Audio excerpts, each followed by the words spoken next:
A level 1 deity, the IceGod, was killed in an instant by the IceGod. Two figures, one with blue hair and the other in red, were chasing each other in the divine realm. Suddenly, the IceGod fell awkwardly, a deep wound on his right arm exposing bone and oozing blood, his azure eyes filled with exhaustion. The IceGod pressed his sword against his neck, the red glow blinding. From now on, there will be no IceGod in the divine realm.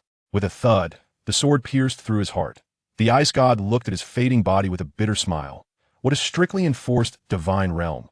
Boom! Divine power exploded, shattering the IceGod along with his divine position. Just as the IceGod left, a streak of golden light suddenly appeared, spinning around a few times before condensing into a small figure, who shot towards the world below the divine realm. Minutes later, the divine realm committee was in an uproar. Shura, you crossed the line. The god of destruction slammed the table in anger, dark purple divine rings swirling around him, murderous intent directed at the IceGod. The IceGod summoned his dark red armor. He is a reincarnated soul beast and must not be left alive. Is a level 1 deity allowed to kill at will? The two were on the verge of fighting. Enough. The kind and evil kings intervened, together dispersing their divine domains in the silence. The evil king said solemnly, "The fragments of the IceGod have fallen into the lower realm." Is the small figure in that golden light the remnant soul of the IceGod? Is the world that is heading towards the Douluo continent? Will the IceGod come to eradicate him once he finds out? Even more thrilling is that before his demise, the IceGod murmured, transforming soul beasts into humans. After all, was my own unrequited wish. Does his death hide a great secret between soul beasts and the divine realm? This plot, starting with the fall of a deity and a remnant soul descending, is bound to stir up a great storm ahead. Although the IceGod is a reincarnated soul beast, he is still a level 1 deity. The Shiras law enforcement is unjust. He shall be punished by sealing the divine sword for 10 years and must not leave the palace for 100 years. As soon as the kind king finished speaking, the god of destruction snorted in anger and left. This punishment clearly protects the Shura. In Tiendo City, a small beggar squatted in a corner counting copper soul coins, with only 3 in his bowl. Ling Tian, want to buy some buns? Uncle Wu handed him 2 buns along with a small dish of pickles. Thank you, Uncle Wu. The small beggar Ling Tian scratched his head and took the buns, eating them happily. Uncle Wu suddenly said, "You're almost of age to awaken your martial soul. Why not give it a try?" Ling Tian's heart stirred martial soul awakening. This is a standard feature for transmigrators. Returning to his less than 10 square meter shabby home, Ling Tian lay on a mattress he found, chuckling to himself. I must be the most unfortunate transmigrator. He touched the white jade on his chest. Engraved with the words Ling Tian, this was the only thing the old beggar found when he picked him up. Suddenly, the white jade became hot, and a cold voice echoed in his mind. IceGod inheritance, activate. Ling Tian sat up abruptly. Could it be the golden finger has arrived? What kind of martial soul will he awaken? Is it related to the remnant soul of the IceGod? If the IceGod finds out that the IceGod's inheritance is on him, will he send someone to kill him? Even more thrilling is that Uncle Wu looked at his back and murmured, "This child doesn't have the eyes of typical beggar." Has Ling Tian's secret been discovered? This plot, with the remnant soul of a fallen deity just finding its host, is about to welcome the awakening of martial souls. This little beggar is about to make a comeback. Tomorrow is the day of martial soul awakening. Ling Tian looked at the sunset outside the window, clenching his fist. This is his only chance to escape poverty. Early the next morning, he ran to the creek to wash up, put on his cleanest clothes, and ensured the jade pendant engraved with Ling Tian was securely worn. Woohoo in hall, here I come. But as soon as he entered the main hall, Ling Tian was stunned. It's so big. Where should he go? Little brother, are you lost? A female steward smiled and led him to the awakening hall. As soon as they arrived, they heard someone shout, "Greetings, His Highness the Crown Prince, Her Highness the Princess." Ling Tian turned around to see Xue Qinghe and Xue Ke walking Inerant de Qianren Xue and her sister. The awakening began, and Lin Yun announced loudly, "I am a level 32 Battle Soul Sovereign, and we will now begin the martial soul awakening." Ling Tian thought to himself, "Isn't it Su Yun Tao? It feels like something's missing." The first little boy awakened a whole martial soul with innate soul power at level 0 and cried on the spot. The second boy had a rabbit martial soul with innate soul power at level 1, which was decent. When it was Ling Tian's turn, his palms were sweaty. "Please don't let it be a useless martial soul." Lin Yun handed him a blue crystal ball. "Place your hand on it." As soon as Ling Tian touched the crystal ball, he suddenly felt a jolt throughout his body, and the jade pendant on his chest became hot. A burst of ice blue light erupted from within him. What is this? Lin Yun's eyes widened. Shueqinghe also looked over, raising an eyebrow. This little beggar is a bit unusual. Amidst the ice blue light, a swan's phantom flickered. The crystal ball suddenly shone with a dazzling blue light, and Lin Yun exclaimed, "Innate soul power. Level 9. Ling Tian was stun level 9? Is he about to make a comeback?" But he didn't notice that the swan pattern on the jade pendant was slowly glowing. What kind of martial soul did he awaken? Is it related to the ice god's inheritance? Will Qianren Xue take notice of him? Even more thrilling is that Lin Yun suddenly said, "This martial soul seems to be a top-tier existence among beast martial souls." Top-tier beast martial soul? Innate level 9 soul power? This plot, where the little beggar just awakened and caused a big commotion, is bound to attract the Wuhuan Hall's attention. Close your eyes, little guy. Lin Yun infused soul power into a black stone, and a faint golden light instantly enveloped Ling Tian. A warm energy flowed throughout his body, and just as Ling Tian was about to exclaim how comfortable it felt, he suddenly felt a crack inside, as if chains were being broken. His right palm began to heat up, and a pure white swan's phantom slowly condensed swan martial soul. Before Ling Tian could feel happy, a loud explosion suddenly echoed in his mind. A domineering energy burst forth violently, smashing down on the swan martial soul. Crack! The swan phantom shattered instantly, and amidst the golden light, an ice-blue glow erupted. Lin Yun jumped up, his eyes wide as saucers. What is happening? In the ice-blue light, an ice crystal swan was poised to fly, its feathers glistening with fine shards of ice, emanating a bone-chilling cold. Ling Tian was stunned. Can a martial soul shatter and then re-evolve? Quick, test the soul power. Lin Yun shoved the crystal ball over. As the ice-blue swan touched the crystal ball, the entire sphere hummed, shining with blinding blue light, almost about to explode. Innate soul power. Level 9, Lin Yun shouted, his voice trembling. The surrounding children were all dumbfounded. This little beggar, awakening a martial soul, is like setting off fireworks. Shueqinghe, Qianren Xue, stood at a distance, unconsciously rubbing her sleeve. This ice attribute power feels a bit familiar. Ling Tian looked at the ice crystal swan and suddenly remembered the jade pendant on his chest. Could it be related to this? Just as he wanted to take a closer look, the ice crystal swan suddenly transformed into light spots, diving into his palm and disappearing. This martial soul can be summoned and retracted at will? Lin Yun gasped. Innate level 9, and the martial soul can shatter and evolve? This is a genius in the making. Ling Tian clenched his fist, his heart racing. This round is stable. But he didn't notice that Lin Yun secretly gave a glance to the steward beside him. This child must be reported to the spirit hall. What level of spirit is the ice crystal swan?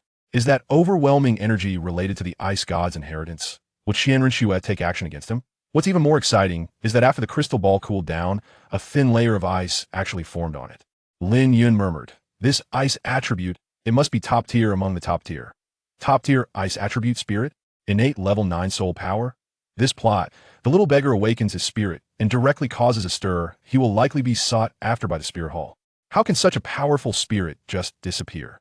Ling Tian looked at his empty palm, bewildered. His recently condensed swan spirit had actually been shattered by an overwhelming energy. Before he could react, that energy condensed into a blue ice sword in his palm, its chill penetrating to the bone. IceGod Inxue. Ling Tian blurted out the name, seemed to be etched in his mind. As soon as Lin Yun touched his hand, he suddenly screamed, "Hiss! So cold!" His palm instantly turned purple from the cold, and he was startled back 3 steps. This spirit has just awakened, and it's already this fierce.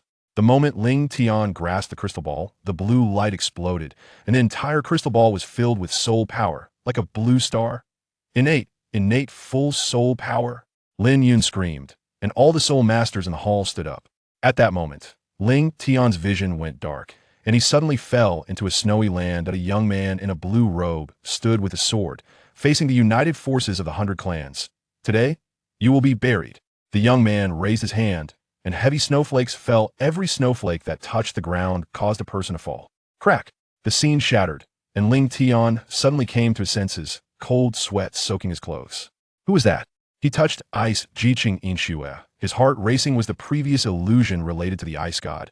Lin Yun was already grinning from ear to ear. "Come with me to register. The spirit hall will focus on cultivating you."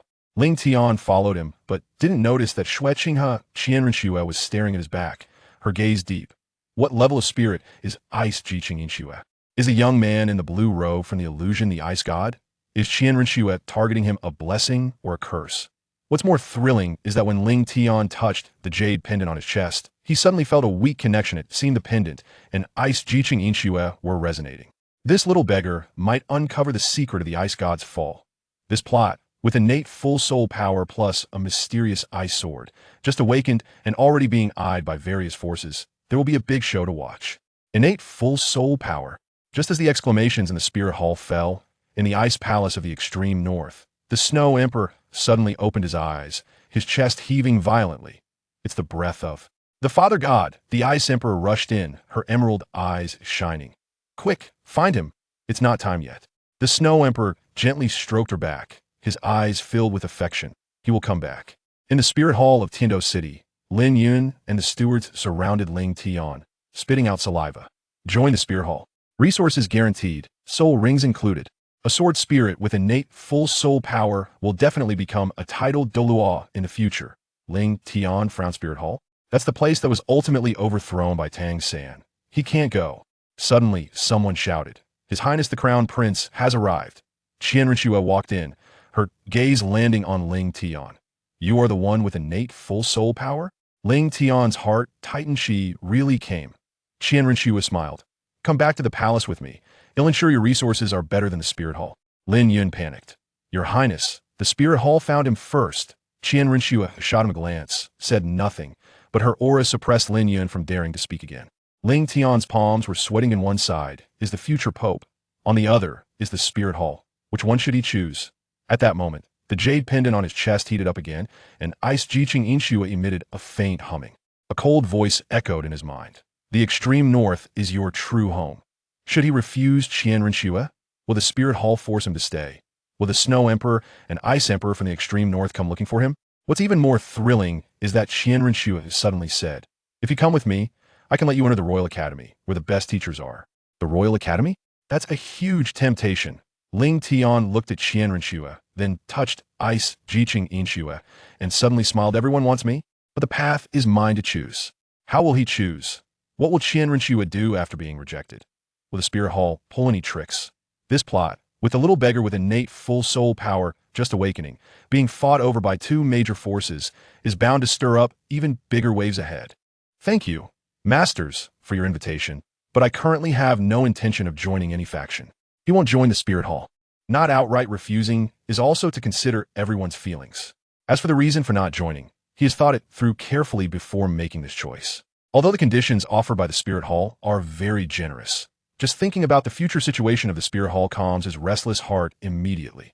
After all, no matter how much money one makes, one must have life to enjoy it. Firstly, there are irreconcilable contradictions within the Spirit Hall. Due to the previous pope being a titled Douluo, the relationship between the great offering Qian Douluo and Pope Bibidong has always been like fire and water. If it weren't for Qian Rinxue and the position of the Rakshasa god, the two would have probably already fought to the death. Although they are currently maintaining a superficial peace in the Spirit Hall tacitly, the struggles behind the scenes have never ceased. In such a situation, a talent without any background rashly entering the fray could easily become the new focus of contention between the two sides. And who knows when he might suddenly meet with misfortune.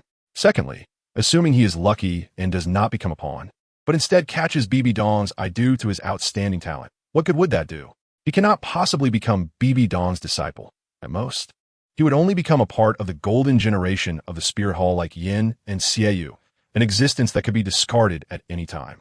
After all, looking at the original work, apart from Hu Laina, Qian Rinxue, and Yu Shaojing, who else has Bibidong cared about? The Spirit Hall is too deep a water for someone like him to navigate. Lastly, there's the issue of strength. If he joins the Spirit Hall, it would naturally be to rely on resource advantages to improve his own strength. However, in the later stages of strength enhancement, it ultimately boils down to the adventures of the main characters Tang San and others at the Ice and Fire Inyang and IceGod Island. Although he knows the specific location of the Ice and Fire Inyang due to the advantage of the plot, can he obtain it without the protective presence of Douluo and without the protagonist's halo? To take a step back, even if he manages to get it, he is not Tang San, who knows the effects of every herb. Even if he has immortal herbs placed in front of him, he might not know which one is most suitable for him or how to consume these divine items. Looking at it this way, It would be better to follow the original plot and blend into the main character group, relying on the advantage of the plot to move forward. Perhaps he could even walk the path to becoming a god. After all, Tang San is a being who brings along the entire first generation of Shrek to become gods. However, at this moment, Ling Tan, who is fantasizing about a beautiful future, has yet to realize a law of life, is full of uncertainties, and plans can never keep up with changes. P.S. Brothers, starting a new book is not easy. It needs everyone's care to grow strong. Please comment more, add to favorites, and vote for recommendations. The author thanks you all here. Kneeling in gratitude. Oh, Q Chapter 7. Family? Seeking recommendations and favorites. Lin Yun frowned slightly, still feeling a bit unwilling. Child, do you want to reconsider? I have considered it very clearly. Before the others could say anything, Ling Tian clasped his hands and continued. If the masters have no other matters, I will take my leave. With the awakening of his martial soul concluded, he did not intend to stay here any longer. Talp! Tap tap! Just as Ling Tian was about to turn and leave, a sudden sound of footsteps came from behind. Greetings, Your Highness. Lin Yun and the others' expressions changed slightly. And in Ling Tian's surprised gaze, they all spoke in unison, respectfully bowing to the prince behind him. Here, their identity is just as stewards of the Spirit Hall's branch, belonging to the middle and lower levels of the Spirit Hall. It shouldn't be too much to bow to the crown prince of the Heaven Do Empire. Right? There's no need for formalities. A gentle voice came from behind Ling Tian. The prince. Greetings, Your Highness. Ling Tian was taken aback for a moment, then quickly followed Lin Yun and the others to bow. Qian Rinxu merely glanced at Ling Tian and then continued. You may leave now. I have some matters to discuss with this child privately. Although her tone remained gentle, it left no room for refusal. Yes, the others, though reluctant, could only bow and retreat due to Qian Rinxu's status, feeling a bit regretful that such a talented young man would not end up in the Spirit Hall. Shui Ling. Qian Rinxue turned her head and continued to instruct. No one is allowed to enter before I return. Understood. As everyone left the room, Ling Tian occasionally sneaked glances at the crown prince of the Tiando Empire, Shui Qinghe. At the same time, he was guessing the identity of this prince. Was the person before him the real Shui Qinghe or Qian Rinxue? Look up, let me see.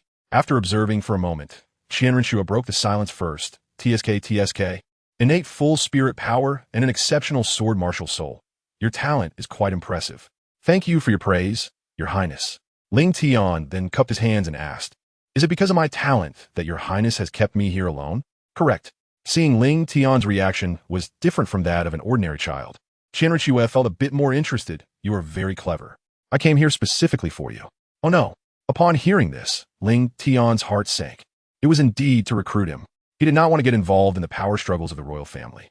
So, despite not knowing the true identity of this prince, whether he was the real Shui Qinghe or Qian Rinxue, he did not want to wade into this murky water.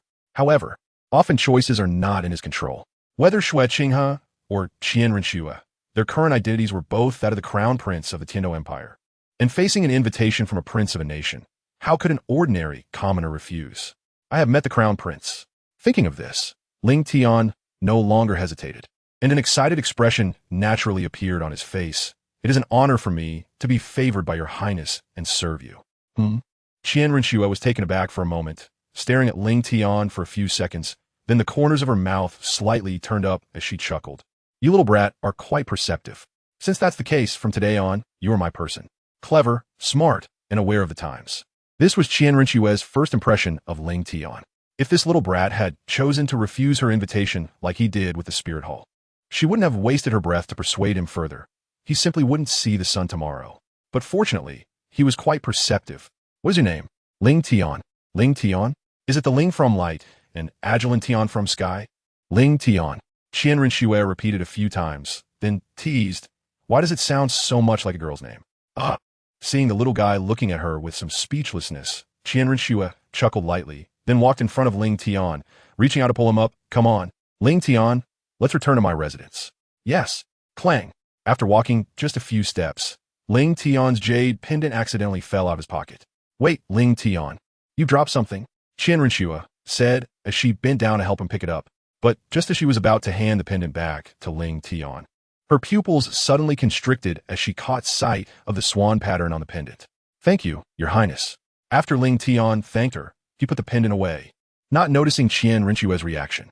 As is well known, the royal family's martial soul of the Tiando Empire is the swan. The status of the swan in the Tiando Empire is significant, just like the white tiger in the Douluo Empire. No one outside the royal family is allowed to use the swan emblem without permission. Moreover, a jade pendant carved with a swan is a symbol of the Tiando royal identity, and every royal child receives a unique jade pendant at birth. Once Ling Tian placed the pendant back in his embrace, Qian Rinxue pretended to be nonchalant and inquired indirectly, "This jade pendant is quite exquisite. Didn't an elder in your family give it to you?" "It was given to me by my grandfather. He said that when he found me back then, this jade pendant was already on me. And the reason he named me Ling Tian was also because of this jade pendant." Having no secrets to hide about his identity and knowing that Qian Rinxue could easily find out, Ling Tian did not conceal anything and briefly narrated his background in just a few sentences. "I see." Qian Rinxue nodded thoughtfully. Ling Tian paused for a moment, recalling the old man, his tone gradually becoming melancholic. "A year ago, my grandfather passed away, and now I'm the only one left in the family." Grandfather? A person who has had a similar experience, Qian Rinxue felt a surge of empathy and no longer pursued the matter of the jade pendant. Living alone must be very difficult, right? He gently patted Ling Tian's shoulder to comfort him, saying, "Since there is no one left in your home, starting today, you will live in this palace. From now on, this palace will be your family." Family? Ling Tian suddenly froze in place. Family? What a strange word. Apart from the old man, it was the first time someone referred to him as family. But ever since the old man's passing, he had been alone again. He couldn't help but feel a bit dazed. Even with the age of 2 lifetimes combined, he was still less than 20 years old. How mature could he really be in his heart? Moreover, the word family held extraordinary significance for him. It had always been an insurmountable hurdle in his heart. At this moment, he was no longer focused on Qian Rinxue's identity.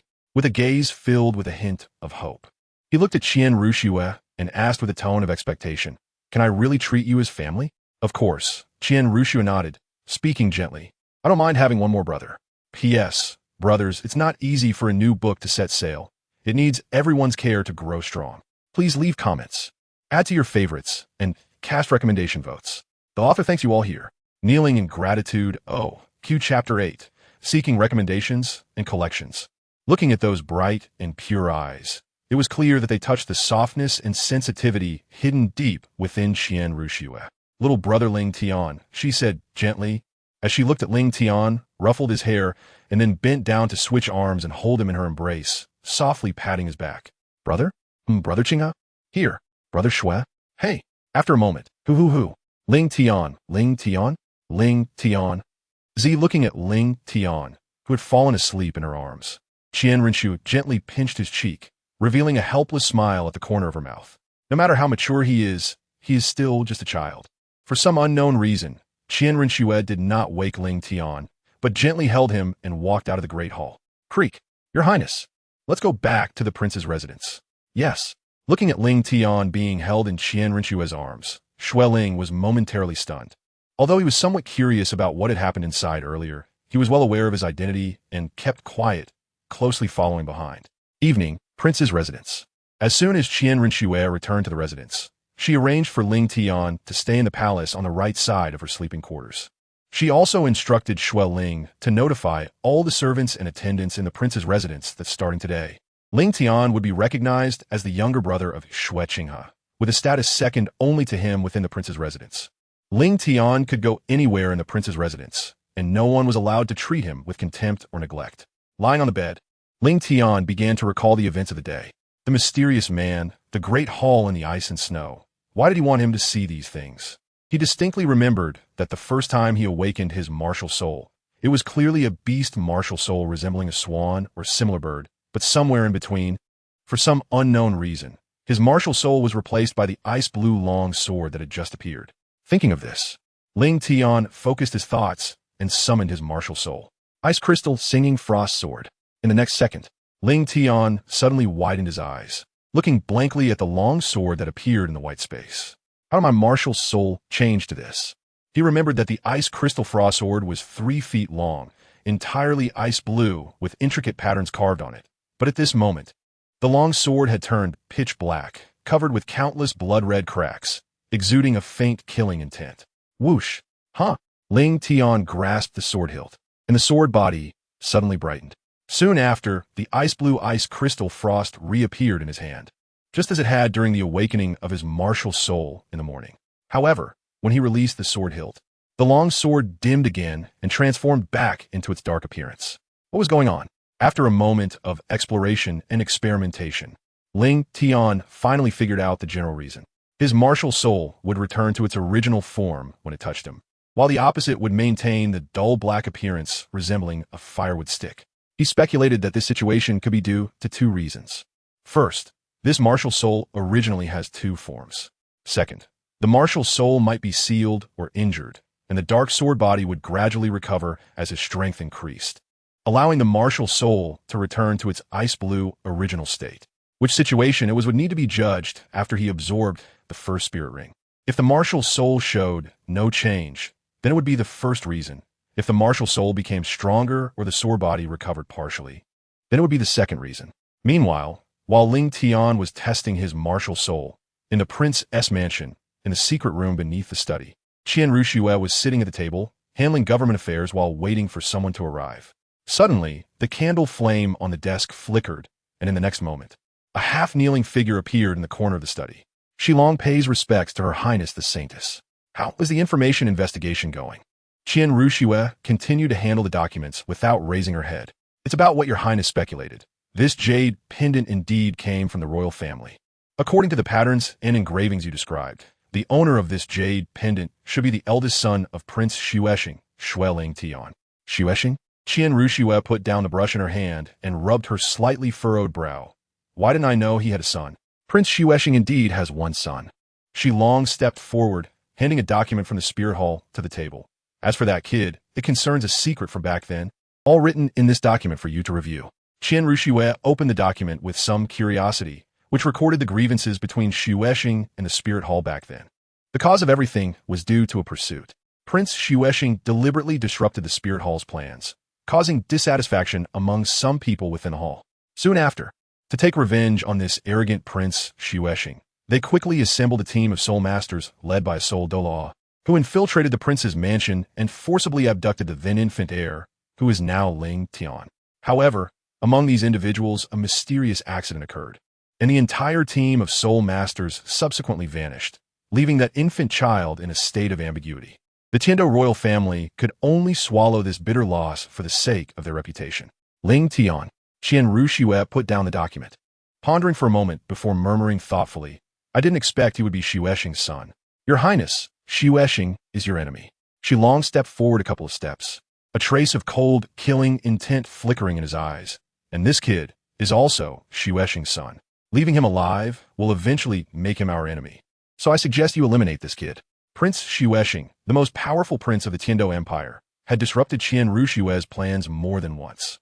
It could be said that he had clearly positioned himself on the opposite side. So, Shilong did not have a favorable impression of Ling Tian, the son of his enemy, and even wanted to eliminate him quickly. Elder Shi, you are too rash. Under Shilong's astonished gaze, Qian Ruxue said calmly, why do you think that Ling Tian, raised by me, would ultimately choose to side with Xuexing, instead of the prince, under Ling Tian's persuasion, abandoning the dark and choosing to support me? Huh. Shilong's eyes widened in shock, frozen in place. His throat moved for a long time, but he couldn't say a word. As for Ling Tian's identity, Qian Ruxue walked slowly in front of him. Her light purple eyes gazed down at the snake's spear Duo, pausing for a moment before confidently and proudly continuing. I am confident that I can make him completely submit to me, whether she is Xuexing of the Tiando Empire or Qian Ruxue of the Spirit Hall.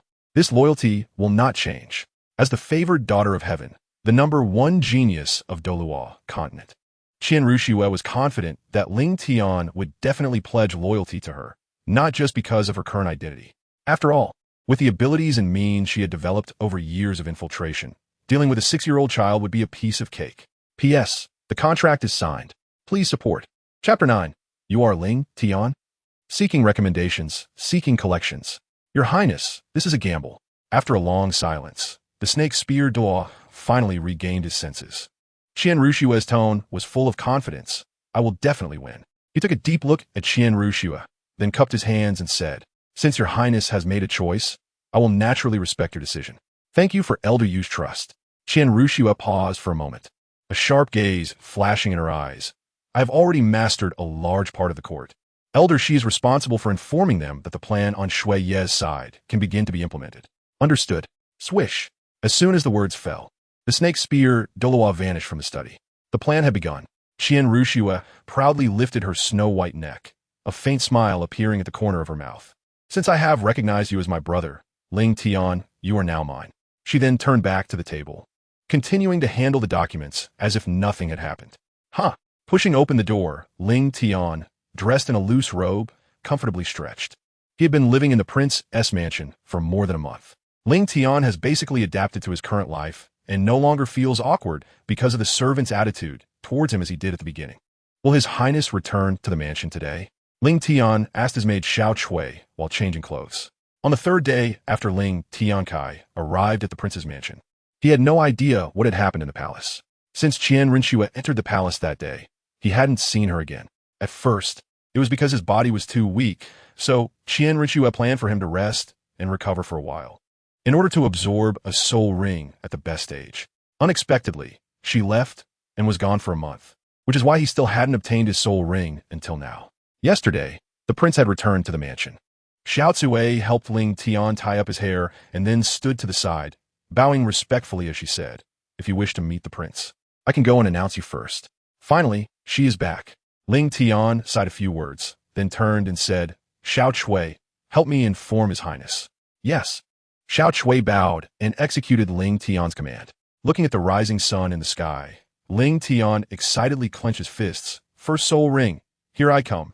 Moments later, at the Crown Prince's residence in the study, Ling Tian, "I have seen His Highness the Crown Prince." No need for formalities. Qian Rinxue put down the book in her hands. Since Ling Tian entered the Crown Prince's residence, due to various reasons, this was their first official meeting. Ling Tian stopped about 2 meters away from Qian Rinxue. "Your Highness, this time, wait." Qian Rinxue interrupted Ling Tian, her tone becoming a bit unnatural. "You are Ling Tian?" "Yes, that's right." Ling Tian looked at Qian Rinxue with a confused expression. "What was going on?" "The person you brought back yourself. And you don't recognize him after just a month? What happened to you?" Qian Rinxue paused her words, looking up and down at Ling Tian. After a moment, her eyes moved slightly, and she cleared her throat to suppress her emotions, while pointing to the seat opposite her, saying expressionlessly, "Ling Tian, come over here. Don't stay so far from me. Sit opposite me." "Yes." Although he was still baffled, Ling Tian sat down opposite Qian Rinxue. Meanwhile, Qian Rinxue thought to herself, "How has he changed so much?" Looking at the boy before her, who seemed like a completely different person, even the proud Qian Rinxue was deeply attracted by his presence. No one would have expected that the pale-faced, frail-looking boy who had just entered the prince's residence would undergo such a stunning transformation after a month of recuperation. His cute, fair face, sparkling big eyes blinking, and a slightly upturned nose. His long, thick black hair simply tied back, and beneath his willow-shaped brows were a pair of slender peach blossom eyes filled with affection. Although his appearance was beautiful, it lacked any femininity. His looks had not fully matured, but his brows and eyes already had character. When he looked at someone, he appeared calm, yet it would inevitably stir emotions in others. "Your Highness? Prince?" Ahem. Finally coming back to her senses, Qian Rinxue cleared her throat to demonstrate her composure. She then looked up at Ling Tian, a smile tugging at the corners of her mouth. "I didn't expect that my little brother Ling Tian, who was so small and weak a month ago, would undergo such a significant change." Ling Tian chuckled a couple of times, habitually touching his nose. He was quite surprised by his current appearance. For many years, he had been worried about filling his belly, and coupled with the fact that he wore tattered clothes every day, he never paid attention to his looks. He never expected that he could be so cute. To be honest, if he had discovered this talent earlier, he wouldn't have had to scavenge for a living every day. He could have just found a rich woman to support him, which would have been much easier. With his looks, who knows how many little girls he would charm when he grows up? At first, Qian Rinxue just wanted to tease Ling Tian with this comment, but as she spoke, it took on a different tone, carrying a hint of sourness. "Ling Tian, Your Highness, why are you blushing?" Seeing the adorably embarrassed Ling Tian, Qian Rinxue couldn't suppress her inner impulse any longer and reached out her delicate, slender hands to pinch his cheeks. So soft, just as she had guessed. They felt soft and chubby, very pleasant to pinch. Ling Tian stood there in confusion until a shiver ran down his spine. finally realizing that a man had pinched his face. Although the prince in front of him had a 50% chance of being Qian Renxue, there was still a 50% chance that he was the real deal. Realizing this, Ling Tian immediately got goosebumps all over his body. He quickly extended his delicate, soft little hand and used all his strength to push away those two sinful hands. Your Highness. Then, Ling Tian's beautiful peach blossom eyes were filled with displeasure as he glared at Qian Renxue. Realizing his loss of composure, Qian Renxue quickly withdrew his hands without leaving a trace, feigning calmness as he said, "Cough, cough, this palace. This palace sees that there are some dirty things on your face. Yes, dirty things, so I reached out to help you wipe it off. Don't think too much about it." Hee. Ling Tian was still staring wide-eyed at Qian Renxue, not blinking. "Wipe it? Do you think I'm a 3-year-old? Who still believes in such nonsense?" Cough, cough. Qian Renxue lightly coughed twice. She casually picked up a book to ease the awkwardness, while also blocking the accusatory glances from across the table. Chapter 10. Brother seeks recommendations and collections. Cough, cough. Qian Renxue forcefully skipped over the awkward topic and asked, "Ling Tian, I heard from the people below that you have been looking for me during this time. Is there something you need?" "Your Highness, I need a hunt for a soul ring." As soon as the serious matter was mentioned, Ling Tian stopped being difficult and said solemnly, "Over the past month, my body has been recuperated enough, and it's time to absorb my first soul ring." Qian Renxue put down the book, tapped the table while thinking for a moment, and then raised her head to ask critically, "Where do you want to go to hunt for the soul ring?" "Your Highness, please take a look. Within our Heavendo Empire, there are 3 major soul beast gathering places: Starry Great Forest, Frozen Forest, and Sunset Forest." Ling Tian had obviously done his homework for this soul ring. He took out a map that he had prepared earlier and spread it out on the table. "Since my martial soul has ice properties, I plan to choose the location for the first soul ring in the Frozen Forest." "That's a good choice." Qian Renxue nodded slightly, a hint of appreciation gleaming in her eyes. It seems that the little guy hasn't just been idle at the prince's mansion this month, but has actually learned something. "So, when do you plan to set off? Is that even a question? The sooner, the better." However, Ling Tian was just saying this in his heart. He obediently looked at Qian Renxue, fully relying on her arrangements. Then it's settled. Qian Renxue suddenly remembered something. Her gaze shifted as she pondered for a moment, then said, "Let's wait a few days. After I finish my official duties, I will go with you." Ling Tian was taken aback for a moment. "Your Highness, are you also going?" Qian Renxue's eyes flickered with a hint of scrutiny. "What's wrong? Are you not welcoming?" "Of course I welcome you." Ling Tian realized that he had just misspoken and quickly remedied. "But your Highness has just returned to the residence, and I don't want to disturb your rest." "That's more like it." Qian Renxue nodded slightly in satisfaction. She then picked up her teacup, took a small sip, and explained nonchalantly, "Don't overthink it. I've been bored staying in the palace for a while, and I just wanted to take this opportunity to go out for a walk and clear my mind." Ling Tian was momentarily speechless. "Your Highness, what a delightful taste. Going to the icebound forest to relax? This unique choice, what more can I say? It can only be said that he truly deserves to be the crown prince of the Tiendo Empire, as his place for relaxation is unlike that of ordinary people." By the way, Ling Tian. At the same time, after finishing the matters regarding the martial soul, Qian Renxue changed the subject, with a teasing smile on her lips, saying, "Weren't you calling me brother before? How come after just a month of not seeing each other, you've become distant with me?" Thinking about that day when he recognized Qian Renxue as his brother, Ling Tian's expression became somewhat unnatural. For others, it would be easy to do, but Ling Tian was different, because the title of brother was too unfamiliar to him, and he felt a bit scared and worried. The psychological confusion made it very difficult for him to say it out loud. So he chose to evade, "Your Highness. What I said back then was just a momentary whim when my martial soul had just awakened. Please treat it as a jest." "I did not take it as a jest." Qian Renxue's tone became serious, her light purple eyes flashing with a serious gaze. "Your Highness, Ling Tian." Without waiting for him to explain further, Qian Renxue reached out to pat Ling Tian's little head, speaking gently, "From the moment I acknowledged you, your identity is that of my brother." But, although Ling Tian did not push away the warm palm on his head, there was still a hint of confusion in his heart. However, Qian Renxue did not urge him, simply waiting quietly for his choice.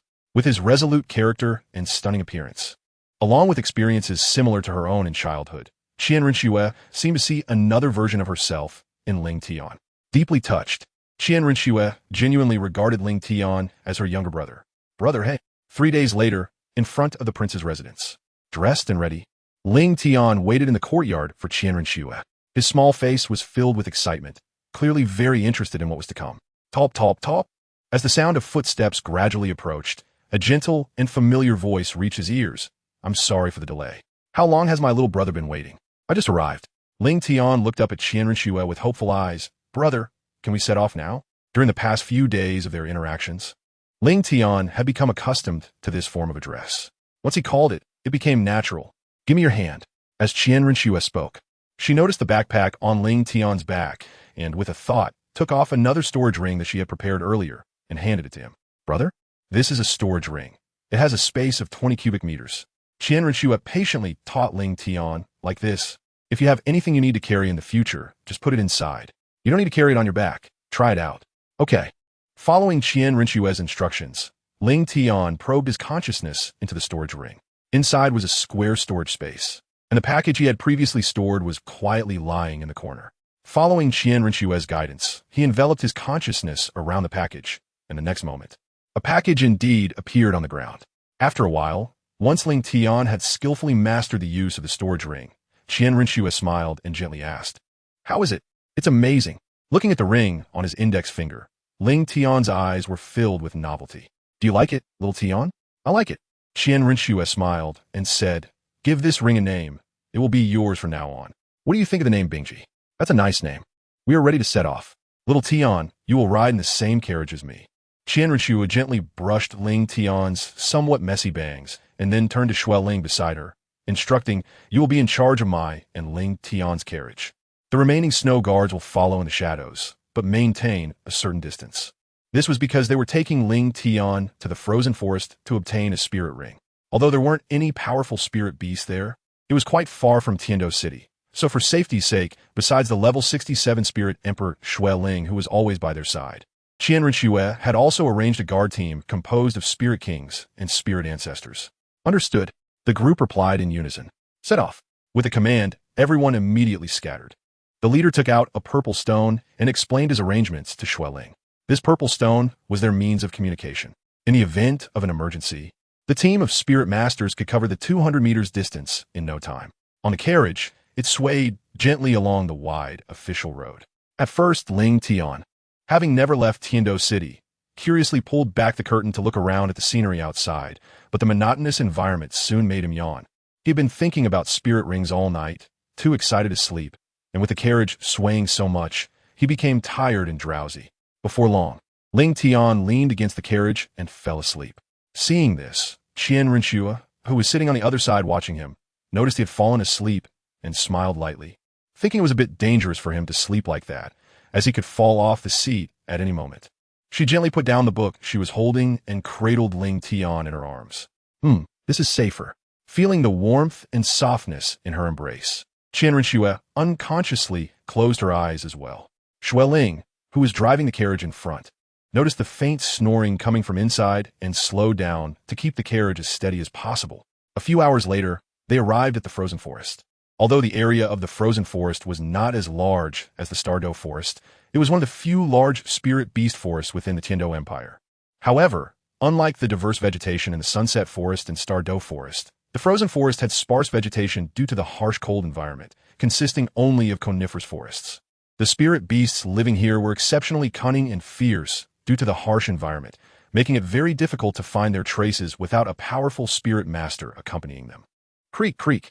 The carriage came to a steady stop, and Shuai Ling turned her head and softly called into the carriage, Your Highness, we have arrived at the frozen forest. Qianren voice came from inside the carriage. She thought the little guy felt so comfortable to hold and was a bit reluctant to let go so soon. After a moment, Qianren took Ling Tian's hand and got off the carriage, tightening her grip a little. Little Tian, the frozen forest is very dangerous. You must hold my hand tightly. Okay. Ling Tian perked up and rubbed his sleepy eyes, using his small hand to respond slightly with force to Qianren. After a moment, under Shuai Ling's guidance, the three of them walked through the snow, searching for traces of soul beasts. Your Highness, there is a snow wolf around 300 years old ahead. Since they were in a forest where soul beasts gathered, Shuai Ling maintained her martial soul possession state. And with the enhancement from the fierce wind, eagle martial soul, she easily discovered the soul beast hiding under the snow mound. Xiao Tian, the snow wolf is the most common type of soul beast here. They are cunning by nature and like to hide, striking their prey when they are most relaxed. Actually, you could choose this aggressive soul beast for your first soul ring, but this snow wolf is too young. If it were another 100 years older, it would be a good reference. Qianren did not intend to let this soul beast be Ling Tian's first soul ring, as its age was far from optimal. But, Brother Prince, how can one determine the age of soul beast? Ling Tian widened his eyes curiously at Qianren, his bright eyes filled with a thirst for knowledge. Different soul beasts have different ways of being identified. For example, the ice snow wolf can be identified by the silver patterns on its neck. For each additional pattern, its age increases by 100 years, while the age within 100 years is determined by the length of the patterns. However, once you absorb your first soul ring and officially become a soul master, you can also roughly judge the age of soul beast by sensing the soul power within it. This was the method used by the snow guard earlier. So that's how it is. Ling Tian nodded seriously, and it was clear that he was very interested in the knowledge not found in the books. Thus, Ling Tian and Qianren took turns talking and listening seriously, gradually delving deeper into the frozen forest under Xueling's protection. Bang! Suddenly, a fierce sound of battle came from ahead. Xueling put down the purple communication stone in her hand and reported, "Your Highness, it's the aftermath of a battle between 2,000-year-level soul beasts. One is the ice snow violent bear, and the other should be the ice crystal bird. 1,000-year level." Qianren initially wanted to bypass the combat area of the two soul beasts, but upon seeing the glimmer of expectation in Ling Tian's eyes, she changed her mind and decided to take a look. Xueling nodded, "Yes, a strong attack-type soul emperor like you should be able to handle them." At the same time, the 2,000-year level soul beasts were confronting each other. The ice snow violent bear was covered in large and small claw marks, all left by the ice crystal bird, which relied on its flying and speed advantage. It concentrated its soul power into its sharp claws, easily tearing through the violent bear's defenses. In contrast, the large and clumsy ice snow violent bear had no way to respond and could only continuously restore its surface defenses, passively resisting the attacks of the ice crystal bird. Although the attacks from the ice crystal bird only caused superficial wounds, if it continued like this, the bear would eventually be worn down to death. Roar! Finally, the ice snow violent bear could no longer endure the harassment from the ice crystal bird. After letting out a loud roar, it suddenly dropped its front paws, placed all four limbs on the ground, and gave up its defense. Then, it stomped heavily on the ground, sending frost and snow swirling in front of it, obscuring the ice crystal bird's line of sight. Chapter 12. The True World of Soul Masters. Please recommend and collect. Boom! The ground suddenly began to shake violently, taking advantage of the cover of snow and ice. The huge ice snow violent bear funneled all its soul power into its limbs and actually leaped into the air, a bear flying from the sky. At the same time, its two broad paws, infused with frost power, reached for the ice crystal bird's wings. Clang clang!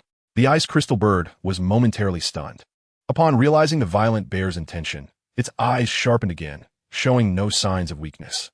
While circling in the air and gathering strength, it spread its wings, forming sharp ice spikes mixed with wind and snow, aiming for the ice snow violent bear's forepaws. Puffed. Surprisingly, it was the violent bear that got injured first. Despite its massive body, the bear's paw was unable to withstand the sharp ice spikes, and two huge blood holes appeared right in the center of its paw. However, the ice crystal bird was not in a good position either. Although the violent bear's paw was heavily injured, it seized the opportunity when the blood mist obstructed the ice crystal bird's vision, grabbing one of its wings and continuously flooding it with frost power. Flap, flap. The ice crystal bird flapped its wings desperately, trying to break free from the ice snow violent bear's grip. But with the erosion of frost power and the heavy oppression from the violent bear, even though it struggled with one wing, it could not stop its downward fall. Woo!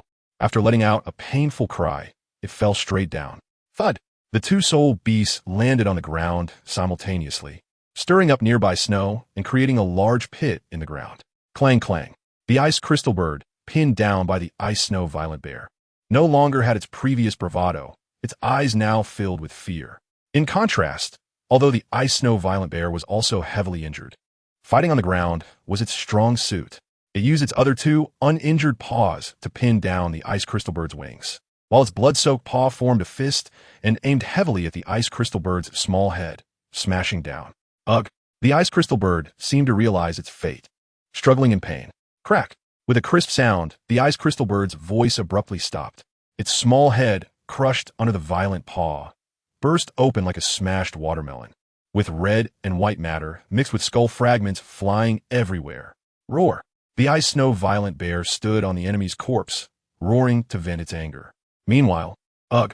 On the other side of a snow hill not far from the battle between the two soul beasts, Ling Tian, who witnessed this scene, felt his stomach churning violently. So disgusting. Even in his previous life, he had never seen such a close-up scene of a head being smashed, with brain matter and blood splattering everywhere. I was planning to wait until you obtained your first soul ring to help you adapt to these things.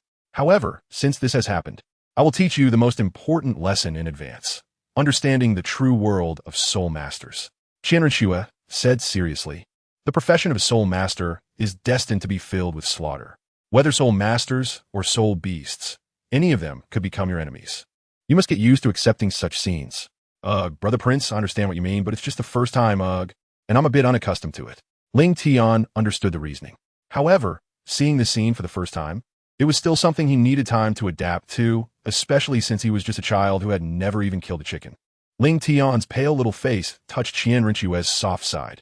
Deal with that soul beast. While speaking, she didn't even glance at the soul beast again. Her eyes only focused on Ling Tian as she gently patted his back, using her soul power to help ease his discomfort. Yes. Xueling dove out from the snow hill. Third soul skill, Azure Feather Sharp Blade. In midair, Xueling locked onto the ice snow violent bear, then waved her hand, and the sharp blade sliced through the corpse of the ice snow violent bear, splitting it in half as it fell to the ground. Whoosh! A gust of wind followed, burying the giant bear's corpse in the deep pit. After completing all this, Xueling returned to Qianrenxue's side. After a while, Ling Tian took several deep breaths, finally suppressing the feeling of nausea in his heart. Brother Tai Zi, let's continue our journey. Let's return to the carriage and rest for a day. In your current state, even if we find a soul ring, you won't be able to absorb it. Plus, with the night approaching, it's not a good time to look for soul beasts. We'll talk about the soul ring tomorrow. All right then. Ling Tian pouted, but didn't put on a brave face. His condition was indeed not good, and there was no rush to obtain the soul ring today. Qianrenxue's purple eyes kept flickering, and after a moment of seriousness, she said, "Come here. I'll carry you back." Ling Tian was taken aback and quickly shook his head and waved his hands to refuse. "Big brother Prince, I can walk by myself. We are preparing to fly back. Then, can I go with Xueling?" Qianrenxue looked at Xueling expressionlessly. "What do you think?" "My subordinate speed is too fast to carry young Master Ling Tian." "Come up then." Immediately, Qianrenxue didn't wait for Ling Tian's suggestion and domineeringly hugged him, then spread her white wings and returned to the location of the carriage with Xueling's support. The sky gradually dimmed. After the three returned to the place where the carriage was parked, they set up a tent. Since Xueling was responsible for the night watch, Qianrenxue and Ling Tian, two boys, had no problem resting in the same tent. Inside the tent, hiss! Ling Tian was wrapped in a thick quilt but still shivered from the cold. The place was still very close to the frozen forest, and the icy chill constantly seeped into the tent. Watching Ling Tian curl up and tremble, Qianrenxue, who was troubled by not finding a suitable reason to hug this soft little guy, directly pulled him into her arms. "Still cold? Much better. Finally warming up." Ling Tian nodded and did not break free from Qianrenxue's embrace. Although it felt strange to be cuddled with a man, in such times, she couldn't care too much, especially since she didn't want to experience that cold, shivering feeling again. Besides, there was still a 50% chance that he was a beautiful girl. Thus, with both harboring their own thoughts, the two embraced and quickly fell asleep. The next day, in the morning, Qianrenxue sleepily opened her eyes, feeling warm on her chest, as if something was lying on it. Lowering her head, she saw Ling Tian tightly hugging her like an octopus, his head resting right on her chest, with his hands tightly around her waist. His cute little face was flushed, and his long eyelashes fluttered as he had not yet woken up. He slept so soundly. A smile appeared at the corner of Qianrenxue's mouth as she gently poked his face with a slender finger. Then, she wrapped her arms around Ling Tian again, the soft feeling making her unable to let go, wishing she could hold this cute little guy to sleep every day. P.S. This chapter is slightly sweet.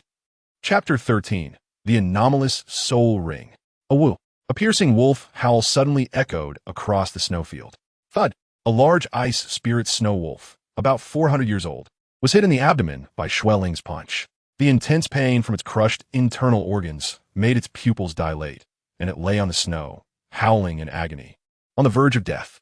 However, its strength was controlled cleverly, allowing this snow wolf to still cling to life. Your Highness, after doing all this, Xueling retreated behind Qianrenxue. The remaining tasks of absorbing the soul ring and other matters didn't require his participation. He just needed to do his job well and quietly protect the safety of the two. Ling Tian, when absorbing the soul ring, you must empty your mind and not let the lingering resentment of the soul beast affect you. Understand? Qianrenxue, looking more nervous than Ling Tian, repeatedly reminded him of the precautions. Don't worry, brother prince, I know what to do. As he spoke, Ling Tian walked up to the snow wolf, and with a thought, Bingji Yingshuang appeared in his palm. Swish! After yesterday's transformation, Ling Tian showed no hesitation. Bingji Yingshuang swiftly and accurately cut the snow wolf's throat. Awoo! With one last painful howl, the snow wolf's body convulsed and quickly lost its vitality. Just as it took its last breath, a brownish-yellow soul ring slowly emerged from its body, eventually floating above the corpse, emitting a faint yellow glow. Ling Tian adjusted his state with deep breaths. Then he sat cross-legged on the ground, extending his right hand to use his soul power to successfully draw the soul ring onto himself. Roar! Instantly, a scream filled with resentment echoed in his mind. It was the residual consciousness of the ice spirit snow wolf. Ling Tian, who had anticipated this, showed no signs of panic. With a thought, he condensed a sword of consciousness in his sea of awareness and aimed it at the remnant spirit of the snow wolf. Ultimately, the remnant spirit, being formless, quickly couldn't withstand the repeated attacks from Ling Tian and gradually diminished. According to the description in the book, when the vengeful spirit of the soul beast was completely shattered, the soul ring would be successfully absorbed and completely belong to Ling Tian. Outside, Qianrenxue's heart was tightly connected to Ling Tian. Although she didn't show any obvious signs on the surface, her gaze often flicked toward Ling Tian from time to time. She felt a tightness in her heart when she saw him frown and relaxed when she saw his brow smooth out. Her emotions fluctuated with Ling Tian's state, constantly changing. Time passed second by second. In the blink of an eye, 2 hours had passed since Ling Tian began absorbing the soul ring. The earthy yellow soul ring before him gradually dimmed, looking as if it was about to be successfully absorbed. In the consciousness space, boom! As the last trace of the vengeful spirit was completely destroyed by Ling Tian, he felt a brand new power merge into his body. The soul ring absorption was successful. Success! Just as he was about to get up to report the good news to Qianrenxue, a series of crack sounds suddenly appeared in his mind. The soul ring, which should have been incorporated into his body and fused with his martial soul, suddenly shattered at the last moment. The simplest step, and transformed into a mass of transparent soul power that entered his martial soul, the ice crystal frost sword. What was going on? Just as Ling Tian was in a daze, the ice crystal frost sword began to emit flickering blue lights, and then a brand new ice blue soul ring appeared, replacing the original first soul ring's position. After doing all this, the ice crystal frost sword returned calm. The soul ring was replaced. Ling Tian couldn't help but furrow his brows, pondering the reason for the change in the soul ring. This soul ring was definitely not provided by the ice spirit snow wolf. Its appearance should be closely related to his martial soul, the ice gene frost sword. But why did such a change occur? What secrets were hidden within this special martial soul that he did not know? He was completely at a loss. After thinking for a long time, Ling Tian still had no clues. When he recalled that Qianrenxue and the others were still waiting for news of his soul ring absorption outside, he temporarily set aside these doubts and stopped exploring the soul ring. However, he was a bit troubled about how to explain this blue soul ring later. Outside, Qianrenxue had been waiting for almost 3 hours. After such a long time, she couldn't help but worry more about whether Ling Tian had encountered some unexpected situation. Just then, a clear voice finally eased the tension in Qianrenxue's heart. Big brother prince, I succeeded. That's good. But why did it take so long to absorb the soul ring? Ling Tian touched the tip of his nose and pretended to be shy as he said that he had actually finished absorbing it long ago, but got so excited that he forgot the time. The changes in the soul ring were quite astonishing, so he didn't intend to let others worry about it. This response made Qianrenxue both angry and amused, and in her annoyance, she rubbed Ling Tian's head vigorously. Bad boy, always making others worry. Thinking of this, she added a bit more strength to her grip out of embarrassment and anger. Big brother, stop rubbing my head. My hair is all messed up. Ling Tian jumped back, covering his head to dodge Qianrenxue's affectionate gesture, his bright eyes now filled with resentment as he looked at her. After a moment, Qian Rinxue finally refocused her attention on the martial soul. Ling Tian, what is the effect of your first soul skill? The Ice Spirit Snow Wolf is a highly aggressive soul beast, and combined with the sword martial soul, it should normally provide a boosting soul skill for the soul master. Let me see. Due to the previous incident with the soul ring, Ling Tian had forgotten about the soul skills. Ice Crystal Song Frost. With a thought, the Ice Blue Ice Crystal Song Frost sword was grasped in Ling Tian's hand. This was a method he thought of after discovering the change in his martial soul, directly summoning the martial soul into his hand, which could cover up the issues with its appearance. First soul skill, Ice Blade. As the Ice Blue Soul ring appeared on the sword's body, Ling Tian also sensed the soul skill contained within this soul ring. Ice Blade. The soul power transformed through the Ice Crystal Song Frost sword condenses cold air, forming a layer of light blue veil on the sword body, enhancing the user's attack power with the extent of enhancement determined by the soul power. Ling Tian, this soul skill sounds pretty good. Qian Rinxue felt it was a very practical soul skill, which could serve as a trump card in battles against soul masters. Just imagine if you suddenly unleashed an explosive power several times greater than before in battle, catching your opponent off guard and turning the tide, or expanding your victory. However, the true effect would still need to be tested. So after Qian Rinxue's brief understanding, Ling Tian prepared to test its power. But first, he needed to find a target. After searching around for a moment, he locked onto a coniferous forest ahead.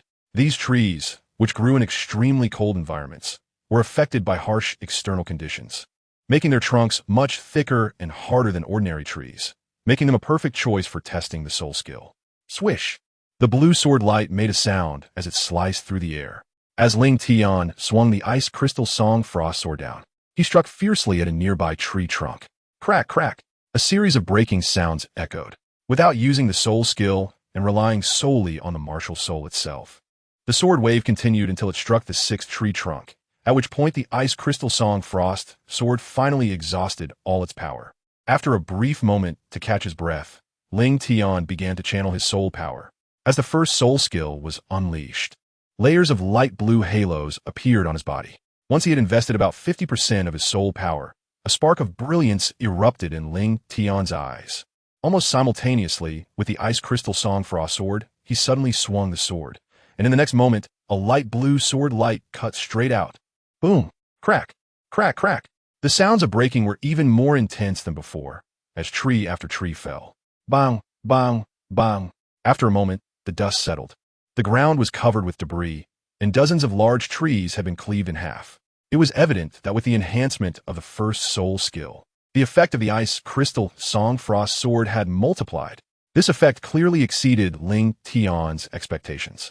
He hadn't anticipated that under the enhancement of his first soul skill, he could achieve this level. If he invested all his soul power, he might even be able to fight against a great soul master. Thinking of this, Ling Tian turned his head with anticipation and asked, "Big brother, how is it?" Xiao Tian. However, at this moment, Qian Rinxue's attention was not on the soul skill at all. She was staring intently at the soul ring accompanying Ling Tian, her tone serious and solemn as she asked, "What happened to your soul ring?" This. Qian Rinxue, exuding an overwhelming presence, walked up to Ling Tian, her purple eyes fixed firmly on his. "Ling Tian, tell me the truth. I don't really know what's going on." Under Qian Rinxue's pressure, Ling Tian finally revealed part of the truth. "At first, when I absorbed the soul ring, it was just like what was described in the book, but when I integrated the soul ring into my martial soul, I don't know why its color changed like this." "The soul ring changed color by itself?" Ling Tian nodded. "Do you feel uncomfortable or anything?" No. What he said was indeed true, but he had just used a simpler way to explain the broken soul ring. Soul ring changing color? This was the first time she had heard of it. Recalling all the books she had read about soul rings, none mentioned any colors other than the normal white, yellow, purple, black, and red. With this thought, Qian Rinxue furrowed her brows, her eyes filled with worry as she looked at Ling Tian. Because they were currently in the Soul Beast Forest, where there was neither a professional healer nor relevant books, Qian Rinxue could only advise him, "Xiao Tian, if you feel any discomfort, you must not hide it. You must tell me immediately." Ling Tian felt a warmth in his heart, obediently nodded and said, "Come up, I'll hold you." Time was tight, and in order to return to the palace earlier, Qian Rinxue swiftly picked up little Ling Tian and flew towards the direction of the carriage. They rushed for several hours without stopping, finally returning to Tiando City as the sky darkened. At the prince's mansion, outside Ling Tian's chamber.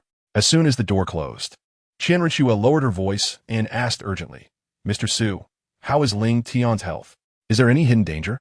The Mr. Su mentioned by Qian Renshua was Su Mo, an 83rd level soul Douluo. His martial spirit was the 7-star Silver Needle, and he was the chief imperial physician of the Tiando Empire. Your Highness, rest assured, this child has some minor issues due to irregular living habits, but there are no major problems, Su Mo replied seriously after bowing. Really no other problems? Su Mo assured her, Your Highness can be at ease. I guarantee with my reputation. Qian Renshua naturally trusted Mr. Su's medical skills. With the conversation reaching this point, Qian Renshua wouldn't press further. As for the minor issues with the child, Su Mo paused for a moment, took out 2 prescriptions from his storage space, and said, These are 2 prescriptions I prepared for Your Highness to help restore his health. It should take about a month. Thank you, Mr. Huang. Concerned about Ling Tian's health, Qian Renshua carefully accepted the 2 prescriptions. Xueling, please escort Mr. Su back to his residence. Yes, Mr. Su, this way please. Your Highness, I take my leave. Soon, the 2 of them disappeared around the corner of the courtyard. Looking at the prescriptions in her hand, Qian Renshua finally let out a sigh of relief. Although she still didn't understand the reason for Ling Tian's soul ring mutation, at least his body didn't show any problems. Creak, I told you I was fine, but you didn't believe me, big brother. Ling Tian, who had been eavesdropping at the door, pushed it open and spread his hands in a gesture of helplessness. Fine. Halfway through her sentence, Qian Renshua suddenly thought of something, her gaze shifting to Ling Tian as she said, So, you mean I was meddling in your affairs this time? Big brother, I'm sorry, don't pinch me. A moment later, Ling Tian looked at the dark, bitter medicinal soup that Qian Renshua handed over and cautiously asked, Can I not drink it? No. Qian Renshua remained unmoved, scooping a spoonful of the medicinal soup, blowing on it, and bringing it to Ling Tian's lips. But I don't want to drink it. Qian Renshua gently coaxed, Little Tian, these are all good things for your health. No amount of acting cute will help. You have to drink it. I will be obedient.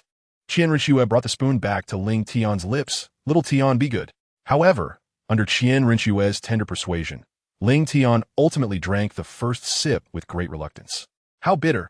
After finishing the entire bowl of medicinal soup, the strong bitterness filled his mouth, and Ling Tian felt as if he was breathing in the bitterness of the soup itself.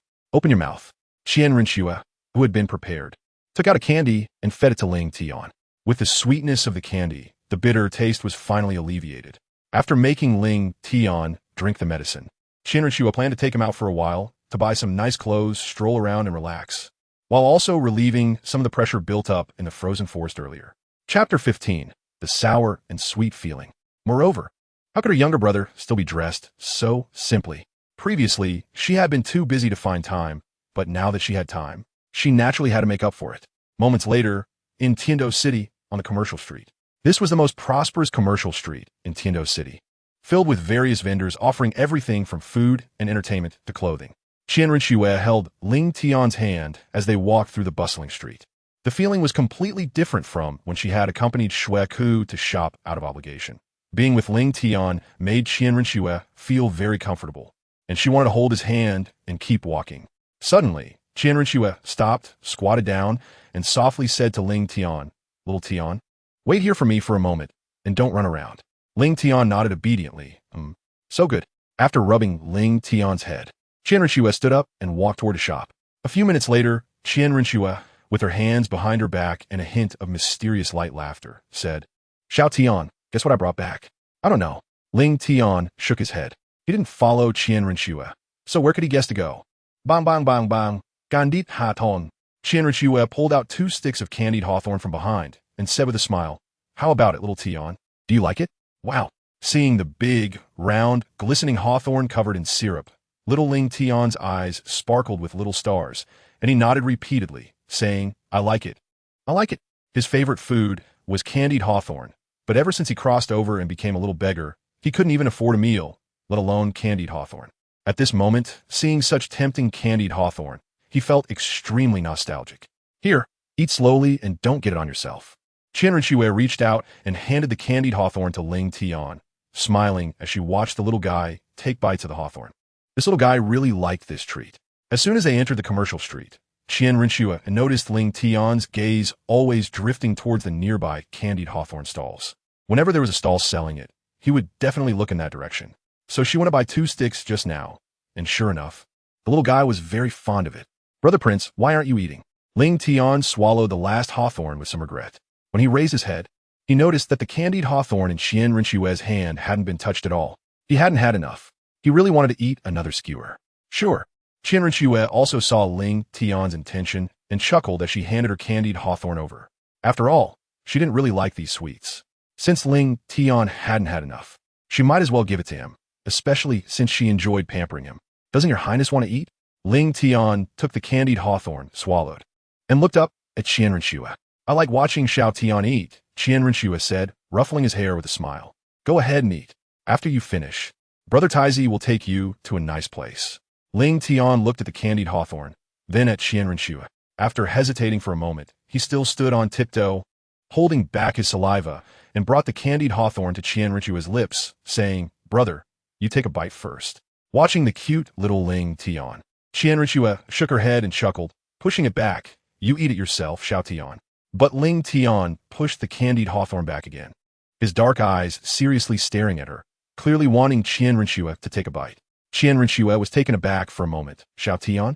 Ling Tian stubbornly said, Brother Crown Prince, you eat first. Okay, I'll eat. Unable to refuse Ling Tian, Qian Rinxue had no choice but to bite into a hawthorn. Crunch. The taste was somewhat unexpected. It wasn't the pure sweetness she had imagined, but a mix of sour and sweet flavors. For some reason, perhaps because of Ling Tian, she found it quite delicious. Brother Crown Prince, let's eat together. Seeing this scene, Ling Tian smiled happily and then took a bite of a hawthorn herself, before feeding it to Qian Rinxue. Okay. Qian Rinxue nodded with a smile, lowered her head, and took another bite. Just like that, the two of them quickly finished a candied hawthorn, taking turns with each bite. Ling Tian gently squeezed Qian Rinxue's soft palm. Under her puzzled gaze, he looked up and blinked, curiously asking, Where's the interesting place that Brother the Prince mentioned?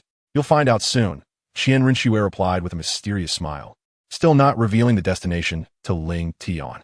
There are quite a few people, she said, and after taking a few more steps, she stopped.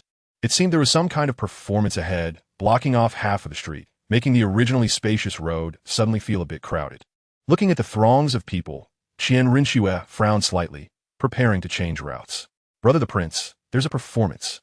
However, upon seeing the performance, Ling Tian's eyes lit up, and he immediately looked up at Qian Rinxue, not blinking. All right, I'll take you there, Qian Rinxue said, wanting to refuse but unable to resist when little Ling Tian acted so adorably, so she nodded in agreement. As soon as she nodded, little Ling Tian eagerly pulled Qian Rinxue into the crowd. But soon, Ling Tian realized a problem. There were too many spectators, and he simply couldn't squeeze in. At just 1.45 meters tall, he couldn't see anything unless he stood at the front. Feeling a bit dejected, he thought, I finally squeezed in, but I didn't see anything. Little Tian, can you see now?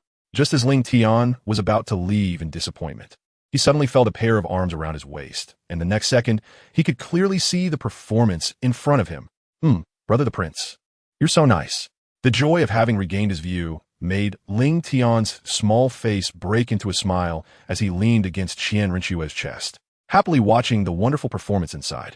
Though Qian Rinxue didn't watch the performance, she was equally happy, smiling as she held little Ling Tian close. This little one had some kind of magic that always lifted her spirits. It was truly wonderful.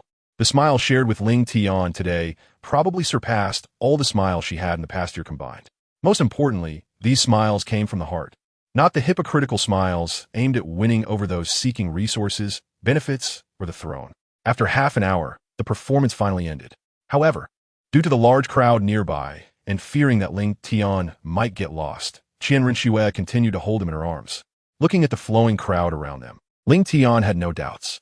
He hugged Qian Rinxue's neck and continued to lean against her as she led him to the fun place she had mentioned earlier. Chapter 16. Gainsthe Pavilion, please recommend and bookmark.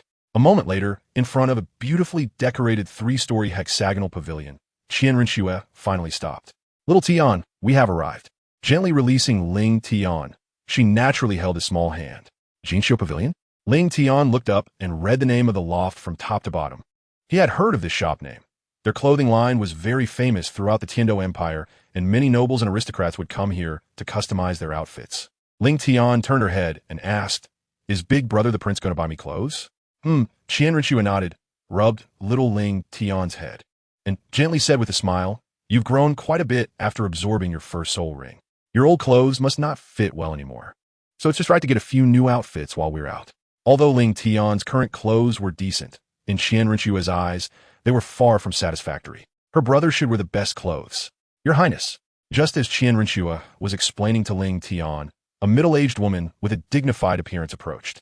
She first bowed and then lowered her head respectfully, saying, "The fabric you requested is ready." She was Li Mei, the head of the embroidery pavilion. Qian Renshua had sent someone yesterday to have them prepare the fabric for her to order clothes today. Naturally, as the prince of the Heaven Do Empire, Li Mei attached great importance to this, so she had been waiting outside the pavilion early this morning for Qian Renshua's arrival.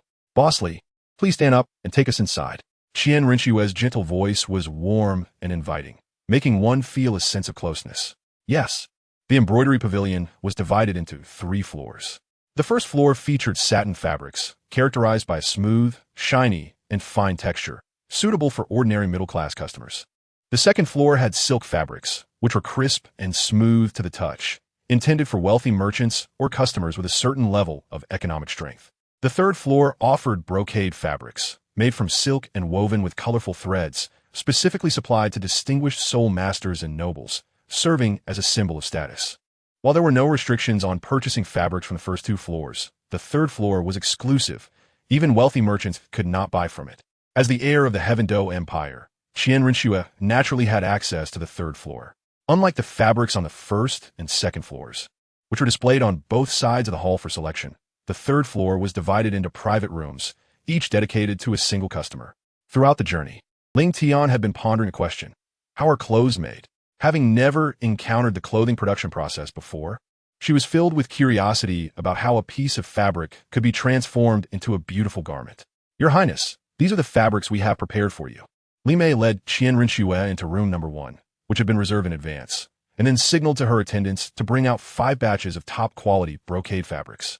"Your Highness, these fabrics are made from the finest silk of the 1,000-year-old ice, snow, heavenly silkworm. Wearing them will keep you warm in winter and cool in summer.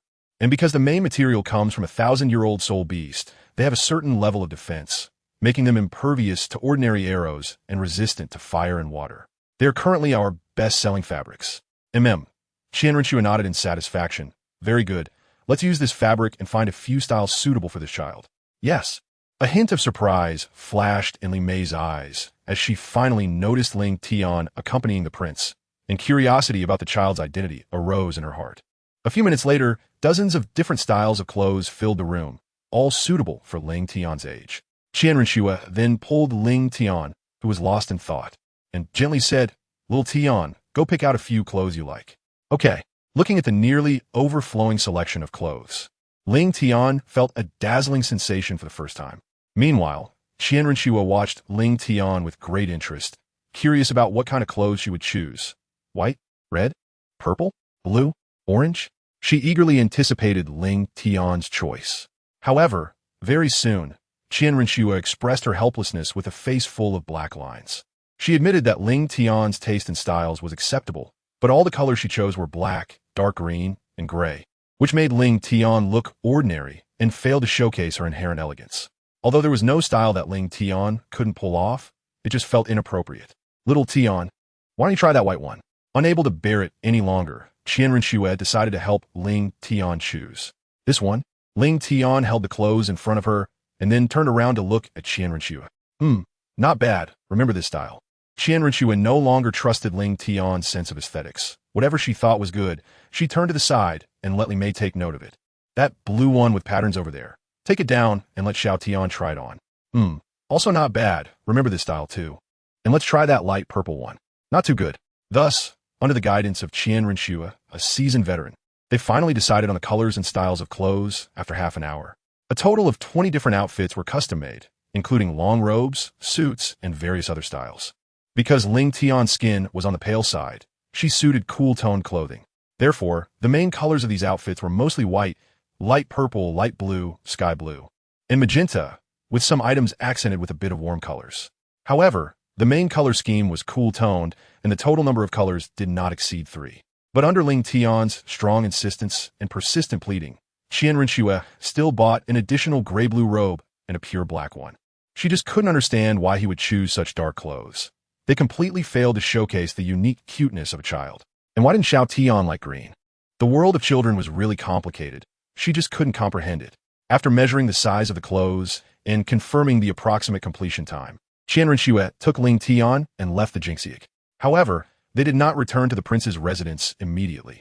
Instead, they tasted a lot of delicious food by the roadside before reluctantly returning to the prince's residence as the sky darkened. Qian Rinxue discovered that she could take more walks with Ling Tian, and she was starting to enjoy this feeling.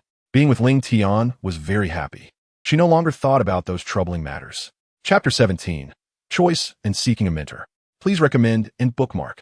2 years later, during this time, Qian Rinxue had researched many ancient texts, but she still found no records or solutions regarding the mutation of Ling Tian's soul rings.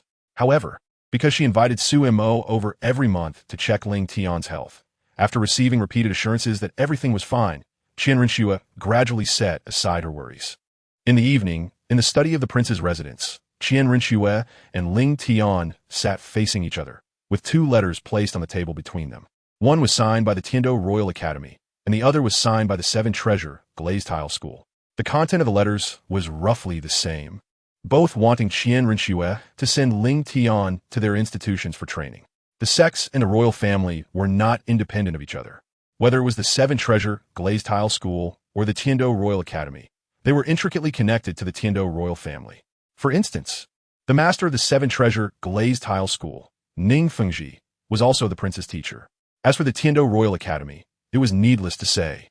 Just from the name, one could tell it was closely related to the Tiando royal family, with the 3 sole Douluo deans being appointed by the Tiando Empire. Thus, although Ling Tian was under Qian Rinxue's care, there was no conflict in joining either of their forces. It was precisely for this reason that Qian Rinxue agreed to their invitation, allowing Ling Tian to choose which side to join. Ling Tian glanced at the 2 letters. When he saw Seven Treasures Gainsthe School, a glimmer of excitement flashed in his eyes. "Brother, I want to go to the Seven Treasures Gainsthe School. Is it because of the sword Douluo?" Qian Rinxue pondered for a moment and said with emotion, "That's right, Xiao Tian. Your martial soul is a sword. And apart from Jian Dao, Qian, there probably isn't anyone else on the continent who understands swordsmanship as well. Her grandfather, Qian Douluo, is the strongest in the world. However, if we only consider swordsmanship, her grandfather would definitely not be a match for Qian. Moreover, Ning Fengji had been subtly hinting to her that the sword Douluo intended to take on a personal disciple. With Ling Tian's talent, if he goes to the Seven Treasures Gainsthe School, he is likely to become the disciple of the sword Douluo. It's a good choice. So let's go with the Seven Treasures Gainsthe School." 3 days later, at the Seven Treasures Gainsthe School, Qian Rinxue led Ling Tian to Ning Fengji and said gently, "Teacher, I entrust Xiao Tian to your care from now on. Don't worry, Qingha. I will take care of him." "Brother." Ling Tian's eyes were slightly red, looking at Qian Rinxue with some sadness. The 2 years and a half they spent together were the happiest time for Ling Tian. Now, suddenly parting ways, a wave of sorrow spread between them. "Xiao Tian, you must cultivate well." Qian Rinxue reached out to rub Ling Tian's head, then half squatted down to hold him in her arms, whispering softly in his ear, "Brother promises you. I will come to visit you at the Seven Treasure Gainsthe School when I have time." "Pinky swear?" "Pinky swear." Qian Rinxue smiled lightly as she hooked her pinky with Ling Tian's. "All right, I'm leaving now. You must cultivate well here by yourself. MHM. She repeated the same words as a few seconds ago.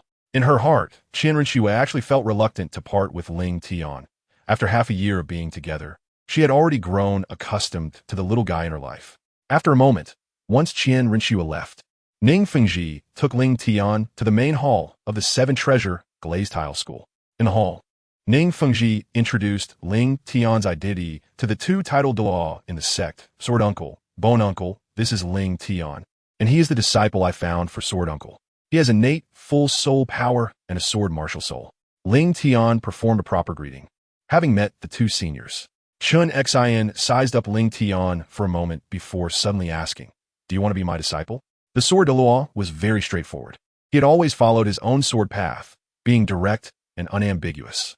Ling Tian looked sincerely at Jian Douluo and said, I came to the Seven Treasures Glazed Tile School to become your disciple. That's right. Chun Xin nodded in satisfaction, then turned to Ning Fengji and said, Fengji, I have accepted this disciple. Uncle Jian, you're too anxious. Ning Fengji helplessly rubbed his forehead. Let's not worry about anything else. But you are also an elder of the Seven Treasures Glazed Tile School. Accepting a disciple is a significant matter that requires some preparation, right? You can handle these matters. After saying this, Chun Xin grabbed Ling Tian's shoulder and stepped on the seven-killing sword to leave the hall, leaving Gu Ron and Ning Fengji looking at each other in surprise. Ning Fengji had a helpless smile on his face, and it seemed that Uncle Jian was quite satisfied with Ling Tian. Gu Ron nodded in agreement, yes. I've known that old rascal for more than 10 years, and he is rarely this eager. At the same time, at the Seven Treasures Glazed Tile School on Jian Peak. This is a mountain peak exclusive to Douluo, and very few people, apart from Ning Fengji and the others, step into this place. Ling Tian, this is my residence in the sect. You can find a courtyard nearby to stay in. I will wait for you here in an hour. As soon as he finished speaking, Douluo's figure flashed, and he flew away on the seven-killing sword.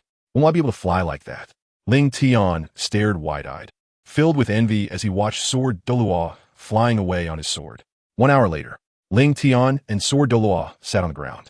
At first, Ling Tian was a bit reserved when facing Sword Douluo, but as time passed, he gradually relaxed. Ling Tian, what is the meaning of your swordsmanship? I'm not sure. Ling Tian paused for a moment and shook his head, having never considered this question before. That's normal, Douluo said with a light laugh. I was the same way when I was your age. You will eventually understand the meaning of wielding a sword. Then, Master, what is your reason for wielding a sword? Ling Tian asked. To protect the sect, Douluo replied, looking at his reflection in the seven-killing sword and suddenly recalling past events with a self-mocking tone. All I can do now is this. All right, Ling Tian, you don't need to think about these things yet, Douluo said, patting Ling Tian's shoulder and interrupting his deep thoughts. Go back and rest well for a night. My lessons require your full concentration. When Ling Tian turned around, Douluo had already left. It could be said that as expected of a titled Douluo, his speed was truly remarkable. He was beside Ling Tian one moment and vanished without a trace the next, as if he had never been there at all. Days passed, and Ling Tian gradually adapted to Douluo's teaching style. In addition to the daily soul power training, he also followed Chun Xin to learn Douluo's understanding of the sword path and their family's inherited seven-killing sword technique. Sometimes, he would also use the intent of the seven-killing sword to temper Ling Tian's will. Apart from regular training, Ling Tian had to soak in a medicinal bath prepared by Chun Xin once a week. According to him, this prescription was gained from his experiences during his travels and had significant effects on solidifying the foundation for soul masters below level 30. Chapter 18. Junior Brother Ling Tian. Guess who I am? In the blink of an eye, Ling Tian had been training with Douluo for 2 years. Seven Treasure Glazed Tile School, Sword Peak. Ling Tian leaned against the cliff, gazing at the horizon not far away. Thanks to the rapid development of individuals in the Douluo continent, he had grown from a cute young boy into a handsome youth exuding a cold aura. His icy and aloof eyes seemed to lack focus, with a deep calmness filling their depths. He wore a long indigo robe, adorned with flowing silk and cloud patterns along the collar and cuffs, and a wide jade cloud belt cinched at his waist. His black hair was tied up, topped with a small silver crown embedded with jade. Although his beauty was striking, the cold aura surrounding him meant that only those close to Ling Tian were unaffected. This change began when he obtained his second spirit ring. Unsurprisingly, when the second spirit ring was replaced by the one condensed from the ice crystal frost sword, a cold temperament started to emerge from Ling Tian. Although Chun Xin was a titled Douluo, he had no clue about this change and attributed it to the uniqueness of the ice crystal frost sword. As time passed, although Ling Tian's original personality remained unchanged, that cold temperament transformed him into the current unapproachable iceberg image. This also led to him not making many friends during his years at the Seven Treasure Glazed Tile School. Sigh. Ling Tian sighed softly. It had been 2 years. A year ago, his soul power had already reached level 29, touching the threshold of the 30th level Soul Master, but for some reason, he still couldn't break through that thin barrier until now. It seemed his body was telling him that something was still missing for the breakthrough. Guess who I am? Just as Ling Tian was pondering how to break through to Soul Master, a sound like silver bells appeared beside his ear, and at the same time, A pair of soft and delicate little hands covered his eyes. Let me guess, is it Xiao Chui, Master Xiao Hong, Uncle Ning, or Grandpa Gu? Ling Tian's calm eyes flashed with a hint of amusement as he deliberately mispronounced the name to tease the girl behind him. In fact, he didn't even need to think to know that it was Ning Rongrong behind him. Among the entire seven-treasure glazed tile school, only Ning Rongrong, Sword Douluo, Bone Douluo, Ning Fengji, and a few others could be associated with him. And among them, only Ning Rongrong would joke around with him like this. After all, the others wouldn't even dare to come close. No, does my voice really sound so masculine? The girl behind him glared at the back of Ling Tian's head, her expression fierce, as if to say that if he mispronounced another name, she would definitely make him pay. I'll give you one last chance. If you guess wrong again, I won't talk to you for a month, or rather a day. Wait, let me think carefully again. Ling Tian pretended to think seriously for a moment, then exclaimed with a look of sudden realization, I guessed it. Such a sweet and lovely voice must be senior sister Rongrong. He, junior brother Ling Tian guessed right. Ning Rongrong, as usual, threw away her previous annoyance the moment she heard Ling Tian's praise. 2 years ago, when the young Ning Rongrong came to Jianfeng to find Grandpa Jian, she happened to see Ling Tian, who was still practicing at that time. As a beauty enthusiast, Ning Rongrong immediately took a liking to this cute little brother. Thus, they gradually became familiar with each other through their interactions. Moreover, since Ling Tian didn't have many friends at that time, Ning Rongrong, who was a year older than him, naturally became his senior sister. After playing around for a while, Ling Tian looked at the lively little beauty in front of him and recalled the time she had been grounded not long ago. With a hint of confusion, he asked, Sister Rongrong, why are you here at Sword Peak again? Aren't you afraid of Uncle Ning punishing you? Ning Rongrong placed her little hands on her hips, raised her head proudly, and said, I'm not afraid of him. Ling Tian deeply questioned Ning Rongrong's self-deceptive words, wondering who it was that cried for an entire night after being scolded by Uncle Ning last time. Ning Rongrong saw through Ling Tian's true thoughts and shot him a fierce glare, saying, Don't expose your senior sister's shortcomings. I, the little witch of the seven-treasure glazed tile school, have never done anything so embarrassing. Ning Rongrong raised a finger, a mischievous glint flashing her eyes. Besides, I didn't sneak out this time. My dad let me come. Ling Tian was taken aback for a moment. Uncle Ning? Ning Rongrong recalled the conversation they had just had. He asked me to call you to the main hall of the seven-treasure glazed tile school, saying that Grandpa Jian seems to have a way to help you break through to soul respect. Senior sister Rongrong, let's go. As soon as he heard that his master might have a way to break through to soul respect, Ling Tian had no intention of listening any longer. He immediately grabbed Ning Rongrong's arm, summoned the ice crystal singing frost sword, and flew towards the main hall of the seven-treasure glazed tile school with her. Over the past 4 years, he had not only improved his soul power, but also learned the flying technique he had long coveted, which the Sword Douluo had taught him as a gift when he broke through to the Great Soul Master. Eager to reach the main hall as soon as possible, Ling Tian did not notice the blush appearing on the face of the girl leaning against him. A few minutes later, at the main hall of the seven-treasure glazed tile school, Ning Rongrong made a face at Ling Tian, then ran up to Ning Fengji. Daddy, I brought junior brother Ling Tian back. Greetings to Master, Uncle Ning, and Grandpa Gu. Ning Fengji gently asked little Tian. Rongrong should have told you the reason we came to find you, right? Ling Tian nodded and said, The Sword Douluo said in a deep voice, My master and Fengji have discussed and decided to take you out for some training, to see if we can find a way for you to successfully break through to the Soul Emperor realm. Ling Tian asked with some confusion, Master, why didn't you let me go out to gain experience before? Bone Douluo took over the conversation. Xiao Tian, your soul power increased too quickly before. Being stuck at level 29 for a year is not necessarily a bad thing for you. Then, the two explained to Ling Tian the reasons why they didn't let him go out to gain experience a year ago. The speed at which Ling Tian's soul power is increasing is too fast.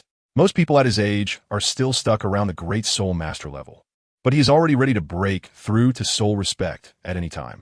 It is precisely because Ling Tian's soul power is increasing too quickly that he struggles to keep up with the pace of control, resulting in his mastery of soul power not reaching a normal level. So from another perspective, this year of accumulation is actually a good thing for Ling Tian. Although his level hasn't increased, he has completely managed to convert his soul power of 29 into equivalent combat power, which means his personal strength has increased several times compared to before. Moreover, even if Ling Tian's soul power hasn't progressed in a year, His level 29 soul power at the age of 10 is still enough to put him ahead of his peers, which is also why the sword Douluo dared to suppress him for a year. P.S. I'm asking for recommendations, collections, investments, and comments.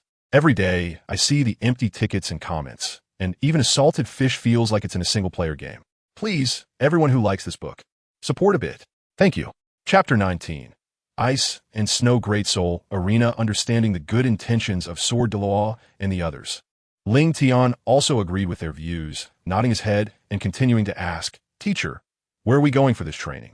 The extreme north, Sword Douluo said solemnly. The more dangerous the place, the more it can stimulate the potential within a person's body. You want to break through as well. And your martial soul attributes are very suitable for the environment there. Teacher, when do we leave for the extreme north? Ling Tian's cold eyes flashed with a hint of brilliance, indicating his interest in this matter. Good. Sword Douluo nodded in satisfaction. You go back and prepare. Tomorrow morning, I will take you to the extreme north. Grandpa Sword, I want to go with senior brother Ling Tian too. Upon hearing that Ling Tian was leaving the sect for training, Ning Rongrong's eyes lit up, and she quickly expressed her desire to join. You're being ridiculous. Before Chen Xian could speak, Ning Fengji began to scold Ning Rongrong. You little girl only knows how to make trouble every day. Look at your junior brother Ling Tian. He's 1 year younger than you, and he's already a level 29 soul master. This time, you stay in the sect and wait until you break through to soul elder before going out. He said this on purpose. Ning Rongrong's talent could definitely be considered genius. Moreover, in his eyes, this daughter who broke through to a great soul master before the age of 12 had always been his pride. And he said this more to encourage Ning Rongrong. Grandpa Sword. Ning Rongrong blinked her eyes and looked at Sword Douluo Chen Xian with. Rongrong, you can't go. However, this time Chen Xian did not agree as he usually would to any request from Ning Rongrong. The extreme north is too dangerous. This time, you should listen to your father and stay in the sect. Grandpa Bone. As soon as Ning Rongrong heard this, she immediately turned to look at Bone Douluo with a pitiful expression. Gu Rong quickly comforted the little princess of the Seven Treasure Glazed Tile School. Speaking in a gentle tone, if Rongrong doesn't go, then she doesn't have to. They are leaving, but you still have Grandpa Bone with you, right? If I can't go, then I won't go. Ning Rongrong pouted angrily and left the main hall with an unhappy expression when she saw that even Bone Douluo, who usually dotes on her, did not agree this time. Ning Fengji appeared as if nothing had happened and said gently, Ling Tian, you go back and prepare. Fengji, what you said just now was too harsh. Once the children left the main hall, Bone Douluo immediately turned around to complain to Ning Fengji. Not everyone is as abnormal as that kid. At Rongrong's age, reaching level 25 in soul power is already quite good. Similarly, Sword Douluo, who was next to him, remained silent but also showed a hint of dissatisfaction in his eyes. Uncle Bone, Ning Fengji explained to the two the reason for his earlier actions. Meanwhile, at the back mountain of the Seven Treasure Glazed Tile School. Sure enough, here it is. Looking at the figure of the girl under the tree, Ling Tian sighed. Still, as he stepped forward, ready to offer some words of comfort, Ling Tian noticed that Ning Rongrong was holding a book in her hand, leaning against the tree and reading it with great interest. Is her mood still quite good? Ling Tian flashed a smile in his eyes. However, when he clearly saw the content on the book, his expression gradually became unnatural. Heck, comfort? Forget it. Isn't this quite enjoyable? He can write here and amuse himself. What more comfort does he need? Let her play by herself. I regard you as my senior sister, and you actually think. A month later, in Ice and Snow City. This is one of the 3 largest cities in the extreme north, and the only city in the extreme north with a high-level soul arena. In the audience seats of the soul arena, a group of wealthy businessmen waiting for the contestants to appear were discussing with great interest whether the star contestant of the soul arena, Beggar, could achieve consecutive victories and win the purple gold soul badge tonight. Old Juan, who are you betting on tonight? Isn't that obvious? It's definitely the Sword Emperor Beggar, who is his opponent at the Great Soul Master level. You better not regret it. What? Do you have some insider information? No one at the Great Soul Master level can match Beggar, but tonight he will face a Soul Sovereign. Soul Sovereign? Yes. I heard it was requested by Sword Emperor Beggar himself, just as everyone was discussing in the top box of the Ice and Snow City Soul Arena. A servant lightly knocked on the door and respectfully said, Mr. Beggar, it's time for you to go on stage. A voice soon echoed from inside the room. Ling Tian calmly said to Chen Xian, Teacher, I will go down first. The Sword Douluo nodded and solemnly advised, be careful. Your opponent, although just promoted to Soul Sovereign, has one more soul skill than you. Don't worry, teacher. I will respond seriously. A few minutes later, as the battle on the first soul arena ended, the highly anticipated purple gold soul battle was about to begin. On the soul arena, a middle-aged man in a tailcoat stood in the center. He cleared his throat and announced loudly, "Next, we will have the final one-on-one battle in our 14th soul arena. The battle is between the Great Soul Master with a top-level Sword Martial Soul, Sword Emperor Bingji, and the Soul Sovereign with a Beast Martial Soul, the Invincible Beast. Jiao Wudi. Will the Ice Emperor be able to defeat his opponent despite the level difference, or will Master Jiao Wudi end the Ice Emperor's winning streak? Let's wait and see. Now, let the two contestants come on stage. The Sword Emperor is coming out. The Sword Emperor is coming out. Go, Sword Emperor. So handsome. No wonder he's my husband. That little girl is just playing. He is obviously my husband. Sword Emperor. Sword Emperor. Sword Emperor. Ha, a bunch of crazies. Jiao Wudi, I bet everything on you. You must defeat that guy. Jiao Wudi, beat him up. You are a Soul Sovereign. It's really rare to see a Soul Sovereign fighting against a Great Soul Master. Just a show for the crowd. If you can't win with a 3-ring against a 2-ring, then don't be a Soul Master. Amidst the cheers of the crowd, as the doors on both sides of the Soul arena opened, Ling Tian, wearing an ice blue long robe and a half-fox mask on his face, slowly walked out. At the same time, Ling Tian's opponent, Soul Sovereign Jiao Wudi, also arrived at the Soul arena. He stood at an astonishing height of about 2 meters, bare-chested, with a body full of lumps like a puffed-up dough, broad shoulders, a well-developed chest and bulging muscles on his chest and upper arms, resembling a bodybuilder. His round tiger eyes gleamed with ferocity, and as he entered the arena, he roared like a hellish demon. There's no need to ask. This is a power-type Battle Soul Master. Heh, are you the little brat who calls himself the Sword Emperor? Jiao Wudi looked down at Ling Tian with a condescending gaze full of disdain and brutality. Chapter 20 Ice and Snow Reflection. What does the purple gold soul badge matter? The cultivation of a soul sovereign cannot be shaken by a great soul master. Faced with Jiao Wudi's provocation, Ling Tian merely glanced at him and did not respond further. Jiao Wudi was completely enraged by Ling Tian's attitude, his brutal eyes seeming to crush him. Little brat, you will regret this.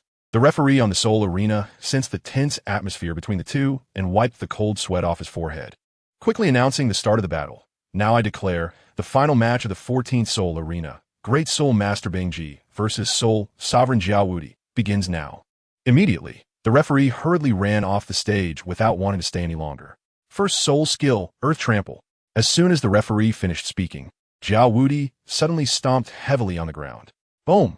A gigantic silver-white bear emerged behind him, and 3 earthy yellow soul rings appeared beneath his feet. Then, the first soul ring suddenly lit up, causing the ground around Jiao Wudi to shake, rapidly spreading until it affected the entire soul arena. Control type, soul skill. Ling Tian gripped the hilt of the ice frost sword, eager to see what actions Jiao Wudi would take next. Second soul skill, earth-shattering bear paw. Third soul skill, powerful stacking. The second and third soul rings lit up simultaneously, and a rich, earthy yellow light enveloped his palm. As long as you are affected by my first soul skill, you will be unable to evade the upcoming attack. Seeing that Ling Tian had not reacted until now, Jiao Wudi felt a surge of joy and struck his right palm toward Ling Tian's chest. Go down. Bang. The bear paw slammed solidly against Ling Tian, and witnessing this, Jiao Wudi was overjoyed, quickly following up with another palm strike, aiming to knock him off the soul fighting stage and end the battle. However, at that moment, the Ling Tian in front of him suddenly shattered, and a cold voice came from behind him. Is this your strongest hit? Not good, this is a decoy. Jiao Wudi quickly realized that the Ling Tian in front of him was a clone. But just as he prepared to withdraw and deal with the real Ling Tian behind him, he found that his body was frozen by the shattered ice sculpture, unable to move for a short time. This is the second soul skill that Ling Tian acquired. It is still the ice-snow mirror image granted by the ice frost sword.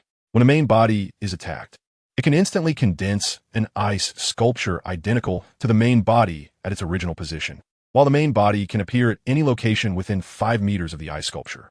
Additionally, the ice shards formed by the broken decoy can briefly affect the attacker's movements. First soul skill, Ice Blade. Ling Tian raised the ice crystal frost sword, and as his soul power gathered, the chill emanating from the sword intensified. It's over. As soon as the words fell, Ling Tian swung his sword. Boom! The ice blue sword wave surged forward, and the restrained Jiao Wudi had no ability to resist as he was heavily struck in the back by the sword wave. Zhao Wudi spat out a mouthful of blood and, propelled by the force of the sword wave, was thrown out of the arena. It's over. Ling Tian sheathed his sword and stood still. The battle was already over in the blink of an eye. It was not the fierce struggle one might imagine. Everyone only saw Ling Tian draw his sword and strike, and then the sole sovereign-level Zhao Wudi was thrown off the stage. Gulp. The referee swallowed hard and suddenly came to his senses. This Sword Emperor Bingji wins, with a record of 231 victories and 0 losses. Once the referee finished announcing, Ling Tian put away his martial soul and left the soul fighting platform. Below the stage, Mr. Bingji, here is your purple gold soul fighting medal. A man jogged up to Ling Tian, who was about to return to his room, and respectfully handed him an exquisite little box, which contained the purple gold soul fighting medal, a symbol of honor and status in the grand soul fighting arena. Ling Tian said nothing and nodded as he accepted the medal. This was what he deserved, so there was no need for any polite words. Our boss is very interested in you. I asked if you could come over for a chat. Not interested. After saying that, Ling Tian didn't care about the reaction of the man behind him, put away the purple gold soul medal, and returned to the room where Sword Douluo was. He wasn't afraid of anyone getting hot-headed and causing trouble for him. With Sword Douluo by his side to maintain order, anyone who had ill intentions towards him would only be asking for trouble. A moment later, in the room, Ling Tian took out the purple gold soul medal and said calmly, "Teacher, I got it." "Not bad." Sword Douluo nodded in satisfaction. He had originally set a time of 6 months to obtain the purple gold soul medal. Unexpectedly, Ling Tian took only 4 months to progress from the iron soul medal to the current purple gold soul medal. He had tried to overestimate Ling Tian's abilities, but he didn't expect him to be 2 months ahead of schedule. Starting tomorrow, you won't need to participate in the soul fighting competition anymore. Sword Douluo said in a gentle tone. Take a good rest for a few days. A week later, we will officially enter the extreme north. The environment there is harsh and full of dangers. That will be your real training. The Great Soul Arena was just a transit station for Ling Tian. It was a place to transform the knowledge that Sword Douluo had imparted over the past few years into his own skills through battle. The ultimate goal was to master this knowledge to face the more severe challenges of the extreme north. As for Chen Xian's arrangements, Ling Tian had no objections. He indeed needed to take a break to adjust his state. Just like a tightly strung bow, if it remained tense all the time, it would eventually break. Proper relaxation and rest were also necessary. Chen Xian seemed to remember something and suddenly stood up and walked outside. "Teacher Ling Tian, what are you doing?" Chen Xian squinted his eyes, a hint of killing intent gathering in his gaze. "There are some annoying flies outside. Before entering the extreme north, let me help you deal with them first." His tone was very calm, as if he was merely going out to swat a few flies. Under his watchful eyes, someone actually dared to scheme against his disciple? Did they really think his 7-kill sword couldn't harm people? Today, he would kill a few to send a message. Anyone who touches Chen Xian's disciple dies. This is the attitude of a Sword Douluo. No one can touch his disciple, not even in thought. After so many years, he had finally found a disciple that suited him perfectly. He would not allow any accidents to happen. A week later, at the border of the extreme north, the master and disciple stepped on their respective martial souls and arrived at the border of the extreme north from Ice Snow City in less than half an hour. Just a step further is the infamous forbidden area of the extreme north, a paradise for soul beasts, a place that even Title Douluo would not easily venture into. Chapter 21. Captured by the Snow Empress. Xiao Tian. Just ahead is the extreme north. Chen Xian sheathed his 7-kill sword and said in a serious tone, "Once you enter the extreme north, everything will depend on you. Be cautious with any soul beast you encounter, until you break through to Soul Sage. Unless you are in life-threatening danger, I will not help you actively. This is your own trial." "Teacher, I will be careful." Ling Tian looked at Chen Xian with determination. This time he must break through to Soul Sovereign. At this moment, in the ice and snow temple of the extreme north.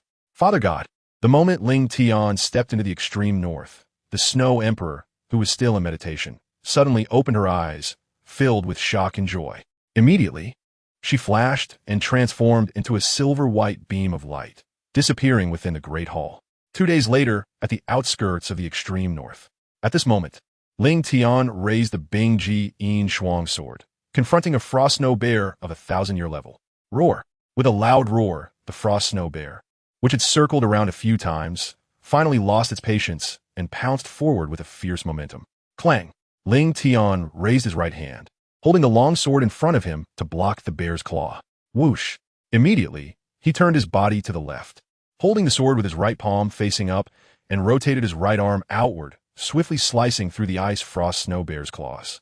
The injured snow bear had just intended to retract its claws, but at that moment, it was already too late. Ling Tian seized the opportunity to thrust his sword forward while pivoting on his wrist, executing a close-range, circular motion with the sword held upright on both sides of his arm. With a decisive flick, he opened a large hole in the chest of the giant bear. Then, with a tremor of the sword, he completely severed its heart vein. Thud! As the massive bear's lifeless body collapsed to the ground, Ling Tian sheathed his martial soul and continued onward. This was the third 1,000-year-soul beast to fall under his sword. In all 3 battles, without exception, Ling Tian did not use any soul skills. He relied solely on the basic sword techniques taught by the Douluo, employing the simplest moves: thrust slash lift, hang point, wipe support frame, sweep, intercept stab, push transform, collapse, and cloud, to hone his swordsmanship against the 3,000-year-soul beasts. Indeed, his sword technique was proficient, although his soul power was only at level 29. Ordinary 1,000-year-soul beasts were no match for him. Floating in midair, Chun Xin watched as Ling Tian effortlessly dealt with the 3,000-year-soul beasts, and a smile of appreciation appeared at the corner of his mouth. Truly, he was a disciple worthy of his attention. After eating some food to regain a bit of stamina, Ling Tian looked ahead and murmured softly, "We should be approaching the inner area now, right? It's time to delve deeper." Ordinary 1,000-year-soul beasts no longer satisfied him, and the quality of the soul beasts in the outer area was generally low. He needed stronger opponents to break through to Soul Sage. So entering the inner area was a definite choice. Ling Tian frowned slightly, feeling that the number of soul beasts seemed to have decreased instead. After spending 2 days deep in the extreme north, Ling Tian found that encounters with 1,000-year level soul beasts had become increasingly rare, even fewer than when he was in the outskirts. Just then, a cold wind swept towards Ling Tian. Sensing something was off, Ling Tian was startled and took several steps back while tightly gripping the ice crystal frost sword. "Xiao Tian, stand behind me." Chun Xin suddenly appeared in front of Ling Tian, slashing through the cold wind with the sword. At this moment, he had already entered a state of combat. The 7 kills sword standing in front of him with a solemn expression, his gaze fixed on the front. He sensed an aura nearby that was not weaker than his own. "Teacher, the situation has changed. We need to leave here." Although they had not yet discovered the enemy, Chun Xin felt a tremor in his heart and decisively decided to take Ling Tian out of the extreme north to prevent any unforeseen circumstances. "Let him go." A cold voice pierced through layers of ice and snow, ringing in the ears of Sword Douluo, carrying a strong sense of warning. "Who are you?" Sword Douluo furrowed his brow, stepping forward with his sword drawn, scanning the surroundings. "I am Chun Xin, Sword Douluo of the 7 Treasure Glazed Tile School. May I ask who you are?" No response. Moments later, in Ling Tian's line of sight, a human woman dressed in white was gracefully walking towards them. With each step her pure, white jade foot took, a piece of ice formed below, lifting her up. Ling Tian suddenly reminded, "Teacher, look over there." Chun Xin frowned slightly. A human woman? In his impression, there was no title Douluo that matched the identity of a woman. Could it be some hidden, powerful being?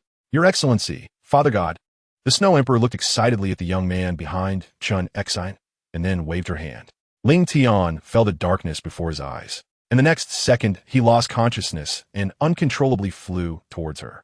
By the time Chun Xin noticed, the unconscious Ling Tian was already lying behind the Snow Emperor. Ling Tian, the 7 killing sword appeared in response, with sword energy swirling around, the killing intent directed at the Snow Emperor. However, because Ling Tian was still in the Snow Emperor's hands, Chun Xin ultimately suppressed his anger and did not act rashly. "What do you mean, Your Excellency?" "Human Soul Master, leave this place."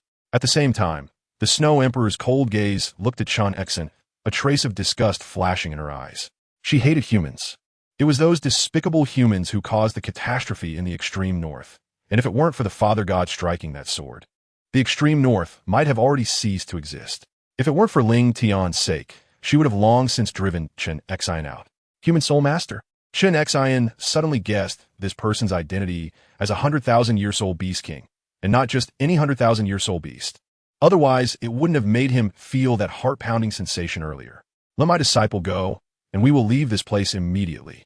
After silently calculating his chances of victory in his heart, Qin Xian understood he was not the opponent and could only retreat. The Snow Emperor frowned slightly, looking displeased at Qin Xian. You want to take Ling Tian? What a joke. Then she suddenly struck out with a palm, the Snow Emperor's third ultimate move. The great cold, no Snow Emperor palm, enveloping an endless force of ice and snow, crushing towards Qin Xian. What a powerful momentum. Even as a peak title Douluo at level 96, Qin Xian still felt small when facing the Snow Emperor's palm. That palm seemed like a mountain, and he felt as fragile as a flying insect before it. 7th Soul Skill, 7 Killing True Body. 8th Soul Skill, Move Mountain and Fill Sea. 9th Soul Skill, God and Demon Duel Slash. One powerful soul skill after another was unleashed from the sword Douluo's hand. At this moment, he could no longer care about anything else. All his focus was on countering the Snow Emperor's palm. The Snow Emperor held back. The Emperor palm was only effective if it hit the enemy directly, and the palm she struck at the sword Douluo was merely superficial. At most, it would only make him faint for a while. Meanwhile, after the strike, the Snow Emperor no longer paid attention to Qin Xian, picking up the still unconscious Ling Tian and disappearing from the spot amidst the swirling snow. Chapter 22, You Are Me, But I Am Not You. A tear silently slipped from the corner of the Snow Emperor's eye. Father God, you have finally returned. The Ice and Snow Divine Palace. Where's this? Ling Tian, waking up slowly, opened his eyes and looked around in confusion. Father God. A warm embrace pulled him back to reality, and looking down, he saw the woman who had abducted him tightly holding him in her arms. Ling Tian sat there in a daze, opening his mouth but not knowing what to say. What's going on? What did you just call me? After a moment, I will say it to you again. I really am not some Father God. Ling Tian looked helplessly at the Snow Empress, patiently explaining, I am just a small soul master from Heavendo City. This is my first time in the extreme north. How could I possibly be the Father God you speak of? After the previous conversation, he finally understood the whole story. It all started because the Snow Empress was convinced that he was the Father God, leading to a series of events that ultimately resulted in him being brought back to the Snow Empress's palace. The Snow Empress said seriously, Father God, I will never mistake your aura. But I really am not. Ling Tian thought for a moment and decided to use proof by contradiction to question the Snow Empress. All right, then tell me, apart from what you call aura, what other way do you have to prove that I am the Father God you claim to know? Since he couldn't convince the Snow Empress, he would let her present evidence. After waiting for a while, Ling Tian continued, If there's no evidence, I hope you certainly have some. A cunning glint flashed in the Snow Empress's eyes, and then she asked confidently, Your martial soul should be a sword, right? Its name is Bingji Yin Shuang. How do you know its name? Ling Tian asked. The Snow Empress chuckled lightly and replied, This is the most important to you, Father God, so of course I know.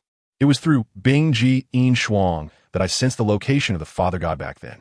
Ling Tian took a deep breath, suppressing the shock in his heart, and continued, Although you guessed my martial soul correctly, I am still the Father God.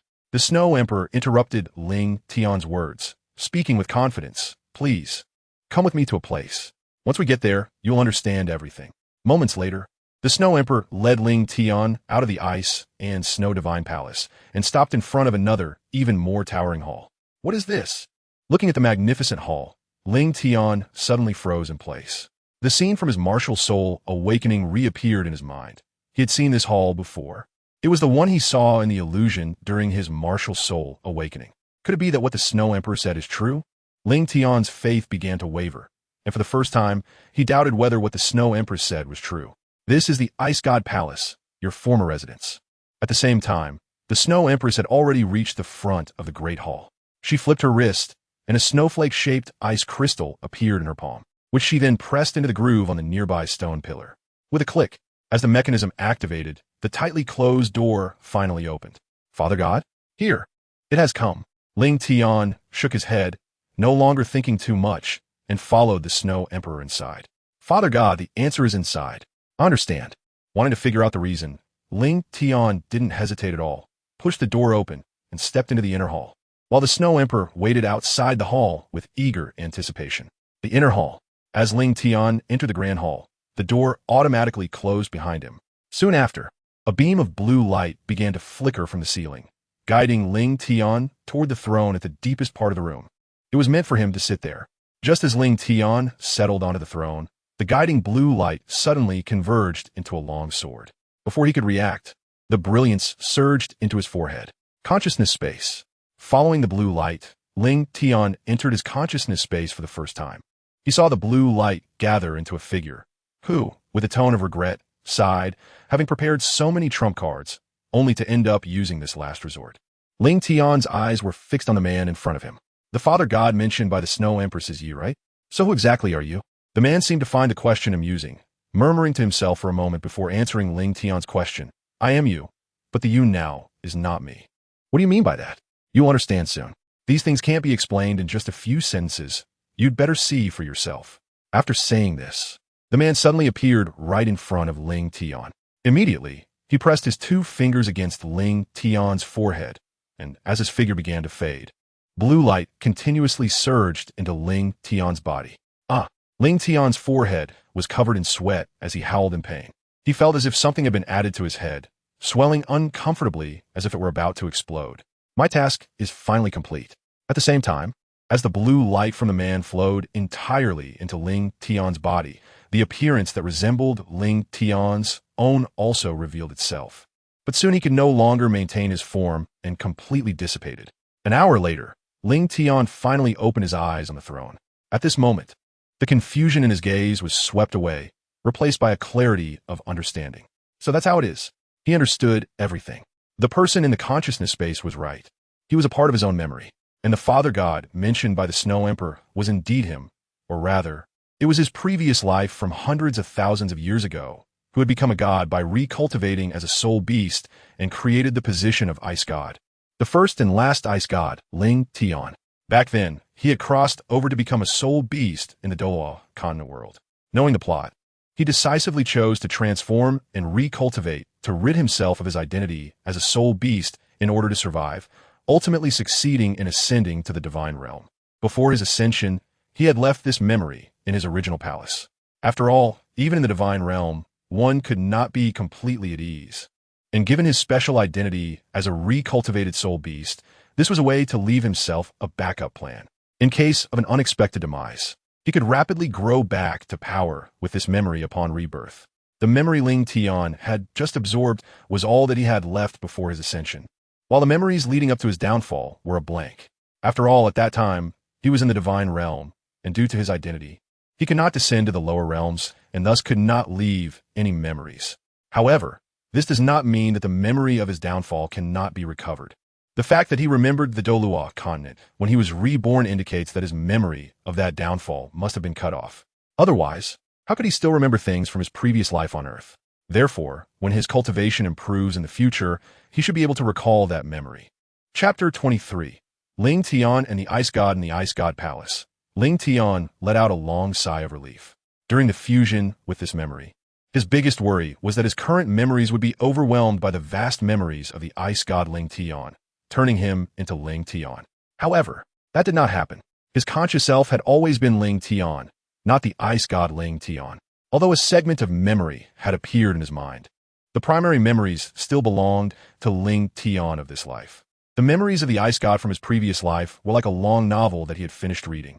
Although there were many experiences and exciting content, he only remembered some key parts, with 99 of the trivial experiences occupying just a corner of his mind. The remaining memories were mostly about rare treasures and cultivation experiences, how to quickly enhance one's cultivation, which would not affect Ling Tian of this life, nor would it turn him into the IceGod he once was. Ling Tian or Ling Tian. After a moment, the main gate of the inner hall was opened from the inside with a bang. Looking at the Snow Empress standing at the door with eager eyes, Ling Tian's memories of her gradually surfaced in his mind. Back when he was training in the extreme north, he happened to discover this being, the Snow Empress, formed from the purest ice attribute elemental energy, in the core area of the extreme north. He then took her under his wing and cared for her like a daughter. Eventually, he nurtured her step by step to become the ruler of soul beasts in the extreme north, allowing him to ascend to the divine realm with peace of mind. Father God, whom Ling Tian felt a bit awkward, but he still accepted the title. After all, he was indeed the father god of the Snow Empress in his previous life. Swear, I miss you so much. The Snow Empress pounced into Ling Tian's arms. You've worked hard. Ling Tian awkwardly held the Snow Empress, listening to her faint cries, and instinctively patted her back gently. However, due to the height difference between them, It looked more like the Snow Empress was holding Ling Tian in her arms. Noticing this, Ling Tian's expression became somewhat unnatural. Moments later, inside the main hall of the IceGod Palace, the Snow Empress began to introduce the changes in the extreme north since his fall. Without the protection of a deity, the situation in the extreme north had deteriorated rapidly over the years. Because Ling Tian was the ice god, his fall had the greatest impact on the extreme north, as the soul beasts were no longer under the care of a god, and the consequences of the soul beasts facing tribulations were predictable. As a result, with the downfall of the 10,000-year level soul beasts, the strength of the extreme north was gradually declining. This, in turn, sparked the greed of humans and sea soul beasts. As the ruler of the extreme north, the Snow Empress naturally had to fulfill her responsibility as the strongest and fight against the nearby sea soul beasts to protect the extreme north. However, fortunately, the Father God had finally returned. At this point, the Snow Empress looked at Ling Tian beside her, a relaxed smile appearing at the corners of her mouth. As long as you restore your divine status, all the difficulties in the extreme north will be easily resolved. Ling Tian hesitated for a moment, then spoke up. Can you not always call me Father God from now on? As expected, upon hearing this, the smile on the Snow Empress's face quickly faded, and her originally bright eyes dimmed. In a low voice, she said, "Does Father God no longer want little Snow?" No matter that she was now the ruler of the soul beasts in the extreme north. In front of the Father God whom she had not seen for a long time, she would always be a child who never grew up. "Shwe shwe, please calm down for a moment and listen to me." Ling Tian took a deep breath and said seriously, "I don't hate you. It's just that I'm really not used to the title Father God. You have to understand that standing in front of you is Ling Tian, a 10-year-old child, not the ice god of the past. Is it appropriate for a soul beast that has lived for 700,000 years to call a 10-year-old child Father God? Of course, this is something Ling Tian only dares to say in his heart. After all, age is a common issue for women, and if this were to be said out loud, it would be more than just a matter of address. Do you understand what I mean? So, does Father God just want to change the title? Yes, that's exactly it. But I don't want to change. Father God is Father God. Change it. No change. The two began a long discussion about the title. In the end, Shwe Di and Ling Tian decided to compromise. When there were no outsiders present, Shwe Di could continue to call him Father God. In all other situations, the title would have to be changed. Moreover, Shwe Di added that Ling Tian would also have to maintain the same title for himself. By the way, Shwer, my teacher, just as he was speaking, a subtle fluctuation of soul power emerged within Ling Tian, a sign of a breakthrough in soul power. A flicker of joy flashed through Ling Tian's eyes. He didn't expect that the soul power issue that had troubled him for a whole year would break through at this moment. Thinking of this, he quickly focused his mind, sat down, and concentrated on guiding the breakthrough of his soul power. Boom! Moments later, as Ling Tian opened his eyes, a wave of soul power surrounded him, successfully breaking through to a level 30 soul master. What type of soul ring does the Father God need to break through to a soul master? As the ruler of the extreme north, it would be quite simple for the Snow Empress to casually find a few dying 1,000-year soul beasts to sacrifice as Ling Tian's third soul ring. Any 1,000-year level soul beast would do. Ling Tian waved his hand to stop the Snow Emperor, calmly explaining, "My soul ring is the Ice Mist Frost Sword, which was self-consolidated by absorbing the power of a 1,000-year soul beast. So as long as the time is sufficient, it can be done. Leave it to me, Father God." The Snow Emperor flashed and went outside to search for a soul beast. At this moment, Ling Tian, through understanding the memories of the Ice God, had basically grasped the uniqueness of his martial soul. The Ice Mist Frost Sword is the vessel of the Ice God's divine position. If it were a perfect Ice Mist Frost Sword as a martial soul, there would be no need for the power of a soul beast. It could immediately condense a soul ring upon breakthrough. However, now the Ice Mist Frost Sword had suffered severe damage before, so it could only absorb the power of the original soul ring to self-consolidate the soul skill that best matched him, which is why the soul ring had turned into its current ice blue color. P.S. Let me clarify a doubt for everyone. Firstly, the memory issue is actually something the Ice God did intentionally. Although the essence of the soul is still him, reincarnation and recultivation have formed a completely new personality. If the memories of tens of thousands of years were to flood into Ling Tian's mind, that personality would cease to exist. But the Ice God did not want this. He has his own pride and persistence, so he chose to dilute his memories, leaving only those related to improving cultivation. The new self has a new life, and his memories are just to pave the way for the growth of this new self. nourishing him to become himself. In other words, the IceGod's memories are merely an observer for Ling Tian, not an experiencer. So he would not become a different person because of these memories. He remains the Ling Tian he once was, unchanged. He would still call the sword Douluo teacher, still refer to Qian Renxue as prince brother, and still call Ning Rongrong's sister Rongrong. This is what I want to express, and I hope the readers can understand this, so that later they won't say things like the male protagonist has the IceGod's memories. Why is he still so immature and acting young? Chapter 24. Avatar Mirror. After understanding Ling Tian's request, the Snow Emperor quickly brought back a 300-year-old extreme cold thrush, which was nearing its end. The extreme cold thrush was very cooperative and directly sacrificed its soul ring to Ling Tian, because it was a voluntary sacrifice. This time absorbing the soul ring did not require dispelling resentment, and it only took less than half an hour for the third ice blue soul ring to successfully condense. Looking at this brand new soul ring, a hint of joy also appeared in Ling Tian's cold eyes. It wasn't easy. After a year, he finally became a soul sage. By the way, Snow Emperor you. As soon as Ling Tian opened his mouth and hadn't finished speaking, a burst of red light suddenly flew out from the depths of the temple. This light seemed to be carrying something, and without any pause, it flew directly in front of Ling Tian. Soon after, the light enveloped him completely. Father God, the Snow Empress initially felt a bit panicked. But just as she was about to take action, Ling Tian's voice came from within. I'm fine, this is a soul bone. Soul bone. The Snow Empress finally relaxed her worried heart and quietly exited the palace. The absorption of soul bone takes at least a day or two. She needed to give Ling Tian a quiet environment without outside disturbances.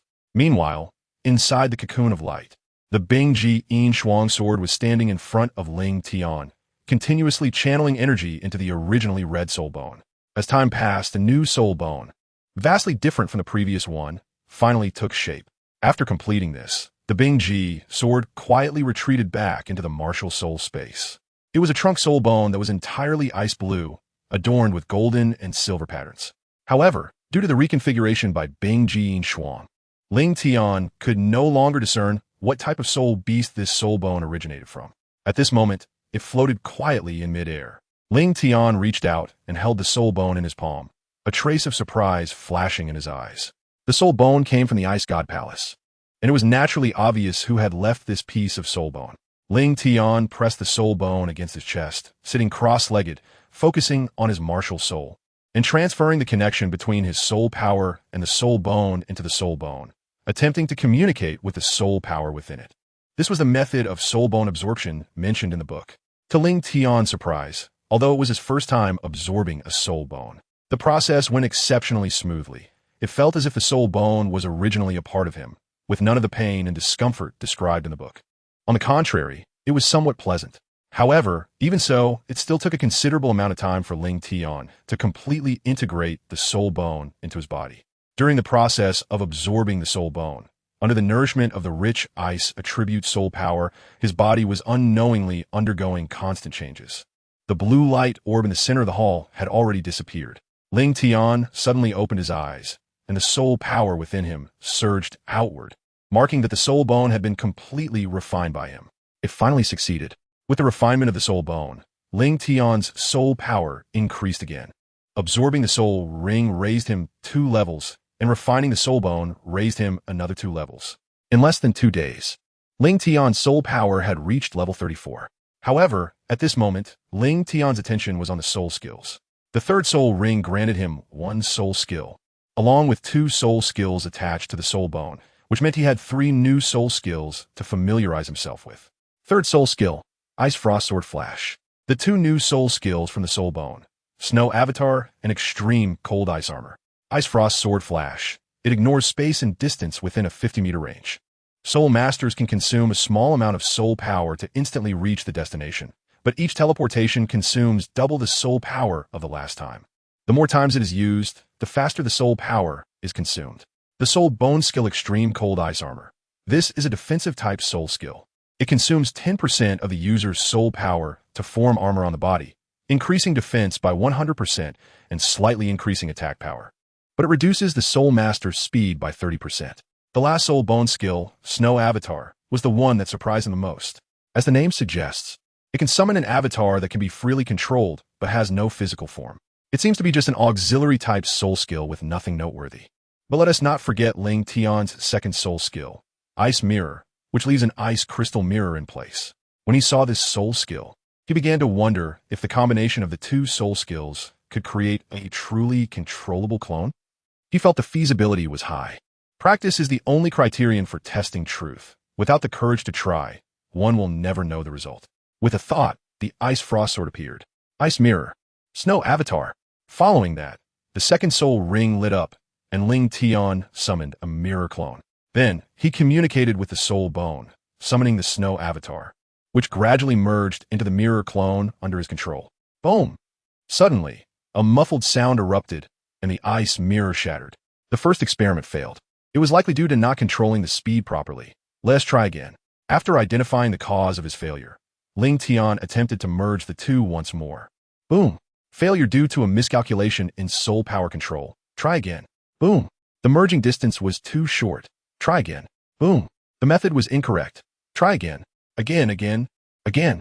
Although he kept failing, Ling Tian felt a surge of fighting spirit because his failures were not in vain. Each failure eliminated one wrong approach, laying a solid foundation for his eventual success. Moreover, thanks to being in the IceGod Palace, Ling Tian's soul power remained abundant, allowing him to keep trying. Bang, bang, bang. With each attempt, the time between the breakdown of the mirror clone grew longer. Finally, after an unknown number of attempts, the mirror and the avatar successfully merged, and his clone succeeded. It succeeded. In Ling Tian's joyful gaze, the clone began to move under his control. After testing, he gained a preliminary understanding of the clone. First, the clone's strength was at the Great Soul Master stage, one level lower than his main body, and could not use soul skills, only engaging in physical combat. Secondly, the original abilities of the mirror were retained. When the clone exploded, the ice shards formed also retained controllable abilities. Finally, regarding the duration, after the previous experiments, at this stage, a clone could last up to 10 minutes. If it entered combat mode, the consumption of soul power would increase, reducing the duration further. A good soul skill. Although it had significant limitations, overall, it was still a useful soul skill, and Ling Tian was quite satisfied with it. Chapter 25. Zhu Zhuqing being pursued 2 days later. In front of the IceGod Palace, the Snow Empress looked at Ling Tian with a hint of reluctance. Father God, can you really not stay in the extreme north any longer? Ling Tian shook his head and said seriously, the Tiando Empire still has my family, friends, and teachers. I can't stay here forever. It has been a week since he was brought to the core circle of the extreme north by the Snow Emperor. If he doesn't go back soon, he might even have to set up a spirit position, right? Will the Father God come back? He will come back. Ling Tian's cold eyes revealed a hint of warmth. When my soul power breaks through to the 40th level Soul Master, I should come back for a visit. We will meet again then. There are the trunk soul bone, head soul bone, limb soul bones, and external attached soul bones. In total, there are 7 soul bones. If I'm not mistaken, there should be 6 more soul bones hidden in the IceGod Palace. It's impossible that I only prepared 1 soul bone in my previous life, right? By the way, when I return, don't tell those guys I convinced about my news just yet. They have never been honest, and if they find out that I am weak after reincarnation, they might have some ulterior motives. Schwer understands. The Snow Emperor nodded, and a strong killing intent flashed in her cold eyes. They had better not entertain such thoughts. Otherwise, even if it leads to a drastic drop in the strength of the extreme north, she would personally deal with those guys. It's all just speculation. Don't think too much about it for now. The Snow Emperor restrained her emotions and said softly, let me escort you out of here. Thank you. Ling Tian nodded, then took hold of the arm. The land of the extreme north is vast. From the core circle to the outskirts, even if one walks without rest, it would take at least a week, and that is assuming no wrong turns are made. However, for the Snow Empress, it would take less than half an hour. So as long as one isn't a fool, they naturally know what choice to make. An hour later, Ice and Snow City. Hand it over to your shopkeeper. Ling Tian walked into A, placing his token as a true disciple of the 7 Treasures glazed sect on the counter. Please wait a moment. The errand boy picked up the token and hurriedly ran upstairs without wasting a second. From Ling Tian's attire and demeanor, it was clear that the young man was of an extraordinary background. The small-time vendors who interacted with various customers had a keen eye for such things. A few minutes later, a middle-aged man quickly approached Ling Tian, presenting the token with both hands. Is this your token? Yes. Ling Tian nodded calmly and retracted the token. The middle-aged man, seeing that the identity was confirmed, became even more respectful. I am Chu Hong, an outer disciple of the Seven Treasure Gainsthe sect, stationed outside Ice Snow City. I greet the true transmission senior brother. May I ask what your orders are? Send it back to the sect. Ling Tian took out a letter marked with his name from his storage ring, emphasizing that this letter must be sent back to the sect as quickly as possible. With the speed of Sword Douluo, it should have returned to the sect within a week. However, even with his fastest return, it would still take him a week. Given the vast information network of the Seven Treasure Gainsthe sect, sending a letter back should be faster than his own speed. So, he decided to send a letter back first to reassure Chen Xian and the others. The disciple understood. Chu Hong nodded solemnly as he took the envelope. After giving these instructions, Ling Tian did not linger and turned to leave the Seven Treasure Gainsthe sect shop.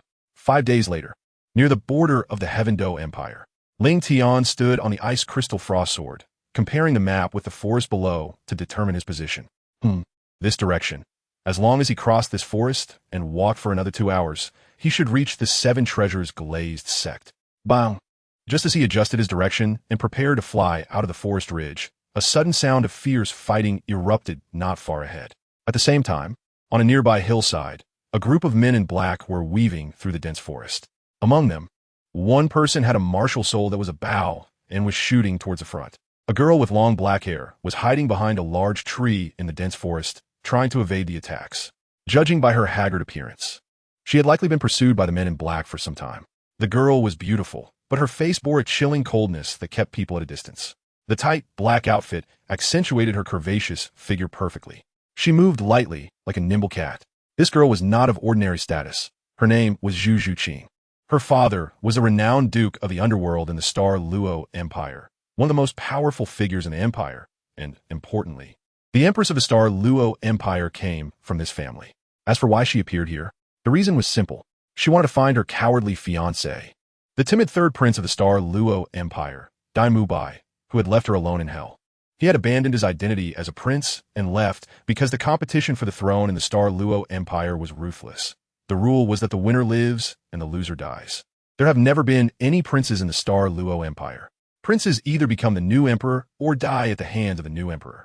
The current heirs to the throne were the first prince, Davis, and the second prince, Bai. The competition for the throne should have been evenly matched, but the first prince, Davis, was a full 8 years older than Bai, which meant that in terms of soul power level and personal prestige, Bai was far behind his older brother. Thus, disheartened, Bai abandoned Zhu Zhuqing and left the Douluo Empire. He fled to the territory of the Heaven Do Empire, to a place called Shrek Academy. In fact, Zhu Zhuqing had no real feelings for Bai deep down. But her identity as his fiancé, he had bound her fate to his. If he lived, she lived. If he died, she died. So she could only go find Bai.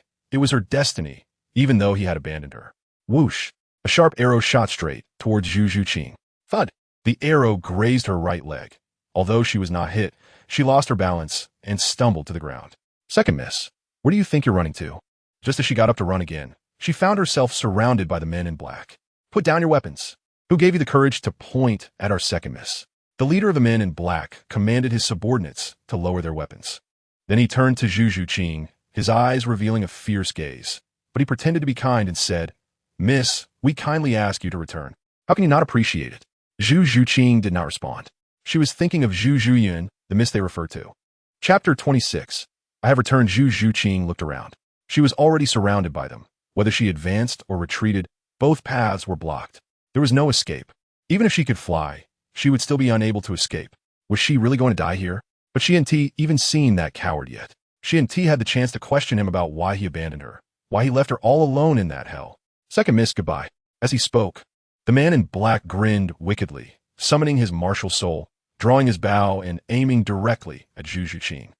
Bai, I hate you. At that moment, Zhu Zhuqing looked at the blade coming closer, despairing, and closed her eyes, a single crystalline tear rolling down her haggard cheek. She hated him. If he hadn't fled, how could she have ended up like this? Meanwhile, Ling Tian, who had just arrived in midair, happened to witness this scene. He hadn't intended to intervene, but seeing the girl's despairing gaze stirred something in him. He sighed helplessly, then took out the half-face mask he had used in the soul-fighting arena to conceal his identity. Immediately, with a thought, he sent out a sword light from the ice crystal frost. Ding! The arrow made of condensed soul power was cut in half by Ling Tian. Who? The leader of the men in black exclaimed. The first soul skill, Eagle Eye, allowed him to see every movement within 30 meters around him. As the yellowish soul ring lit up, the leader's gaze sharpened as he scanned the surroundings, trying to locate the person who had attacked. To the east pursue. With his command, the other men in black sprang into action. However, the leader remained in place, observing Ling Tian's movements while fully unleashing his soul power, ready to deliver a fatal blow at any moment. Where's he? Ling Tian suddenly disappeared from his line of sight. Just as he felt confused, he suddenly sensed a chill. At that moment, Ling Tian stood behind him, and with a thud, the ice crystal frost sword pierced through his heart without any obstruction. Commander! A feint to the east and a strike to the west. The other black-clad men immediately reacted and turned to kill Ling Tian. At the same time, hearing that scream, Zhu Zhuqing opened her eyes in confusion.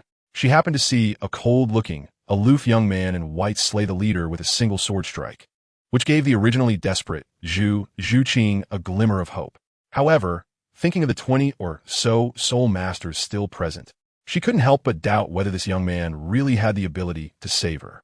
But the scene that followed completely overturned Zhu Zhuqing's perception of the young man.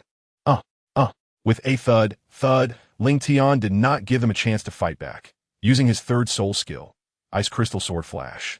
Each time he appeared in the crowd, the Ice Crystal Frost Sword would take away an enemy. Blue light flashed continuously, and the number of fallen enemies kept increasing. Thud, run, hurry and escape. His speed was too fast. Retreat, quickly retreat. As body after body fell, the black-clad men were completely terrified, fleeing in disarray, no longer having the courage to fight Ling Tian. But the question was, could they escape? The effective range of the third soul skill was 50 meters. Would Ling Tian give these people a chance to run beyond 50 meters? He understood the principle of cutting the grass and removing the roots very well. The last one. Ling Tian unleashed a wave of sword energy, cutting down the last black-clothed man in half. At this moment, Zhu Zhuqing's mouth fell open in shock, her originally cool expression now filled with astonishment and disbelief. He is so strong. He single-handedly dealt with all the pursuers. While Zhu Zhuqing was lost in thought, Ling Tian had already walked up to her and said coldly, "I've dealt with those who were chasing you. You should be out of danger for now." Coming back to her senses, Zhu Zhuqing's face flushed slightly as she secretly glanced at Ling Tian and softly said, "Thank you." A figure in white, a young man, with a cool demeanor and a half-mask on his fox-like face. This was Zhu Zhuqing's first impression of Ling Tian. But why is he wearing a mask? Looking at the fair skin of his lower face, he shouldn't be too ugly under the mask, right? Just as Zhu Zhuqing was lost in her thoughts, Ling Tian had already turned around and was about to leave. "Please wait." Seeing this, Zhu Zhuqing quickly got up to call out to him. "Wait, what is your name?" Then, recalling something, Zhu Zhuqing's face turned slightly red as she hurriedly explained, "Don't get me wrong, you saved me, and I will definitely repay you in the future." Ling Tian just waved his hand. It was a small effort. "Hey, wait a moment." Before Zhu Zhuqing finished speaking, Ling Tian had already taken off on his sword. He didn't want to get too deeply involved with this dangerous girl. His act of helping her this time was merely out of compassion after seeing her predicament and following his heart.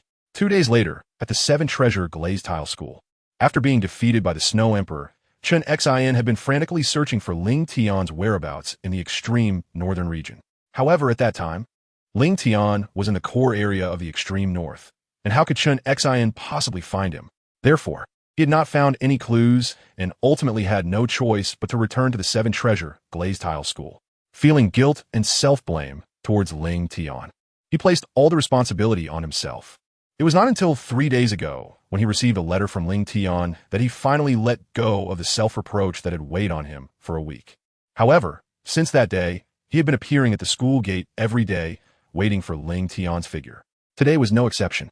Dressed in white, Chen Xin quietly waited for his disciple. At the same time, Ling Tian was swiftly approaching the Seven Treasure Glazed Tile School's mountain gate, standing on the frosty sword of ice and clear. Soon, the outline of a magnificent 7-story pagoda gradually appeared in Ling Tian's sight. As time passed, the outline of the pagoda became clearer. Chen Xin, who had been gazing into the distance, spotted Ling Tian at the first moment thanks to his titled Douluo eyesight. Without hesitation, he stepped on the 7-killing sword and soared across the sky. Master? Looking at the familiar Chan Xian appearing before him, Ling Tian suddenly understood something. His eyes slightly reddened, and a touch of emotion flashed in his eyes. I'm back. His master had been waiting at the mountain gate for his return. Otherwise, no matter how fast he was or how good his eyesight was, he couldn't have arrived so quickly. Chun Xian furrowed his brow and asked in a deep voice, Xiao Tian, what happened to your hair? Ling Tian glanced at the strands of hair on his shoulder, and with a hint of helplessness in his eyes, said, There was a bit of an accident. I'll explain in detail when the sect comes to talk. All right, let's return to the sect. Follow me back. Chun Xian nodded calmly on the surface, but his right hand trembled slightly as he patted Ling Tian's shoulder. It's good to be back, good to be back. Until this moment, seeing Ling Tian unharmed, Douluo finally relaxed the tension he had been holding. Chapter 27. Xiao Tian, did you dye your hair? All right, let's return to the sect. Follow me back. Chun Xian nodded calmly on the surface, but his right hand trembled slightly as he patted Ling Tian's shoulder. It's good to be back, good to be back. Until this moment, seeing Ling Tian unharmed, Douluo finally relaxed the tension he had been holding. A moment later, in the main hall of the 7-treasure glazed tile school, Ling Tian cupped his hands and said softly to Chan Xian, Gu Rong, and Ning Fengji, Teacher, Uncle Ning, Grandpa Gu, I'm sorry for worrying you during this time. Now that Xiao Tian is back, I can finally rest easy. If something really happened to Ling Tian, Ning Fengji wouldn't know how to explain it to Xue Qinghe. Xiao Tian, earlier Uncle Jian said to wait, what happened to your hair? Just as Ning Fengji was about to ask what had happened during Ling Tian's disappearance, his attention was drawn to Ling Tian's long sky-blue hair. This was also a question that Chan Xian wanted to ask. He remembered that it was black just half a month ago. How did it suddenly change color? Did he dye his hair on the way back to the sect? However, to be fair, the blue hair indeed suits Ling Tian's ethereal and cool temperament better than the original black. There was a little accident in the extreme north. Turning his head, Ling Tian glanced at the blue long hair draped over his shoulders. Seeing Chan Xian's worried expression, he softly explained, at that time, I just lost consciousness for a moment and didn't know anything. When I woke up again, I found myself in a cave, and both my teacher and that woman were nowhere to be found. After recovering in the cave for a while, I left to see if I could find my teacher or escape the extreme north. I don't know if it was due to my previous training, but in the cave, my level finally broke through to Soul Sovereign. While searching for a way out, I hunted a 2,000-year-old ice crystal scorpion. Just as I finished absorbing the soul ring and was about to continue on my journey, I unexpectedly discovered a soul bone from the torso. After absorbing it, I found that my hair had turned into what it is now. Ling Tian skipped over the matters concerning the Snow Emperor and the IceGod.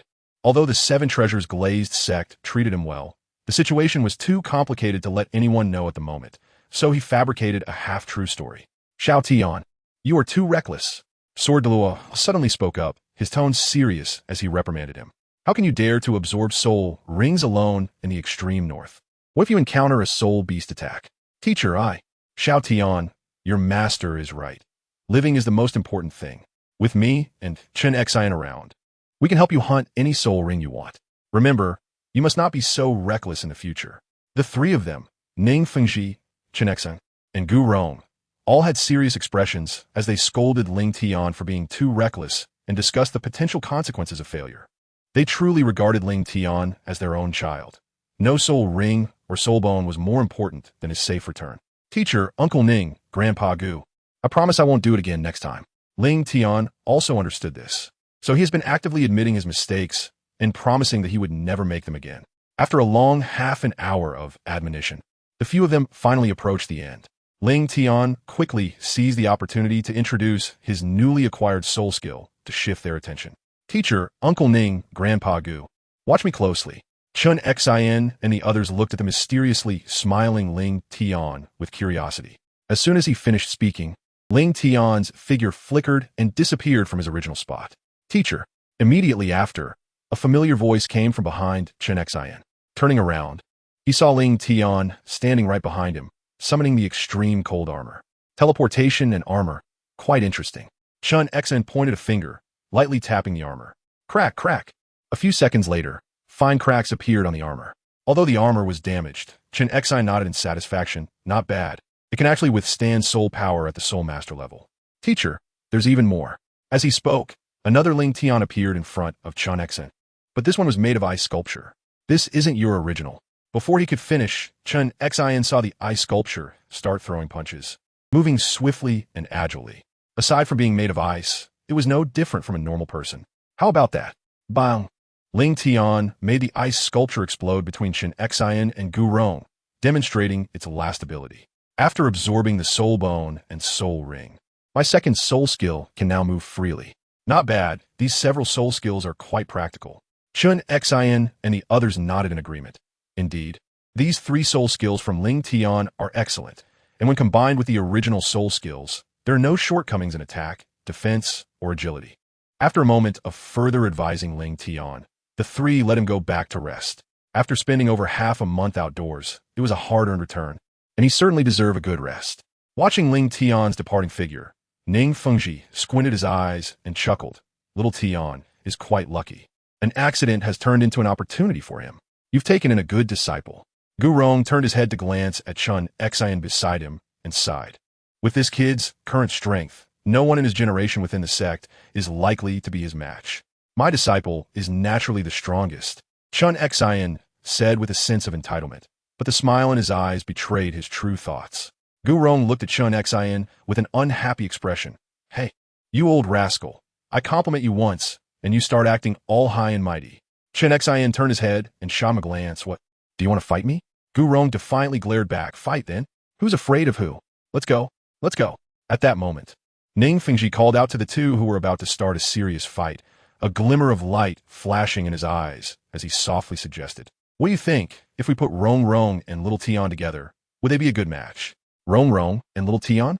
The previously tense Chen Xin and Gu Rong suddenly stopped, exchanging surprised glances before turning their heads to look at Ning Fengji. Uncle Jian, Uncle Gu, what do you think? I think it's good. Among the younger generation of the 7-treasure glazed tile school, no one's talent compares to Little Tian's. If Rong Rong really likes him, Little Tian is indeed the best choice. I have no objections, but I just don't know what Rong Rong and Little Tian think about it. Feelings need to be cultivated. As he spoke, Ning Fengji revealed a smile with deep meaning. Chapter 28. She is now 3 days later at the 7-treasure glazed tile school. Little Tian, Uncle has something he needs your help with. In the study, Ning Fengji said to Ling Tian, who had just arrived, with a troubled expression. Rong Rong sneaked out of the sect last night. Although there are disciples secretly protecting her, given Rong Rong's personality, those disciples simply can't bring her back. Ling Tian tentatively asked, So, Uncle Ning, do you want me to bring Sister Rong Rong back? That's right. Ning Fengji's face revealed a hint of helplessness. Among the younger generation of the sect, you are the only one who can talk to Rong Rong, so I can only entrust this matter to you. Leave it to me. Uncle Ning. Ling Tian readily agreed. He also wanted to meet the destined child of the Douluo world, Tang San, along with the members of his protagonist group. I'll leave it to you, Ning Fengji said softly. A few days ago, the sect's disciples replied, saying that Rong Rong had joined an academy in Soto City. If possible, it would be best to bring her back to the sect. I understand, Uncle Ning. If there are no other arrangements, I'll head back to prepare, Ling Tian responded. Thank you, Xiao Tian. As he watched Ling Tian's retreating figure, a hint of depth flashed in Ning Fengji's eyes.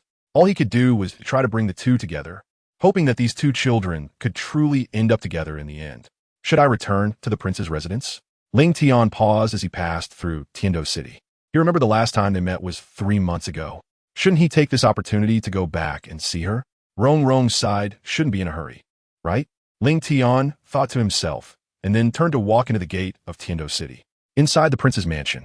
Your Highness, Ling Tian has returned.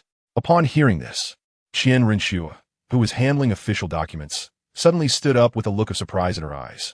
Without any hesitation, she threw down the half-finished memorial and turned to run outside the hall.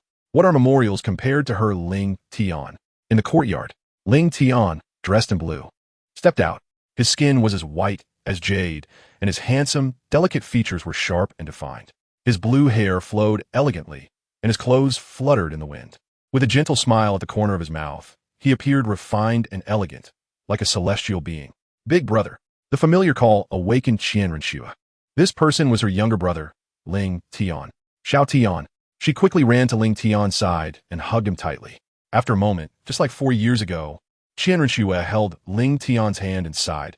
You've grown taller and more handsome, but why has your hair turned blue? It changed color due to an accident while absorbing a soul bone. That's fine. Blue looks pretty good too. Qian Rinxue chuckled and ruffled Ling Tian's hair. Kids really change every day. In just 3 months, Ling Tian had grown at least 20 centimeters taller. Fortunately, his attitude towards her hadn't changed. He was still as close as he was in childhood. Xiao Tian, shouldn't you be cultivating at the Seven Treasure Glazed Tile School? How do you have time to come back to the prince's mansion? Let's not talk about that for now. Ling Tian blinked his eyes, looking at Qian Rinxue with a hint of pride. Brother, can you guess what level my soul power is now? You definitely can't guess. I'm now a soul master at level 34. Before Qian Rinxue could respond, Ling Tian couldn't help but say it himself. Qian Rinxue looked at Ling Tian with some surprise. Level 34.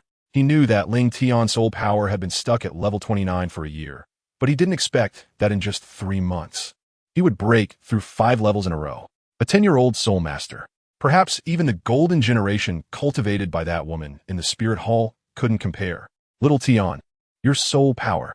Suddenly, Qian Rinxue thought of something. His expression changed as he tightly grasped Ling Tian's arm and asked urgently, "Did you use some forbidden technique to break through to Soul Master?" "Brother, what are you thinking?" Ling Tian gave Qian Rinxue a glance and then explained the matters of soul bones and soul rings once again. "I see." Qian Rinxue secretly breathed a sigh of relief, but still seriously reminded him, "Xiao Tian, you must remember that taking shortcuts to increase your soul power is absolutely not allowed. Otherwise, you will pay the price sooner or later." "Brother Prince, I won't do that." Ling Tian was very satisfied with the speed at which his soul power was increasing. How could he possibly cut off his future for immediate benefits? That's good to understand. Qian Rinxue pinched Ling Tian's cheek, restored her previous smile, and gently asked, "So, Xiao Tian, how long are you planning to stay this time?" "I'm about to leave soon." Ling Tian sighed with some regret, resting his hands on the table and tilting his head back, saying, "I came back this time just to see you, and soon I'll be heading to Soto City." "So soon?" Senior sister Rong Rong sneaked out of the sect, and Uncle Ning asked me to bring her back as soon as possible. Then, little Tian, you wait here for a moment. I'll go get something for you. Qian Rinxue suddenly remembered something, gently ruffled Ling Tian's smooth blue hair, and then got up to walk towards the inner room. After a moment, Qian Rinxue handed a light brown box to Ling Tian. "Big brother Taizi, what is this?" "Open it and see." Creak. Opening the wooden box revealed a delicate blue ring, with an ice phoenix winding around it. Ling Tian looked at Qian Rinxue with confusion. A ring? She had already given herself a storage ring, which was currently on her hand. What did this new ring mean? Qian Rinxue noticed Ling Tian's confusion and softly explained, the previous storage ring had too small a space, only 20 cubic meters, while this phone ring has 5 times that space. She had bought this ring at an auction. At that time, Qian Rinxue was invited to participate in a large auction, and the third to last item was this pair of rings. That's right, it was a pair. One was the Feng ring carved with an ice phoenix, and the other was the Huang ring carved with an ice. Moreover, the storage space of these 2 rings was interconnected. The first time she saw this ring, she decisively bid on it, planning to give one to Ling Tian and keep one for herself. However, due to the recent plan targeting Shui Yi reaching a critical moment, Qian Rinxue, as the executor of the Tiando Empire's annexation plan, couldn't leave and didn't have time to give the Feng ring to Ling Tian. 5 times? 20 cubic meters times 5 is 100 cubic meters. That's an incredibly large space. Little Tian, let me help you put it on. As she spoke, Qian Rinxue grasped Ling Tian's right hand, took out the ice blue phone ring, and placed it on Ling Tian's middle finger. Once she wore her ring, that little guy would belong to her. Thinking of the Huang ring placed in her study, a satisfied smile appeared on Qian Rinxue's lips. Chapter 29. Qian Rinxue and Ling Tian brother crown prince. What's wrong, little Tian? Nothing, it's nothing.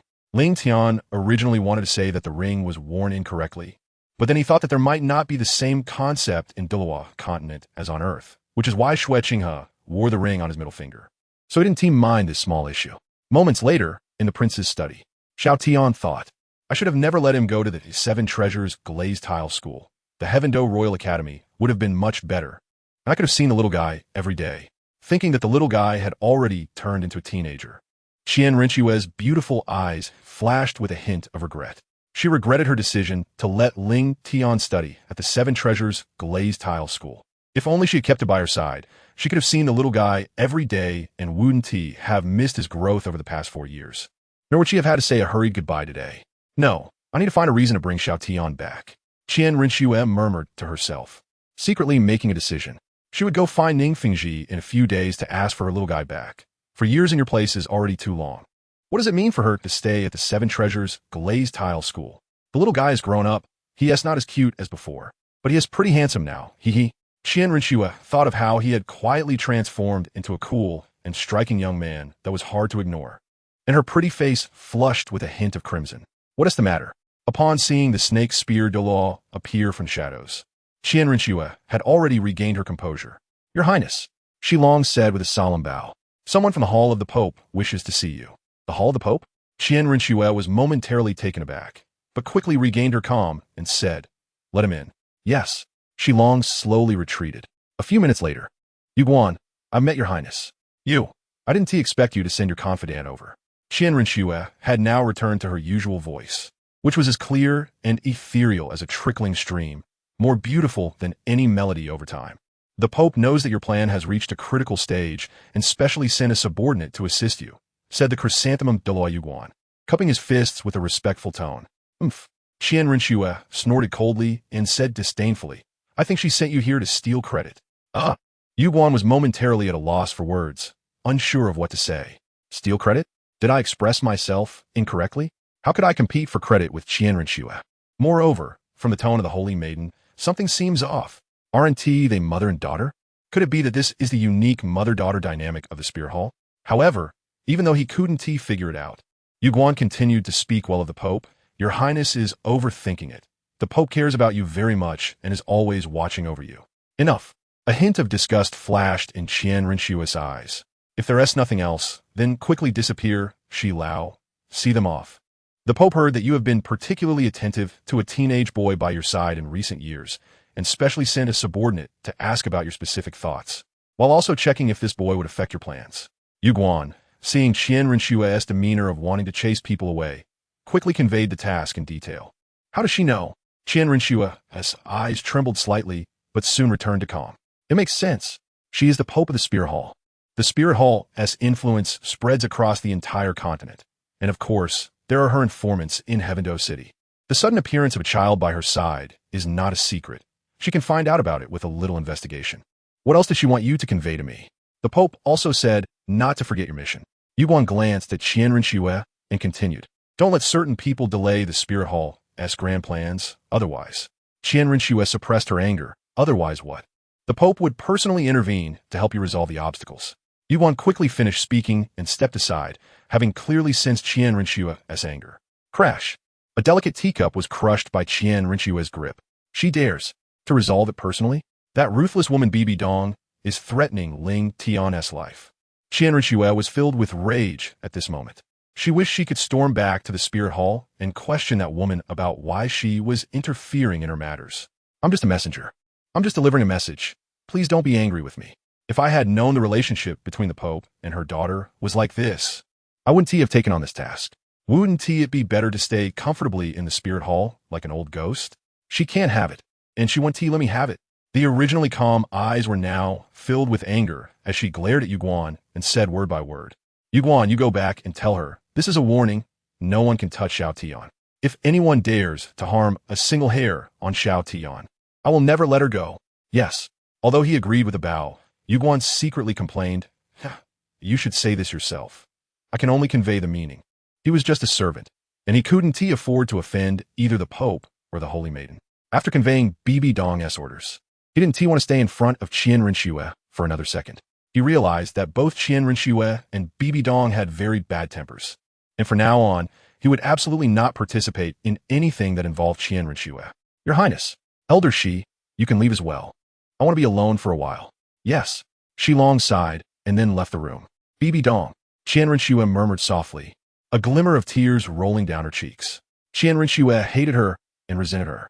She didn't understand why Bibi Dong had an extraordinary hatred for her since she was young. If it weren't for Grandpa Qian Douluo, she might have long been left to freeze to death in the snow by Bibi Dong. She took away her maternal and paternal love. Although Grandpa treated her very well, it ultimately couldn't replace her parents. It was also for this reason that she gradually developed a character that prioritized benefits and would stop at nothing to achieve her goals. And her initial decision to take Ling Tian was more about valuing his potential. But as time passed, Ling Tian unknowingly changed her attitude, gradually shifting her focus from his potential to him as a person, Until now, Ling Tian had already occupied an important place in her heart. For Qianrenxue, Ling Tian's appearance was like a ray of light in her life, illuminating her originally calm and dark world, causing ripples in her previously unperturbed life. Therefore, Qianrenxue absolutely could not tolerate Bibi Dong laying a hand on Ling Tian. This was her only bottom line now. Chapter 30, Soto Great Soul Arena. Seeking recommendations. Seeking collections. 2 days later, Douluo, a luxurious and elegant carriage, smoothly stopped outside the city gate of Soto City. Young Master Ling Tian, we have arrived in Soto City. A calm voice came from inside the carriage. Then Ling Tian pulled open the curtain and stepped out of the carriage. Thank you for your hard work. It is my duty as a subordinate. Shuling bowed and then respectfully said, if you have no other arrangements, I will return to the manor to report to His Highness. Go back then.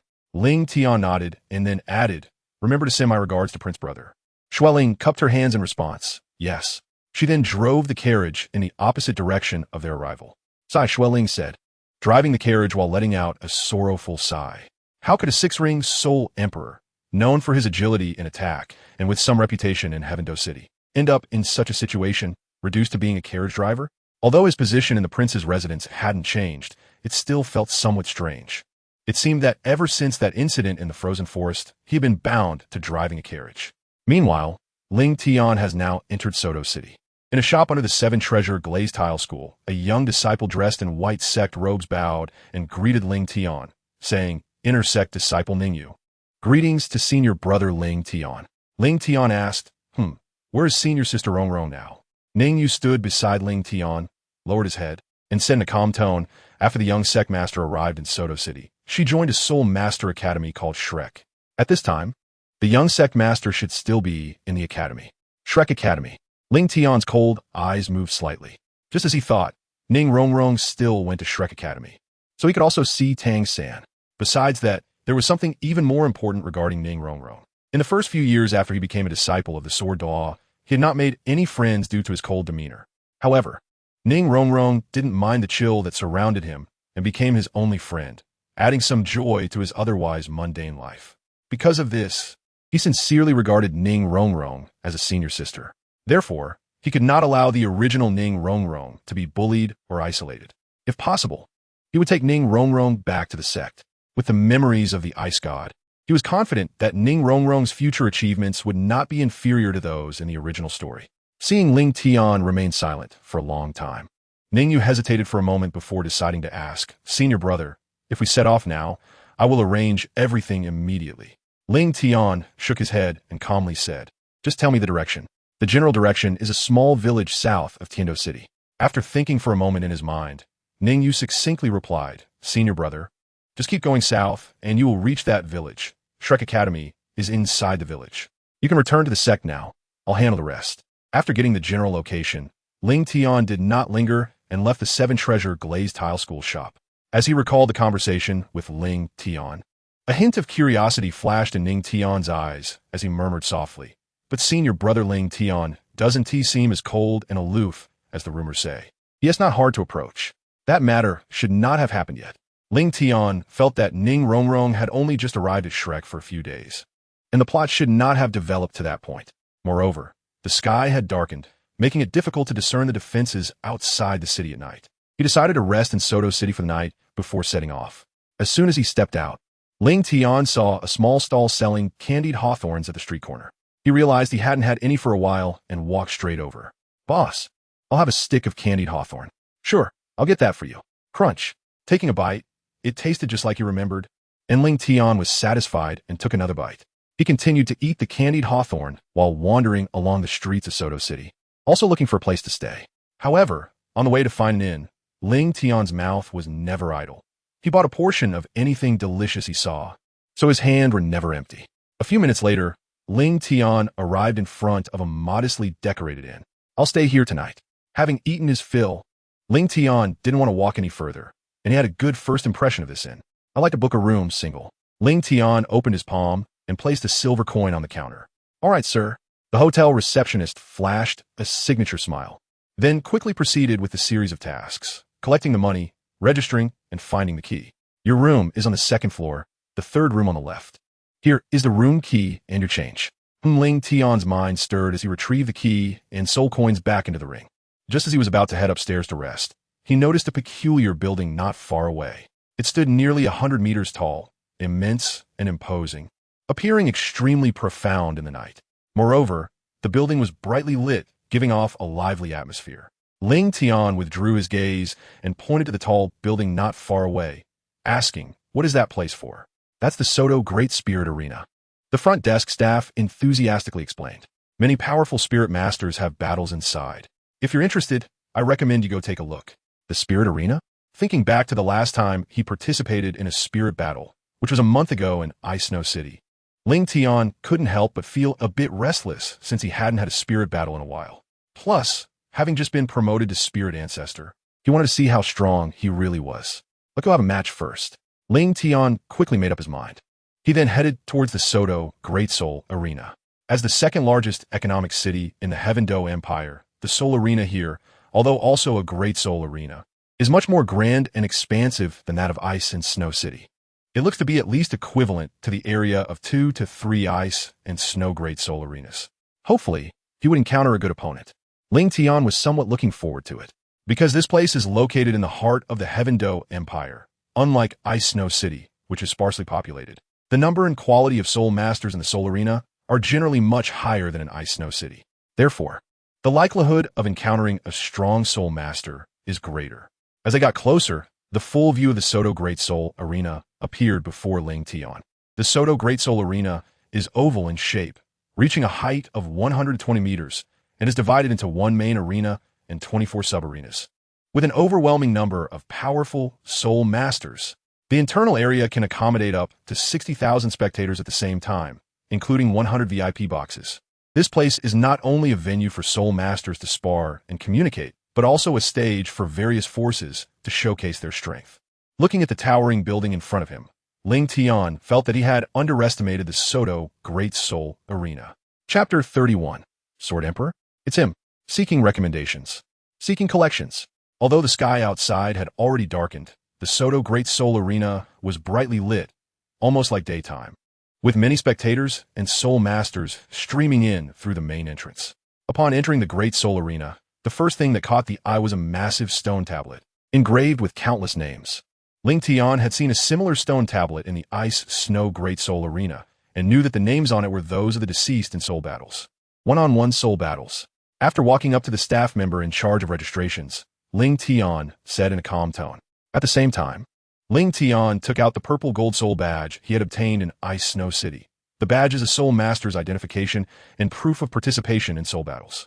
Only registered Soul Masters with badges are qualified to compete here. Purple Gold Badge. The staff member, who had initially maintained professional decorum, gasped in surprise and then said enthusiastically, "Sir, may I ask what level of Soul Master you wish to compete against?" After confirming the badge was valid, her gaze was eagerly fixed on Ling Tian. She had seen Soul Masters with purple gold badges before, but this was the first time she had encountered such a young holder of a purple gold soul badge in her many years working at the Soto Great Soul Arena. A Soul Master of level 40 or above with a purple gold badge. After a moment of contemplation, Ling Tian decided to test his strength against the Soul Sect. After all, he had fought against many from the Soul Sect when he rescued Zhu Zhuqing last time, so he had some confidence in this.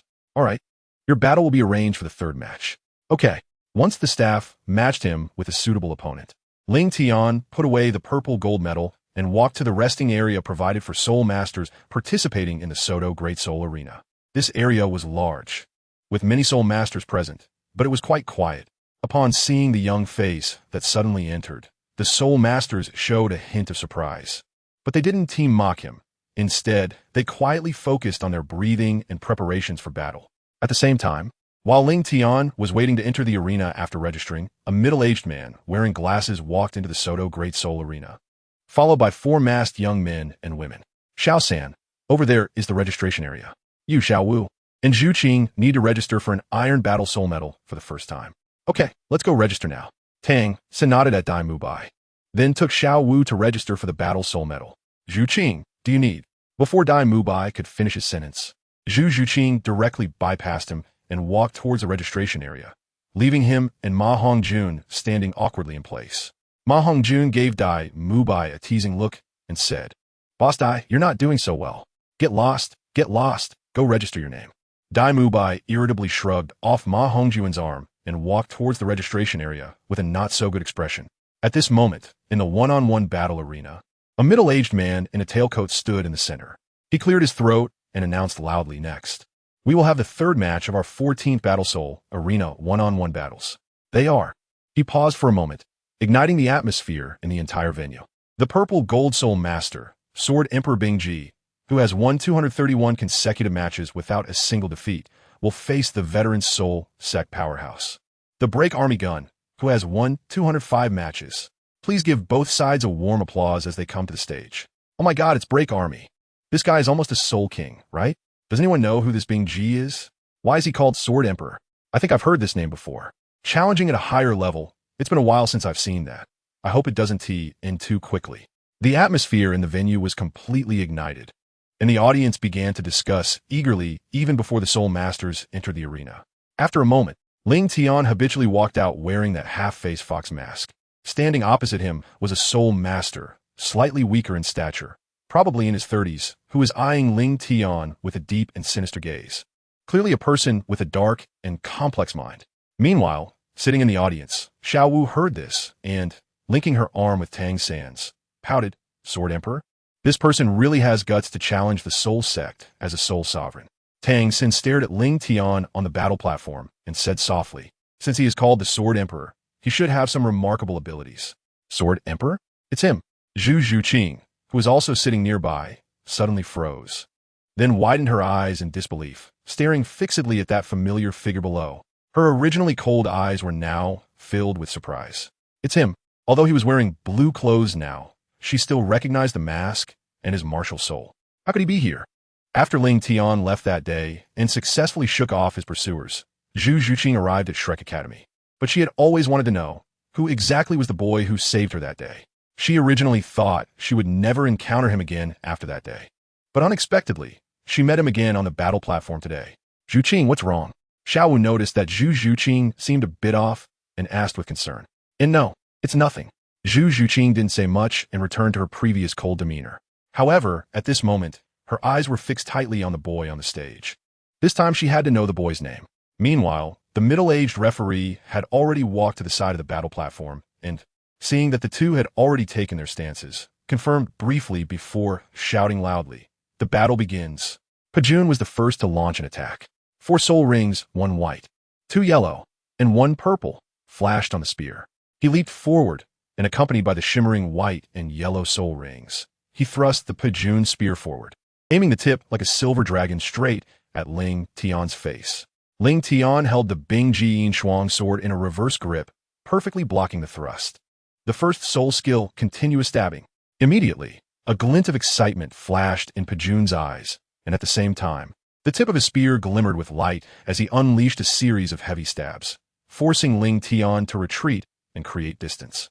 Po Yun paced forward relentlessly, and as the third soul ring on his spear lit up, his attack became even more ferocious. It's over. That kid has fallen into Pajun's rhythm. Sigh. Pajun's 3 moves are unstoppable against these newly arrived soul masters on the soul fighting platform. Some veteran spectators, who often watched Pajun's battles, gazed with a hint of regret at Ling Tian, who had been pushed to the edge.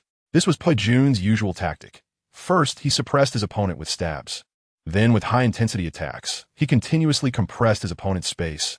And finally, he would deliver a finishing blow to knock his enemy off the stage. In the eyes of these spectators, Ling Tian, as a soul master, surely couldn't withstand the final killing move.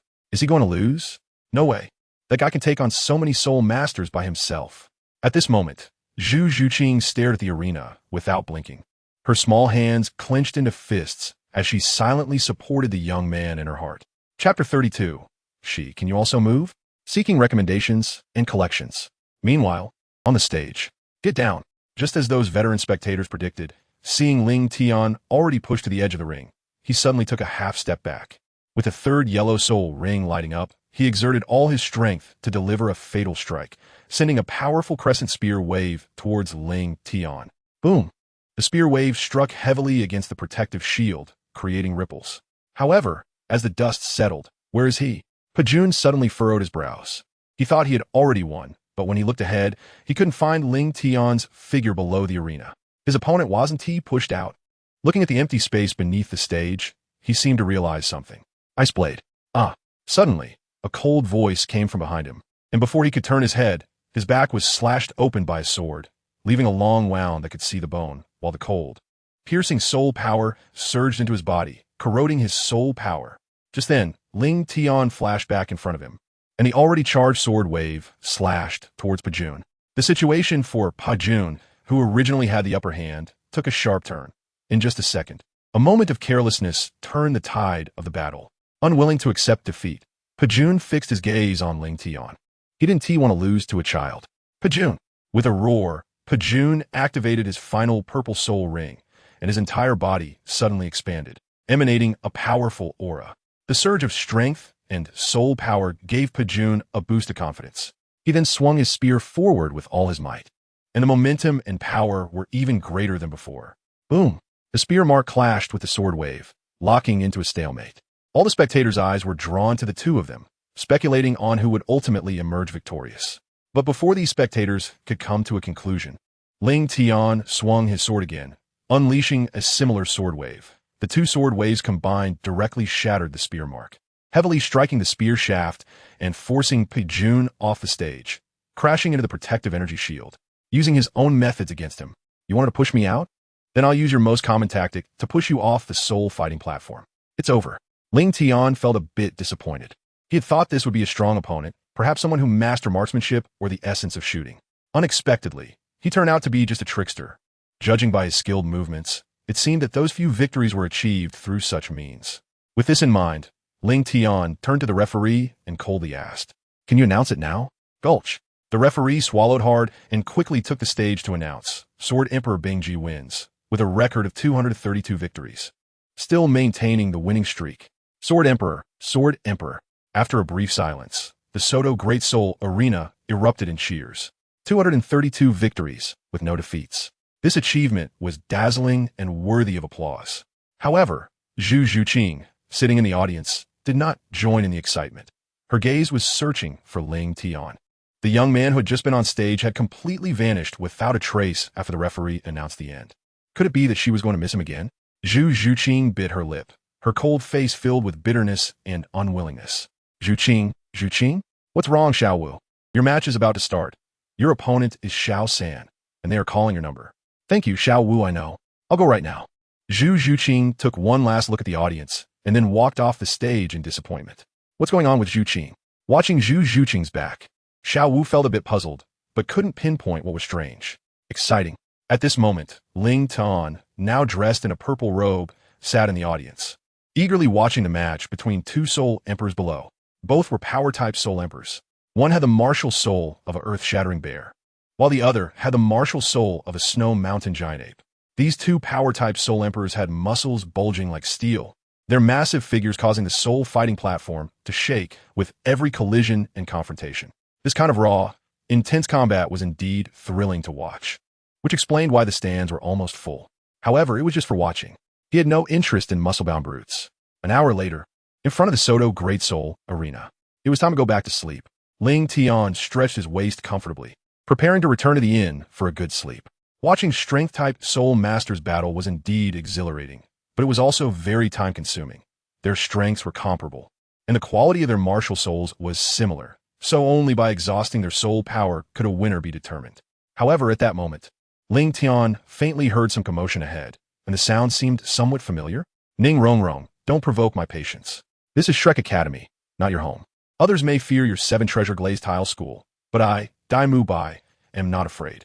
If you anger me, be careful that I won't just kill you, but will also do it in a way you won't like, Dai Mu Bai said coldly, his eyes gleaming with a chilling light. He had just been angered by Zhu Zhuqing and was now in a rage, his eyes filled with killing intent. It was clear he was not joking at this moment. Ning Rongrong chuckled, I'm so scared. Then she deliberately puffed out her chest and said, come on, let me see how you deal with me. Having completely liberated her nature, the little witch of the seven-treasure glazed tile school, Ning Rongrong had never been afraid of anything since she was young. So how could she be intimidated by Dai Mu Bai's threats? Dai Mu Bai could no longer contain the anger in his heart. The white tiger doesn't show its strength. And you really think I'm a sick cat? Suddenly, a strong aura surged within him, and his soul power erupted, charging toward the unprepared Ning Rongrong.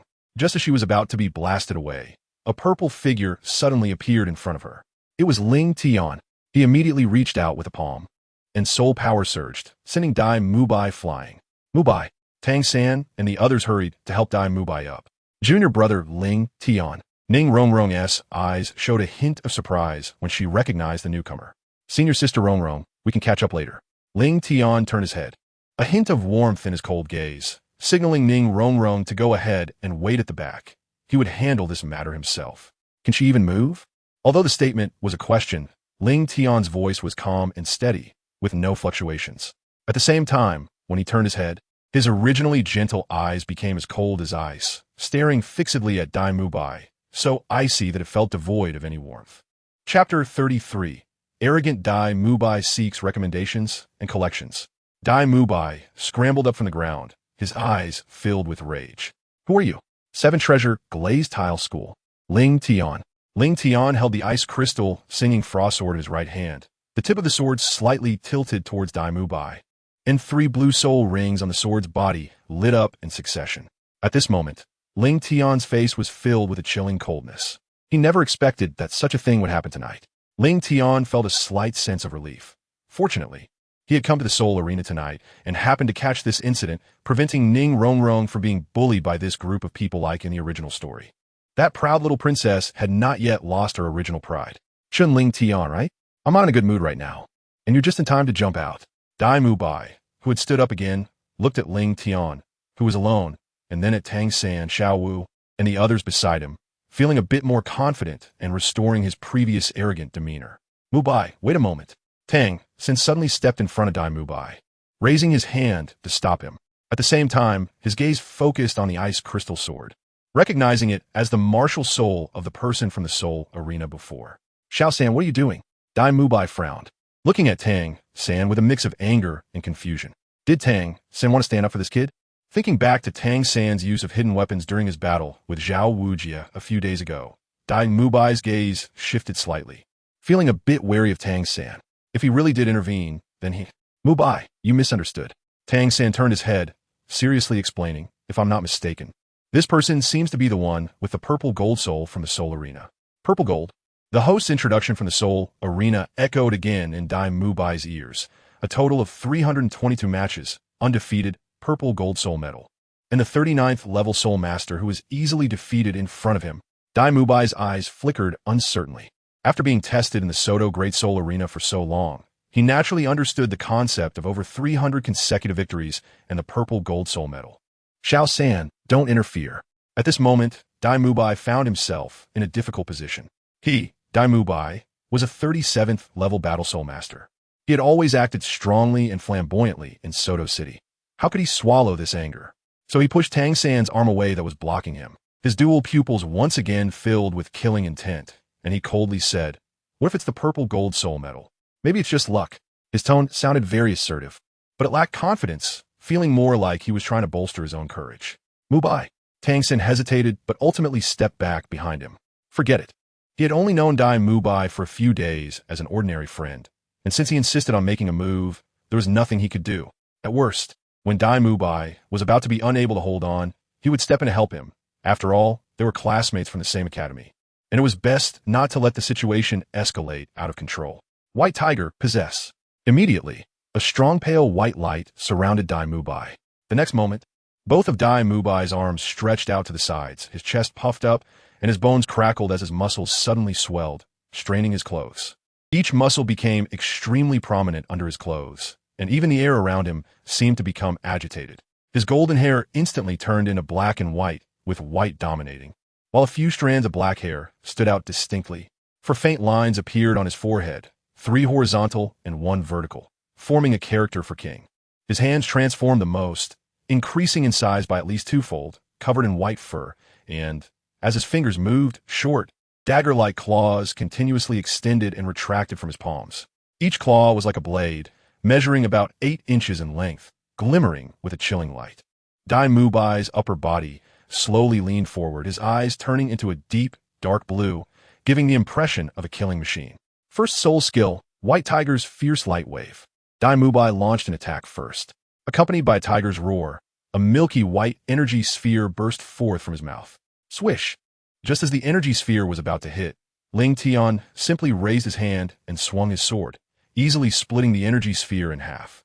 Although Dai Mubai was angry, he was not foolish. The White Tiger's fierce light wave was merely a probing attack, intended to divert Ling Tian's attention and buy him time to release his other two soul skills. Second soul skill, White Tiger's protective barrier. Instantly, a milky white light circle surrounded Dai Mubai, and without any pause, he continued. Third soul skill, White Tiger's diamond transformation. Two soul rings, one yellow and one purple, lit up beneath his feet. His evil eyes suddenly turned blood red, and a surge of soul power erupted, blasting the surrounding earth and rocks into powder. Following that, Dai Mubai's already significantly transformed body underwent a second transformation, his muscles bulging violently, and his clothes could no longer withstand the pressure, bursting apart into tatters hanging from him. The White Tiger's protective barrier and the White Tiger's diamond transformation were both enhancement soul skills that could boost Dai Mubai's attributes, which is why he released both at the same time. This was also Dai Mubai's strongest state. Kid, let me show you my true strength. With a roar, Dai Mubai stomped his right foot hard on the ground, and then like a cannonball, he lunged forward, claws spread wide, shimmering with a ghostly blue cold light. Reaching out to grab Ling Tian. Clang! Ling Tian sidestepped, raising his long sword in front of him. ZZ, 10 long, sharp claws heavily gripped the sword, creating sparks in the fierce clash. Immediately following, Dai Mubai's right foot, surrounded by a milky white light, launched a fierce attack towards Ling Tian's lower body. Extreme cold ice armor. A layer of armor forged from ice and snow suddenly appeared on Ling Tian, completely blocking Dai Mubai's attack. So hard, Dai Mubai felt as if his attack had struck an iron plate. Not only did it fail to injure Ling Tian, but it also caused him unbearable pain. Again, just as Dai Mubai was about to create some distance and launch another attack, Ling Tian flipped his wrist, and the ice crystal frost sword spun inward, deflecting Dai Mubai's claws while simultaneously thrusting toward his exposed heart. Clang! The long sword was blocked by a layer of milky white light shield. You think this attack can break my protective barrier?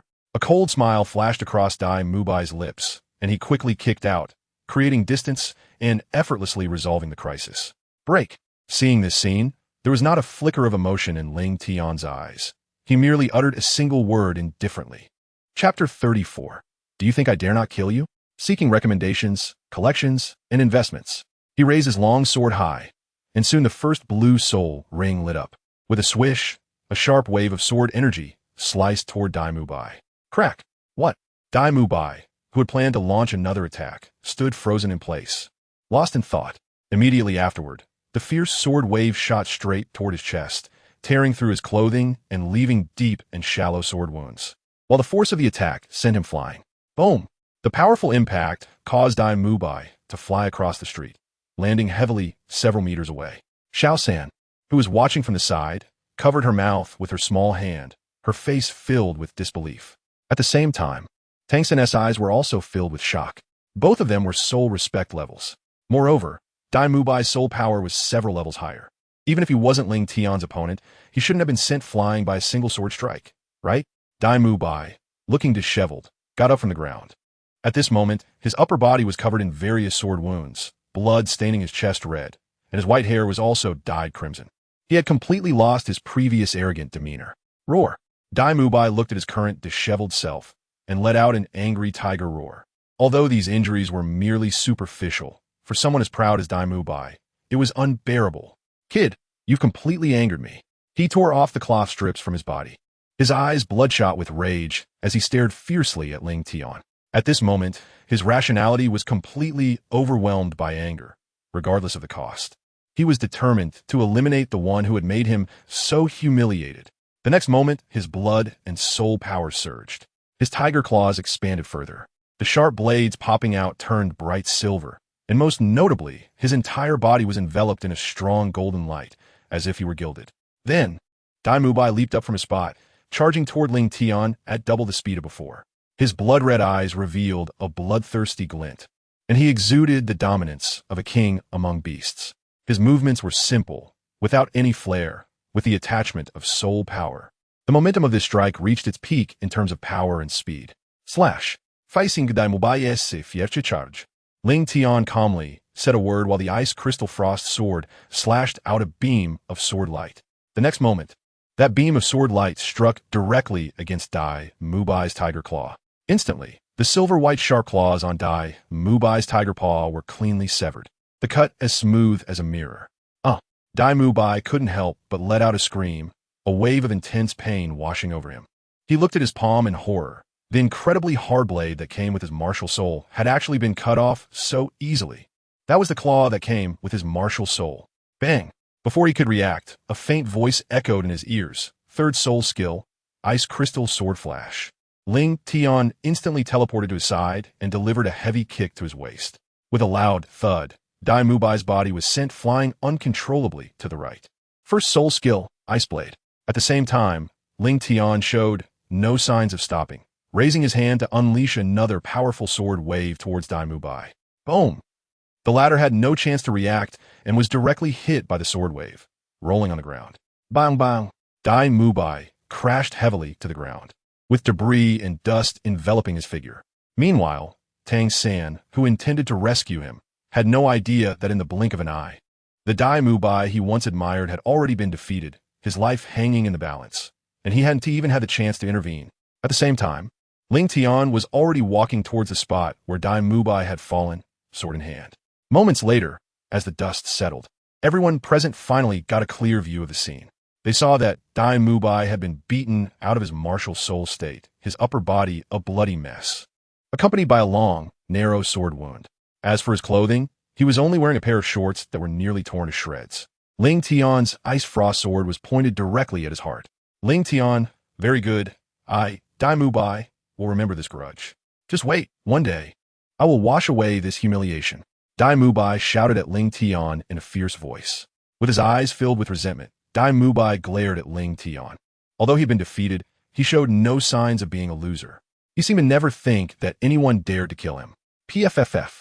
Ling Tian did not answer him, but instead, the tip of the sword was lowered and pierced into his lower abdomen. The pain suddenly filled Dai Mubai's brain, causing him to scream in agony. Ling Tian drew his sword and said coldly, "How dare you bully her?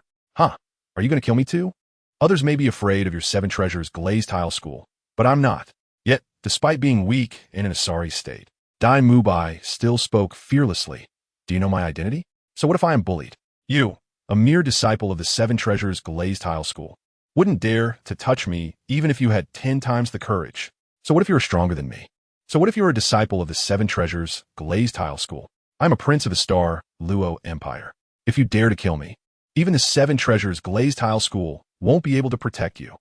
This is the reason he remained fearless even when knocked to the ground. His identity as a prince of the Star Luo Empire made him feel superior since childhood, looking down on everyone. You ask, why are you not afraid of the seven treasures glazed tile school? On what basis? Ling Tian suddenly reached out and grabbed his neck, lifting him off the ground. Bang! Without waiting for Dai Mubai to respond, he punched him in the stomach. Hiss! As for your identity? Ling Tian's 5 fingers slowly contracted as he looked at Dai Mubai, whose face was turning pale and was struggling to breathe. At the same time, his voice continued coldly. "You, a fallen prince who abandoned his fiancée, and fled in disgrace. Why shouldn't you be afraid of the seven treasures glazed tile school? What gives you the courage to threaten our little princess, who is cherished by the entire sect? Is it because of the Star Luo Empire behind you? But why do you think the Star Luo Empire would take action against a dual soul Douluo and a support-type soul sage from the seven treasures glazed tile school for you? A discarded prince? Can your identity be compared to that of Sister Rongrong? Do you still think I wouldn't dare to kill you?" Boom! As soon as he finished speaking, Ling Tian suddenly let go, throwing Dai Mubai away like trash. Immediately after, Ling Tian's figure flashed, and the ice crystal frost sword hovered above Dai Mubai's heart, releasing a powerful soul force. There was no doubt that if this sword came down, Dai Mubai's heart would be instantly pierced. P.S. Dear readers, please vote to support the lazy author. The results after half a month of writing have been too dismal, not to mention recommendation votes. Even comments and collections are pitifully few. Every day feels like I'm writing alone, and I have no motivation left.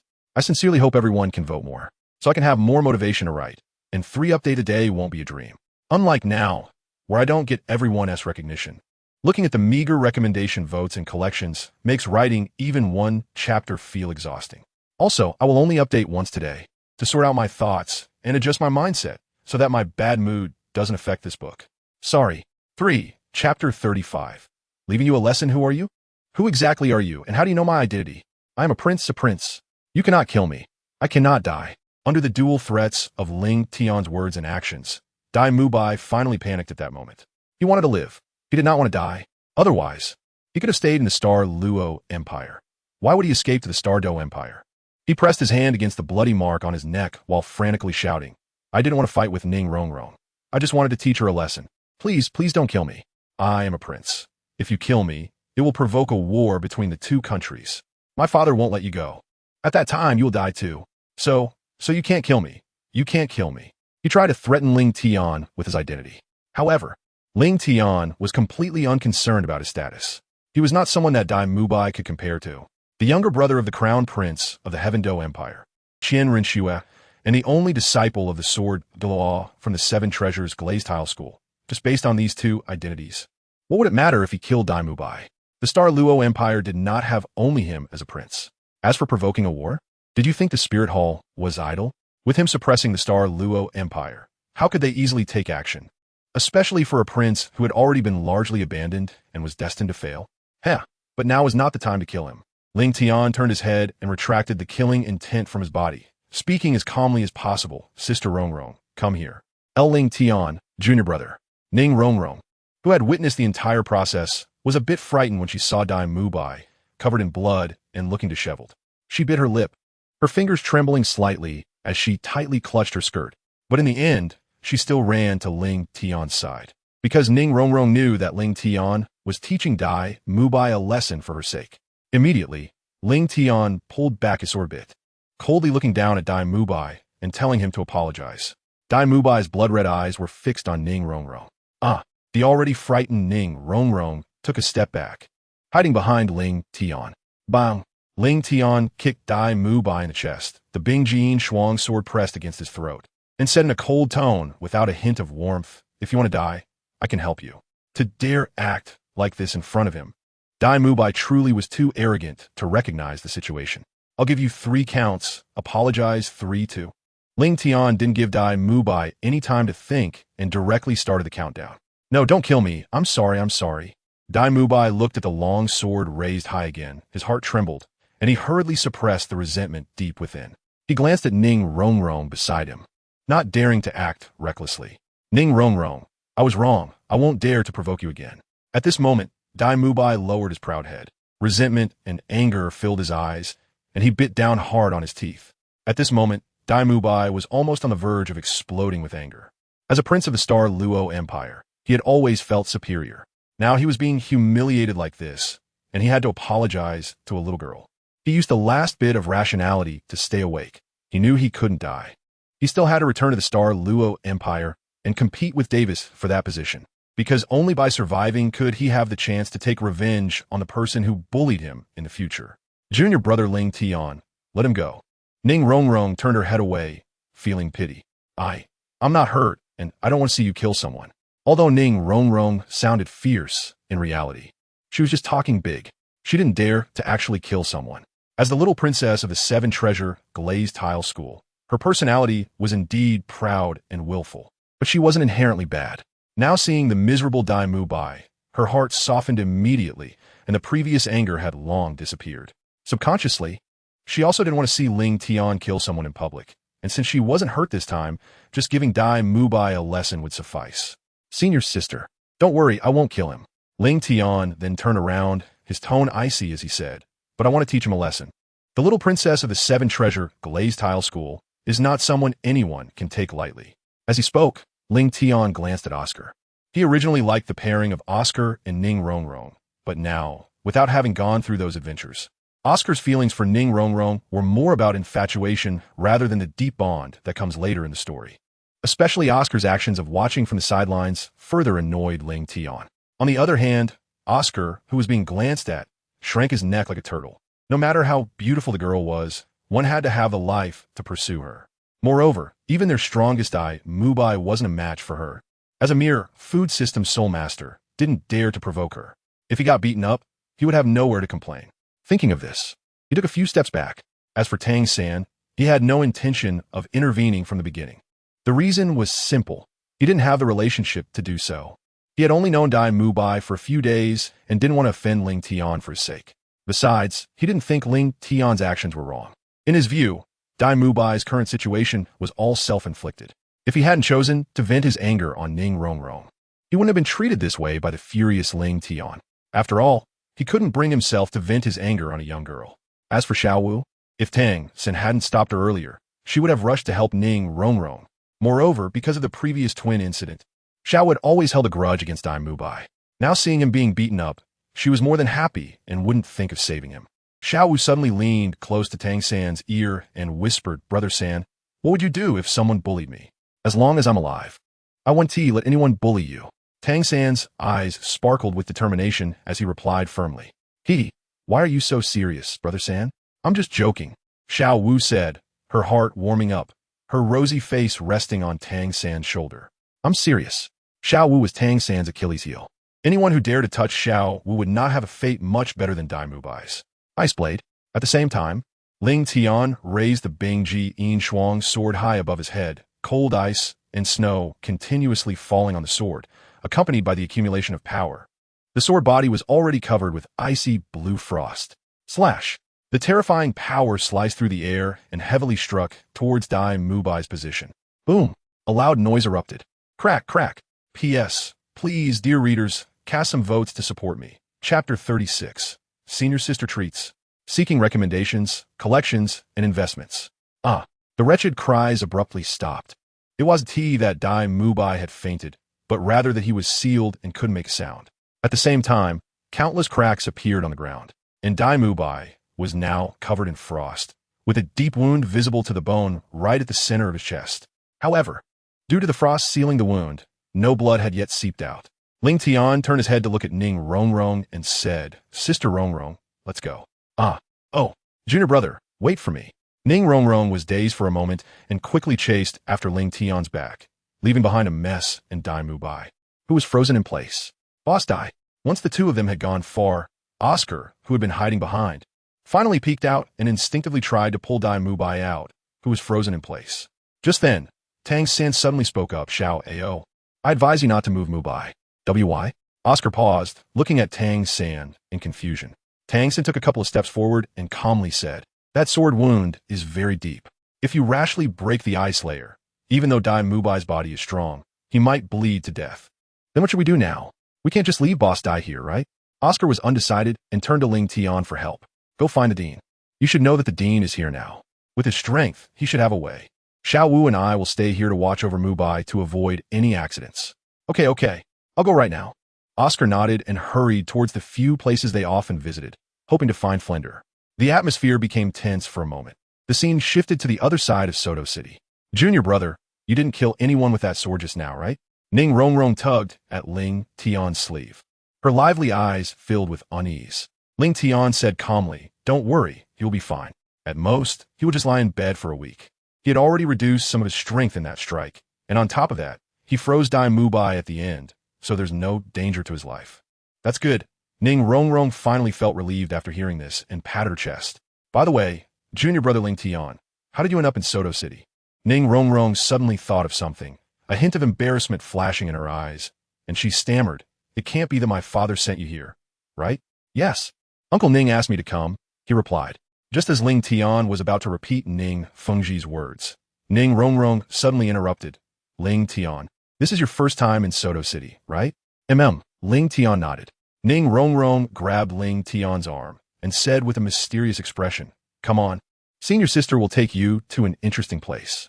"Wait a minute. I have something to say." Before Ling Tian could say anything else, Ning Rongrong excitedly pulled his arm and rushed towards the night market. A few minutes later, in front of the night market, looking at the brightly lit stalls, Ning Rongrong patted her plain chest and waved her hand grandly, saying, "Ling Tian, what do you want to eat? Today, senior sister is treating. Are you trying to bribe me with these things?" Ling Tian turned his head to glance at Ning Rongrong and said calmly. Ning Rongrong, feeling a bit guilty, turned her head away, her fair fingers drawing circles in front of her chest as she quietly defended. What do you mean by bribe? Don't talk nonsense. How can the relationship between senior sister and junior brother be called bribery? Hee hee. HMPF, so are you eating or not? Of course I'm eating. Senior sister. Go buy me 2 servings of candied hawthorn, some roasted chestnuts and walnut pastries, and also. Ning Rongrong glared at Ling Tian. Ling Tian. What's wrong? Ling Tian asked with a feigned look of confusion. Thinking about how she would need Ling Tian's help later, Ning Rongrong instantly changed her tone, gently asking, It's nothing really. Is there anything else you want to eat? Senior sister will buy it for you. Let's stick with these for now. We can talk about the rest after we finish eating. All right then. Is that all for now? Before turning around, Ning Rongrong shot a furious glare at Ling Tian, secretly thinking, all right, little Ling Tian, I'll remember this. Don't let me find an opportunity, or I'll make you pay it back with interest.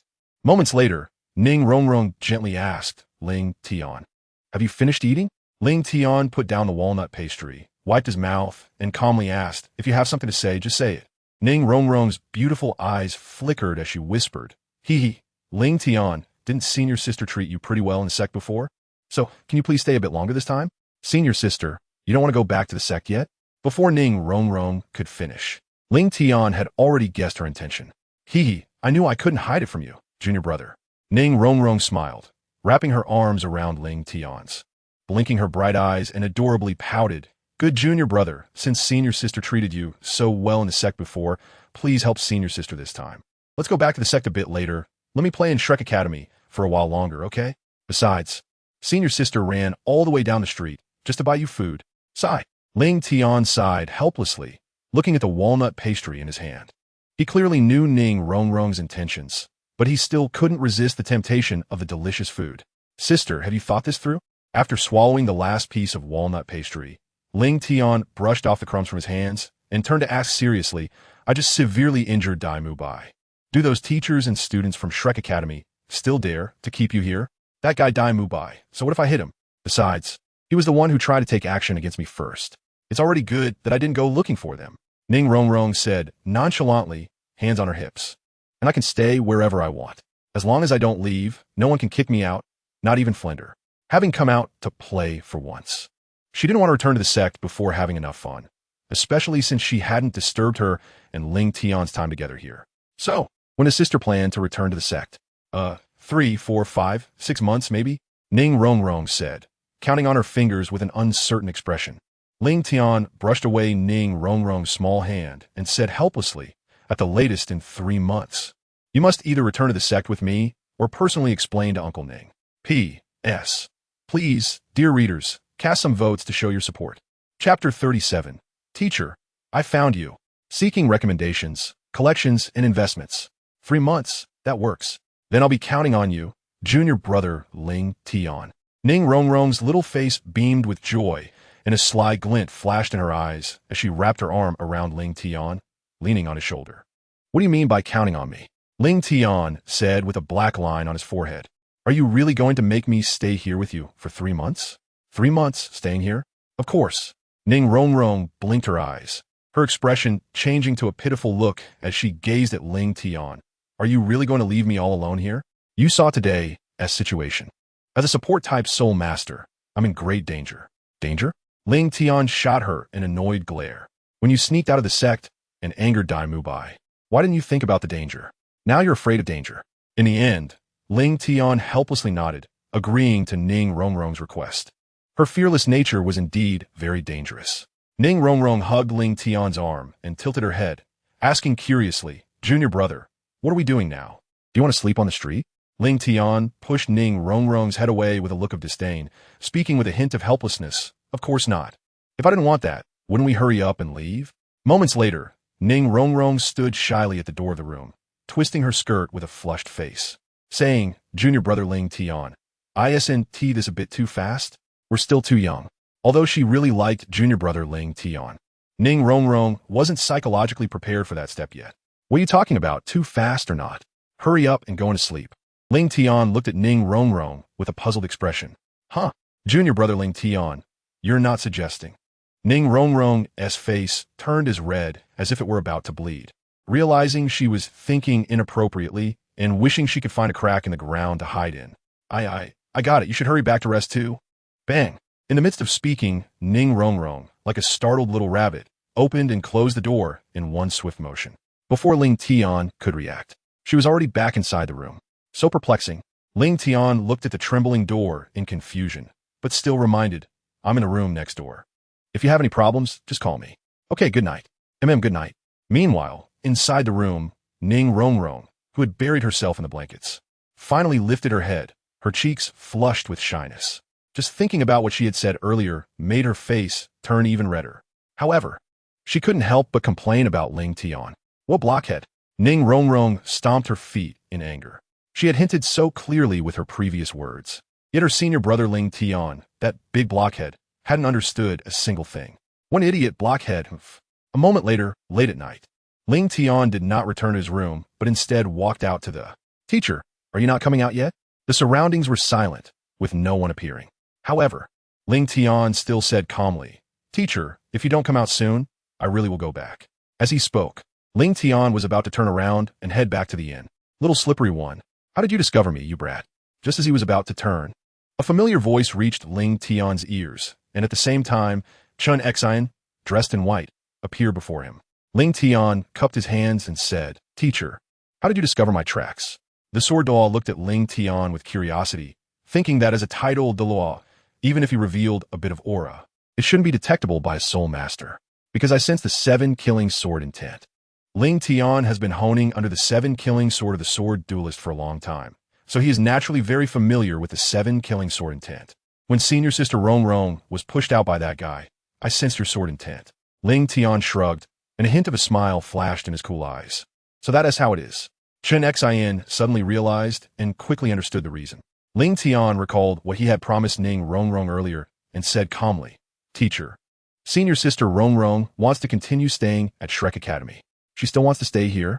Chun Xian frowned slightly, his expression clearly becoming somewhat displeased. Ling Tian nodded, then suddenly changed the subject and asked another question. Teacher, what do you think of Shrek Academy? The sword fighting objectively evaluated, in terms of faculty, it could be considered one of the few advanced Soul Master academies in the Tiando Empire, but in terms of other auxiliary facilities, it falls short. Combined, it can only be classified as an average academy, which provides limited help to talented students.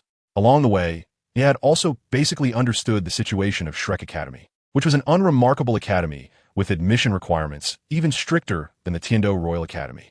The entrance standard, no older than 12 years old, and soul power must reach at least level 20, along with 4 additional assessments. Just based on these, it is difficult to achieve without innate soul power of level 7 or above.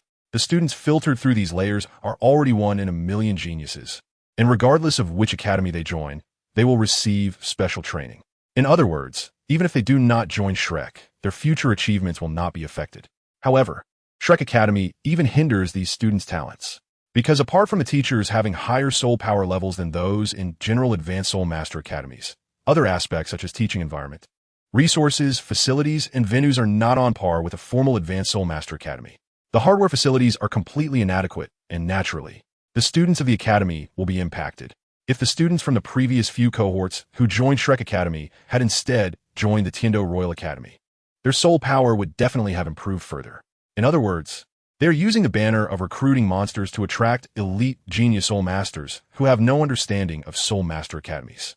That's why Chun Xian felt that Shrek Academy has limited growth for advanced soul masters. The teacher is right, but before reaching the soul zone level, this academy's educational methods are still commendable, so it's fine for senior sister Rongrong to stay here for 3 months. Ling Tian ultimately brought the topic back to the original purpose, asking the sword fighting Douluo to agree to let Ning Rongrong stay at Shrek Academy for 3 months. I had already promised senior sister Rongrong that I would give her 3 more months. 3 months? After 3 months, I will take senior sister back to the sect for a visit. Ling Tian seriously said, Teacher, you can rest assured that with me here, senior sister Rongrong will not encounter any danger. Since he promised Ning Rongrong for 3 months, he naturally had to fulfill the agreement. P.S. I kindly ask the esteemed readers to cast some recommendation votes to support me. Please, the performance of a new book is too poor, and I can't even get a recommendation position. Chapter 38, HT on Douluo seeks recommendations, collections, and investments. Well, with you around, that girl Rongrong should not suffer any grievances.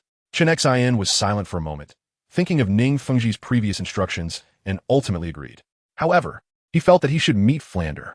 Ling Tian and Rong Rong, the two juniors he cares about the most, will stay at Shrek Academy for a while. So he naturally wants to have a friendly chat with the Academy's director. Moreover, with what happened to Rong Rong before, it's a good opportunity to have a proper conversation. After a moment, just as Chen Xin was about to set off to have a friendly exchange with Flinder, he suddenly paused, thought of something, turned his head, and asked in a deep voice, Xiao Tian, how many levels are you away from the Soul Sect now? I'm at level 35, just 5 levels short. The sword doll calculated in his mind for a moment, then with a hint of a mysterious smile, said, just 5 levels, Xiao Tian. When you break through, don't rush to absorb the spirit rings. I will prepare a surprise for you. Ling Tian hesitated for a moment and asked softly, Teacher, have you seen it? You mean that 100,000-year soul beast, right? Chen Xin immediately understood Ling Tian's implication and directly pointed out the meaning behind his words. Ling Tian nodded and asked softly, the surprise you mentioned earlier, could it be that 10,000-year soul beast? That's right, it seems that Xiao Tian is getting interested. A smile appeared at the corner of Jian Douluo's mouth. No, it's not. Ling Tian shook his head and said, Teacher, I just don't want you to take action against that 100,000-year soul beast. What? Does Xiao Tian have no interest in the 100,000-year soul ring? Chen Xian's eyes flashed with a hint of interest as he asked with a light smile. Teacher, did you notice the boy next to that soul beast? What is wrong with that boy? Ling Tian said softly, his surname is Tang, the Tang from Tang Hao. If I'm not mistaken, he should be Tang Hao's son. Jian Douluo looked at Ling Tian in surprise, not expecting that Shrek Academy really had hidden talents. 100,000-year soul beast, a prince of the Star Luo Empire. The second miss of the Duke of Netherworld, and now Tang Hao's son.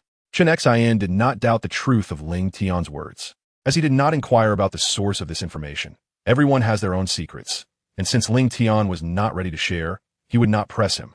TSK, this academy is indeed not simple. Yes, and the relationship between that 100,000-year soul beast and Tang Hao's son should also be extraordinary. Ling Tian revealed his unique 3 soul rings and said seriously, you know the situation with my soul rings. 100,000-year soul ring is not important to me. So I don't want you to risk offending a title de law by taking action against that soul beast. The 100,000-year soul ring has limited help for Ling Tian. And although he has no feelings for Tang San, he doesn't want to increase his enemies for no reason. I see, Xiao Tian, you can go back first.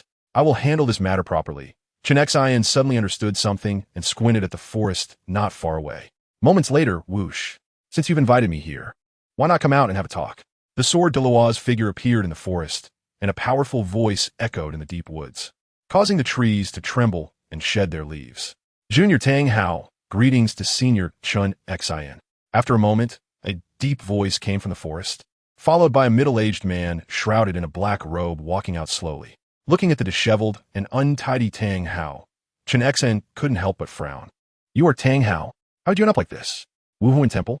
Tang Hao not that number. The sword Douluo was momentarily speechless, not knowing what to say. He never expected that the youngest title Douluo, who once stirred up the continent, would now look so disheveled. Senior Chen Xian, I came this time regarding that child's matter. As a fellow title Douluo, Tang Hao respected Chen Xian greatly, as he was far inferior to Chen Xian in both strength and age. Does that child know is a soul beast? I don't know. After a moment, Tang Hao bowed to Chen Xian, expressing his gratitude. Thank you, Senior Chen Xian. It's just a matter of mutual needs, the sword Douluo said, putting away the Haoyan sect token that Tang Hao had used for the exchange. Since Haoyan Douluo is here, I entrust the safety of my 2 children to you as well. Rest assured, Senior Chen Xian. Haoyan Douluo bowed and bid farewell to the sword Douluo. Meanwhile, at Shrek Academy, after Flinder treated Dime Mubai's injuries, he walked out of the room with a gloomy expression and asked Tang San and Oscar, how did Mubai get injured? Dean, after you separated with Ma Hongjun and us, Mubai had a bit of a quarrel with Ning Rongrong, just as he was about to act against her. That boy known as the Sword Emperor from Soto Great Soul Arena suddenly intervened. According to Ning Rongrong, that boy is a disciple of the 7 Treasure Glazed Tile School. Tang San quickly summarized the main reason for the incident. Flinder rubbed his head and said in a low tone, All right, Xiao San, Oscar, you 2 go back and rest. Yes, Dean, the 2 replied in unison before turning back to their dormitory. At the 7 Treasure Glazed Tile School, Flinder's eyes flashed with a hint of apprehension and helplessness. The 7 Treasure Glazed Tile School was a giant that he, a mere soul sage, could not shake, and since Dai Mubai had provoked them, he was destined to suffer for it. Sigh, Dai Mubai, all you do is bring me trouble. Flinder lamented as he took out his small treasury, calculating how much money he would need to restore Dai Mubai to his former state. Flinder, come out. A powerful voice suddenly reached Flinder's ears, recalling his previous encounters with Hao Ian Douluo, making him tense up. Who is it? With questions in mind, Flinder cautiously set off. Moments later, outside Shrek Academy, in the dark thicket where Tang Hao had previously beaten Zhao Wujia. Excuse me, are you Clang? Before Flinder could finish, a sharp long sword suddenly appeared in front of the person, followed by 2 yellow, 2 purple, and 5 black soul rings blooming in sequence from the sword, emanating a powerful pressure. This is the 7 killing sword. Flinder's heart trembled, and he hurriedly bowed. Greetings, Your Excellency, Sword Douluo. Chen Xian did not speak, merely snorted coldly while locking his pressure onto Flinder. Your Excellency, Sword Douluo, I do not know the reason for your visit to Shrek Academy. Feeling the pressure from Sword Douluo, Flinder's body bent slightly and cold sweat dripped down. Chen Xian's icy gaze scrutinized Flinder. Is this how your Shrek Academy treats Rongrong? What do you mean, Your Excellency? Don't understand? I have always acted according to the wishes of your sect master. If these matters have caused discomfort to your sect, I hope you can forgive me, Your Excellency. Flinder secretly called out in distress, gritting his teeth as he took out the letter from Ning Fengji, which was his only support, though he didn't know if Sword Douluo would recognize it. Soto Great Soul Arena. That was an accident. Flinder's heart sank. Indeed, mentioning this incident. At that time, I had other matters to attend to, so I was not by their side. Otherwise, this would never have happened. An accident can cover it up? Chen Xian's eyes revealed a cold sharpness. If my disciple had not been present at that time, what consequences would have occurred? Flinder should be able to guess, right? Flinder was momentarily speechless. What could he say? After all these years, he knew Dai Mubai's temperament well. This kid was always arrogant and overbearing, so it was not impossible for him to act against Ning Rongrong in a fit of rage. Without giving Flinder a chance to explain, Chen Xian continued coldly. As the head of the academy, you are indifferent to the safety of your students. Is this how your Shrek Academy educates its students? Flinder, I need a reasonable explanation. This matter is indeed my fault. Flinder sighed softly, then deeply bowed to Sword Douluo on behalf of Shrek Academy. I apologize to Your Excellency, Sword Douluo, and your sect for disappointing Sect Master Ning and Your Excellency's expectations. He understood Sword Douluo's intention to demand an explanation for Ning Rongrong. And this matter was indeed a mistake on Shrek Academy's part. So as the head of the academy, he had to make a statement. Chen Xian pondered for a moment and said solemnly, Rongrong and Ling Tian will stay at your Shrek Academy for about 3 months. I hope this time you won't disappoint me and Fengji. Thank you for your trust, Your Excellency. Flinder was about to say something when suddenly a ray of sword light struck him down. Then he heard Sword Douluo's voice. I hope you can really do it. Cough. Cough. Thank you for your mercy, Your Excellency. Flinder wiped the blood from the corner of his mouth and said bitterly, the Sword Do really showed mercy with that strike. With his tidal Douluo strength, if he had truly struck me, I would have had to lie in bed for at least half a month. Although the gift of a sword looked terrifying, it was actually just a superficial injury. I could recover in a day or 2 of rest. The next day morning, Shrek Academy. On the square, Tang San, Xiao Wu, Oscar, Ma Hongjun, and Zhu Zhuqing had gathered together, waiting for Flinder to arrive. Meanwhile, Dai Mubai was still lying in bed, unable to move, and he would need at least another week to recover. What? Dai Mubai got injured? Ma Hongjun, who had just returned from a night out, was shocked. Lower your voice. Oscar shot him a glare, and seeing that the teacher hadn't arrived yet, he continued in a hushed voice. You don't know how ruthless that guy from the 7 Treasure Glazed Tile School was. You know how strong Dai Mubai is, right? But even so, the guy completely overpowered him. You have no idea what happened yesterday. With just 1 sword strike, he knocked Dai Mubai down. Oscar's face turned red as he gesticulated, as if he himself had been the one to defeat Dai Mubai. Dai Mubai got injured. Although Zhu Zhuqing was a bit away from the two, the square was small, and with her martial soul enhancement, she could hear their conversation. The guy actually got injured. At that moment, Zhu Zhuqing was extremely shocked. Despite that guy's usual arrogance and flirtatiousness, his strength was not weak at all. 7 Treasure Glazed Tile School, Purple Gold Dough, Soul Metal. With Oscar's explanation, Zhu Zhuqing gradually understood the basic circumstances of the incident, and she also realized that the one who injured Dai Mubai and Saver was actually the same person. How could it be him? A hint of astonishment flashed in Zhu Zhuqing's eyes. She couldn't believe that such a coincidence could happen in the world. So what now? On the other side, Ma Hongjun waved his fists, indignantly saying he injured Dai Mubai, and just let him go like that? What else can we do? Dai Mubai is the strongest among us, and if he couldn't even handle him, who would dare to stop him? Oscar's expression turned exaggerated as he shrugged his shoulders, looking helpless. Isn't there still? On the other side, Zhu Zhuqing walked over to Xiao Wu and quietly asked Xiao Wu, "Is what Oscar and the others said true?" "Yes, Dai Mubai really was defeated by that guy," Xiao Wu nodded. "No, that's not it." Zhu Zhuqing shook her head, her eyes eagerly gazing at Xiao Wu. "I want to ask, is the person who struck really the same one who had the purple gold medal at the Seoul Arena last night?" "Yes," Xiao Wu replied. "Zhuqing, how do you know?" "Quiet." A voice filled with pressure rang out, and Flander appeared in front of everyone with a gloomy expression. "Dean." Oscar and Ma Hongjun immediately stopped their idle chatter and stood up straight, waiting for Flander to speak. At the same time, Xiao Wu and Zhu Zhuqing, reminded by Tang San, also ceased their conversation. "Let's put yesterday's incident to rest. From now on, it should not be mentioned again within the academy." Flander scanned the crowd, speaking in an icy tone. "Yes," everyone replied in unison. "And Oscar, Tang San, Ma Hongjun, you three go tidy up the adjacent dormitories before training.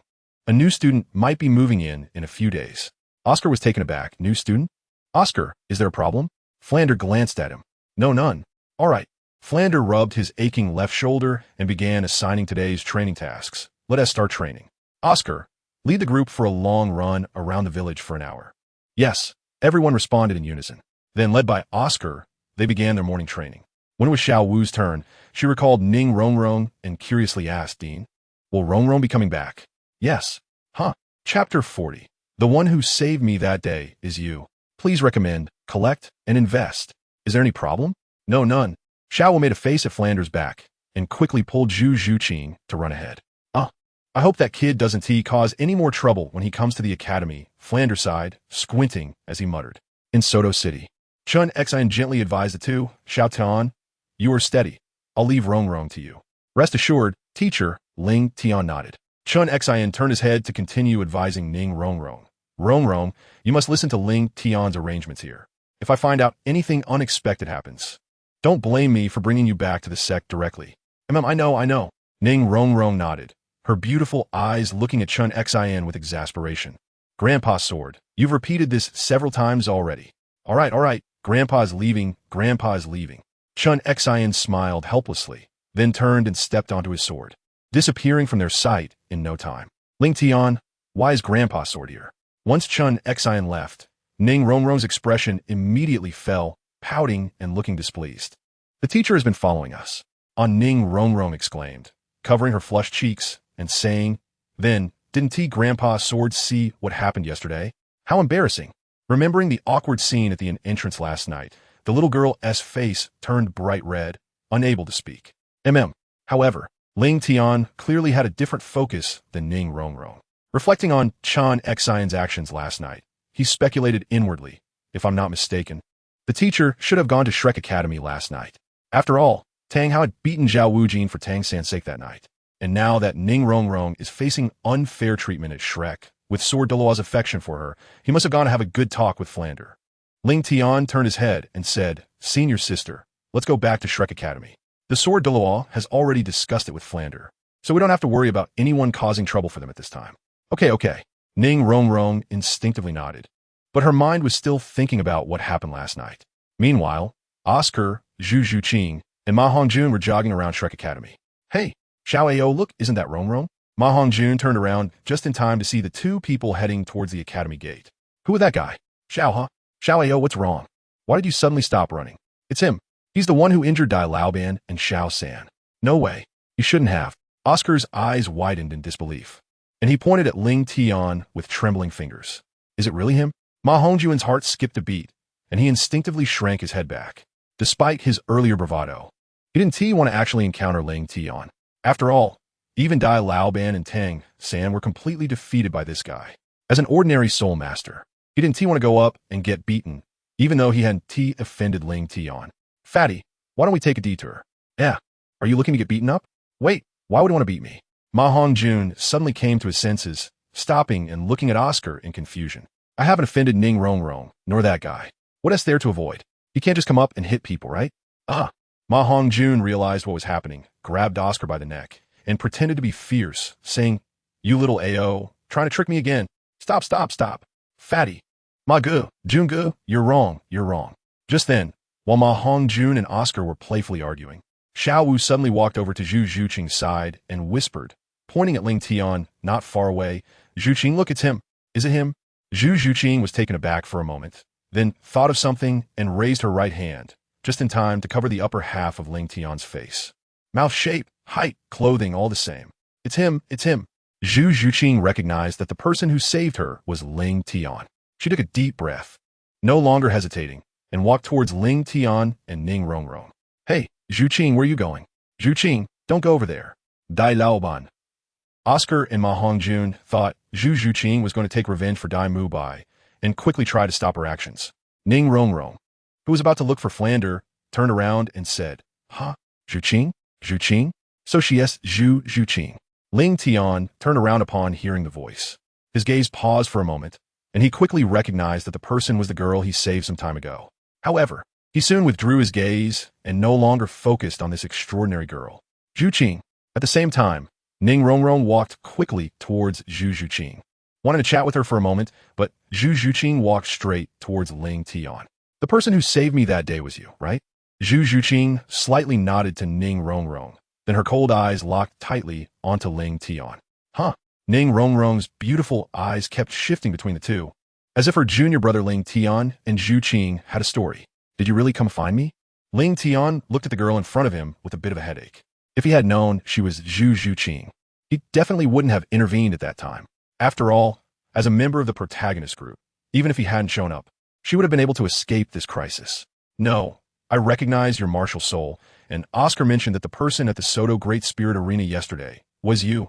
Just as Ling Tian was about to refute, Zhu Zhuqing's next sentence immediately cut off her defense.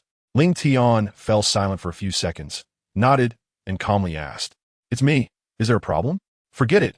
If she recognized me, then so be it." Zhu Zhuqing's cold face rarely showed a hint of a smile, and she continued to inquire, "What is your name?" "Ling Tian, of the Seven Treasures Glazed Tile School." Ling Tian replied calmly. "Ling Tian, my name is Zhu Zhuqing. Thank you for saving me that day. If I survive, I will repay you." Zhu Zhuqing intended to say something more, but her gaze dimmed as she thought of her identity. Her future was destined to be dark, and love was merely a luxury for her. Zhu Zhuqing deeply bowed to Ling Tian, her eyes sincere as she said, "Thank you." After saying that, she turned to leave. This was what she had always wanted to say, clarifying his name and expressing her gratitude sincerely.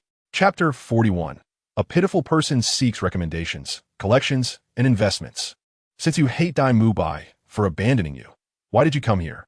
Looking at her frail back, Ling Tian suddenly spoke. "Do I have any other choice?"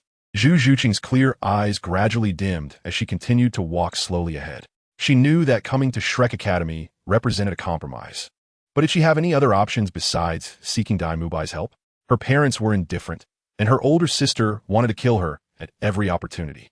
Although Dai Mubai was a playboy, due to the cruel rules of the Xinghua royal family, he, as Zhu Zhuqing's fiancé, was the only person she could trust. This is why Zhu Zhuqing traveled thousands of miles to Shrek Academy. To survive, she had to rely on Dai Mubai. Apart from this nominal fiancé, she had no one else to depend on.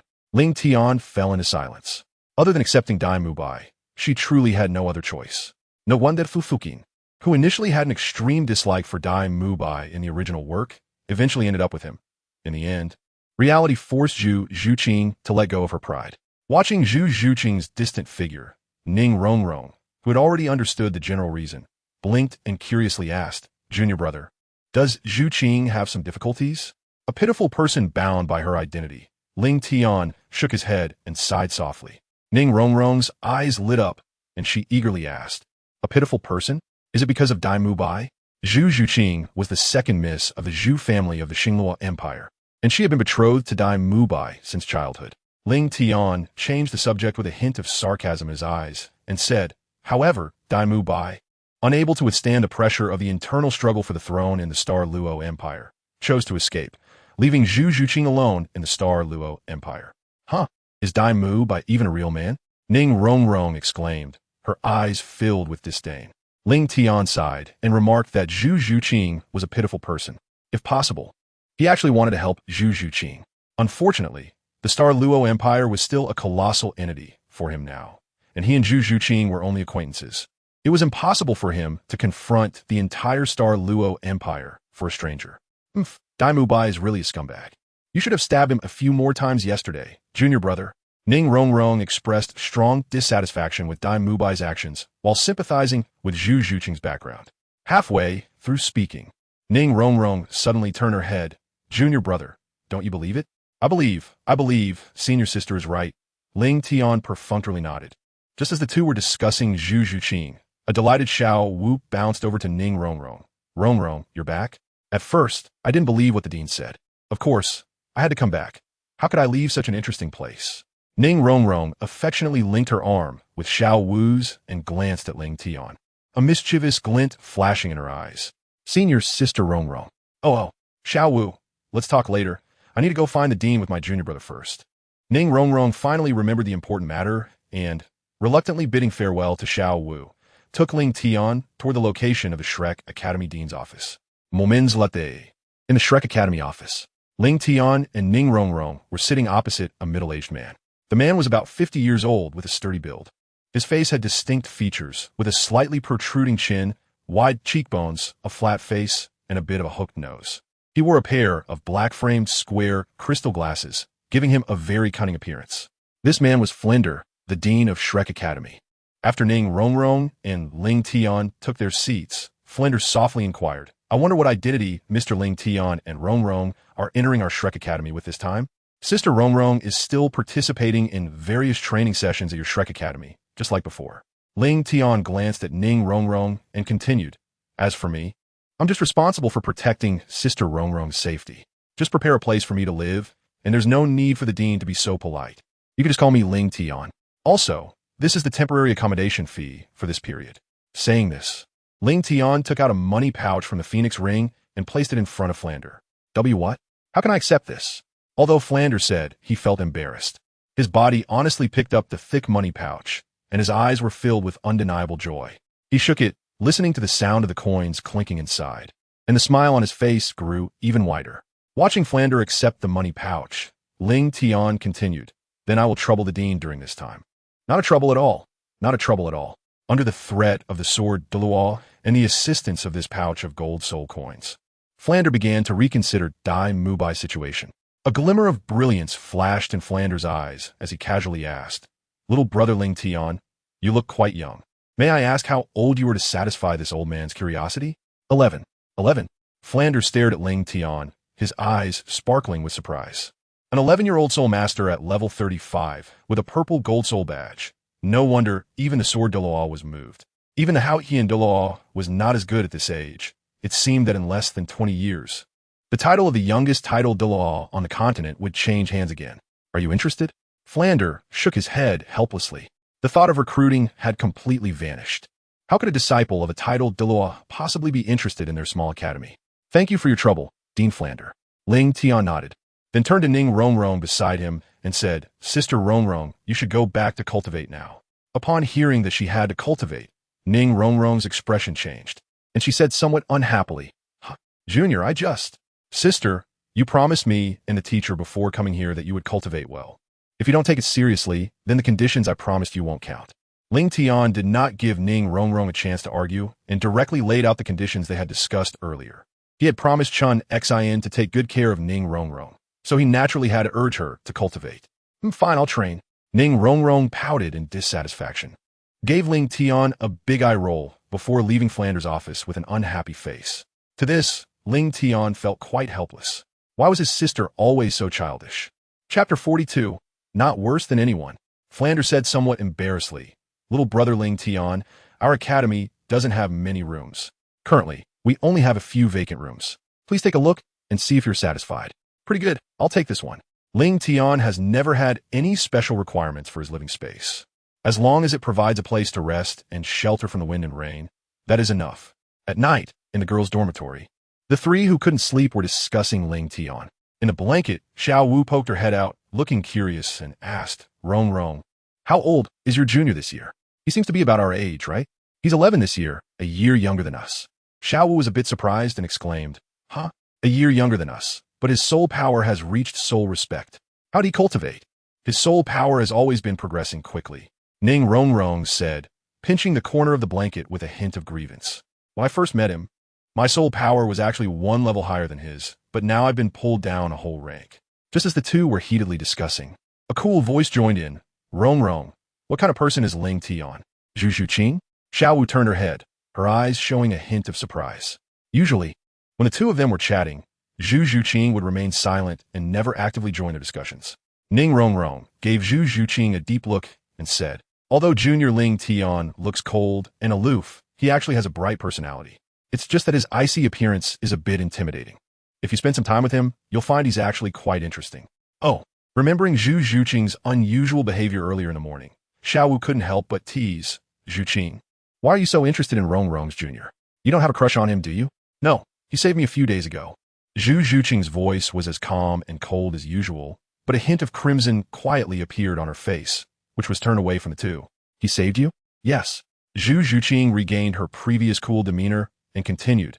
I encountered some danger on my way to Shrek Academy, and it happened that Ling Tian came to my rescue. Just like that? No other stories happened? Xiao Wu tilted her head, thinking to herself, wait, in the usual plot, isn't it supposed to be that the female lead offers herself at this point?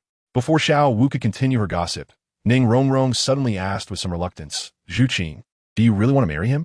I have no choice. Zhu Zhuqing lowered her head, her gaze gradually dimming. But that guy's a scumbag. If you... Ning Rongrong realized she had spoken impulsively and quickly apologized sincerely to Zhu Zhuqing. I'm sorry, Zhuqing, I didn't mean to. I just wanted. It's okay. Zhu Zhuqing gently shook her head. She knew Ning Rongrong didn't mean it, and that her previous remarks were more about speaking up for herself. Moreover, she wasn't wrong. Dai Mubai was indeed a scumbag. He left his fiancée, alone in the Starry Empire while he indulged in pleasures in Soto City. Changing women every day and living comfortably, never worrying about how difficult life was for her as a little girl. She really didn't want to marry him. But the cold rules of the Starry Empire were not something she could shake off alone, unless the empire suddenly perished. A bitter smile appeared at the corner of Zhu Zhuqing's mouth. She really was a bit fanciful. How could the Starry Empire, with its thousands of years of foundation, suddenly collapse and disintegrate overnight? Marrying Dai Mubai was her fate, inescapable and unavoidable. Facing the two's cryptic conversation, Xiao Wu looked confused and asked, Zhuqing, Rong, what are you two talking about? Nothing, Xiao Wu, you should go to sleep. Okay, hey you guys, good night. Xiao Wu lay on her pillow, looking disheartened as she stared at the beam.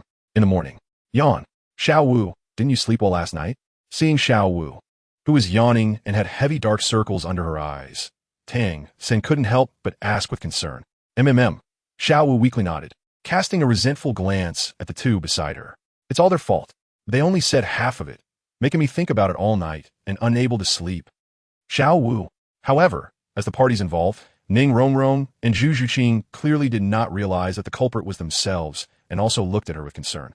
At Shrek Academy, on the other side, moments later, a familiar figure appeared next to Ling Tian. Flinder paused for a moment, and his expression suddenly became a bit strange. Your soul power has broken through again. Yes. Ling Tian raised his head with a light breeze and clouds. His soul power had reached a bottleneck before, so, this morning, a casual practice naturally led to a breakthrough. A soul master can break through so easily. Then why hasn't Dai Mubai broken through to the soul sect yet? Flinder couldn't help but fall into deep thought. Ling Tian turned his head and said, Dean Flander, I am preparing to go to the soul arena. Although I don't particularly like being observed and commented on while fighting in the arena, it is undeniable that aside from practical combat in the wild, battles in the soul arena are the safest and most effective way to test one's strength. Since my soul power has just broken through, the best choice to adapt to my combat ability is to go to the soul arena. Flander's eyes flickered, and after a moment of hesitation and contemplation, he said, Do you need me to send a teacher to assist you? Ling Tian's identity is extraordinary, and I cannot allow anything to happen to him here. It's unnecessary. Ling Tian shook his head and said lightly, Senior Sister Rong has been entrusted to Dean Flander for the next few days. She's going to the soul arena, not the soul beast forest. You can rest assured about Ning Rongrong's safety. Flander confidently assured, with me and Zhao Wujia here, she won't be in any danger. 3 days later, at the Soto Great Soul Arena, the highly anticipated final battle is about to begin. Will the Ice Sword Emperor maintain his winning streak and claim the Sapphire Medal? Or will he falter and end his streak? Now let's welcome the Sword Emperor, IceGod, and his opponent, the level 41 Soul Master, Bloodthirsty Sword, Shaoli. Both possess powerful attack-type martial souls. And I believe these two will bring us an evenly matched and exciting battle. Who will emerge victorious in this suspense-filled fight? Will it be the winning Sword Emperor, IceGod, or the bloodthirsty Sword King Shaoli? Chapter 43, Breaking the Mountain Style. Recommendations, collections, and investments are welcome. Please stay tuned. As soon as this announcement was made, the entire Soul Arena erupted. The host's hoarse shouts and excitement successfully stirred the atmosphere of the arena, igniting the fervor of the audience. IceGod, Shaoli, Sword Emperor, IceGod, Sword Emperor, Sword Emperor, Shaoli, Sword King, go for it. Defeat IceGod and show him who truly deserves to wield a sword. Amidst the rising waves of cheers, Ling Tian, wearing his mask, slowly walked into the Soul Arena. Originally, Ling Tian had only planned to participate in a few matches to adapt to his soul power. However, halfway through, he realized that he was just 9 victories away from the Sapphire Medal, prompting him to change his mind and decide to fight a few more matches here to claim the Sapphire Medal. Thus, he stayed in Soto City for 3 days. Ling Tian walked onto the stage, looking around with a hint of surprise in his cold eyes, feeling that there were noticeably more people today. The light from the surrounding lamps poured down, illuminating the entire arena, as if it were daytime. Sword Emperor Bing Jing, Bing Jing, Bing Jing. At the same time, on the other side of the arena, a young man in his 20s stepped out. He had a well-proportioned figure and handsome features, with his long hair tied in a braid, giving off a somewhat ancient vibe. Shaoli, it's Sword King Shaoli. Go Shaoli. With the appearance of the two combatants, cheers from both sides erupted. Bing Jing, I've seen your fights, Shaoli said, his eyes tinged with a hint of crimson, his tone deep. Although your strength is decent, our soul power differs greatly by a whole realm. If you want to fight me, be prepared to be carried out. Even though this is the challenge area, when I draw my sword, blood will be shed. Then let's see what you've got. Ling Tian's tone remained calm, but his ice blue eyes revealed a hint of battle intent. The battle spirit begins. With the referee's command, the two almost simultaneously vanished from their original positions. Bang! In the next moment, the bloodthirsty sword clashed with the ice-clear sword, their ice blue and blood-red glows eroding each other. Cling, cling, cling. The crisp sounds of sword blades clashing rang out, as Ling Tian and Shaoli's wrists continuously changed positions, their long swords striking again and again. The pure sword techniques clashed, with various exquisite sword moves like thrusts and sweeps being executed by both of them. In the VIP area of the stands, the Lord of Soto City, Chu He, turned his head and asked with interest, Wang Guan, sure, who do you think will win between Ice Clear and Shaoli? I believe it should be Shaoli, replied Wang Lin, the manager of the Soto Great Battle Spirit Arena, with a smile and cupped hands. Although Ice Clear has maintained a winning streak and defeated several soul masters, Shaoli is a disciple of the Wind Sword sect, and his martial soul is also a top-tier sword martial soul. But I think Ice Clear has a greater chance of winning, Chu He said, his eyes revealing a hint of meaning as he looked at Ling Tian. While the two were talking, the situation on the field also changed. Clang! A sudden blood light illuminated the bloodthirsty sword, and then the blood glow gathered into a sharp blood arrow, swiftly piercing toward Ling Tian's forehead. Ding! Ling Tian stepped back half a step, holding the ice crystal sword horizontally in front of him. Seeing this scene, Shaoli's mouth curled into a cold smile as he swung his sword and unleashed a strike. The first soul skill, Bloodthirsty Slash. Swish! The bloodthirsty sword in Shaoli's hand burst forth with brilliant light, transforming into a long rainbow, carrying powerful sword energy and sharpness, slashing towards Ling Tian. Rip! However, at that moment, the first soul skill, Ice Blade, a fierce blade of light, containing unparalleled momentum and power, tore through the heavens and earth, crashing violently against the blood-red light. Boom! With a loud sound, the two blades of light simultaneously vanished. Come again. Shaoli gritted his teeth and shouted. The fourth soul skill, Bloodthirsty Dance. Stab, stab. He clenched his teeth, his entire body's muscles suddenly bulging, while a powerful aura radiated from him, and his crimson eyes flashed with an eerie red glow. In the next moment, Shaoli suddenly disappeared from his original position. Fast, extremely fast. The ground seemed unable to withstand the force brought by this step, cracking into countless fissures. Buzz!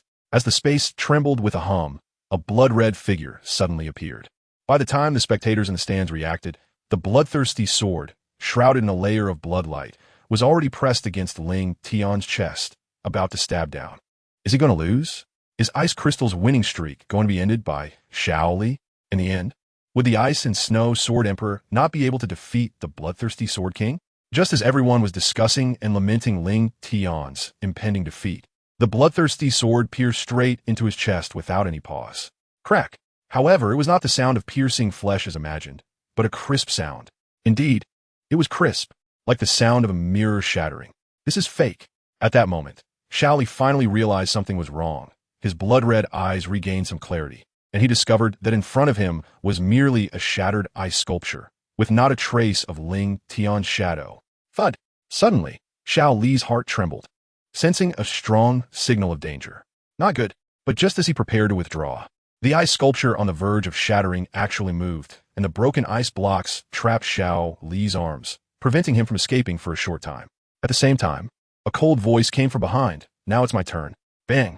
The ice sculpture shattered with a loud noise, completely imprisoning Xiao Li in place. Mountain-breaking style. Ling Tian did not use any soul skills, but chose to infuse his soul power into the ice crystal sword, executing a sword move that he had just perfected not long ago. This was an understanding gained in the extreme north.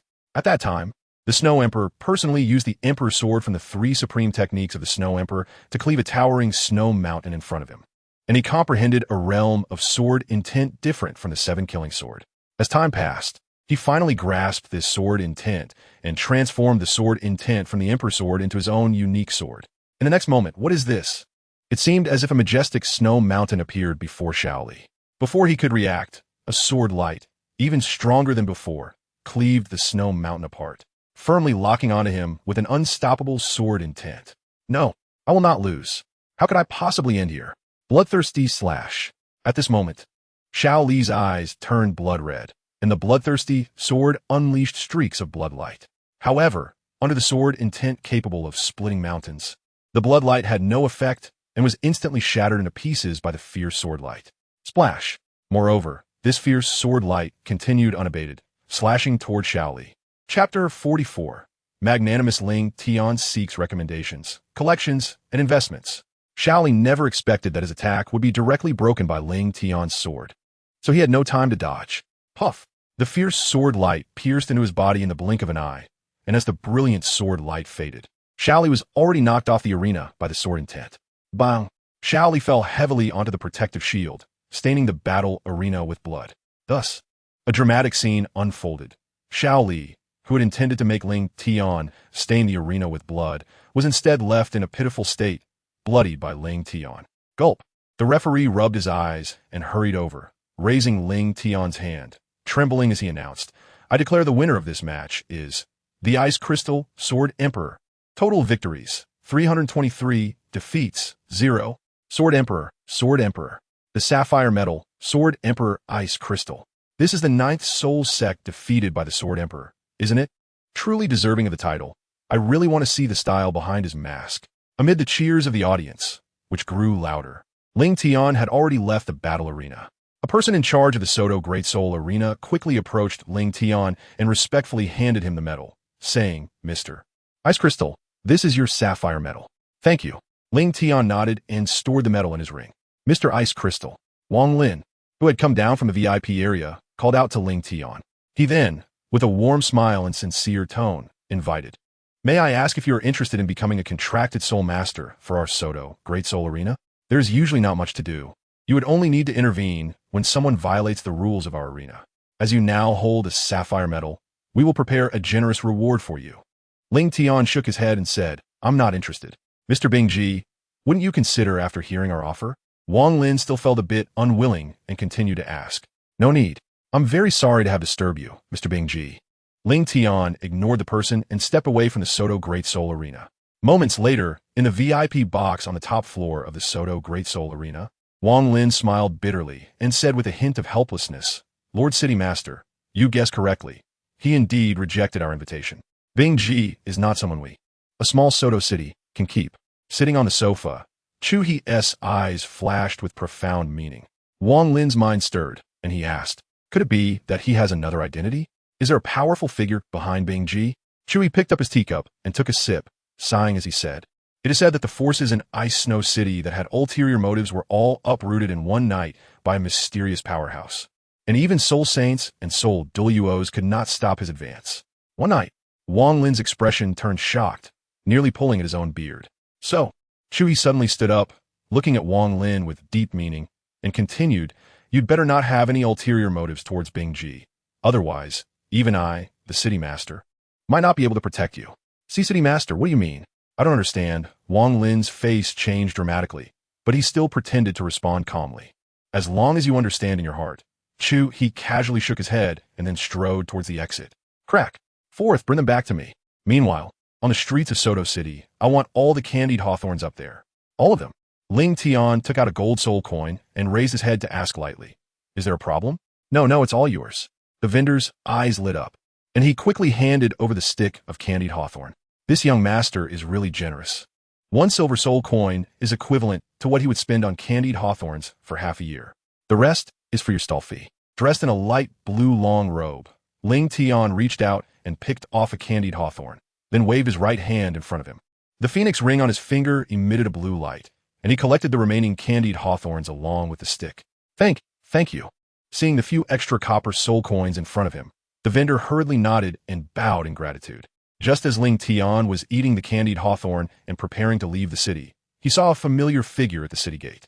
Sister Romrom? In a light blue long dress, her tall figure and beautiful features made her stand out like a white swan. Today I must.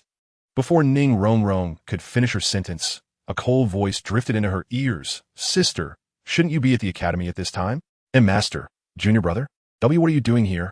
Seeing Ning Romrom's evasive expression, Ling Tian sighed helplessly. So, you've snuck out from Shrek Academy again. Well, it can't be said like that. Ning Romrom turned her head away shyly, her fair fingers poking at her chest. Let's go. Ling Tian shook his head helplessly. Ning Romrom, aware of her own shortcomings, said nothing and awkwardly followed behind Ling Tian. A week later, as he welcomed the rising sun, Ling Tian closed his eyes to feel the warm rays shining on his fair face. His originally cold expression appeared warm and clear at this moment. Suddenly, Ling Tian opened his eyes, and a chilling aura rushed towards him. He then swung the long sword in his hand, and crystalline snowflakes abruptly appeared within 3 feet around him. At the same time, exquisite sword techniques were displayed from his hand. Although his figure weaved back and forth among the dense snowflakes, he skillfully avoided them while dancing with the sword, and even when he sheathed the sword, not a single snowflake touched his clothes. Junior brother Ling Tian, so powerful. At this moment, Ning Romrom's beautiful eyes sparkled with surprise. She never expected that Ling Tian's swordsmanship had reached such a level without the use of soul power. There were probably not many soul masters who could achieve what he did. Ling Tian suddenly paused, tilting the ice crystal frost sword downward with one hand, and then swiftly flicking it upward. A flash of ice blue sword light streaked across and vanished into the distant horizon. After the final strike was made, Ling Tian sheathed his sword and stood silently, reflecting on his recent insights. After a moment, Ling Tian came back to his senses, furrowing his brow as he asked in a deep voice, Senior sister, shouldn't you be training at this time? He had been practicing his swordplay and hadn't noticed Ning Romrom beside him. I'm too tired from training. I don't want to train every day. Ning Romrom explained softly, her fair fingers fidgeting in circles as she lowered her head. Chapter 45. Seeking recommendations, collections, and investments for the cabbage I've raised. Sigh. Ling Tian sighed, walked over to Ning Romrom's side, and calmly said, Senior sister, this is already the 5th time you've skipped training this week. Is it really that many? Ning Romrom's pretty face flushed as she avoided Ling Tian's calm gaze. This is the record given to me by Flander. 5 days ago, you slept in and missed the morning assembly in the dormitory. 4 days ago, during the morning training, you ran off to have fun in Soto City. Ling Tian put down the record file in his hand and asked in a deep voice, Do you want me to continue listing them for another 2 days? No, that's not necessary. Ning Romrom raised her head to glance at Ling Tian, then quickly lowered it, weakly saying, I just feel that the training at Shrek Academy. Do you think their training is useless? Sister Romrom, although Shrek Academy is not as good as our 7 Treasure Glaze Tile School, I have also seen their training, and it is still very helpful for your growth at this stage. A few days ago, Ling Tian specifically observed the training at Shrek Academy. Although the training methods are quite conventional, they are still very beneficial for soul masters, as there aren't many novel training approaches specifically for them. Moreover, if Ning Rongrong trains seriously here, her soul power should improve just as much as it would in her sect. Of course, this doesn't mean that Shrek can be compared to the Seven Treasure Glazed Tile School. The main reason is Ning Rongrong's identity as the young master of the Seven Treasure Glazed Tile School. The soul masters responsible for teaching her in the sect, as well as her fellow disciples, have their own concerns to consider. In contrast, most of the teachers and students here at Flenderside are unaware of Ning Rongrong's true identity, and they treat her normally, which naturally leads to better results. Senior Sister Rongrong, have you thought carefully about why you want to stay at Shrek Academy? Why do you have to stay at Shrek Academy? Ling Tian's tone became serious, as he said, if you just want to find a place that Uncle Ning can't reach to have fun for 3 months, then you don't need to stay at Shrek Academy. I will explain to Uncle Ning and let you enjoy yourself. I'm not. Then why are you staying at Shrek Academy? Ning Rongrong was momentarily speechless, lost in thought. Why do I want to stay at Shrek Academy? Fun? No. To distance myself from the sect? Also no. Because it's interesting? Even less so. Why do I have to stay here? For the first time, Ning Rongrong felt confused. However, at that moment, a cold voice appeared in her mind. Ning Rongrong, did you hear that? Ask yourself, which of them can you compare to? Here, you are already the worst existence. What qualifications do you have to be proud? I dare say, as long as you leave me in 20 years, each of their achievements will far surpass yours. Every word from Flender pierced her heart like a sword, completely shattering her most proud self-image. Zai Mubai, Dangshan, Xiao Wu, Zhu Zhuqing, Ma Hongjun, Oscar. She couldn't compare to any of these 6 people. Her proud talent was crushed before them. It was at that moment that she decided to stay at Shrek, not for any other reason, but to prove herself, to prove that she, Ning Rongrong, was not inferior to any of them. Junior brother, I understand now. Ning Rongrong suddenly raised her head, her eyes shining with renewed confidence. I will train seriously. I want to prove to Flender that the young lady of the Seven Treasure Glazed Tile School is not inferior to anyone here. As soon as she finished speaking, Ning Rongrong headed towards the training ground. Then I'll wait to see your transformation, senior sister. Ling Tian's cold eyes flashed with a hint of relief. All his earlier efforts in persuasion were not in vain, as Ning Rongrong had finally listened to him. With a thought, Ling Tian took out a string of candied hawthorn from his storage space. Crack! The space ring is truly a wonderful thing. Tasting the candied hawthorn, which had not changed in color or flavor, Ling Tian revealed a satisfied smile. Suddenly, a leaf fell. Just as he bit into a hawthorn, Ling Tian noticed something and softly spoke to the empty space. Dean Flender, are you satisfied now?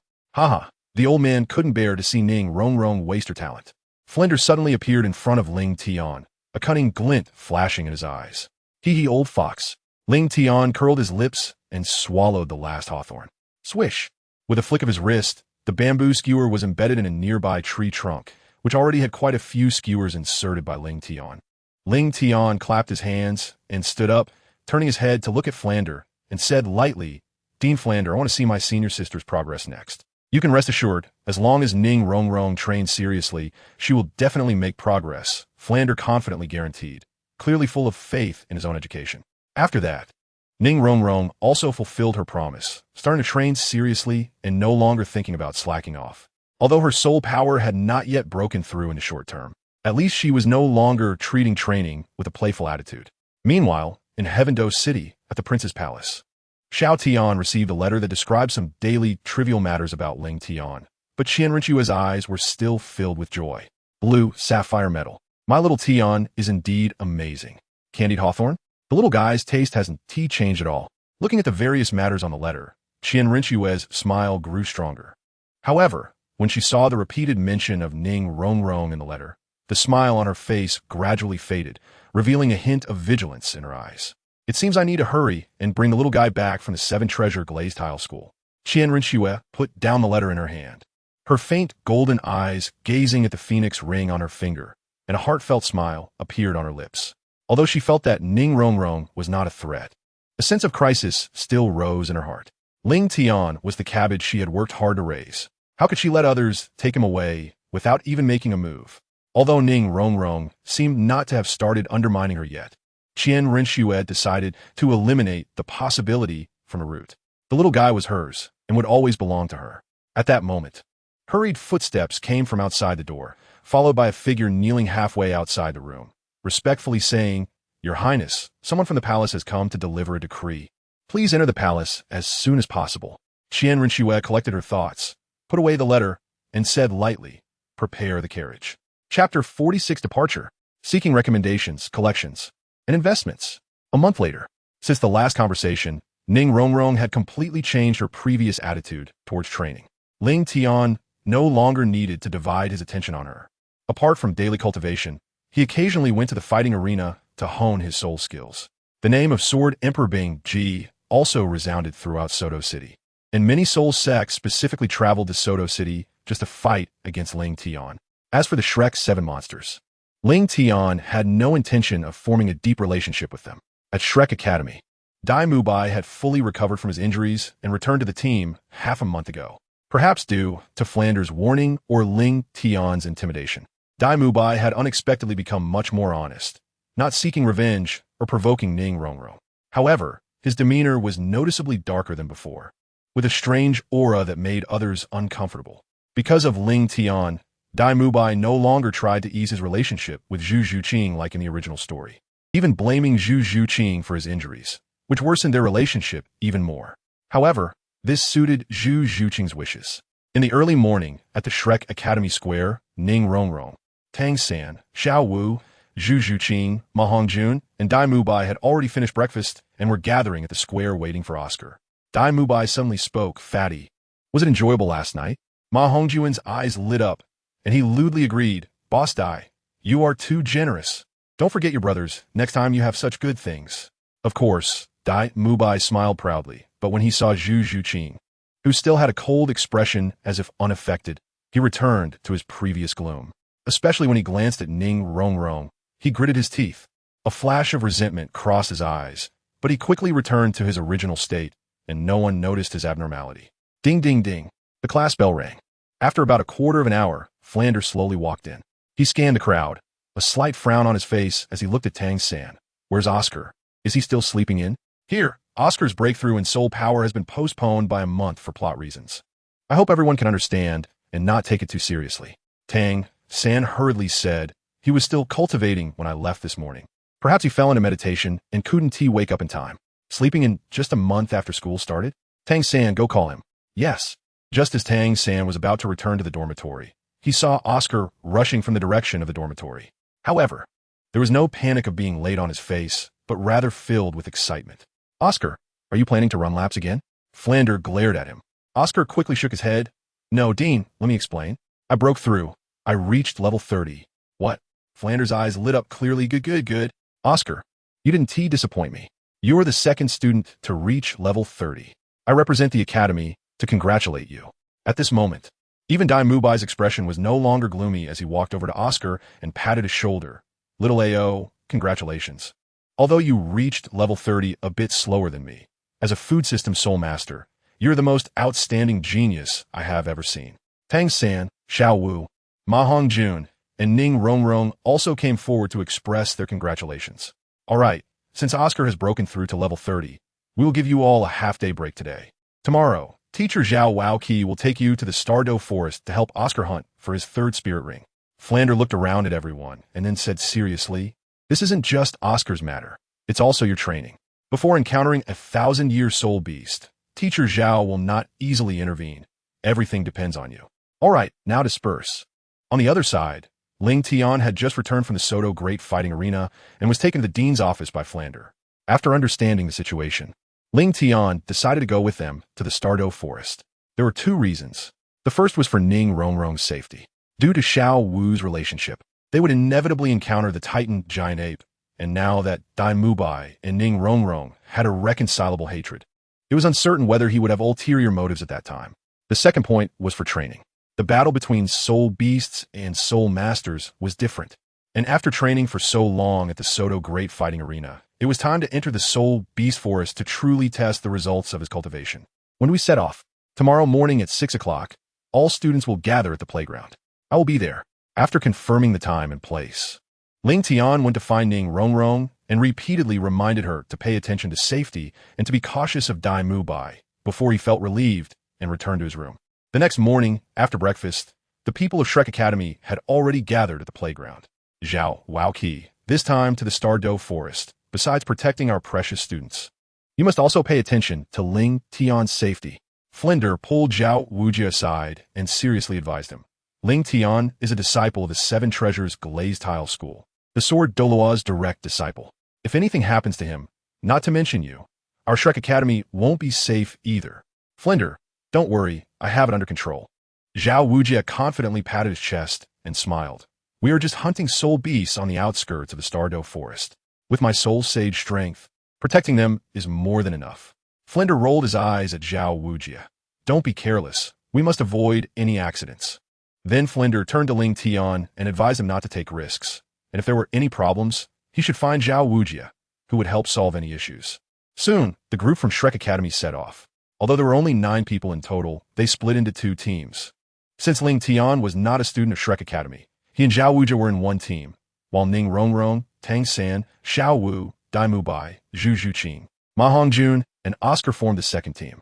As this was a training exercise for the students, Ling Tian and Zhao Wujia did not interfere with their arrangements. Although Dai Mubai harbored resentment towards Ning Rongrong, he knew it wasn't the time to act on his emotions, so he arranged the team according to the original plot reasonably. With the support from Ning Rongrong and Oscar, the members of Shrek Academy, although somewhat fatigued from the long journey, maintained their physical and soul power within a stable range. Chapter 47. Hawthorne is appetizing. Seeking recommendations, collections, and investments. The Starry Forest is located in the southeast of the Barak Kingdom, with a small part bordering it. Soto City is also in the southeast of Barak Kingdom, not far from the Starry Forest, only about 500 kilometers away. Therefore, this is naturally the best choice for Shrek Academy students to obtain soul rings. With a boost from Oscar and Ning Rongrong, the group from Shrek Academy covered over 400 kilometers in just one day, and by nightfall, they were very close to the Starry Forest. Seeing that they couldn't reach their destination today, Zhao Wujia ordered a rest since they had just arrived at a small town. Continuing forward without supplies would be uncertain. Upon entering the town, although it was still over 100 kilometers from the Starry Forest, it was the nearest city. Due to the existence of wild soul beasts in the Starry Forest, cities built too close would easily be disturbed by them, so they were generally constructed at a safer distance. Because of its unique geographical position, the town was quite developed in scale and prosperity. Aside from lacking city walls, it was no different from a small city, with various shops lining both sides of the street. However, most of the shops sold weapons, armor, antidotes, recovery potions, and even clothing specifically designed with multiple pockets suitable for Soul Master's adventures. At this time, Zhao Wujia pointed to a seemingly ordinary hotel ahead and said, "Let's stay here. We'll disband now, rest for the night, and set off tomorrow morning. You will cover your own accommodation and meal expenses." After booking the rooms, Ning Rongrong bounced over to Ling Tian's side. "Junior brother, I want to eat too." Ling Tian's mind stirred, and he took out a candied hawthorn stick from his storage ring. He had stocked up on many candied hawthorns in Soto City, so he didn't mind giving one to Ning Rongrong. Hee. Ning Rongrong smiled happily as she took the candied hawthorn. She didn't know if it was because she hadn't eaten it for a long time or because it was handed to her by Ling Tian, but she found this candied hawthorn especially fragrant and sweet. Ning Rongrong pulled Ling Tian and said, "Junior brother, shall we go stroll over there?" Ling Tian rubbed his stomach and said, "I'm a bit hungry." Ling Tian, Ning Rongrong, and the junior brother decided to have a meal instead. Ning Rongrong sighed helplessly and ultimately gave up the idea of going out for a stroll. On the other side, Dai Mubai and the others had already entered the restaurant. It was a 2-story small building with a simple dining area on the first floor and accommodations on the second floor. "Let's eat first. After a whole day of sausages, just seeing them makes me feel nauseous." Ma Hongjun expressed his thoughts, which received unanimous agreement from the group. "Should we call Rongrong and the others?" Someone suddenly suggested, and everyone looked toward Dai Mubai, making the atmosphere instantly awkward. Ling Tian and Dai Mubai. Who was the idiot that suggested they have dinner together? Can't you see that Dai Mubai's face is dark, with a grudge between them? How could they possibly sit together for a meal? Rongrong just told me not to wait for her. At a critical moment, it was Xiao Wu who stepped up and salvaged the dinner that was on the verge of falling apart. Tang Sen also timely spoke up to break the awkwardness and looked at Dai Mubai. "Well, let's hurry and order. By the way, Mubai, should we invite teacher Zhao to join us for dinner?" Dai Mubai's expression returned to normal as he replied, "No need. Even though the teacher won't pay for us, he also won't accept any benefits from us. This is a rule set by Dean Flandre." The fatty laughed and said, "Isn't that great? Everything is clear-cut. I love the unpretentious feeling of the academy." Soon, the atmosphere returned to the initial joy. Not far away, Ling Tian and Ning Rongrong sat at another table in the restaurant. Ning Rongrong put down the menu and saw Ling Tian take out another candied hawthorn stick. Unable to help herself, she reminded him, "Junior brother, it's time to eat. Why are you still snacking? Hawthorn is appetizing." Ling Tian swallowed the last hawthorn and, under Ning Rongrong's helpless gaze, took out a new candied hawthorn stick. Crunch, crunch, he began to eat again. Ning Rongrong looked at Ling Tian with a speechless expression, thinking to herself, even if hawthorn is appetizing, you can't keep eating it, right? "Sir, your dishes are here." A vendor came over with a tray, placing several plates of delicious-looking food in front of the two. These dishes were all ordered by Ning Rongrong. As the little princess of the Seven Treasure Glazed Tile School, she had tasted countless delicacies, so the quality of her orders was naturally high. At the same time, as Ling Tian and Ning Rongrong began their meal, a group of 8 people appeared at the entrance, all wearing matching outfits. Leading them was a middle-aged man who looked to be in his 40s, handsome enough, with slick-back hair and a moon-white Soul Master robe that was quite exquisite, embroidered with silver threads forming patterns that shimmered as he moved. Following behind the middle-aged man were 6 young men and 1 woman, all around 20 years old and also dressed in the same moon-white Soul Master robes. Although they lacked the silver embroidery of the leader's robe, both the middle-aged man and the 7 youths had a green circular mark on their left shoulders, embroidered with the same color characters, Sanghui, indicating that this group of Soul Masters came from Sanghui Academy. Seeing this group, the restaurant owner immediately greeted them with a smile, bowing and showing utmost respect. After all, they relied on Soul Masters for business. Being a Soul Master was not only a noble profession, but also a lucrative one, so the owner naturally did not dare to be careless. Ning Rongrong cast a curious glance at them. Sanghui Academy? An ordinary advanced Soul Master Academy. Ling Tian glanced over and then returned his focus to the dining table. After all, these people were not as important as having a meal. After hearing Ling Tian's introduction, Ning Rongrong also lost interest and withdrew her gaze. On the other side, wow, that girl is really good looking. Are Dai Mubai and the others from Sanghui Academy? Ma Ongjun, upon seeing the group from Sanghui Academy, fixed his gaze on the only girl among the 8, his eyes wandering over her chest, thighs, and hips, unabashedly staring at her while making lewd comments. Dai Mubai curled his lips. It's just a small Sanghui Academy. He was already in a bad mood, and coupled with his naturally flamboyant personality and with Zhao Waoqi backing him up, he naturally had no hesitation in provoking them. Chapter 48. Arrogant Dai Mubai. Regardless of Fatty or Dai Mubai, neither of them intentionally lowered their voices. Soul Masters have better hearing than normal people. Despite the noise in the restaurant, the middle-aged man among the 8 still cast a glance over, frowning slightly. When he saw that the Shrek Academy table was just a group of kids, his expression immediately turned even more unpleasant. Oscar, sitting next to Tang San, chuckled softly. "Looks like there's a good show to watch." Tang San looked at him in confusion. "What good show?" Oscar whispered, "This is also part of our training. Dean Flandre once said, a Soul Master who doesn't dare to cause trouble is not a good Soul Master. As the saying goes, not daring to cause trouble is mediocrity. Moreover, provoking Soul Master academies is the safest. It's just a fight at most." Tang San couldn't help but laugh. Our Dean's quotes combined could form a monstrous collection of quotes. Looking at their ages, Sanghui Academy should be an advanced Soul Master Academy, right? Soon, under the instructions of the Sanghui Academy teacher, a young man stood up from his seat and walked towards Tang San's table, heading straight for Dai Mubai. Dai Mubai's eyes revealed a hint of disdain, and Tang San could see it.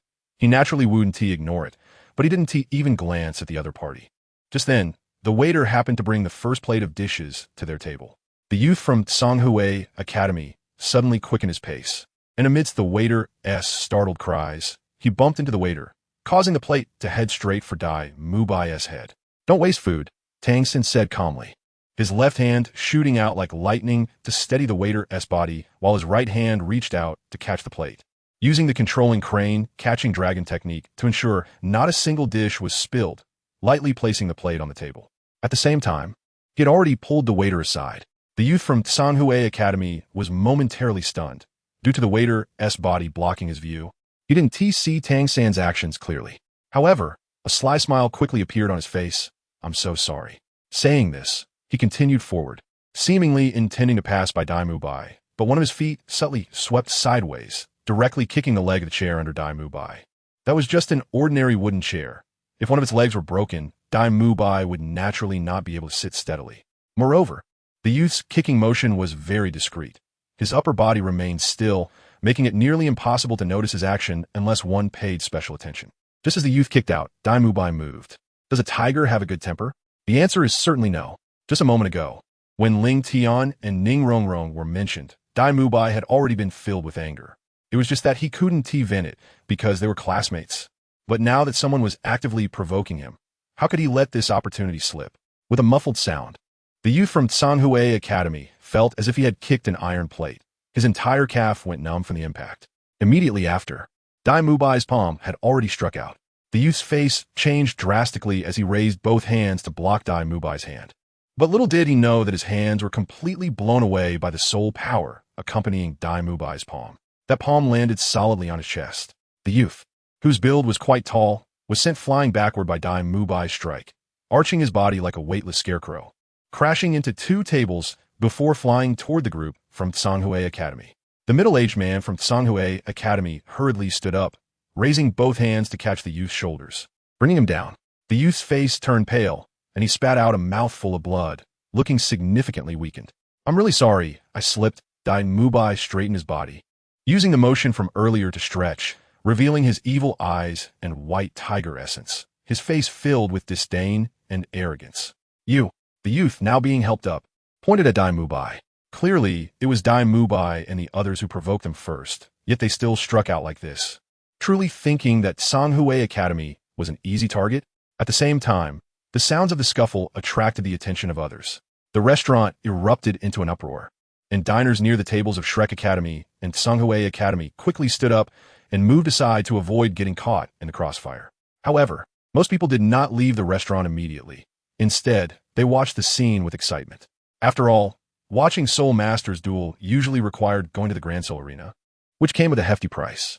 Being able to see it for free now naturally thrilled ordinary people with martial spirits.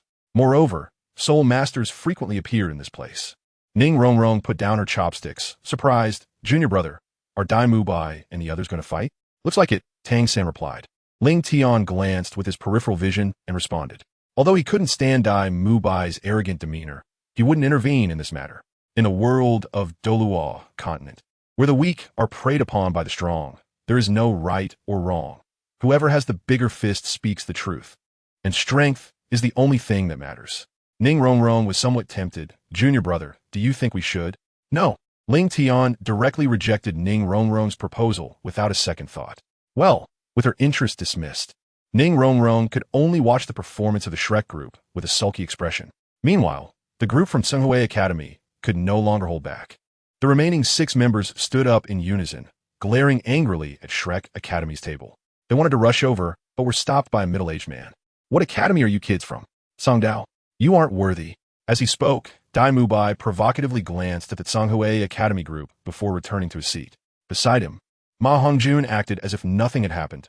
He was quick to eat, especially when it came to food, and began to dig in while saying, "The taste is passable, just a bit undercooked. Let's make do with it."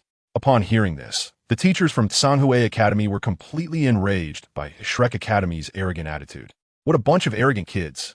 Teach them a good lesson. The students from Tsanhui Academy had been waiting for this order. As soon as it was given, the 5 of them immediately charged towards Shrek Academy's table, except for the only girl. At that moment, Ma Hongjun and Dai Mubai acted simultaneously. The 5 youths were momentarily stunned, looking at each other, but quickly reacted, reminding each other to unleash their martial souls. In an instant, various colors of light burst forth. The 5 young men's soul rings were the same, one white and one yellow, representing a 10-year soul ring and a 100-year soul ring. Naturally, all 5 were 2-ring great soul masters, including 2 weapon soul battle masters and 3 B soul battle masters. The 2 weapon souls were a spear and a trident, while the 3 B souls were a deer, a sheep, and a horse. Judging solely by the martial souls, none of them could be considered powerful. Seeing the martial souls unleashed by the opponents, The disdain in Dai Mubai's eyes intensified. Is this what they call the disciples of a high-level Soul Master Academy? And with 10-year soul rings? Brothers, show them our soul rings. The oldest member of Shrek Academy, with his evil eyes, was never one to reason. Even after being taught a lesson by Ling Tian, he remained unchanged. Unless you proved your strength to him, Dai Mubai would always look down on you. White Tiger Possession. A strong pale light suddenly erupted from him. Dai Mubai stretched his arms to the sides, puffed out his chest, and his entire body cracked as his muscles suddenly swelled. Stretching his clothes, his eyes turned a deep blue, exuding a cold, killing intent that filled the air with an overwhelming sense of intimidation. Beneath him, 3 shining rings rose consecutively, 2 yellow and 1 purple. As the soul rings rotated, a torrent of soul power surged forth. Perhaps due to the martial soul's mutual restraint, the 3 beast soul battle masters from the opponent's side trembled and took a few steps back as Dai Mubai completed his martial soul possession. In front of Tiger, how could a deer, sheep, and horse not be afraid? Especially the purple soul ring representing 1,000 years on Dai Mubai's body, which sent shockwaves through the hearts of the 5 Tsanghui Academy students. As Dai Mubai unleashed his martial soul, Tang San and Ma Hongjun also released their power. Phoenix Possession. A purplish-red light surged out from Fatty, his hair suddenly lengthening and gathering in the center, forming a mohawk style. 2 yellow soul rings rose from beneath him, and long feathers extended from his muscular arms, which transformed into claw shapes. Hot air swirled around Fatty's body, although he was shorter than the Tsanghui students. When the purple flames erupted from him, his aura completely transformed, combining with Dai Mubai's white tiger martial soul to create an oppressive atmosphere that made the opponents feel breathless. Martial soul possession. White tiger's fierce light wave. Boom! A loud crash was heard as several people were instantly blasted away. Ma Hongjun was not idle either. He immediately unleashed Phoenix Fireline, instantly setting one of the tables in the restaurant ablaze.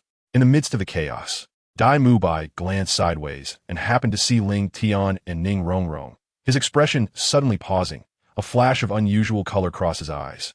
And then he suddenly executed a side kick, sending a Tsanghui Academy student flying directly onto Ling Tian's dining table. Crash! The entire table of dishes was overturned. If it weren't for Ling Tian's quick reaction in forming a soul power defense shield in front of himself and Ning Rongrong, he would have been drenched in soup and food. Ling Tian initially did not intend to get involved, but now it was different. Junior brother? That was intentional. Ling Tian frowned and looked at Dai Mubai. Just now, he suddenly felt a surge of malice coming from Dai Mubai's direction, and right after that, his table was flipped over by them. Ling Tian couldn't believe there was no connection in between. Sister Rongrong, wait here for a moment. Ling Tian waved his hand to dispel the soul power barrier in front of him, and Ning Rongrong slowly stood up and looked towards Dai Mubai's position, a cold chill flashing in his eyes. The trouble had come to him. Smash the table? Since you like courting death so much, I'll play along. Ling Tian summoned the ice crystal sword and slowly walked towards Dai Mubai. At the same time, under the continuous bombardment of Dai Mubai and other soul skills, the 5 students from Tsanghui Academy had completely lost their strength. They understood very well how significant the gap in soul ring power could be, especially since this person's 3rd soul ring was of the 1,000-year level, far beyond what they could withstand. What made the students of Tsanghui Academy feel extremely unbalanced was that these boys appeared much younger than them, yet their displayed strength was already above theirs. Stop! The teacher from Tsanghui Academy finally couldn't help but step forward, waving his hand to his students. You all step back. As a middle-aged man, seeing Dai Mubai unleash his true strength, he had already thought of many possibilities. Not to mention that his students were no match for the opponent. Even if they could defeat him, he wouldn't let them act again. Some troubles were not worth provoking. I am Yi Zhiqiu, Director of the Foreign Affairs Department of Tsanghui Academy. May I ask, which sector are you from? As Yi Zhiqiu walked up to the 3 of them, Dai Mubai felt a chill in his heart. In front of his released soul power, Yi Zhiqiu didn't even need to use his martial soul to withstand the pressure. He was certain that this middle-aged man's soul power was far above his own. We are from Shrek Academy. Before Dai Mubai could speak, the fatty said proudly. And as he spoke, his naked gaze fiercely stared at the only female student from Tsanghui Academy. Disgusting. The female student quickly hid behind Yi Zhiqiu and scolded in disgust. Yi Zhiqiu was taken aback for a moment, a thoughtful light flashing in his eyes. Clearly, He was not very familiar with the name Shrek Academy. Shrek Academy? I seem to have never heard of it. Dai Mubai snorted coldly. That's your ignorance. Although he was shocked by the opponent's strength, if he retreated now, Songhui Academy would lose all face in front of so many diners. The students might be incapable, but he had to earn some face back for Songhui Academy. Our Songhui Academy has not provoked you. Why do you treat us this way? Yi Zhiqiu said coldly. Why? Just because I find you unpleasant. Moreover, our Academy's motto is that those who dare not provoke trouble are mediocre. What? Are you saying you won't let us stir up trouble? Dai Mubai said coldly. His arrogant demeanor indeed made people want to hit him. Dai Mubai had made his attitude clear. I came here to stir trouble.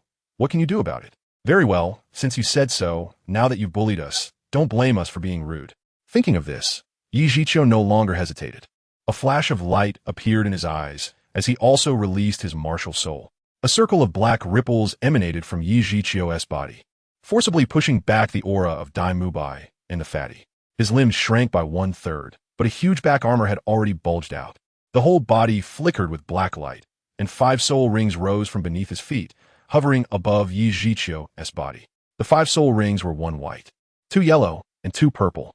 This director of the Foreign Affairs Department of Songhui Academy turned out to be a Soul King level expert above level 50. Although Yi Zhiqiu's soul ring combination was not very strong for that level, the sheer power of his 50+ level soul power was enough to suppress Shrek Academy's side. The entire restaurant erupted in exclamations. After all, Soul Kings were rare soul masters on the continent, possessing considerable strength and could even hold titles like Viscount or Earl in some kingdoms. Seeing the scene, Dai Mubai's expression changed. He didn't expect to provoke a Soul King. Xiao-san. Dai Mubai took a few steps back. His gaze turned to Tang San beside him. After exchanging glances, Tang San understood his meaning and nodded, placing his palm on the 24 bridge Minjiwai at his waist. Once the opponent made any move, Tang San would strike. Yi Zhiqiu was not Zhao Wujin. Tang San would not hold back this time. Meanwhile, Yi Zhiqiu, unaware of Tang San and the others' plans, spoke confidently. You little kids don't understand. Don't speak recklessly in the future. Call your Academy's teacher out. The fatty shouted. With you, old turtle, you want to see our teacher? We can take care of you ourselves. Dead fatty, you dare. One of the Songhui Academy students jumped out, pointing at Ma Hongjun and angrily shouting. Everyone, esteemed soul masters, please don't fight in my small shop. It's a small business. The shop owner, gathering his courage, approached with a pained expression to advise. He trembled, not wanting to provoke this group of soul masters. But this shop was his means of survival. If he didn't step up, the shop would be destroyed by these people. Yi Zhiqiu, possessing the Xian Gui martial soul, was most averse to being called a turtle in his life. He only intended to frighten the few boys in front of him, as he didn't want to bear the reputation of bullying the weak, especially since he was unclear about the strength of the academy behind these children. However, the fatty had hit his sore spot, and Yi Zhiqiu was furious, laughing in anger. All right, I'll educate you on behalf of your teacher. Let us go outside. After saying that, he turned and walked outside, the black turtle shell on his back swaying comically, but the soul power he released was exceptionally thick. At this moment, Tang San and the others also grew serious. Although Yi Zhiqiu's soul ring combination was poor, his rank as a soul king was undeniable. Among them, the strongest soul power was only that of a soul venerable. Defeating Yi Zhiqiu would be quite difficult. However, they still wanted to give it a try. With Zhao Wujin as their support, Dai Mubai and the others were not worried about encountering danger. Dai Mubai whispered to Tang San, be careful later. I'll block the attacks from that guy in front, but I'm afraid I won't last long, so your attack must be quick. Tang San replied, we might not necessarily lose. His soul power is stronger than ours, but there are flaws in his martial soul. At this moment, the other few had already gathered around and happened to hear Tang San's words. Following that, Tang San also informed everyone of the conclusions he had just analyzed, and began to arrange tactical strategies according to his thoughts. Just as the two sides were about to step out of the shop, Ling Tian walked in front of them. He had been eating well just now, and having his table flipped without any provocation would not be easily settled. At that moment, a student from Songhui Academy suddenly jumped out, pointing at Ling Tian and angrily shouting, Kid, who the hell are you? Get out of the way and don't block our teacher's path. Ling Tian coldly glanced at the person. Before the words fell, a powerful aura surged out. With a loud bang, it directly sent a student from Songhui Academy flying. What? This scene made Yi Zhiqiu's eyes tremble slightly, his face filled with shock. This kid looked like he was only around 12 or 13 years old, but he possessed such strong soul power, using soul power to send someone flying from a distance. He believed he couldn't do that. "Excuse me, may I ask who you are?" Yi Zhiqiu's personality was as cautious as his martial spirit, to avoid unnecessary trouble. He wanted to clarify Ling Tian's identity first. Ling Tian. As he spoke, Ling Tian's gaze locked onto Dai Mubai. Dai Mubai's heart trembled, and he quickly suppressed his emotions. "Ling Tian, what do you want to do?" "I say, Dai Mubai, are you doing this on purpose?" Ling Tian pointed at the shattered dining table in front of Ning Rongrong, his ice-blue eyes coldly staring at Dai Mubai, revealing a hint of bone-chilling coldness. "What do you mean by that?" Dai Mubai argued, claiming that the scene had been chaotic and noisy. Before Dai Mubai could explain, the ice crystal sword slashed out 2 beams of sword light. One shot towards the previously rude youth from Sanghui Academy, while the other beam of sword light aimed at Dai Mubai's position. Bang! Everyone disperse. Yi Zhiqiu stepped forward, pulling the dazed student behind him while using his dark soul power to condense a tortoise shell shield in front of him, retreating several steps to block the impact of the sword light. "Ling Tianyu." Dai Mubai's heart sank, completely unprepared for Ling Tian's decisiveness. Having fully experienced the power of that sword before, Dai Mubai did not care about his dignity at this moment and quickly rolled to the right to dodge the sword light. Bang! With a muffled sound, Dai Mubai was still a step too slow to evade and was heavily smashed against the wall by the sword light. The ice crystal sword flashed. Ling Tian flashed in front of Dai Mubai, lifting his right leg with one hand and slamming him heavily onto a table piled with dishes. Bang, bang, bang. Each time, Dai Mubai fell face first onto the ground. The broken table and scattered plates created a mess everywhere. Dai Mubai's suit was stained with grease, and its original color was unrecognizable. The golden long hair was also splattered with soup, making him look as miserable as a drenched crab. After doing all this, Ling Tian wiped his hands and returned to his previous position. Chapter 51. The Cost of Provocation. Help, Mubai. Boss Dai. Oscar and Ma Hongjun rushed over to help Dai Mubai, who was in a flustered state. Meanwhile, Tang Sen looked at Ling Tian with confusion. In the month at Shrek Academy, although Tang Sen had much contact with Ling Tian, he didn't believe Ling Tian would act without reason. There had been so many opportunities in the academy before. Why wait until now? "Kid, shut up." "Teacher, without my order, you are not allowed to provoke him." Yi Zhiqiu dismissed the tortoise shell shield in front of him and turned his head, sternly warning all the students of Sanghui Academy behind him. Although Ling Tian did not reveal his identity from the sword light and soul power just now, Yi Zhiqiu could already determine that he was definitely a disciple of a major sect, someone they could not afford to offend. He had already taken Ling Tian's sword strike and did not want to stir up more trouble. Hey, not truly shaken by Ling Tian's strength, Ma Hongjun was the first to step forward to speak for Dai Mubai. "Boss Dai, didn't he do it on purpose? Isn't what you're doing too domineering?" He acted all righteous, completely forgetting his earlier arrogant demeanor. Even though Dai Mubai had previously faced Ma Hongjun's incessant chatter, Ling Tian frowned slightly, and a hint of annoyance flashed in his cold eyes. "Fatty." Before Oscar could realize that the atmosphere was a bit off and say anything, a sword light, faster than a card swipe, magnified in Ma Hongjun's eyes. He seemed to be frozen in place, unable to move despite Oscar's attempts to drag him. Bang! The sword light suddenly changed direction in front of Ma Hongjun, leaving a deep sword mark on the wall after a muffled sound. The next sword wouldn't miss. Ling Tian coldly left the sentence and then turned back to Ning Rongrong's side. "Fatty, fatty." Ma Hongjun's throat trembled with lingering fear as he recalled the sword that seemed to have struck him just now, unable to suppress a shiver. The flames of his martial soul had dimmed at some point. If that sword had struck him, Ma Hongjun instinctively raised his head to look at Ling Tian. But the moment he met those cold eyes, he immediately turned his head away, not daring to make eye contact again. Cough, cough. At the same time, Dai Mubai finally woke up. Remembering the humiliation Ling Tian had inflicted on him, rage burned in his heart, but since he was no match for Ling Tian, he could only glare at him with eyes full of hatred.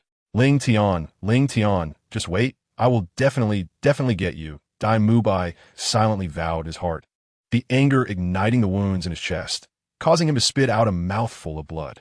Dai Laoda. The Shrek members looked at Dai Mubai with concern. At this moment, the 6 of them were watching Ling Tian and Ning Rongrong with various expressions: apprehension, confusion, anger, and so on. Just then, a lazy voice suddenly rang out. It's getting late. Everyone go back and rest. A tall figure appeared in front of them. It was Zhao Wujin. Oscar pointed at Dai Mubai. Teacher Zhao Dai Lao Da. Take Mubai back first. I'll go over later, Zhao Wujin said, frowning at the injuries on Dai Mubai's body. He then cast a deep glance at Ling Tian and waved his hand, commanding all the Shrek students to return to the hotel. Junior brother, senior sister, you go back first. I have some private matters with Teacher Zhao. But Ling Tian gently reassured the worried Ning Rongrong. Senior sister, don't worry. With the teacher and the sect, Zhao Wujin wouldn't dare to do anything to me. Then junior brother, you have to be careful. After thinking it over, Ning Rongrong calmed down and followed Xiao Wu and the others upstairs. A moment later, outside the hotel. Teacher, Zhao has been watching from up there? MHM. Ling Tian glanced at Zhao Wuji's position and said confidently, you must have seen the little tricks that Dai Mubai was playing, right? Zhao Wuji frowned and candidly replied, that kid Mubai was wrong to provoke trouble. But your actions this time were a bit too harsh. I held back, Ling Tian said. Ling Tian's eyes were half closed, and he said, if it weren't for Shrek Academy in your face, Teacher Zhao, that sword of mine would have aimed straight at his head or heart. But since he dared to provoke me, he must be prepared to pay the price. Teacher Zhao, if there is nothing else, I'll head back first. Before Zhao Wuji could say anything else, Ling Tian turned and returned to the hotel, sighing as he watched Ling Tian's departing figure. Zhao Wuji ultimately let his arms drop in resignation. Teacher Zhao, what about Dai Lao Da? Zhao Wuji shook his head and sighed, Mubai, you have to withdraw from this trip to the Starry Forest early. However, a hint of unwillingness flashed in Dai Mubai's eyes. Although your injury didn't damage the bone, you still need to rest for a while. Zhao Wuji didn't give Dai Mubai a chance to argue.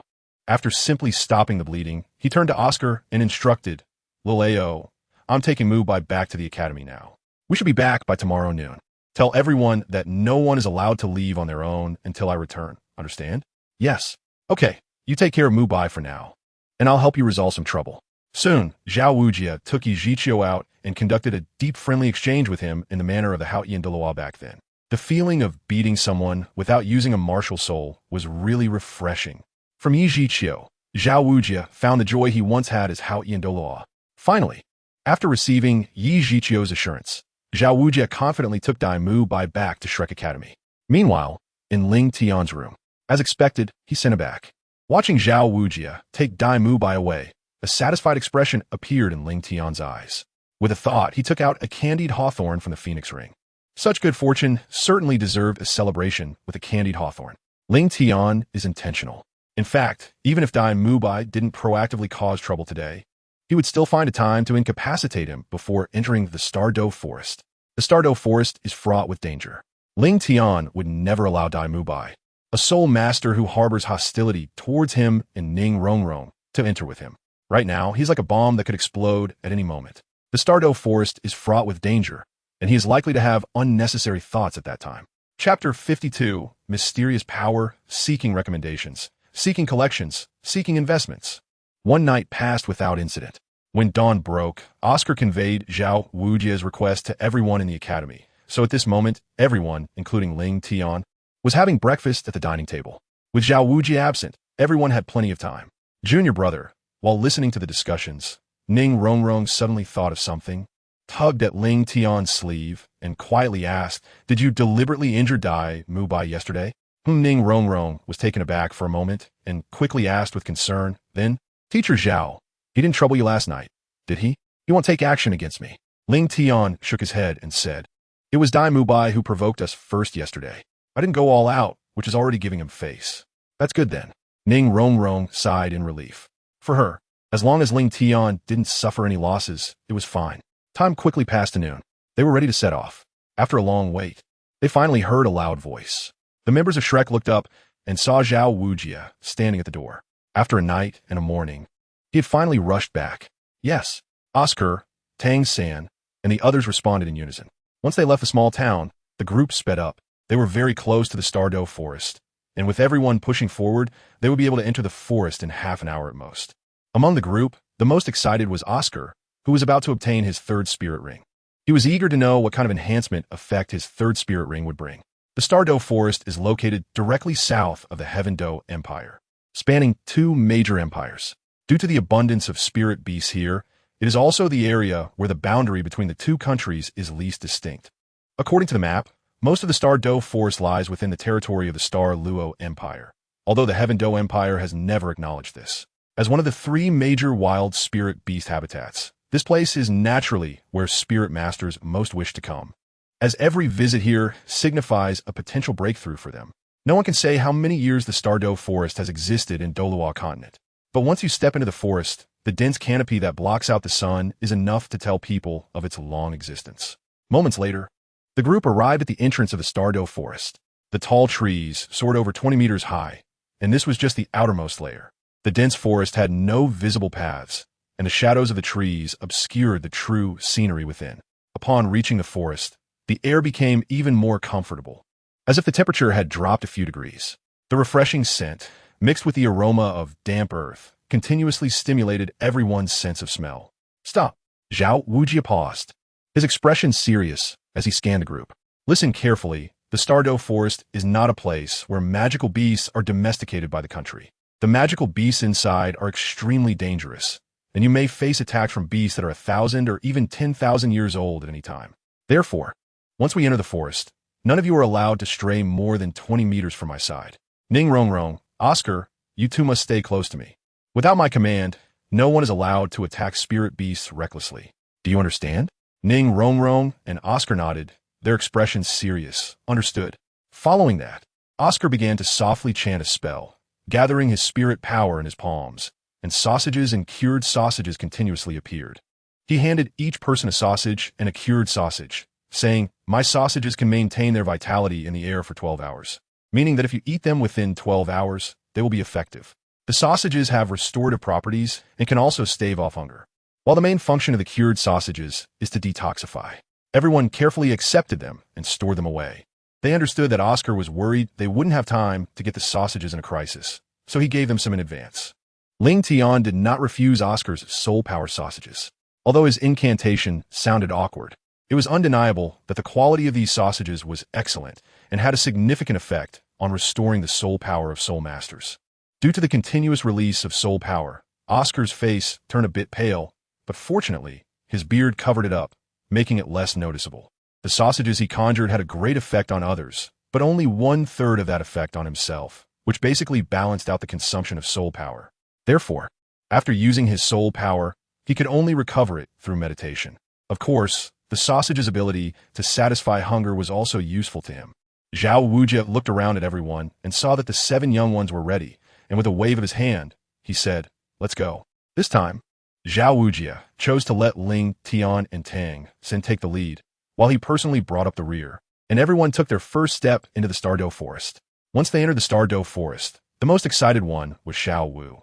She seemed to feel that this was not a dangerous place at all, more like returning home, bouncing and jumping, inexplicably happy. The terrain within the Starry Forest was very complex, and there were no paths in the forest, so the task of clearing the way naturally fell to Ling Tian. Ling Tian summoned the Ice Mirror Sword, swinging it up and down to cut through the thorns blocking the path ahead. For him, this was not difficult at all. All the thorn vines on the path were severed without affecting the group's speed. Tang Sen closely followed Ling Tian, vigilantly observing the surroundings to prevent any sudden occurrences. Thus, the group advanced steadily towards the Starry Forest. After a moment, Ling Tian suddenly stopped in his tracks. Then, as if sensing something, he raised his head to gaze into the distance, his expression freezing with confusion and perplexity. It seemed that something was guiding him. Tang San, who was closely following Ling Tian, noticed his abnormality and asked, "Ling Tian, is there something wrong?" "It's nothing." Ling Tian waved his hand, not providing much explanation. He then resumed his gaze and continued towards the Starry Forest, while Tang San did not press further, continuing to stay alert behind Ling Tian. Because the two had only paused for a short while, the rest of the group did not notice the small incident ahead. What was that just now? While moving forward, Ling Tian furrowed his brow, recalling the peculiar reaction he just felt. Just a moment ago, he experienced an incredibly subtle sensation, as if something was pulling at his heart, urging him to approach a certain location. At the same time, he sensed that something seemed to be missing within him. But just as he wanted to probe deeper, this sensation abruptly vanished, as if it had never existed, and he could no longer feel that mysterious force guiding him. Chapter 53. Is it her? seeking recommendations, collections, and investments, was an illusion or something else. Ling Tian shook his head, feeling a loss, and decided not to dwell on those matters. The Starry Forest was fraught with dangers, and this was not the time to be distracted. However, Ling Tian did not notice that at the moment he was lost in thought, a golden dragon-like aura separated from his body and drifted deep into the Starry Forest. The Starry Forest was incredibly dense. The phrase, blocking the sky and obscuring the sun, was not an exaggeration, and it was not easy to see sunlight within the forest. During their journey, they encountered a group of over 100 small soul beasts, ranging from 10 to 100 years old. To avoid conflict and waste time, the group changed direction and passed by them. A group of soul beasts around 100 years old posed no threat to them, so there was no need to resort to violence. After about an hour of travel, they reached noon. In this hour, they encountered quite a few soul beasts, mostly 10 and 100-year ones, with a few exceeding 100 years. They generally avoided direct conflict with the soul beasts, occasionally dealing with those that approached recklessly, which Ling Tian handled swiftly. All right, everyone, let's take a break for a while.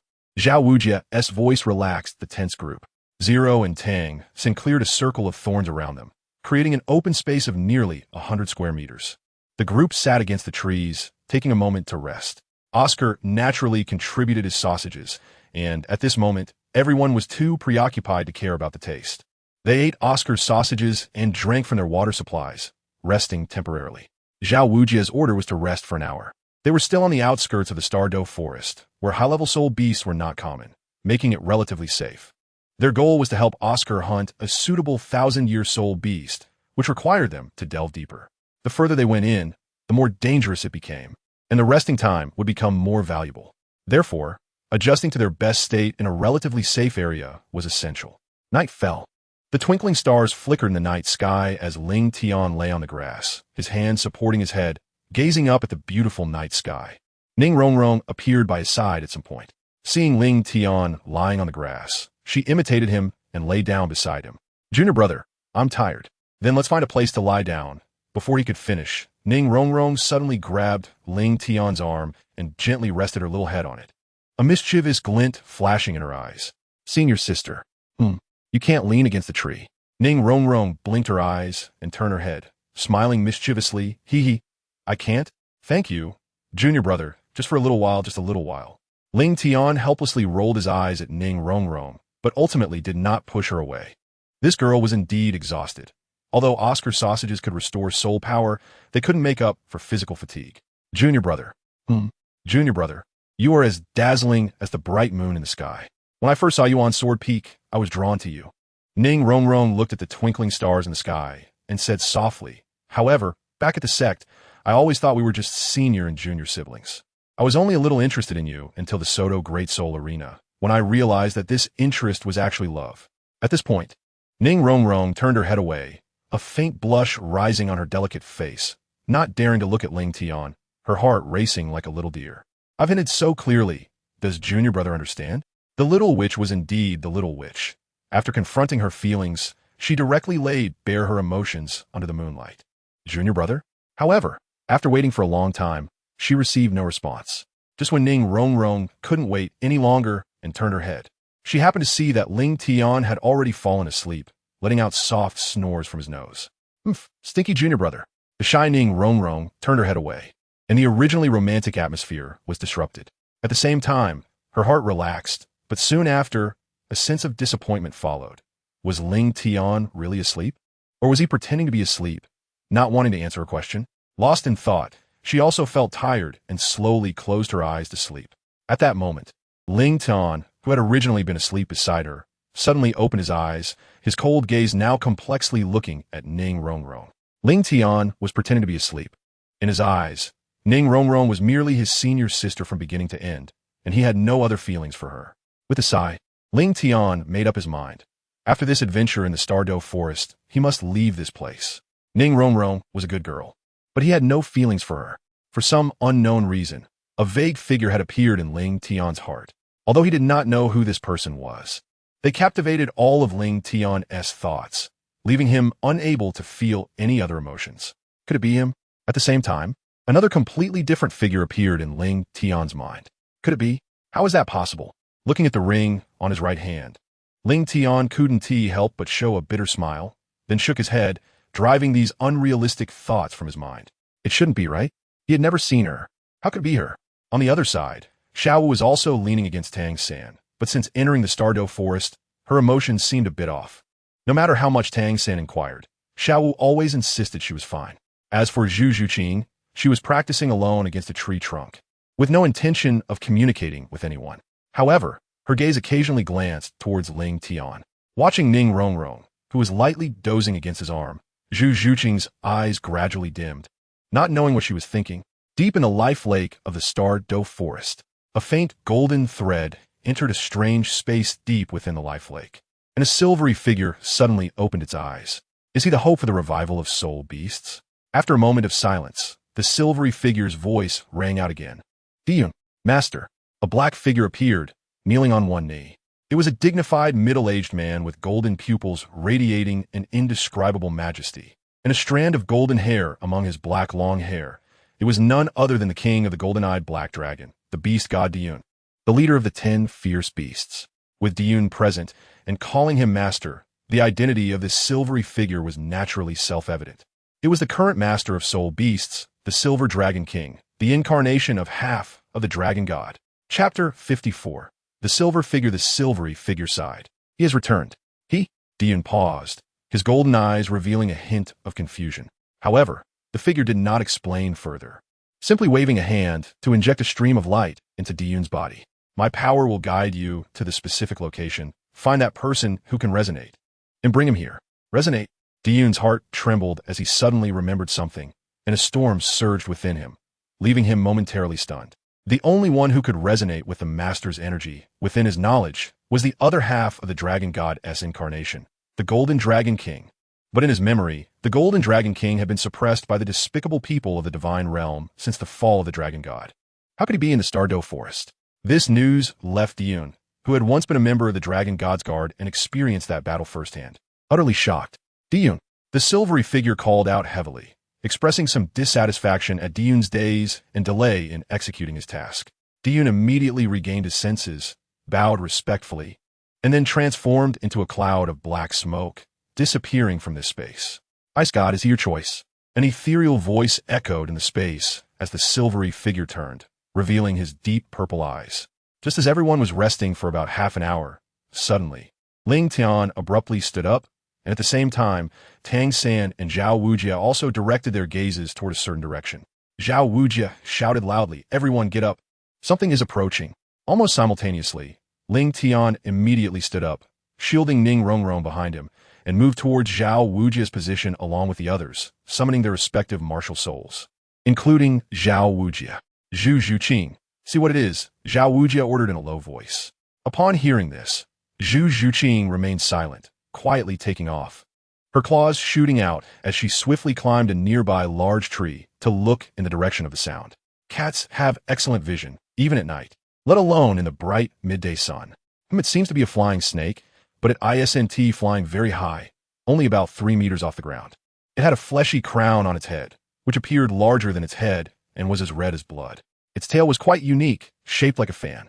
As soon as Zhao Wujia heard this, his eyes lit up, and he quickly said, "Goodness, that's a phoenix tail coxcomb snake.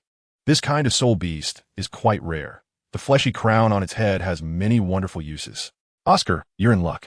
But I wonder how many years old this phoenix tail coxcomb snake is." Zhu Zhuqing, keep an eye on its direction. Report to me immediately if there's any change. Although Zhao Wujia wasn't familiar with this soul beast, he still knew it was very suitable for Oscar.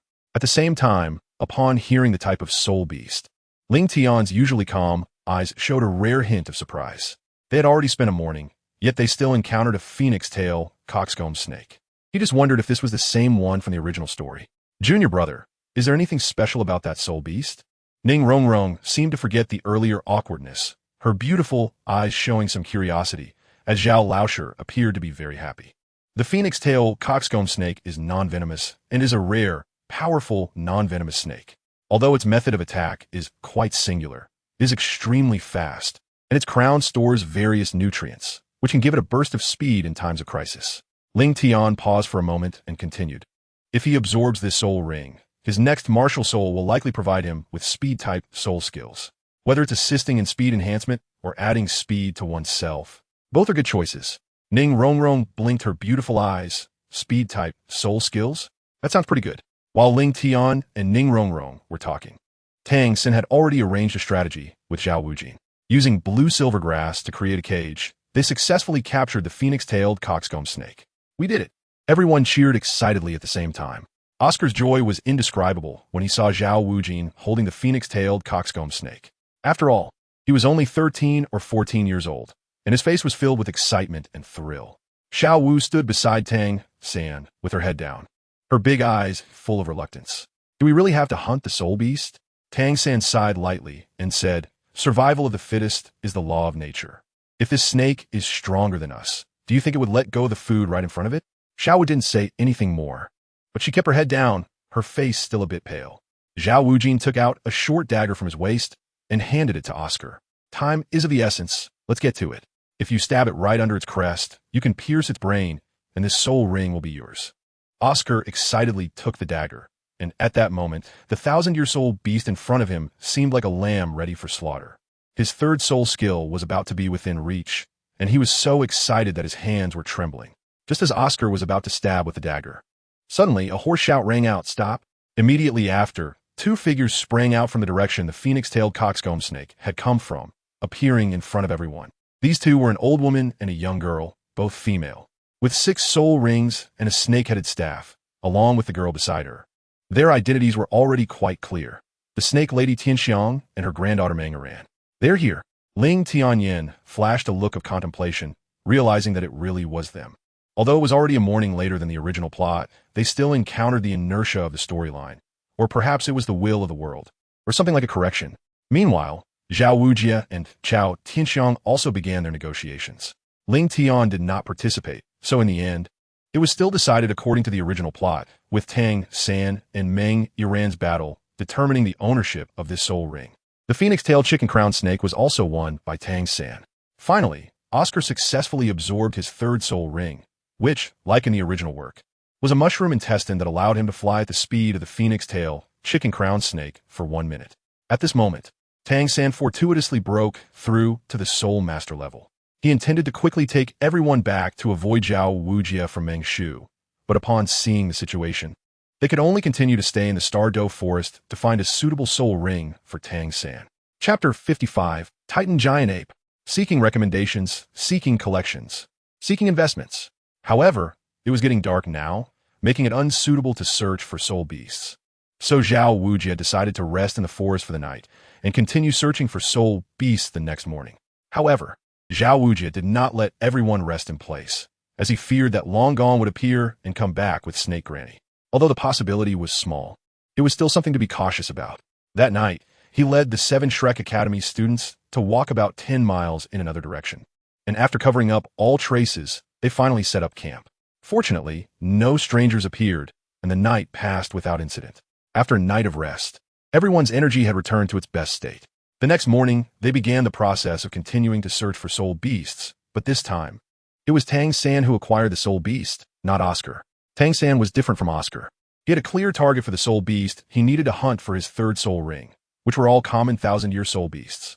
In theory, it should be easier for him to find them than for Oscar, but for some unknown reason, everyone searched for a whole morning and still did not find a suitable soul beast for Tang San to absorb. Although they encountered a few 1,000-year soul beasts during this time, they were not a match for Tang San. However, they were not wasted, as all were used by Ling Tian to hone his soul skills. Time passed quickly, and 2 days slipped by quietly. Although food supply was not an issue for everyone, living every day in the perilous forest still kept them in a state of high tension, making them feel more fatigued. During this time, Ling Tian sensed the pull multiple times, but this feeling disappeared quickly each time, and he still had not found a specific location. Meanwhile, Tang San's soul ring also had no leads. Soon, it was getting dark again, and the group had to rest in place once more, since they could not light a fire in the Starry Forest. Although most soul beasts feared flames, a small portion actually loved fire. And among that small portion were mostly deadly entities. They could only set up camp while it was still not completely dark. There was no need for Zhao Wujia to direct them. The boys took the initiative to set up temporary tents while the girls were responsible for gathering food. The tents were small and naturally insufficient for everyone to lie down and sleep, but it was no problem for everyone to sit and cultivate. For them, maintaining the best combat state at all times was much more important than sleeping. As the teacher, Zhao Wujie naturally took on the duty of keeping watch. As night deepened outside the camp, after soothing Tang San, Zhao Wujie was contemplating which direction to go tomorrow to find soul beasts for Tang San. Having not made any progress for 2 consecutive days, he wondered if they should delve deeper into the forest tomorrow to see if they could find a suitable soul beast. Just then, Zhao Wujie suddenly sensed something, his expression changing drastically. Accompanied by a low growl, he immediately summoned his martial soul, and the powerful diamond bear instantly possessed him. Even so, he still stared ahead as if facing a great enemy. "Everyone, gather around me, quickly." With Zhao Wujie's low shout, his deep voice echoed in everyone's ears. Ling Tian's expression became serious upon hearing this. "The Titan giant ape is coming? Teacher Zhao, what's wrong?" At the same time, Ma Hongjun, with his belly sticking out, quickly approached Zhao Wujie and asked in confusion. However, Zhao Wujie did not answer him, but instead looked at Tang San and Ning Rongrong, saying, "Everyone get behind me. If anything happens later, don't worry about me. Just leave here immediately and get out of the Starry Forest first." Finally, Zhao Wujie turned his gaze to Ling Tian and said solemnly, "Ling Tian, here you are the strongest soul master besides me. If I'm not around, please do your best to protect them for the sake of Shrek Academy. I beg you." Upon hearing this, everyone else tensed up. It seemed like they were facing danger. Although they didn't know exactly what was happening, they could tell from Zhao Wujie's tone that the situation was serious. Just as everyone was still confused, 2 tall trees in front suddenly began to slowly part, and a massive figure silently walked out from there. Upon seeing this giant, everyone's breath seemed to stop, and they finally understood what Zhao Wujie was worried about. It was an existence like a mountain, with dark fur glinting faintly under the weak starlight and moonlight. Even though it was on all fours, its shoulder height definitely exceeded 7 meters. If it stood upright, it would probably be over 15 meters tall. From the outside, it resembled both a monkey and a gorilla, completely black except for its lantern-sized eyes that shone with a yellow crystal-like glow. In the night, if it weren't for its movement, one could hardly see its body. This giant's physique was incredibly majestic to an unbelievable extent. Not only was it massive, but every part of its body was covered with muscles more terrifying than granite, bulging like small hills. Yet this enormous creature walked without making any sound, not even a breath. Oscar trembled and said, "What is that?" "The Titan giant ape, one of the rulers of the Starry Forest." Ling Tian looked at the Titan giant ape with a grave expression, his right hand instinctively tightening around the ice crystal sword. This Titan giant ape was incredibly strong. Feeling the aura emanating from it, Ling Tian couldn't help but grip the ice crystal sword tighter. This rich wave of soul power was leagues ahead of Zhao Wujie. And compared to his teacher, it wasn't far off either. Although he had known that he would encounter a Titan giant ape on this trip, when he truly faced it, Ling Tian still felt he had underestimated its terror. It was indeed a Titan giant ape. Ning Rongrong recalled the introduction about the Titan giant ape, her expression turning panicked as she looked at Ling Tian. Although he didn't speak, he stepped forward to stand in front of her. Not just her, but the emotions of the others weren't much better.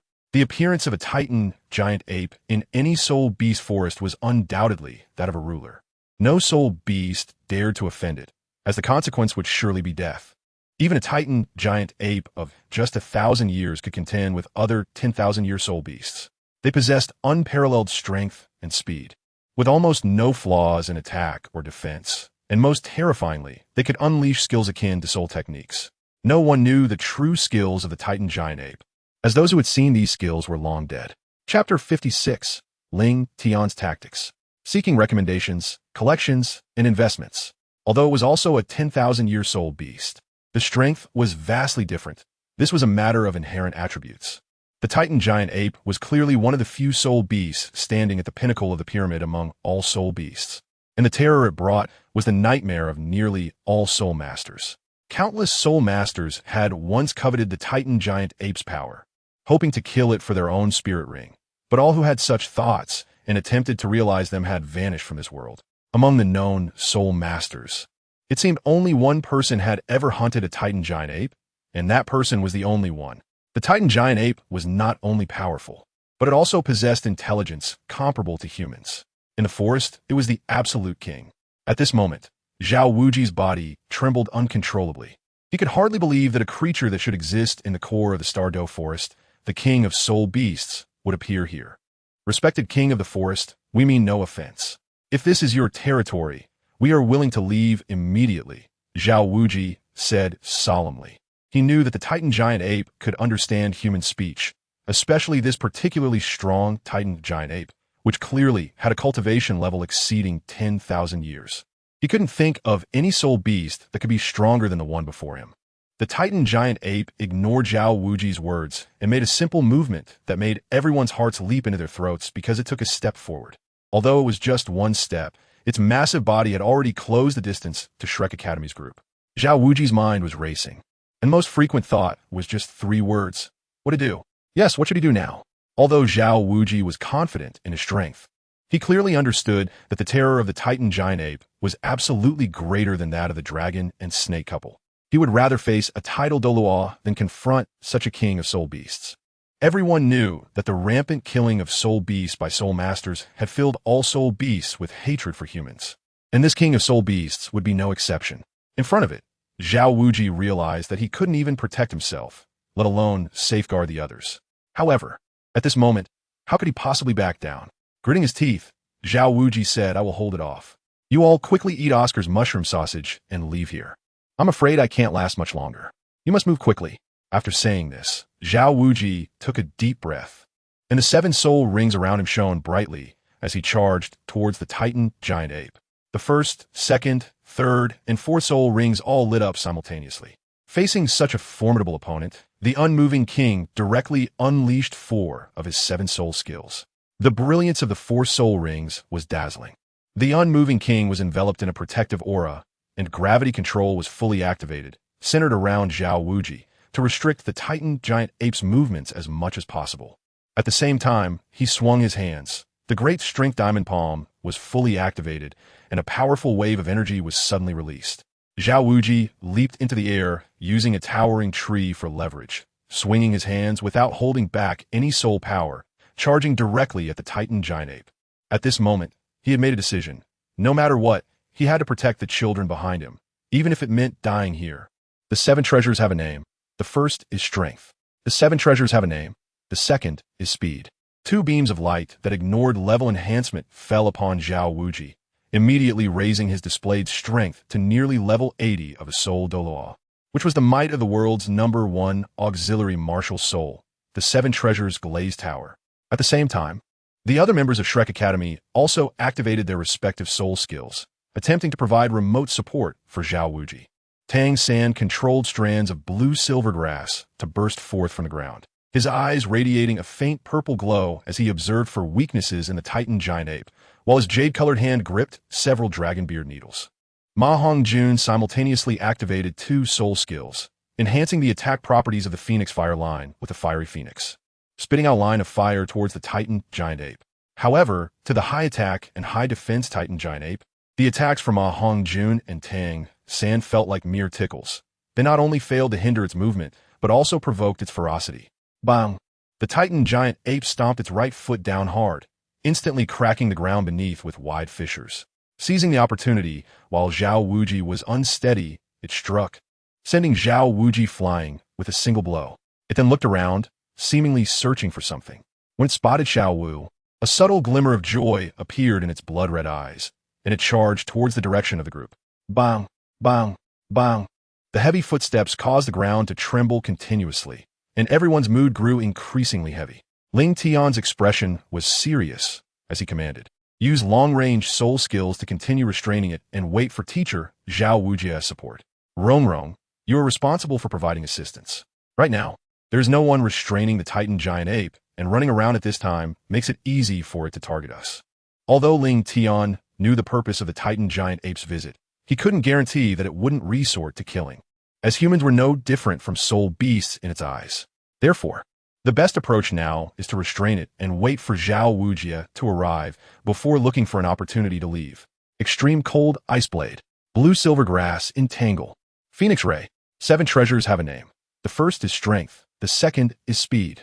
Ning Rongrong and Oscar assisted from the side, while Ling Tian, Ma Hongjun, and Tang San, who all had long-range attack capabilities, used their soul skills to hit the Titan giant ape, trying to delay its advance. Ling Tian first raised his hand and waved out several sword lights, then utilized the characteristics of his ice attribute soul power to freeze the moisture in the air, attempting to slow down the Titan giant ape's movements. He knew that it was unrealistic to control the entire Titan giant ape with his soul power. So he concentrated his soul power in one place, trying to seal one of its feet to make it lose balance. Tang Sen assisted Ling Tian with blue silvergrass, while the purple extreme magic eye continuously searched for opportunities, wanting to stab the creature's eye socket with the dragon beard needle in his hand. As for Ma Hongjun, he kept spewing fire, using intense flames to obstruct the Titan giant ape's line of sight, creating conditions for the success of the two's actions. Without ranged abilities, Zhu Zhuqing and Xiao Wu were positioned next to Ning Rongrong and Oscar.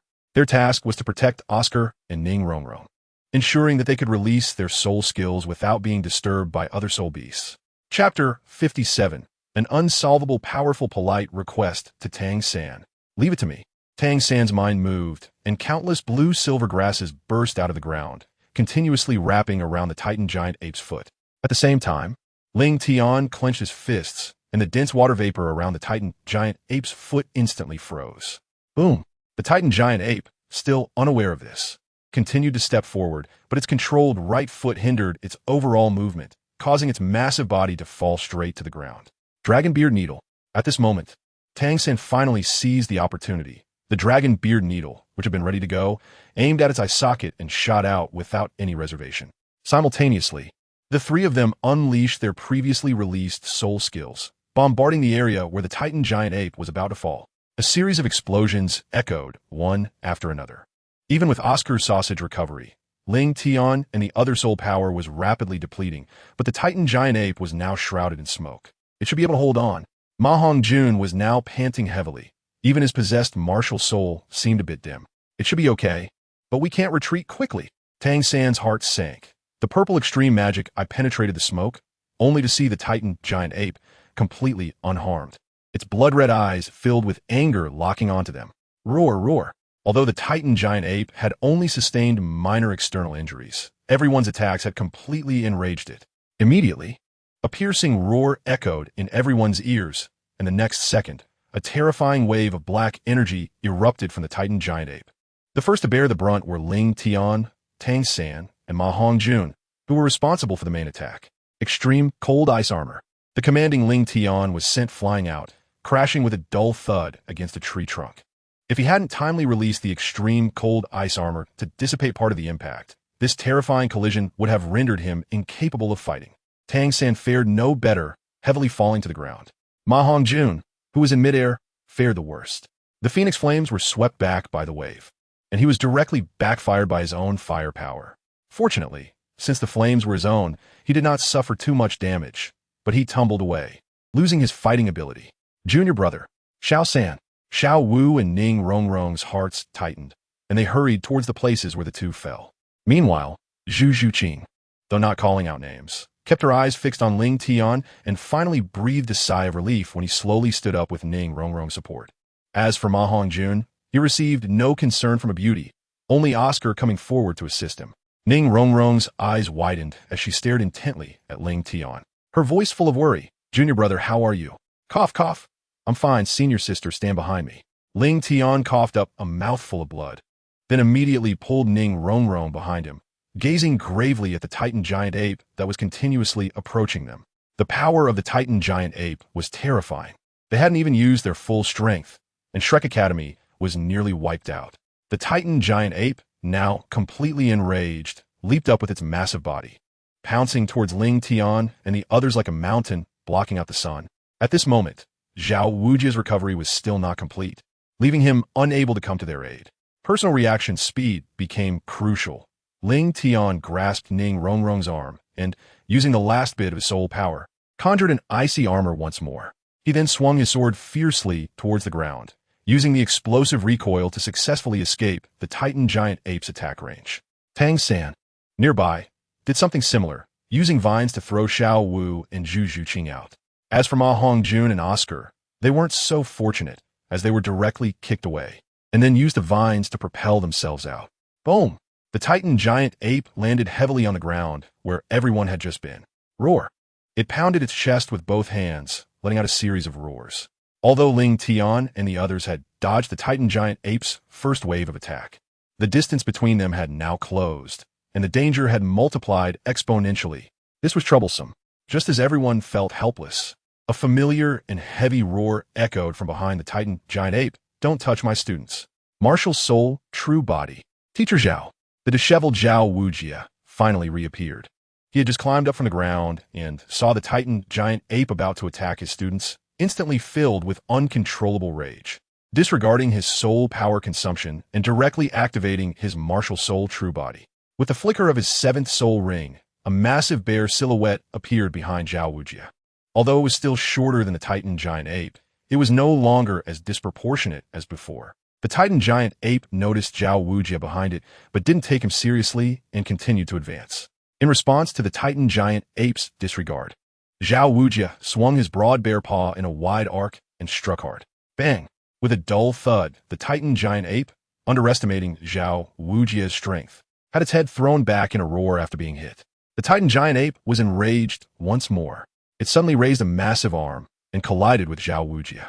After a loud crash, this time Zhao Wujia did not get knocked back, relying on the 200 defense characteristic of the great strength diamond bear. He withstood the Titan giant ape strike. However, due to the immense difference in strength, Zhao Wujia still staggered backward 5 or 6 steps before stabilizing himself.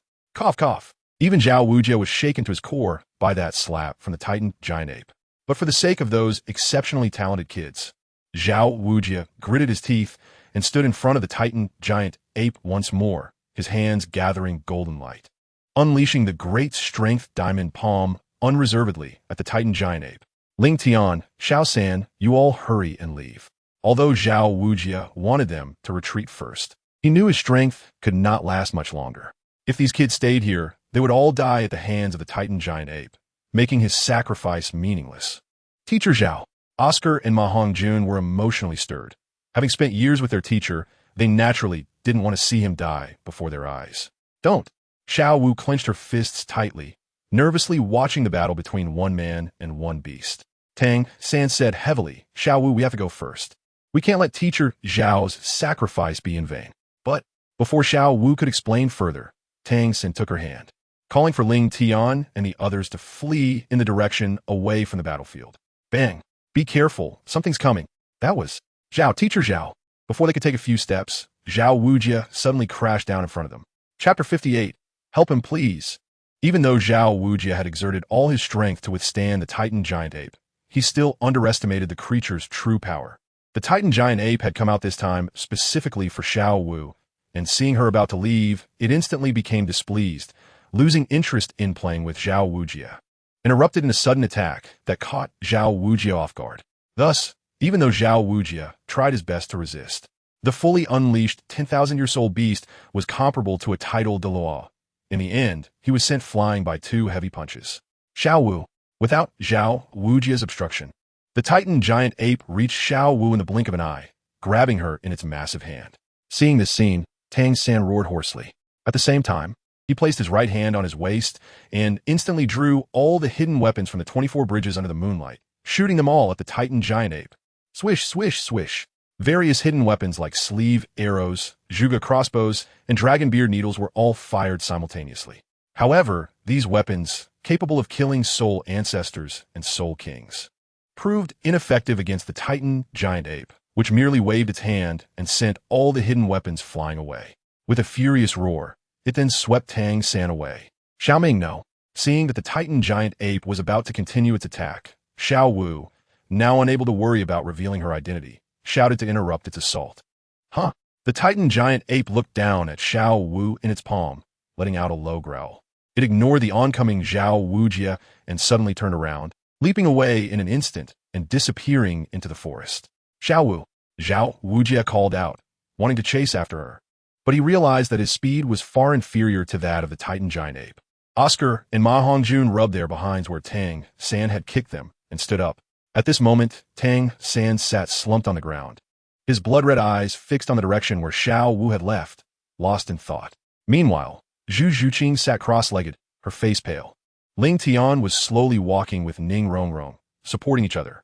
Although they were protected by the extremely cold ice armor, Ning Rongrong accidentally twisted her ankle when they landed. Ling Tian was injured in his internal organs before, and on top of that, his soul power and physical strength were almost completely exhausted.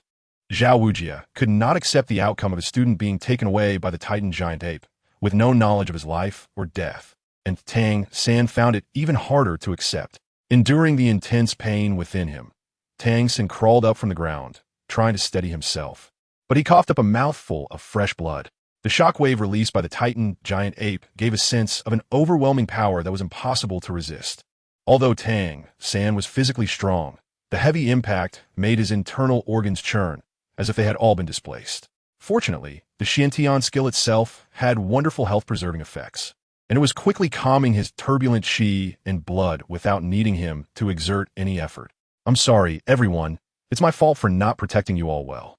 Xiao San, please take care, Zhao Wujie said as he walked to Tang San's side, feeling guilty. The intense shock from the Titan giant ape had almost shattered his martial soul's true form, and now, with his soul power greatly depleted, he knew that even if he chased after it now, it would be of no use. No, I don't blame you. It's my fault for not protecting Xiao Wu, Tang San said, keeping his head down after getting up, his voice calm, seemingly devoid of any emotional fluctuations. He slowly walked over to Oscar's side, his expression unreadable, but everyone knew that his mood was definitely not good, as they were all aware of his relationship with Xiao Wu. Tang San silently approached Oscar. Oscar hurriedly handed him a recovery sausage, wanting to say something, but ultimately kept it to himself. Tang San swallowed the recovery sausage without hesitation, and under its restorative effects, his internal injuries were somewhat alleviated. Then, Tang San lowered his head and whispered something to Oscar. On the other side, junior brother Yu, Ning Rongrong looked at Ling Tian with deep concern, her small hands nervously clenched together. Ling Tian waved his hand to indicate that he was fine.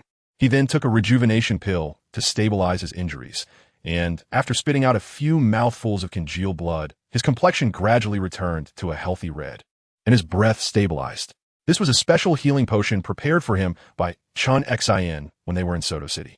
He didn't expect to use it so soon. Xiao Ao, what are you doing? Suddenly, Ma Hongjun shouted, attracting everyone's attention. Oscar had unknowingly recited a spell and solemnly handed a small mushroom sausage to Tang San.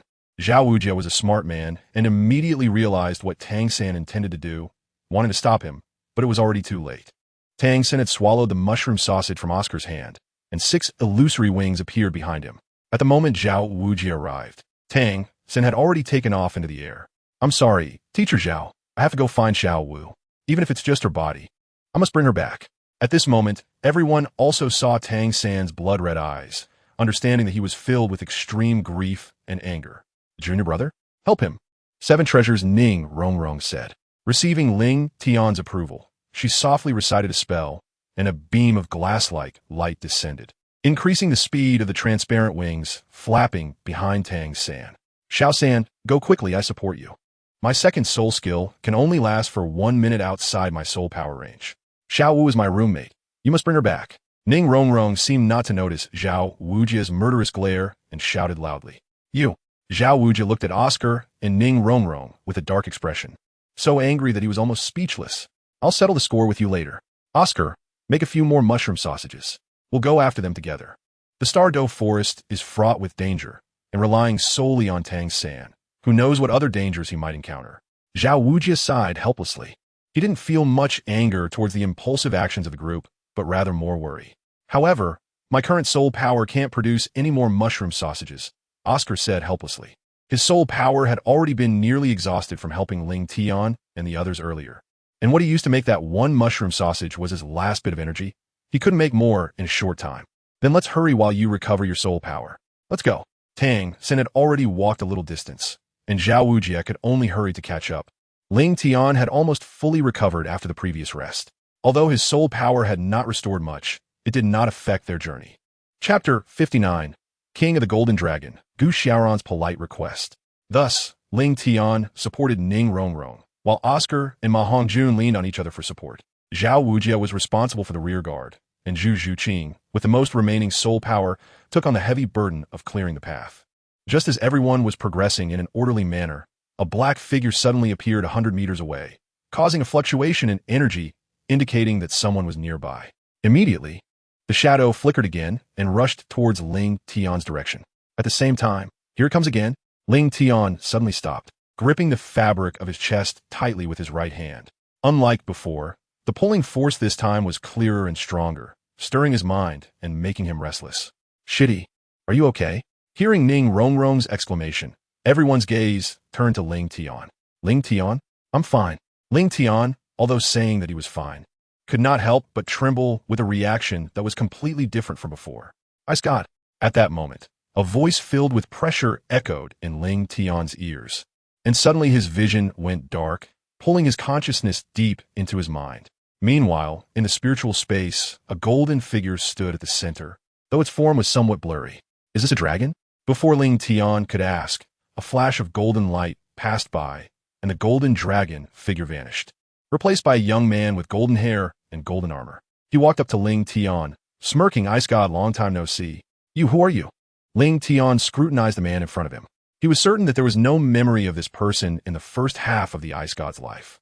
However, this person could easily mention his background, and since he appeared in Ling Tian's consciousness space, he was likely a friend that he had made in the divine realm. The young man's next words also confirmed Ling Tian's suspicion. Your friend, Golden Dragon King, Gu Xiaoran. Golden Dragon King, Gu Xiaoran. Ling Tian's pupils shrank slightly, a trace of shock flashing in his eyes. He wasn't sealed in the divine realm. How could he appear in my spiritual space? And why did he become friends with the Golden Dragon King?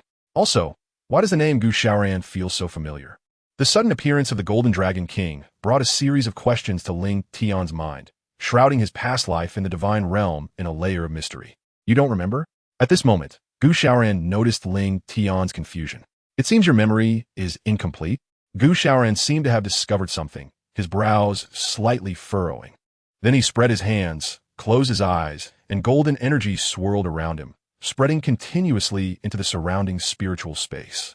After a moment, Gu Xiaoran opened his eyes again, a look of realization flashing in his golden gaze. So that's it. You sealed your memories, and I didn't expect that you were on the brink of dissipating back then. Yet you still left this behind. Memory seal? Ling Tian murmured softly, filled with confusion and doubt. That's right. Gu Xiaoran paused and continued. There is a seal in your mind that can only be gradually unraveled when you reach about the Soul Emperor level. But this is also a good thing for you. Ling Tian's cold eyes revealed a strange color. You're still too weak now.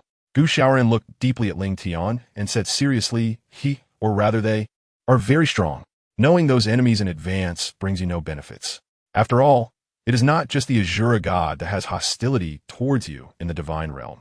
Otherwise, how could he have acted in the divine realm alone back then? Ling Tian was silent for a moment, cautiously looking at Gu Xiaoran. Then what is our relationship? And why are you here? It could be considered a cooperative relationship. As for why I am here, Gu Xiaoran gave Ling Tian a deep look, followed by a playful smile. If I hadn't saved your true spirit at the last moment, you would have really been doomed, with no possibility of reincarnation and cultivation again. It's you who made me reincarnate?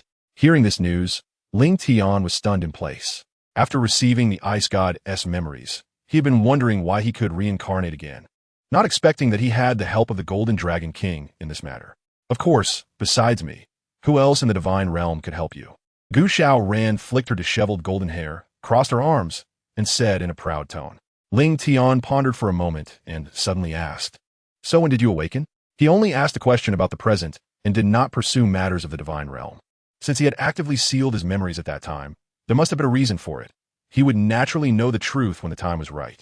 Let me think. Gu Xiaoran propped his chin with one hand, and after seriously contemplating for a moment, he uncertainly replied, Probably 3 days ago. Ling Tian half closed his eyes and said calmly, Was it when I first entered the Starry Forest? So, that feeling before was also because of you? Gu Xiaoran nodded and said, That's right. Ling Tian said faintly, Why? Originally, I should have needed a few more years to awaken, but I sensed something here. Gu Xiaoran suddenly felt something in the middle of her speech, a strange smile appearing at the corner of her mouth. I prepared a surprise for you. You'll know it soon. Ling Tian looked at Gu Xiaoran in confusion. They're here. Boom.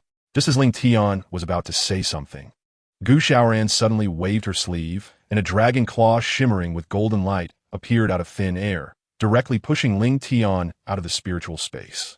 Meanwhile, in the outside world, Zhao Wuji frowned. What's going on? I don't know. Junior brother Ling Tian suddenly turned like this. Ning Rongrong's eyes were red. tears shimmering in her beautiful eyes. At the same time, she looked worriedly at Ling Tian, her small face filled with anxiety and unease. Ling Tian? Junior brother, junior brother. Concerned calls echoed in his ears. Just as Ling Tian regained consciousness, he opened his eyes to see Ning Rongrong with red-rimmed eyes. Sister, don't worry, I'm fine. Ling Tian felt a warmth in his heart, patting Ning Rongrong's back, speaking gently to comfort her. Junior brother. Tears glimmered in Ning Rongrong's eyes, and she immediately hugged Ling Tian tightly, choking back sobs as she whispered in his ear. The sudden, unanticipated fainting of Ling Tian had truly frightened her. Not good. There's danger. Just as everyone had just relaxed about Ling Tian's situation, Zhao Wujin at the back of the group suddenly changed his expression, raising his head sharply to stare intently at the distant horizon. Chapter 60, Emperor Tian. Polite request 3 times. He felt an extremely dangerous aura. The level of danger was incomparable to that of the previous Titan giant ape. The vast difference was like a candle flame compared to the blazing sun, with no comparability whatsoever. Strong. If he had to describe it, Zhao Wujin could only think of this one word, as it was the most intuitive feeling that the aura gave him. Quick, get out of here! Zhao Wujin shouted urgently, warning the members of Shrek Academy. I found you. Just as Ling Tian was about to leave with Ning Rongrong, an authoritative voice suddenly exploded in their ears. The next second, 2 dark dragon claws appeared in front of him, tearing apart the space with a swipe, instantly creating a huge gap. Then, the massive dragon claws disappeared, and a young man in black clothes emerged from within. It was indeed Emperor Tian. He walked up to Ling Tian, frowning as he looked him up and down, thinking, how could an ordinary human soul master possess the aura of the Golden Dragon King? But recalling the Silver Dragon King's instructions, Emperor Tian decided to take him back. With a wave of his hand, he knocked Ning Rongrong away, capturing Ling Tian in his grasp, and then turned to return to the space. The rift in space slowly closing, and the forest returned to tranquility as if nothing had happened. By the time Zhao Wujin arrived, Ling Tian's figure had already vanished. Junior brother Ling Tian, Ning Rongrong, who had been knocked away, felt a tightness in her heart. Before she could say anything, she crashed into a tree and fell unconscious. Ling Tian, Zhao Wujin was initially shocked. Then a wave of furious anger surged within him. The 7-member team he led had, in just one day, lost 2 members to soul beasts, which was undoubtedly a heavy blow to Zhao Wujin, who had always been proud. Not long ago, he had confidently assured Flinder that with him around, nothing would happen to these kids. Now, he could only watch helplessly as they were taken by soul beasts. Unable to stop it, looking at the 4 remaining members, Zhao Wujin's mood instantly became extremely heavy. On the other side, Ling Tian looked at the mysterious person who had captured him, and his heart had already regained its calm. At the same time, he vaguely guessed the identity of this person, the only being in the entire Starry Forest that could directly reach out from space and take him away was none other than the leader of the 10 fierce beasts, the golden-eyed Black Dragon King, Deepening. But why was Deepening capturing him? Ling Tian was filled with doubts. Being targeted by a powerful figure like Deepening, it would be a lie to say he felt no fear at all. However, Ling Tian's mental state was stable, since he was already in Deepening's grasp. Feeling afraid would be of no use. With Deepening's strength, even Sword Douluo might not be able to save him from his hands, let alone the fact that his teacher was not here at all. What he needed to figure out first was why he was here. Wait a minute. Ling Tian's heart shook, suddenly remembering the Golden Dragon King. At that time, he left behind a perplexing remark. They have come. A flash of brilliance crossed Ling Tian's eyes as he suddenly understood the connection. It was the awakening in the Starry Forest that drew him deeper into the forest, along with Deepening, who had captured him. Putting these clues together, the them mentioned by the Golden Dragon King should refer to Deepening, or more accurately, the master behind Deepening, the Silver Dragon King, Guyuna. So this is the surprise the Golden Dragon King prepared for me? That surprise is quite thrilling. Hey! After a moment of silence, Ling Tian suddenly asked, what do you want with me? He wanted to confirm the thought deep in his heart. You don't need to worry. I mean you no harm. Just someone wants to meet you. Deepening said, while maintaining his speed. You don't seem afraid. As they moved forward, Deepening looked at Ling Tian, whose expression remained calm and even had the courage to ask questions, with a hint of curiosity. Was this kid really not afraid at all? Is being afraid useful? Ling Tian replied lightly. Not useful. Deepening paused, then continued to ask. Do you know who I am?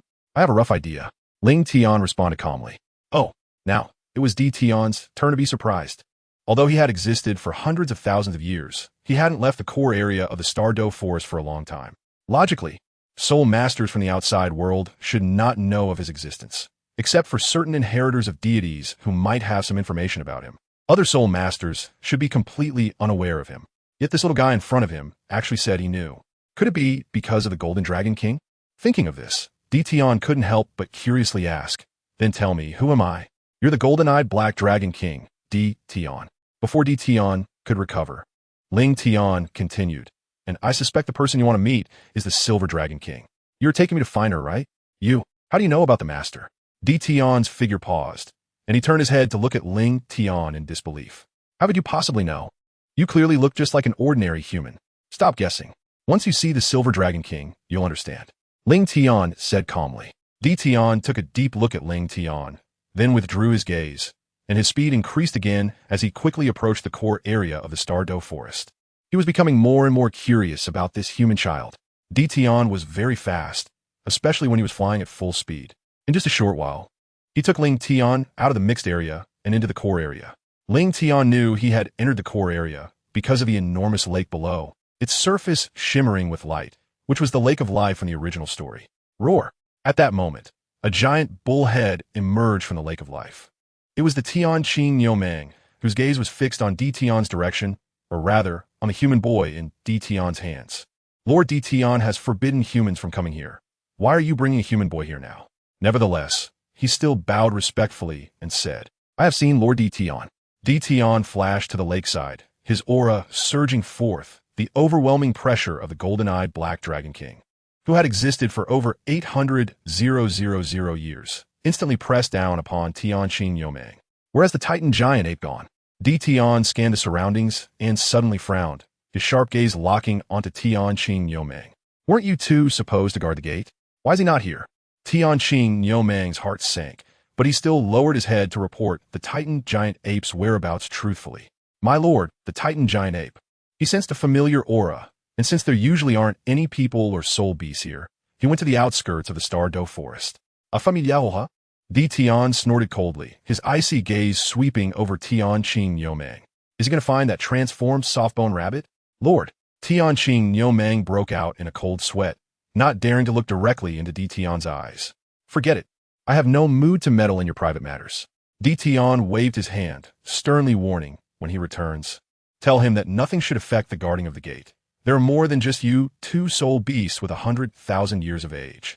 If I had wanted to intervene back then, the soft-bone rabbit would never have transformed. Please rest assured, Lord Deepening." Tianqing nu mang bao et. His attitude respectful as he said, "When the Titan giant ape returns, I will definitely ensure strict supervision." "That's good enough." Deepening took Ling Tian and disappeared. Watching Deepening's departing figure, Tianqing Yomang felt a flash of relief. Fortunately, the Lord did not hold the Titan giant ape accountable for leaving his post. Otherwise, they would have been driven out of the lake of life, and he did not want to leave this place that could enhance their chances of success in transcending tribulations. Deepening took Ling Tian forward again for a distance.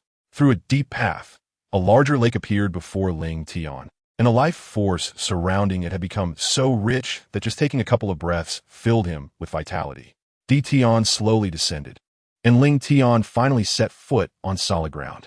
This feeling of being grounded was quite comfortable. So, this is the real lake of life. Feeling the abundant life force coming from all directions, Ling Tian couldn't help but take a few deep breaths, feeling immediately refreshed. He hadn't expected that the lake of life he had seen earlier was merely a tributary of the real lake of life. After passing through this lake, there was actually a much larger lake filled with even denser life energy. No wonder, until now, aside from Tianqing Yomang and the Titan giant ape, no other soul masters had discovered other soul beasts with 100,000 years of age in the Starry Forest. It turned out they were all in the real lake of life. Even human soul masters, even those at the title Douluo level, would probably find it difficult to break through the blockade of the 200,000-year soul beasts, Tianqing Yomang and the Titan giant ape. Deepening turned his head and softly asked, "How is it?" "It really is a good place for cultivation." Ling Tian spoke truthfully. The life force around the lake of life was extremely rich, greatly beneficial for cultivation. If he practiced here, his speed could at least double. Of course, this lake of life is a treasure of our soul beast clan. Tian said with some pride. Looking at the lake of life, Tian showed a look of intoxication. This lake might be a form of compensation from the heavens for the soul beasts. It is precisely because of the abundant life elements here that the severely injured Silver Dragon King was able to survive. Strictly speaking, the lake of life is not a perfect circle, but rather a somewhat uneven semicircle, containing the most concentrated life force in the entire Starry Forest. In the center of the lake, there's also a condensation of the essence of living beings, and the rich life energy can accelerate the cultivation speed of soul beasts and greatly aid in their recovery from injuries. Because of this, only those with an existence of over 100,000 years are qualified to live around the lake of life. The soul beast world follows the brutal law of the jungle, where the weak are preyed upon by the strong, and this is the only rule. As the beast god, Tian is undoubtedly the first fierce beast, and his dwelling is naturally the best and the place with the most abundant life energy. The other 9 fierce beasts are also distributed around the lake of life according to their strength. As for the Titan giant ape and the sky blue bull demon, although they are also 100,000-year-old soul beasts, their strength is not high, so they can only stay in the areas with the most diluted life energy on the edges. However, even these edge areas are still richer in energy than other places, which is why they voluntarily guard this area. Wait a moment.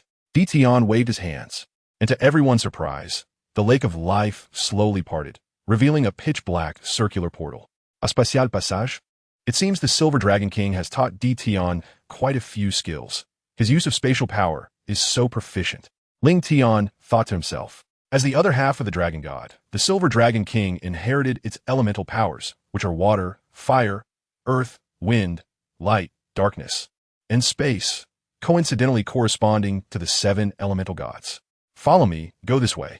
Tian followed the steps of God Tian, and together they stepped into the pitch-black portal. In an instant, a flash of silver light appeared, and a silver pathway emerged beneath their feet. Following this path, they continued walking. As they walked, a plump, snow-white figure suddenly appeared on the right crystal wall, catching Tian's eye. It was a large, snow-white meat silkworm adorned with 9 bright golden rings. This large, snow-white meat silkworm seemed to be trapped within a golden light column, and visible streams of elemental energy emanated from its body, flowing into numerous gigantic nests in front of it. However, all these nests were currently empty. Why did the ice silkworm feel somewhat familiar? Tian was momentarily taken aback, suddenly recalling something. With a hint of uncertainty in his eyes, he took 2 steps forward, approaching the giant worm trapped in the golden light column. Tianming, it really is him. Seeing the ice heart mark on the center of its brow, Tian finally confirmed its identity.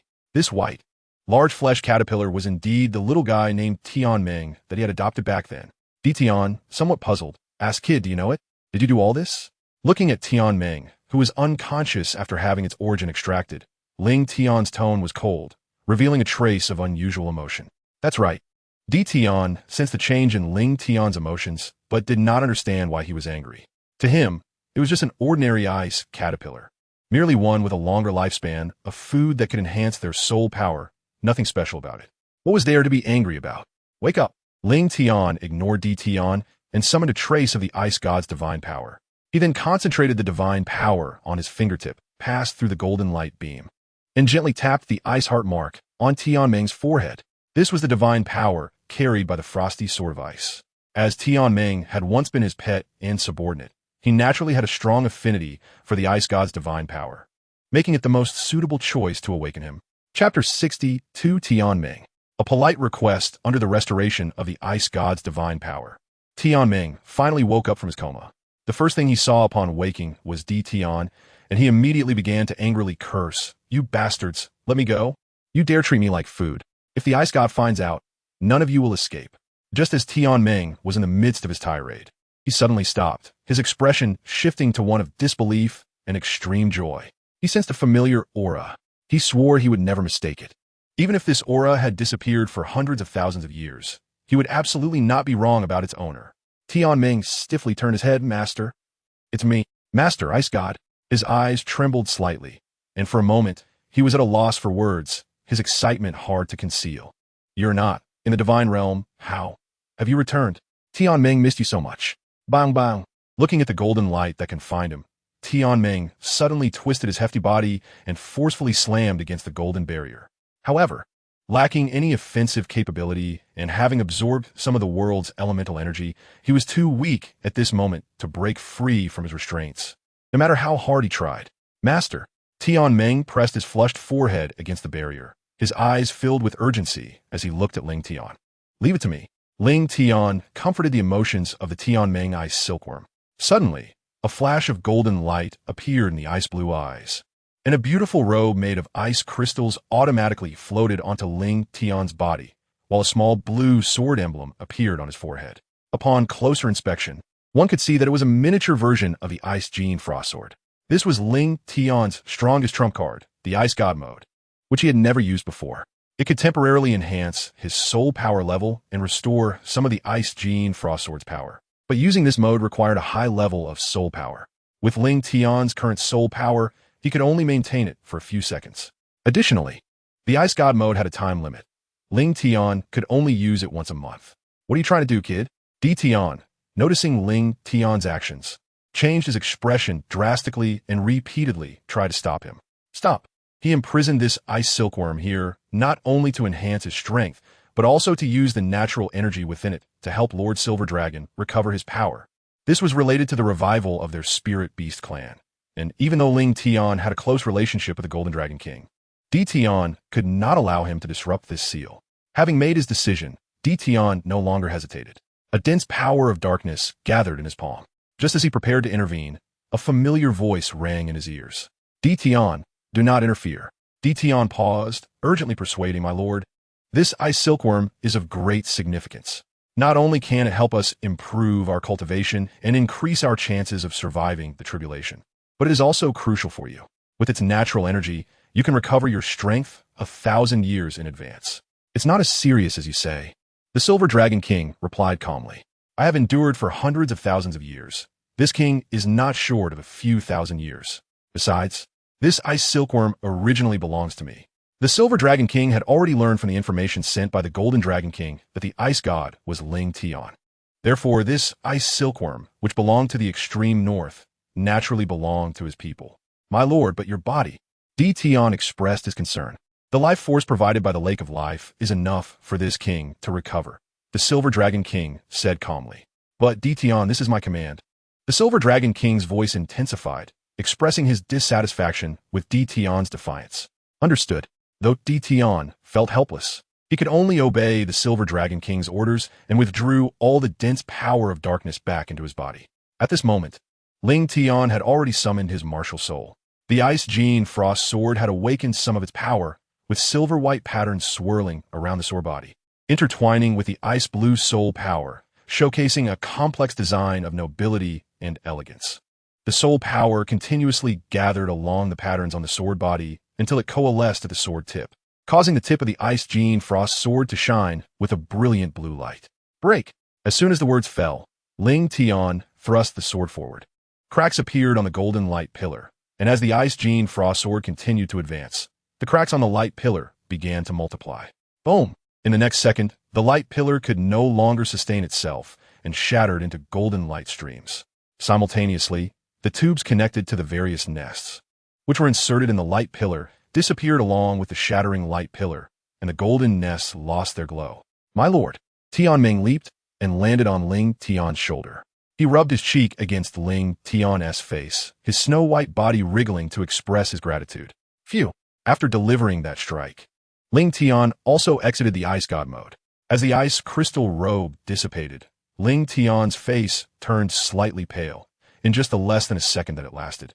His soul power had already been depleted by more than half. Meanwhile, Tian approached, the smile on his face now gone, and his tone cold as he said, My lord is waiting for you inside. Lead the way. Because of Tianming, Ling Tian did not give Tian a good face either. Tian cast a cold glance at Tianming, but said nothing further, continuing to lead Ling Tian to the place where the Silver Dragon King was recuperating. Ling Tian gently patted Tianming's head and said softly, Tianming, you go into the ring for now. Once I finish dealing with things here, I'll let you out. I have a lot of questions to ask you then. The Phoenix ring that Xian Rinxue gifted him is different from most rings on the market. It can store living beings inside, which is one reason why it is so expensive. Yes, master. Tianming obediently nodded. He didn't want to stay here for long anyway. This place was simply a nightmare for him, especially seeing that despicable guy, Tian. Soon, without any resistance, Tianming transformed into a stream of light and entered the storage ring. Ling Tian was very curious about this guy's experience. If it weren't for the unsuitable location, he really wanted to ask him for clarification. He remembered that he had asked the Snow Empress and the others to take care of this guy, and logically speaking, with the Snow Empress's identity, Tianming should have been living quite well in the extreme north. But why had he suddenly appeared in the Starry Forest out of nowhere? And why had he undergone many changes, even being imprisoned by those guys from the Emperor Tian? Chapter 63. Creating a divine position, the IceGod unmatched. Polite 3 requests. Emperor Tian led the way, with Ling Tian closely following behind him. Finally, the white light path reached its end, and with a flash of silver-white light, Ling Tian and Emperor Tian found themselves in a peculiar space. This space was not dark at all. On the contrary, it was very bright, with dazzling purple crystals emitting brilliant light, making the entire space vibrant. In another part of the space, there was a silver giant dragon that was at least 100 feet long. It had 2 silver horns on its head, its body covered in hexagonal, dense silver scales, and a long silver tail stretching for dozens of feet, with a pair of enormous dragon wings unfurled behind it. At this moment, it was lying on the ground, its massive dragon head gazing at Ling Tian and the others, its purple eyes filled with an indescribable nobility. "Greetings, my lord." Emperor Tian knelt on one knee, bowing respectfully to the silver giant dragon. "Is this the Silver Dragon King?" Looking at the silver giant dragon in front of him, Ling Tian showed a hint of surprise. He hadn't expected the Silver Dragon King's true form to be so enormous and imposing. Gu Yuna's silver dragon head gently nodded, and a pleasant female voice spoke. "Emperor Tian, you have done well. It is what my subordinate should do." Emperor Tian replied respectfully, then silently retreated to the left side of the Silver Dragon King. Gu Yuna then scrutinized Ling Tian, who was standing in front of her, and softly said, "I think you must have met the Golden Dragon King, right, IceGod?" "Yes, I met him once before," Ling Tian replied casually. It was clear that he was not surprised that Gu Yuna could directly call out his identity. After all, the Golden Dragon King had already communicated with Gu Yuna, so she would naturally know his identity. "Golden Dragon King, IceGod." Emperor Tian's heart trembled at the side. He had thought that Ling Tian was only related to the Golden Dragon King, but he hadn't expected him to also have the IceGod divine position. Meanwhile, Ling Tian was silently communicating with Gu Xiao Ran in his heart. "Golden Dragon King, I have already arrived before the Silver Dragon King. Aren't you going to come out and meet him?" "Already here?" A heavy voice sounded in Ling Tian's ears.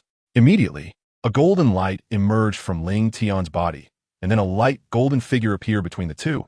It was the Golden Dragon King, Gu Xiao Ran. Gu Xiao Ran suddenly spoke, "Ling Tian." Ling Tian had just raised his head when a flash of golden light suddenly appeared before him. In the next second, he was enveloped by darkness and lost consciousness. At the same time, Gu Xiao Ran also withdrew his palm. The discussion he had with the Silver Dragon King involved matters related to the divine realm and the dragon god, etc. Knowing Ling Tian's current strength in advance would bring no benefit. "Silver Dragon King, long time no see." Gu Xiao Ran did not refer to Gu Yuna as his sister. After the dragon god was split in two by the Azure god, the Golden Dragon King was heavily injured while the Silver Dragon King was sealed, leaving them no time to exchange any feelings. They only knew of each other's existence. Therefore, although they were both manifestations split from the dragon god, they had no familial ties and naturally did not refer to each other as siblings, but by their titles instead. Indeed, Gu Yuna smiled faintly and said, "Since that battle in the divine realm, you and I have been separated. You were sealed in the divine realm while I was recuperating in the Starry Forest. I never expected we would have the chance to meet again. That battle back then, 9 great dragon kings perished. If they hadn't taken advantage of the dragon gods split to severely injure us, we wouldn't have suffered such a devastating defeat, and I wouldn't have turned into a dragon cocoon, barely surviving in the divine realm." Gu Xiao Ran was silent for a moment before speaking solemnly. "If I hadn't attached part of my true spirit to the IceGod, I might still be imprisoned in the divine realm." Ling Tian, already unconscious, could not hear the secrets of the divine realm. The attachment of the true spirit is about what I guessed. Gu Yuna turned her head, curiously observing the sleeping Ling Tian. "Can you tell me the reason for your actions?" She was very curious about what made this person so special that the Golden Dragon King would go so far as to split part of his true spirit to preserve his consciousness. A hint of confusion evident in her eyes. To Guyuna, the position of the Ice God in the divine realm was not enough. From the Golden Dragon King's perspective, his high regard for Ling Tian must have other reasons. After a moment of silence, Gu Xiaoran suddenly inquired, Silver Dragon King, do you remember the Dragon God's prophecy back then? The one regarding the divine realm? Guyuna furrowed her brows and asked softly. Mentioning the Dragon God reminded her of the brutal divine war. In that battle, their soul beast lineage suffered heavy losses. Not only did their pure blood dragon lineage nearly perish, but even their soul beast lineage's divine position was sealed, completely severing their path to divinity. Furthermore, their soul beasts faced life and death tribulations every 100,000 years. The prophecy left by the Dragon God was that during the final battle, he risked using his original power to calculate the future for the Soul Beast clan. Although the omen showed great misfortune, it also predicted that 100 million years later, chaos would erupt in the divine realm again, which would provide the Soul Beast lineage with a chance to rise from the ashes. Thinking of this, Guyuna looked at Ling Tian. Do you think he will be our opportunity? Exactly. I see hope for the future in him. The Golden Dragon King turned to look at Guyuna, saying seriously, Silver Dragon King, you don't know. Ling Tian is different from other first-level deities. He is one of the rare few who created his own divine position to attain divinity. Even though he is suppressed by the divine realm due to his soul beast recultivation identity, he can still achieve the level of a first-level deity, creating a divine position. Soul beast recultivation, first-level deity. The Silver Dragon King turned her dragon head, staring unblinkingly at Ling Tian, her purple eyes filled with shock. Now, she finally understood why the Golden Dragon King would make such a choice. Ling Tian's talent is incredibly strong. Even if it were her, she would be just like the Golden Dragon King. Not to mention the immense talent required to create a divine position. Just the fact that she ascended to the divine realm as a soul beast reincarnate is enough to astonish Guyuna, let alone achieving the rank of a first-level deity. Such talent is extremely rare even in the era of the Dragon God. As we all know, there are only two ways to ascend to the divine realm. The first is to inherit a divine position, to inherit the powers left behind by other deities and ascend to the divine realm. This method is the simplest, as one can ascend step by step through trials. However, there is a drawback to inheriting a divine position if one ascends to the divine realm using this method. The upper limit of their divine power is already determined. If the heir does not have special opportunities, their future is already locked in. A first-level deity can at most control the powers of a first-level deity. A second-level deity can only grasp the powers of a second-level deity, and so on. Their soul power will absolutely not exceed this limit. Of course, those who inherit the position of the God King do not have this restriction. The second method is to create a divine position. As the name implies, it involves using one's own strength, combined with a profound understanding of a certain type of power, to forge a divine artifact capable of bearing a divine position and thus ascend to the divine realm. Their divine position starts at a lower deity level, but they can continuously increase their strength and may even break through to become a God King. This method is the most difficult. The gap in difficulty between creating a divine position and inheriting one is like a chasm, especially when the divine realm has already stabilized. At this time, creating a divine position is even harder than ascending to the heavens. Since the fall of the Dragon God, only a few have achieved this. Not to mention in the Douluo continent, where divine miracles have faded, creating a divine position and ascending to the divine realm is even more challenging. Yet Ling Tian can do it and has successfully ascended to the divine realm. It is not an exaggeration to say that if it were not for his identity as a soul beast reincarnate, which restricts the possibility of his divine powers advancement, achieving the position of God King in the future would not be impossible. Just based on this point, it is enough to prove Ling Tian's extraordinary talent. His talent is indeed very strong. Upon hearing this, Guyuna couldn't help but glance over in surprise. Such talent was rare, even among their soul beast lineage back in the day. Gu Xiaoran turned his head and added, Moreover, he is my friend, the only friend I recognize. Having been sealed in the divine realm for so many years, Ling Tian was the only one who dared to communicate with him, subtly dissipating much of his hostility and allowing him to feel emotions beyond anger and resentment for the first time. Thus, through their exchanges, the Golden Dragon King became friends with Ling Tian. The Golden Dragon King's current name, Gu Xiaoran, was also given to him by Ling Tian. Ling Tian felt that calling him the Golden Dragon King was somewhat inconvenient. So after asking for his opinion, he named him Gu Xiao Ran. The surname Gu was his own decision, while the given name Xiao Ran was chosen by Ling Tian. According to Ling Tian's explanation at the time, Xiao Ran means carefree and natural, advocating freedom, which is precisely the true thought in the Golden Dragon King's heart.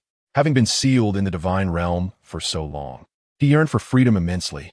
It was also because of their relationship that the Golden Dragon King split a portion of his true spirit, allowing Ling Tian to have this opportunity for reincarnation after being killed by the Azure God. After listening to the Golden Dragon King's account, Gu Yuna slowly said, "I understand your meaning. You want me to help you bring him back to the divine realm and lead our soul beast clan to rise again, right?" Gu Xiaoran nodded, waiting for Gu Yuna's next words. After pondering for a moment, Gu Yuna slowly said, "Your plan sounds good and has great feasibility. It is worth a try, but we cannot place all our hopes on the Dragon God's prophecy." Gu Yuna paused and said solemnly, "After being imprisoned in the divine realm for so many years, have you seen any signs of turmoil in the divine realm?"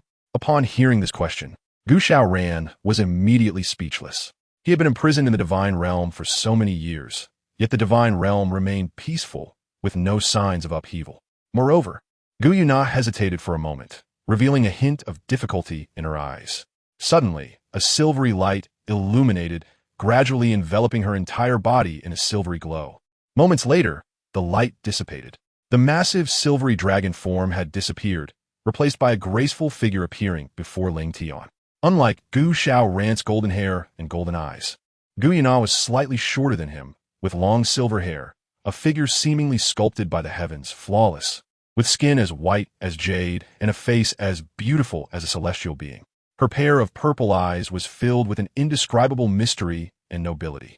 "Your injuries are so severe," as Gu Yuna transformed from her dragon form to her human form, without the concealment of her dragon body. Gu Xiaoran immediately noticed her true condition. She was seriously injured, otherwise her aura would not be so weak. At the same time, Gu Yuna waved her hand, and several crystals formed from the life essence of creatures from the lake flew into her hand, seemingly to absorb the life force within. As the last trace of life force was absorbed, the life crystal, which was flickering due to energy loss, finally turned into a gray crystal and fell to the ground. Meanwhile, Gu Yuna's complexion regained a hint of rosy color, and her purple eyes opened again as she gently said, "That's right, my old injuries have never healed." During the battle in the divine realm back then, although the Silver Dragon King escaped by luck, the full force strike from the God of Destruction still hit her, and she's been enduring the torment of destructive power all these years. If it weren't for the life lake, she might have perished long ago like the 9 great dragon kings. Her current strength, let alone facing a god king, even dealing with several first-level deities, was somewhat challenging. Damn, the destruction. Gu Xiaoran had thought about the Silver Dragon King's injuries, but he had never imagined they would be so severe that even after countless years, she still had not recovered. "I admire your plan." Gu Yuna shifted the conversation, continuing, "But you are betting everything on him, which is too risky. If we fail, our Soul Beast clan will never have another chance to rise again. As the leader of the Soul Beasts, I must be responsible for the future of our clan. Although my plan may take tens of thousands of years to implement, I believe that in the future, the Soul Beast clan will definitely rise again on this continent. Therefore, I will not participate in your plan." "Master, you refuse?" At this moment, Tian's emotions were like a roller coaster, soaring up and down. He did not understand why the Silver Dragon King would refuse. Yet at this moment, facing Gu Yuna's rejection, Gu Xiaoran felt no displeasure. Although he inherited the body and power of the Dragon God, he was not without a brain. He understood Gu Yuna's thoughts. Right now, Ling Tian was not the exceptionally gifted IceGod he once was. He was merely a soul master, and his future was still uncertain. Not qualified to have Gu Yuna place her bets on him. But understanding was one thing. Gu Xiaoran still wanted to gain Gu Yuna's support. "Silver Dragon King, I understand your thoughts, but I still hope you can wait a little longer." Gu Xiaoran walked up to Gu Yuna and continued to persuade her. "Besides, your plan is set for 10,000 years later. Why not wait and see? You might change your mind." Chapter 65. The Golden Dragon King's explanation. Gu Yuna was silent for a moment before her melodious voice rang out again. "How long do you need?" 5 years. Okay. For Gu Yuna, 5 years was just the blink of an eye, so she agreed without any hesitation. Gu Xiaoran said seriously, "I won't disappoint you. I will definitely change your mind in 5 years." At that moment, Gu Gu Yuna was about to say something, but suddenly coughed a few times, her brows furrowing, indicating that her injury had relapsed. You continue to recuperate. We should leave now. Everything that needed to be said had been said, and since Gu Yuna was injured, Gu Shaoran didn't say much more. He transformed into a golden light and returned to the spirit heaven. After a moment of silence, Gu Yuna, suppressing her discomfort, said, Dishiang, take him back. Yes, my lord. Immediately, Dishiang took Ling Tian away, and the space returned to silence. I hope your choice is the right one. In fact, Gu Yuna also hoped that Ling Tian would bring her surprise. However, she preferred to rely on her own recovery. She didn't want to gamble the future of the entire Soul Beast clan. Watching the two leave, Gu Yuna sighed softly and transformed back into her original form, lying on the high platform with her eyes closed to continue absorbing life energy. Her original form could accelerate the transformation of life energy, so she generally maintained her original state. A moment later, at the outskirts of the Starry Forest, not long after Dishiang placed him in a safe area on the outskirts, Gu Shaoran awakened him. At this moment, although Ling Tian had regained consciousness, he looked at the golden figure in front of him with an unfriendly expression. So, why did you knock me out earlier? I didn't mean to hide it from you. Gu Shaoran did not evade the question, but explained seriously, those matters are related to the memories you sealed. Although he didn't know why Ling Tian had sealed his memories. To be safe, Gu Shaoran did not plan to let him be influenced by any matters of the divine realm until his memories were restored. Ling Tian was silent for a moment. Having figured out the reason, he ultimately had to accept Gu Shaoran's approach. However, Ling Tian stubbornly emphasized one last thing. Next time, let me know in advance so I can be prepared. All right. Gu Shaoran nodded with a smirk. It was the first time he had seen this guy at a disadvantage. Although it was somewhat unkind, it was indeed quite funny. Ling Tian glanced at Gu Shaoran and said softly, Are you that happy? Yes, Gu Shaoran replied affirmatively. A few minutes later, Ling Tian asked, How long have we been with the Silver Dragon King? Less than a day. Where am I now? On the outskirts of the Starry Forest. Through their exchange, Ling Tian quickly understood their location. Now, a new question arose before him. Should he leave the Starry Forest first, or look for Ning Rongrong and the others? It had been less than a day since he was taken away by Di Tian. Zhao Wujia and the others were probably still searching for the three of them in the Starry Forest. If he were to search, he should be able to find them. However, he didn't know their exact location. So, should he continue searching or leave the Starry Forest? Two choices lay before Ling Tian. Gu Shaoran noticed Ling Tian deep in thought and suddenly remembered something. Are you trying to find those humans who traveled with you before? Can you find them? Ling Tian asked, taken aback. What's so difficult about that? Gu Shaoran raised his head proudly, then closed his eyes. A subtle energy fluctuation slowly emerged, and as time passed, Ling Tian noticed the glow on him gradually dimming. Moments later, Gu Shaoran exclaimed, Found them. Where? I can't specify, but I'll return to your consciousness space first. As he spoke, he transformed into a beam of golden light and returned to Ling Tian's body, then transmitted the image of the location he had just found into Ling Tian's mind. If there's nothing else, please don't disturb me for the next few days. Meanwhile, a slightly weakened voice of Gu Shaoran echoed in Ling Tian's mind. It seemed that finding someone wasn't as easy as he had said. Subsequently, Ling Tian stopped overthinking and set off towards the location provided by Gu Shaoran. On the other side, since Ling Tian was captured a day ago, Zhao Wujia wanted to search but found no trace. Even if he found Ling Tian, he wasn't a match for Di Tian. After much thought, he could only take the unconscious Ning Rongrong and others to continue searching for Tang San. Finally, after half a day's time, they found Tang San. Seeing Tang San absorbing a spirit ring from a man-faced demon spider, Zhao Wujia, whose heart was hanging in suspense, finally breathed a sigh of relief. At least he had found one student. Good news came in pairs. During the process of absorbing the spirit ring, Xiao Wu also returned to the group. Now, they just needed that kid. Thinking of Ling Tian's identity, Zhao Wujia frowned. When they came, Flinder had warned him several times. And it turned out that he was right. Soar Douluo, 7-treasure glazed tile school. Now, not only had he offended the Spirit Hall, but he had also offended the 7-treasure glazed tile school. During this time, Ning Rongrong had repeatedly suggested looking for Ling Tian, but Zhao Wujia managed to persuade her, deciding to notify the sect to send someone to search after leaving the Starry Forest. The Starry Forest was too vast. Relying solely on Zhao Wujia was of no help at all. I hope he's okay.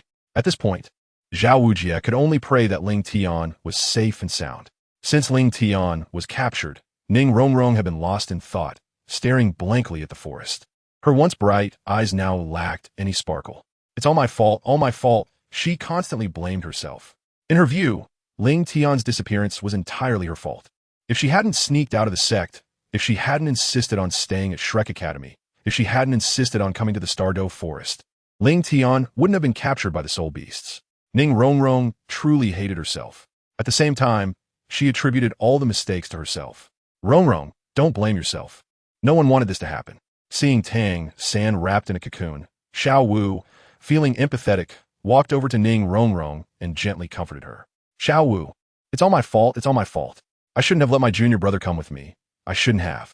Emotional, Ning Rongrong hugged Xiao Wu tightly, tears streaming down her face, representing her inner pain. Thinking of Tang San's uncertain fate, Xiao Wu's eyes also became misty. Zhu Zhuqing remained silent, but bit her lip, staring stubbornly into the depths of the forest, a glimmer of tears flashing in her eyes. Chapter 66. Identical Explanation and Polite Request. Even the usually mischievous Oscar and Ma Hongjun wore heavy expressions, silent. Damn soul beasts. Seeing the various expressions of his students, Zhao Wujia's heart grew increasingly troubled. Bang! He walked up to a thick tree, his massive fist angrily pounding against the trunk, leaving a deep fist mark, representing his current frustration. It's all because of him. If he'd been a bit more careful, a bit more cautious, all of this could have been avoided. Bang, bang, bang. The more he thought about it, the more frustrated Zhao Wujia became. Without using soul power, relying solely on his soul sage body, his fists as big as sandbags pounded the trunk repeatedly, venting his pent-up emotions. Boom! Ultimately, the tree couldn't bear the burden and, unable to withstand the blows from Zhao Wujia's iron fists, cracked unevenly and fell with a creak. At this moment, Zhao Wujia's emotions finally calmed down. He did not want to look for Ling Tian. If he were alone, he would have already ventured deep into the forest to search for Ling Tian. But now he was a teacher. He had to be responsible not only for Ling Tian, but also for the other 6 children. Therefore, he couldn't go until he ensured their safety. Meanwhile, just as everyone's spirits were low, Tang San, wrapped in the cocoon, finally stirred. Rip! The purple cocoon was torn from the inside, and suddenly, 8 bone-like spider legs appeared behind Tang San, lifting him up. Brother! Xiao Wu cried out, tears streaming down her face, her tightly clenched fists digging into her palms unconsciously. Tang San. The others wore worried expressions, and Zhao Wujia was also taken aback. Was there another problem? Just one issue was already enough to give him a headache. Now if something happened to Tang San, with 2 titled Douluos, just thinking about it made Zhao Wujia's scalp tingle. Next time I lead the team, I won't come again. Whoever wants to go can go. However, fortunately, the concerns of everyone did not materialize. Tang San regained consciousness and retracted the 8 spider legs back into his back. Ma Hongjun, out of curiosity, got scratched by the barbs on the spider legs. Thanks to Tang San's timely discovery of another use for the 8 spider lances, he successfully absorbed the toxin from Ma Hongjun's body, avoiding an accident. Once everything was resolved, Xiao Wu excitedly hugged Tang San. The heavy hearts of Ma Hongjun, Oscar, and Zhao Wujia were also lightened by this joy. Looking at the bouncing Xiao Wu, Ning Rongrong, and Zhu Zhuqing couldn't feel happy at all. Because the boy they were worried about did not return, this happiness belonged to others. Their joy was unrelated to them. Brother, it would be great if you could come back now. Ning Rongrong secretly wished, but she knew this was just an unrealistic dream. Just as Ning Rongrong was feeling lonely, a familiar male voice sounded beside her. Senior sister, I'm back. Master, junior brother? Ning Rongrong suddenly turned her head and looked at the familiar figure. Tears of joy streaming down her face. Meanwhile, upon hearing Ning Rongrong's exclamation, Tang San and the others also turned their heads. Ling Tian, he is still alive, Oscar exclaimed, but quickly realized he had misspoken and covered his mouth. Rongrong, Xiao Wu, don't go to stir them yet. Saying this, Tang San pulled Xiao Wu, who wanted to greet them, back, placing a finger in front of his lips to signal for silence. Xiao Wu cutely shrank her head and nodded at Tang San. Ma Hongjun, Oscar, and Zhao Wujia also quietly stepped back, just like they did earlier with Tang San and Xiao Wu, not disturbing the reunion of the two. Zhu Zhuqing wiped the corner of her eyes. A fleeting look of envy flashed in her originally cold eyes, and then she turned to walk aside. Meanwhile, on Ning Rongrong Site, Ling Tian felt a wave of fragrant air at the tip of his nose, and the soft strands of hair brushed against his cheek. Ning Rongrong, who was sobbing uncontrollably, had tightly wrapped her arms around his waist. After a brief moment of distraction, Ling Tian's heart warmed. He gently patted her back, trying to soothe her overwhelming emotions. Junior brother, it's all my fault. I shouldn't have come here, I shouldn't have left you behind, Ning Rongrong choked out, resting her head against Ling Tian's chest. Sister, it's okay, don't cry anymore. I'm back now, aren't I? If you keep crying, you won't look pretty anymore. Ling Tian gently comforted Ning Rongrong, but no matter what he said, it seemed that the girl didn't hear a word and continued to cry incessantly. After a while, Ling Tian looked at the large water stain on his chest, then glanced at the blushing little face of Ning Rongrong hiding beside him, shaking his head with a helpless smile. Ling Tian, how did you escape from that ferocious beast? At this moment, Zhao Wujia slowly walked over. Ling Tian glanced at Xiao Wu and then calmly explained, I don't know what happened either. That fierce beast grabbed me and ran into the forest. Not far into it, there seemed to be a roar like that of a bull coming from one direction. The fierce beast appeared very nervous, looked at me, and then threw me aside before running away. Xiao Wu, who was listening to Ling Tian's account, also showed a very strange expression. She was well aware of her own situation. The conversation she had with Zhao Wuji earlier was fabricated on the way back. And for such a coincidence to occur was simply too miraculous, right? At this moment, Zhao Wuji had a sense of deja vu, until he turned his gaze to Xiao Wu. His mouth instinctively twitched a few times, as he suddenly realized that what these two were saying seemed to be exactly the same. It was just that the Titan Great Ape was replaced by a fierce beast. Then that fierce beast threw you down, let out a roar before leaving, and you only felt a dizzying sensation before passing out. When you woke up, it was already gone. That's right. Ling Tian thought for a moment and added, the scene back then was really terrifying. Goodness, it's exactly the same. If you had just changed the wording a bit, I could have convinced myself to accept it, but you only changed the name. Are you insulting my intelligence? Zhao Wuji's mouth twitched. He glanced at Xiao Wu, then at Ling Tian, his eyes wide open like copper bells. If he didn't know that these two hadn't colluded, he would have suspected that they were in cahoots, deliberately playing tricks on this old man. Ling Tian asked casually, is there a problem, Teacher Zhao? Zhao Wuji pointed at Xiao Wu, his expression quite strange as he said, how should I put it? Your explanation is exactly the same as Xiao Wu's. Chapter 67. Are you fishing here? Polite 3 requests. Maybe we're just lucky, Ling Tian said without changing his expression. Lucky, are you sure? If you were really lucky, would you have been captured by a soul beast? Zhao Wuji truly felt powerless to complain at this moment. He sighed and said, as long as you're back, that's good. Ever since you were taken, Ning Rongrong has been like a different person. If you don't come back soon, I'm worried she might have some problems. Ling Tian lowered her head, looking at her soak collar. She didn't know if Ning Rongrong would have any problems, but she knew this girl could really cry. How much water did it take to soak her entire chest? All right, now Ling Tian is back too. The Starry Forest is no longer safe. Everyone pack up. We will return to Shrek Academy immediately. To avoid danger, Zhao Wujia decided to leave the forest right away. No matter what, Ling Tian's safe return finally relieved the last big stone in Zhao Wujia's heart. Soon, after a little tidying up, everyone packed their luggage and, according to the formation, they entered the forest, with Ling Tian and Tang San leading, and Zhao Wujia at the rear. They orderly evacuated the Starry Forest. They finally exited the Starry Forest.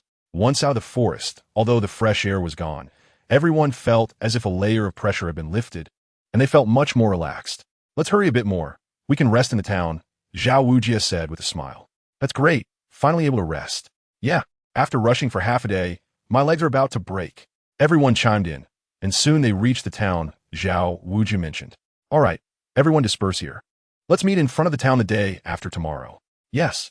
With Zhao Wujia's dispersal order, the group completely scattered, with 3 people forming a team and 2 forming a group, heading towards the town, each in their own way, relaxing and relieving the stress from this trip. Perhaps they had stayed in the Starry Forest for too long. As soon as they entered the town, Ning Rongrong seemed to have completely unleashed her nature, pulling Ling Tian to frolic around the town. Finally away from that ghostly place, it's just trees and more trees. It has no charm at all. Hey, junior brother, that place over there's lively. Ning Rongrong's eyes lit up as she pulled Ling Tian over. Buns, fresh steaming buns here. Don't miss it while passing by.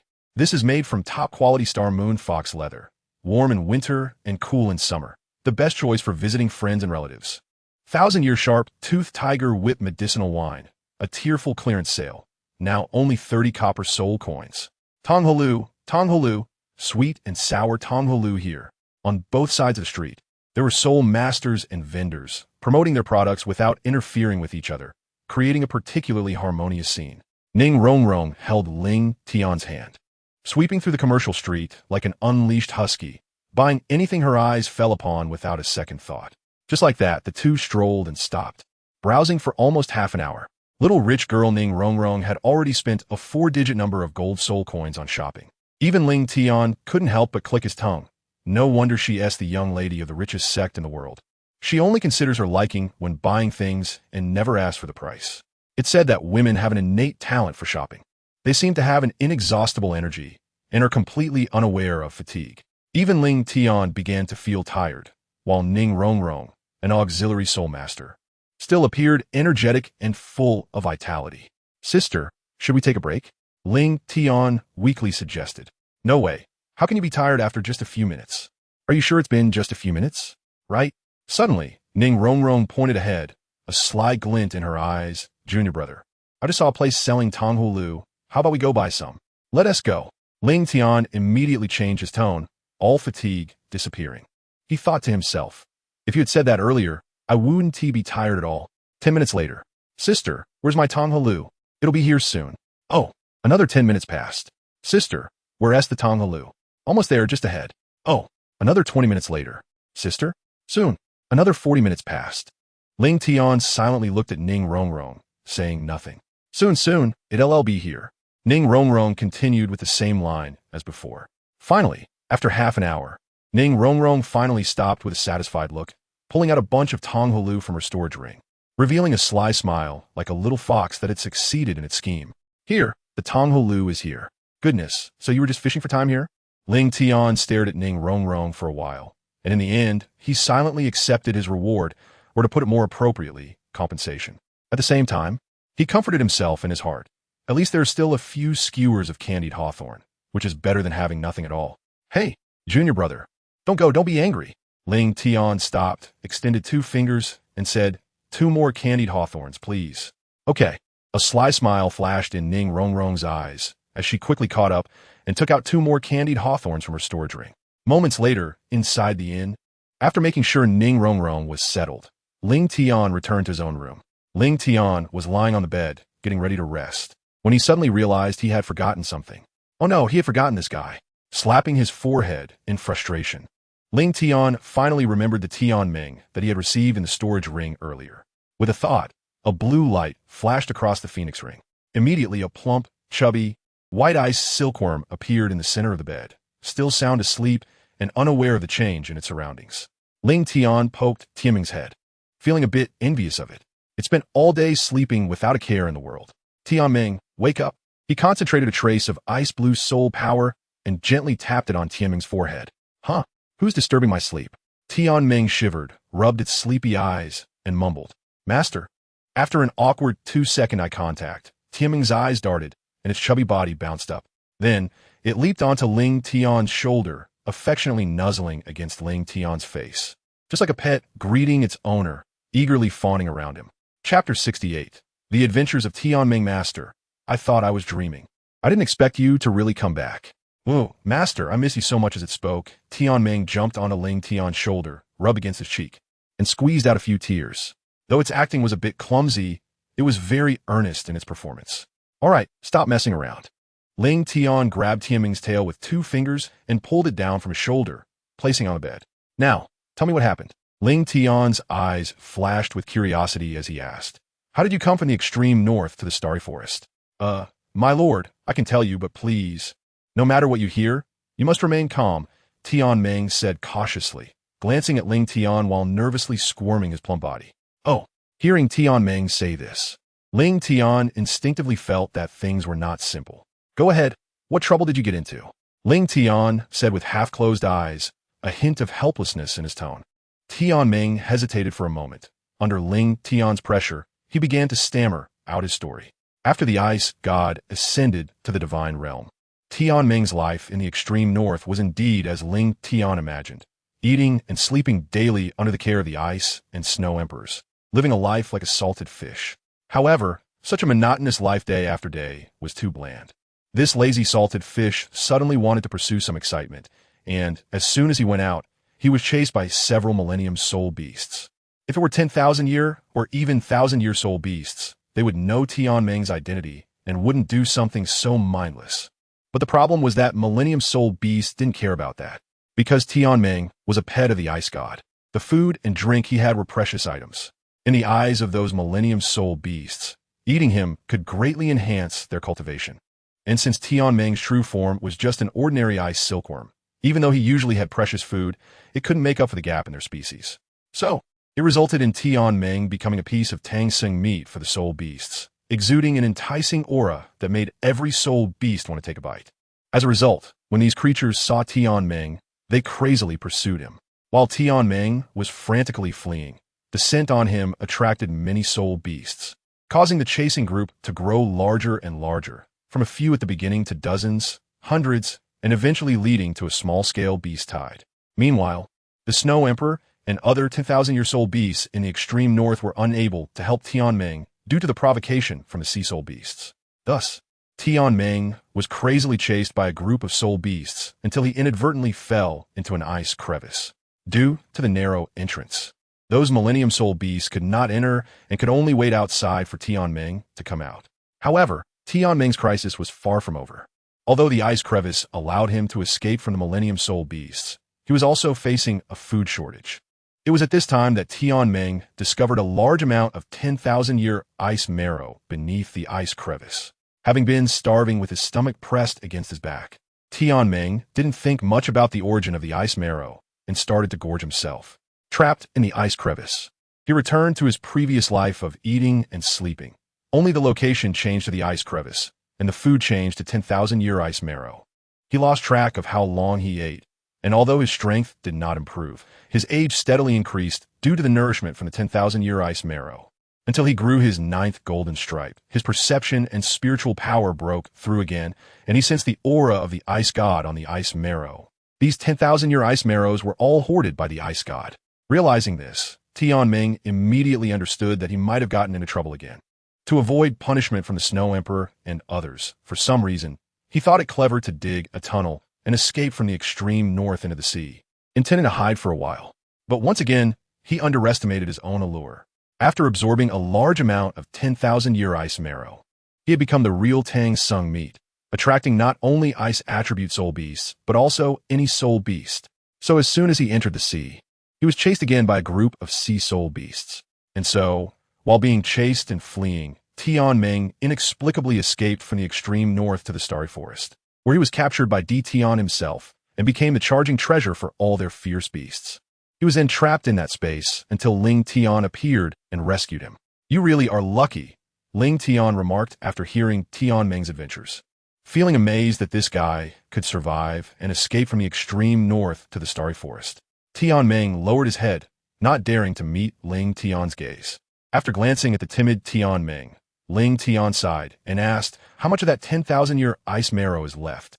10,000-year ice marrow, a genius treasure unique to the extreme north, because it contains a pure and large amount of ice attribute energy. It can help soul beasts of hundreds of thousands of years break through their age limit and successfully survive the great calamity that occurs every 10,000 years.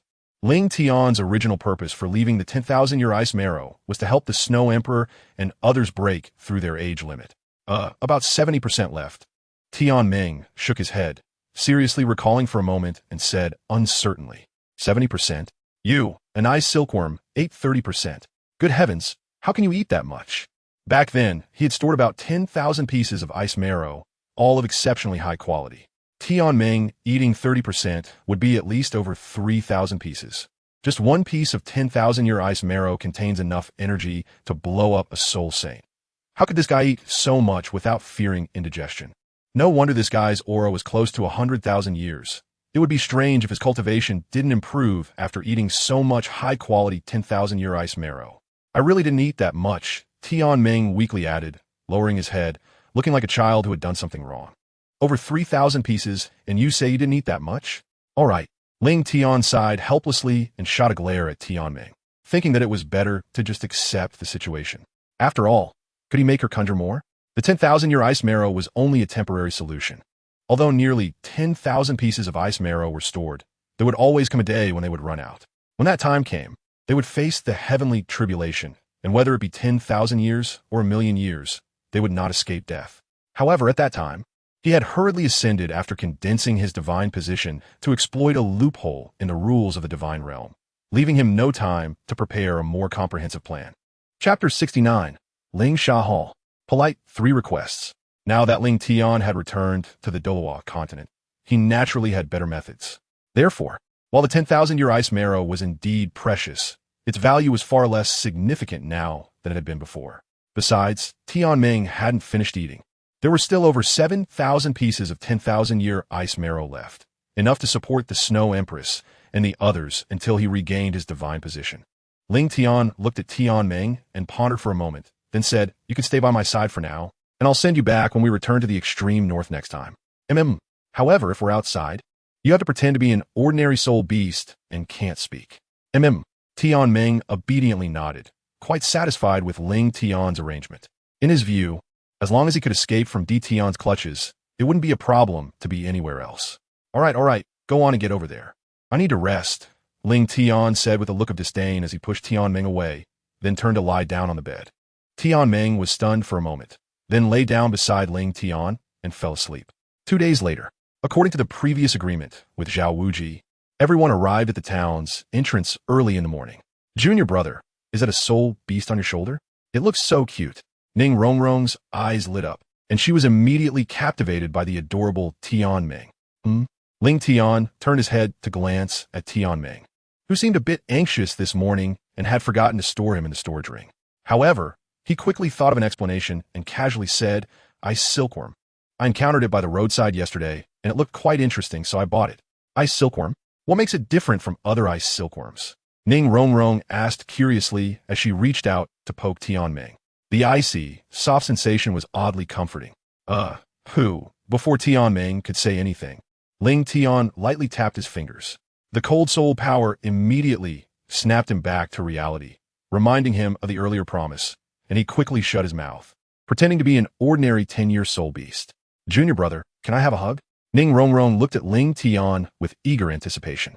Tianming on the side was shaking his head frantically. Ling Tian looked at Tianming and then at Ning Rongrong.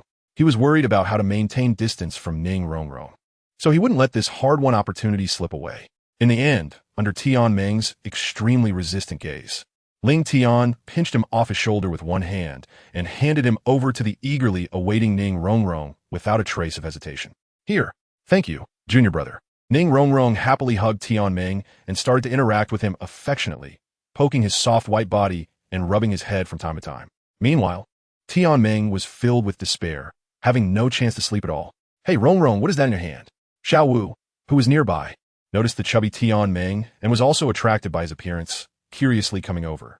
Although Xiao Wu was a 100,000-year soul beast, she was still not as advanced as the nearly million-year Tianming. Plus, since Tianming was wholeheartedly hiding his cultivation, Xiao Wu naturally wouldn't notice anything unusual and treated him like an ordinary soul beast. "Wow, Xiao Wu, look how cute!" Rongrong exclaimed. "Let me touch it just once." "Wow, it's so soft." The two girls were completely captivated, exchanging excited words about Tianming. Even the aloof Zhu Zhuqing turned her head to curiously look at them. Moments later, back in Ling Tian's hand, Tianming maintained a look of having survived a disaster, with an expression of despair as if he had suffered inhumane torment. "Master," Tianming looked eagerly at Ling Tian's ring, desperately wanting to return to the storage space. The outside world was too terrifying, although the ring was empty. It was free from crazy women, and he could comfortably sleep in. "Come back." Ling Tian looked at Tianming with sympathy and with a thought. He summoned him back into the ring. "You've worked hard." Just as the boys were standing at the town's entrance, chatting about their experiences over the past few days, a loud voice came from behind them. "Very good. It seems your mental state has adjusted quite well." Everyone turned around together and exclaimed in unison, "Teacher Zhao." Zhao Wujia surveyed the energetic youths and nodded, satisfied with their current state. Although soul masters must remain cautious, they also need to learn to relax. Just like a piano string, it must not only be kept taut, but also needs to be appropriately relaxed to be continuously used to play beautiful music. This was an experience Zhao Wujia had summarized over the years, which is why he allowed the boys to enjoy a good rest for 2 days in the town. "Let's set off. Destination Shrek Academy." "Yes." With Zhao Wujia's command, everyone began retracing their steps back to Shrek Academy. Meanwhile, in Soto City, Dai Mubai was walking down a dark alley, delving deeper inside. Suddenly, he felt a chill, and in the next moment, a silver flash appeared, followed by a silver dagger pressed against his neck. A little brat dares to come to the Lingsha Hall.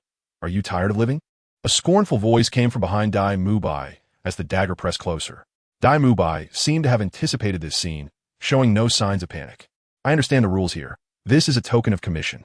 Lingsha Hall, the strongest assassin organization on Douluo continent, without a doubt. No one knows when it started, but the fame of Lingsha Hall has spread for thousands of years. As long as you hold the corresponding token, you can request their services. Whether you're a titled Douluo or an ordinary person, as long as you can obtain the corresponding token. The tokens of Lingsha Hall are divided into 5 levels.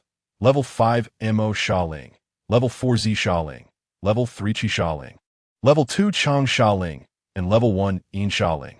Before each mission, Lingsha Hall evaluates the level. The client needs to hand over the corresponding token based on their assessment, and if the first assassination fails, the client has 2 choices: either continue the assassination or give up. If they choose to continue, they will reassess the assassination level, and the client must present another corresponding token. But Lingsha Hall's tokens are not easy to obtain. Even the most common Mo Shaling, once it appears at an auction, will cause a frenzy among everyone. In the most recent auction, it fetched a staggering price of 1 million gold soul coins.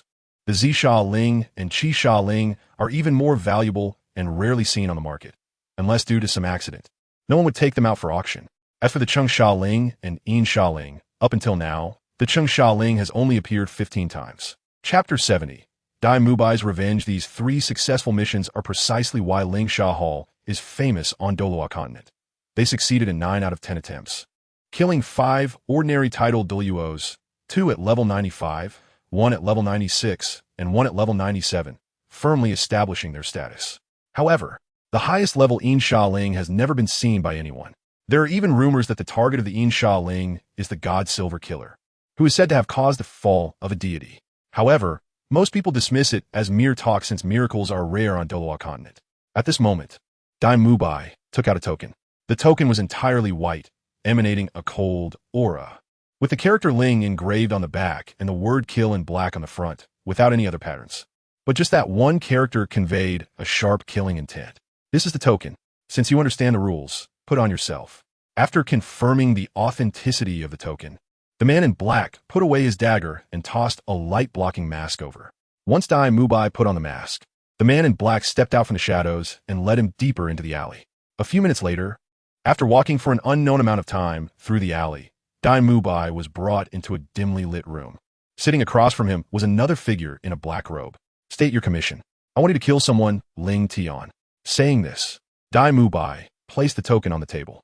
The black-robed figure glanced at the token and calmly said, Ling Tian, a direct disciple of the Sword Douluo from the 7 Treasure Glazed Tile School. To touch him is equivalent to offending a title Douluo. 1 Mo Sha Ling Isnt enough. You need at least 1 Z Sha Ling. Here's a Z Sha Ling. Dai Mubai hesitated for a moment, a flicker of struggle crossing his eyes. Ultimately, he gritted his teeth and made up his mind, painfully taking out another Z Sha Ling from his storage ring and placing it before the black-robed figure. This Z Sha Ling was something he had obtained by chance. If it weren't for Ling Tian's repeated humiliation, causing him to lose face, Dai Mubai wouldn't want to waste this token on Ling Tian. Dai Mubai's crimson eyes were filled with resentment. Right now, he had only one thought: to kill Ling Tian, no matter the cost. Kill him. The deal is done. You may leave now. The black-robed figure collected the 2 tokens, signifying that he agreed to Dai Mubai's request. A moment later, Dai Mubai took off the mask and returned to the previous alley. Reflecting on the transaction with Lingsha Hall, his blood-red eyes twisted into a grin. Hee Ling Tian. This is the price you pay for offending this prince. This time, he would definitely take his revenge. Once Lingsha Hall took action, what if you were the disciple of a titled Douluo? It's just a pity about that hard-earned Z Sha Ling. It was originally intended for dealing with Davis to fight for the throne of the Starry Empire. Because of him, he didn't want to die. However, his hatred for Ling Tian had long surpassed that for Davis. If he didn't eliminate Ling Tian soon, he would eventually become his own demon. So even if it cost him a Z Sha Ling, Dai Mubai was determined to get rid of him. Outside Soto City, Shrek Academy. Today, Flinder unusually got up early and even changed to a new pair of glasses, standing in front of the gates of Shrek Academy. It seemed he was waiting for someone. After an unknown amount of time, a middle-aged man slowly appeared in his line of sight, dressed in a simple black robe, with a buzz cut, a stiff face, a straight posture, and a pair of deep black eyes. Ha ha ha! Xiao Gang, you finally came? Flinder laughed heartily, his joy hard to express, eagerly stepping forward to greet him. Xiao Gang's stiff face managed to squeeze out a smile. Boss Flinder, long time no see. You, back then you just left without a word. If it weren't for Tang-san, would you have planned to never set foot in my door again? Boss Flinder, you know. Flinder sighed, pulling Xiao Gang into Shrek Academy. Soon, in the dean's office, Boss Flinder, when will Xiao-san come back? Upon mentioning Tang-san, Xiao Gang's stiff face revealed a hint of concern. He came to Shrek Academy mainly for Tang-san, and ever since he received a message from Flinder, he hurried to Shrek Academy. Previously, Zhao Wujie had reported that he was resting in Star Soul Town and would be back in about 2 to 3 days. As Flander spoke, he handed a cup of brewed tea to the master. 3 days, Flander said, looking expectantly at Xiao Gang. What do you think about my suggestion in the letter?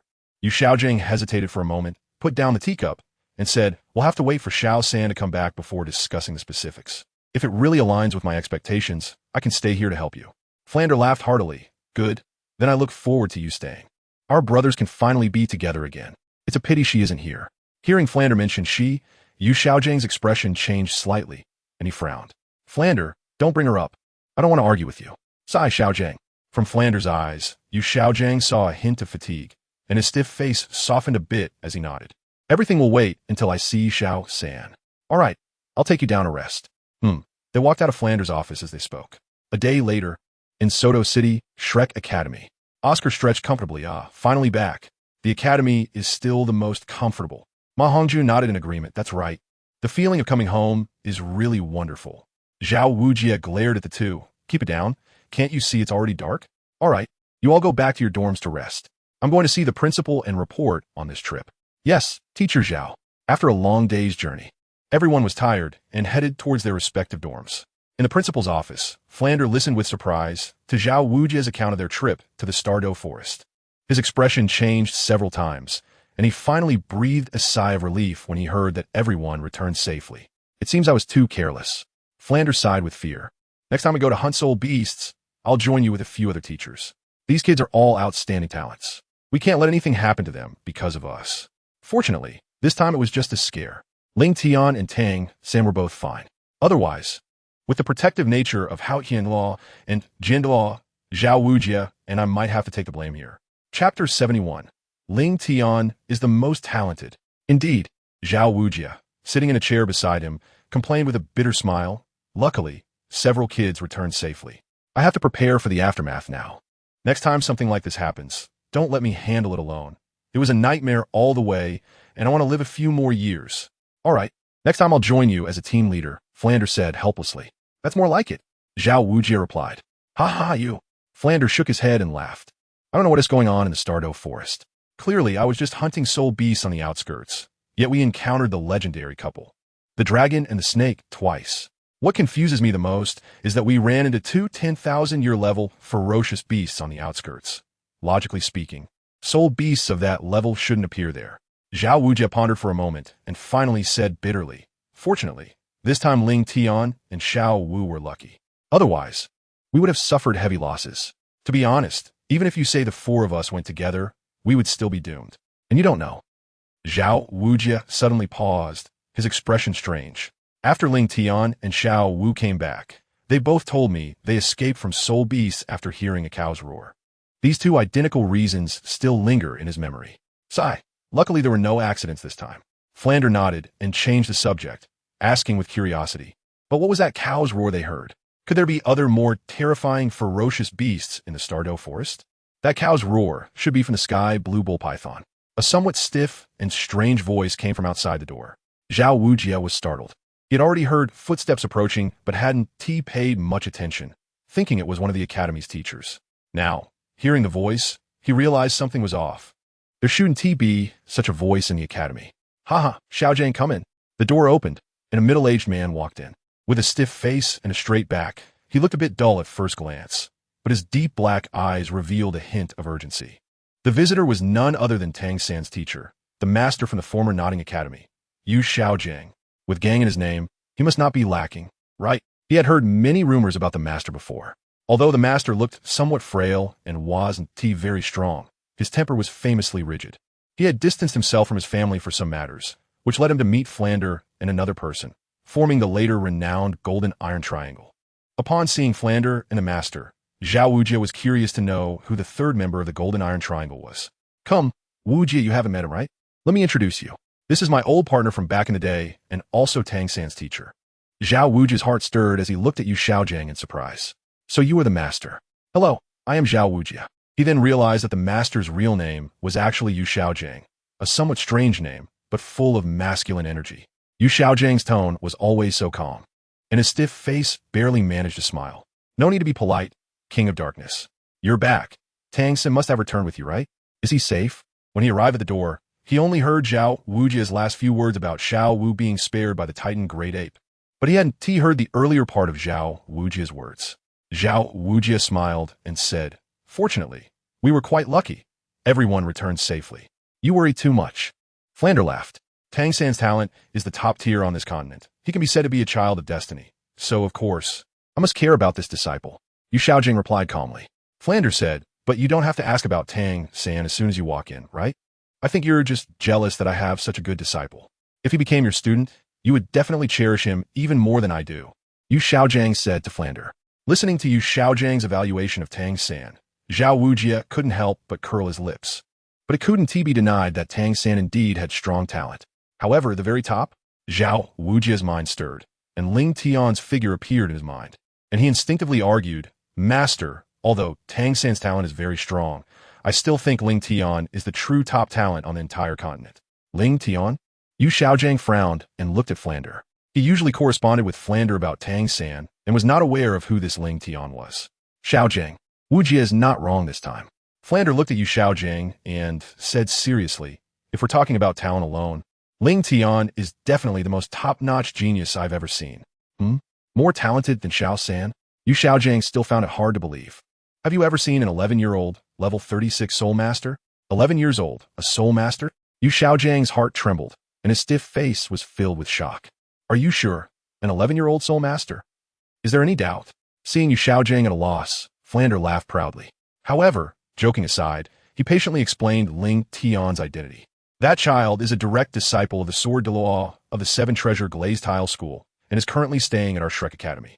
If you're interested, I can introduce you to him tomorrow. So it's that disciple of the Sword Douluo, Yu Xiaojiang murmured softly. All right, Xiaojiang, let's talk about serious matters. Flander said solemnly.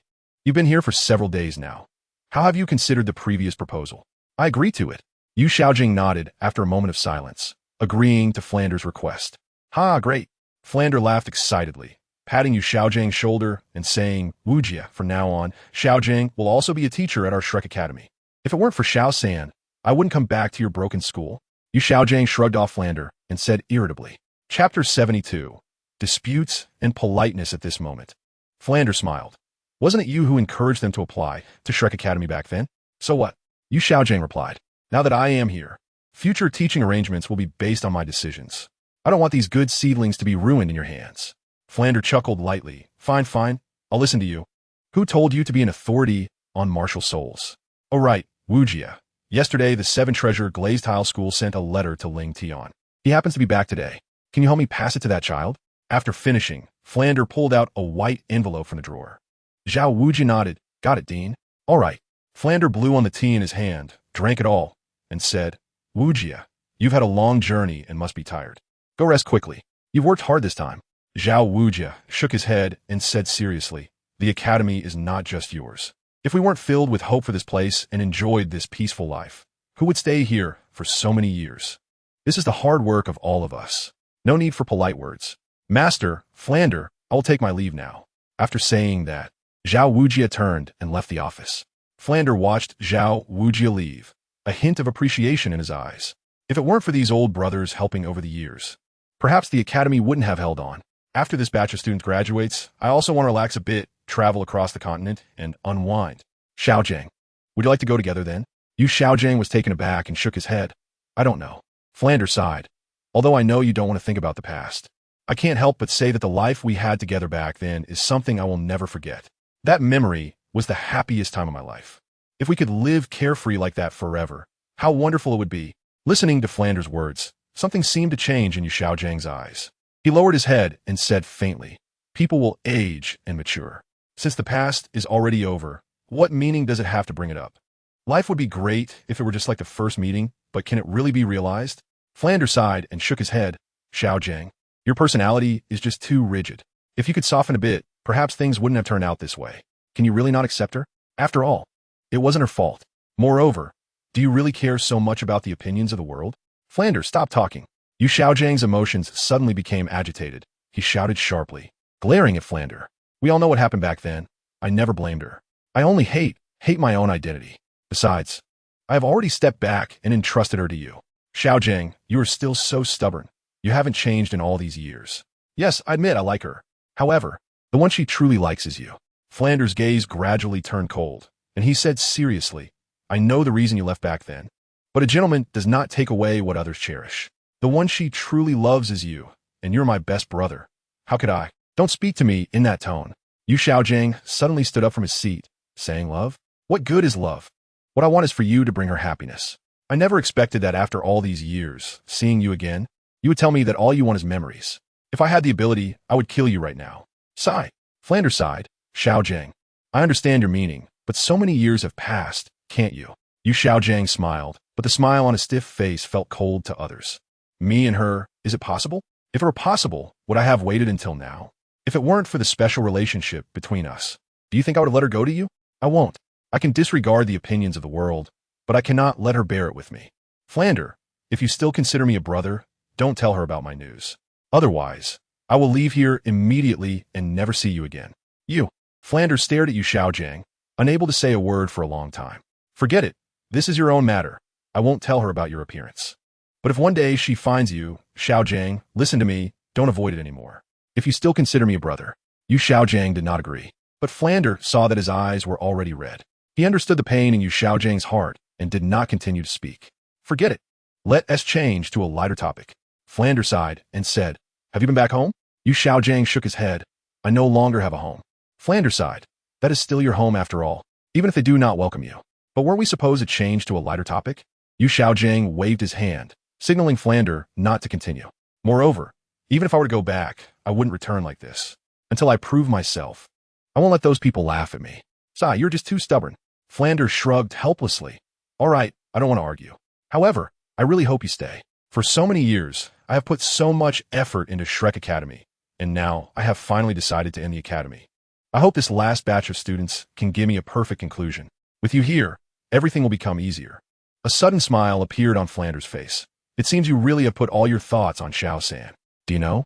For Xiao San, Wuji even got beaten up." Yu Xiaojing also smiled. This time his smile was no longer cold. "I may not know, but I can guess. That person is not someone you can offend." Chapter 73. Ning Li, Senior Brother, Seeking Recommendations and Collections. "Do you know?" Flanders was taken aback, and his gaze at Yu Xiaojing suddenly became a bit strange. Yu Xiaojing pulled out a token from his pocket and threw it to Flanders, revealing 6 clear markings in front of him. "This is the Tiando, the 6th Emperor token." Flanders widened his eyes, looking at Yu Xiaojing in disbelief. The night was enveloped in darkness, and the night sky was adorned with a few faint soul rings, as if draping a layer of gauze over the night, giving a sense of hazy beauty. At this moment, Zhao Wujia, holding an envelope, walked to Ling Tian's door. "Knock! Knock, knock! Creak!" Ling Tian opened the door and said lightly, "Teacher Zhao, is there something you need?" Zhao Wujia replied, "A few days ago, the dean received a letter from the 7 Treasures Glazed Tile School and asked me to pass it on to you." Saying this, Zhao Wujia took out the envelope that Fran had given him. "Thank you, Teacher Zhao." Ling Tian nodded and took the envelope. "No need to be polite. I've handed you the letter, so I'll take my leave now. You should rest early," Zhao Wujia said as he turned to leave. Ling Tian then took the envelope and returned to his room, sitting at his desk to open the letter and read it carefully. The letter was written by Ning Fengji. The content on the paper was brief, and Ling Tian quickly grasped the main points. The 2 most important pieces of information were, first, he needed to hurry back to Heaven-Do City as soon as he received the letter, as the Crown Prince had urgent matters requiring his assistance. Second, regarding Ning Rongrong's safety after his departure, Other sect disciples would be arranged to protect her, among other minor details. Ling Tian put down the letter, frowned slightly, and pondered. Does the crown prince need my assistance? He was somewhat confused about what Qianren needed him for. With dozens of loyal soul kings, soul emperors, and 2 powerful soul sage bodyguards by Qianren's side, why would she need the help of a mere soul master? Although Ling Tian couldn't understand the reason, he was still very willing to return to the crown prince's mansion in Tiando City, as he had been thinking about how to avoid Ning Rongrong. The timing of this letter provided him with a suitable excuse. After thinking for a while, Ling Tian decided to first arrange things regarding Ning Rongrong, ensuring that there would be no problems before returning to Tiando City. As night passed, when the first light of dawn appeared in the distant sky, Ling Tian had already gotten up early and left his room. He arrived at a simple camp about 500 meters away from Shrek Academy. Just as he entered the camp, a deep voice came from behind him. Junior brother Ling Tian. Ning Li, I remember you were traveling the continent, right? Why are you back here? Ling Tian turned around and looked at the young man walking towards him, a look of surprise on his face. Ning Li was a level 68 battle soul emperor, with a martial soul of a fire cloud rhinoceros bull. Before Ling Tian joined the 7 treasure glazed tile school, he was the most outstanding genius of his sect, having reached the soul emperor level at just 36 years old. At the same time, he held another identity, a direct disciple of Douluo. It's hard to go against the master's orders. Ning Li helplessly shrugged and smiled wryly. The master is worried about Sister Rongrong getting into trouble, and just as I returned to the sect, I was sent here to protect her. He had just returned from an adventure and hadn't rested for a few days before being drafted by Douluo. I remember the last time I saw you was when you had just joined the sect. Ning Li reminisced about the boy from the past and couldn't help but sigh. It's been 3 years since we last met. I didn't expect you to have grown so tall. Ling Tian chuckled and said, after so many years, senior brother, you still look as tall and robust as before. I've hardly changed, but junior brother, your transformation is so great that I almost didn't recognize you just now. Ning Tian remarked as he looked at Ling Tian with admiration. 3 years ago, Ling Tian hadn't fully matured, and his first impression was mostly cute.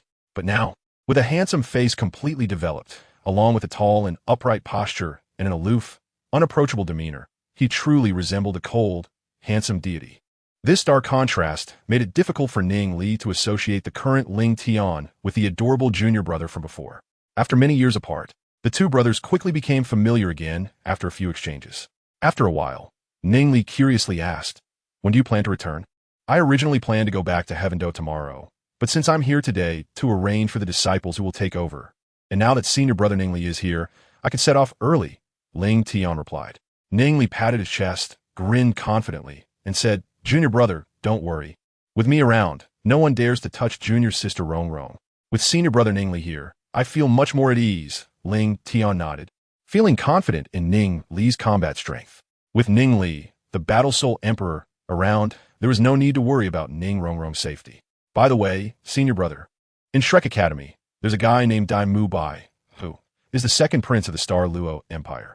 He has previously attacked senior sister Rongrong and harbors great hostility, so you must be cautious of him. Daimmu Bai. A fierce glint flashed in Ning Li's eyes as he said grimly, junior brother, don't worry.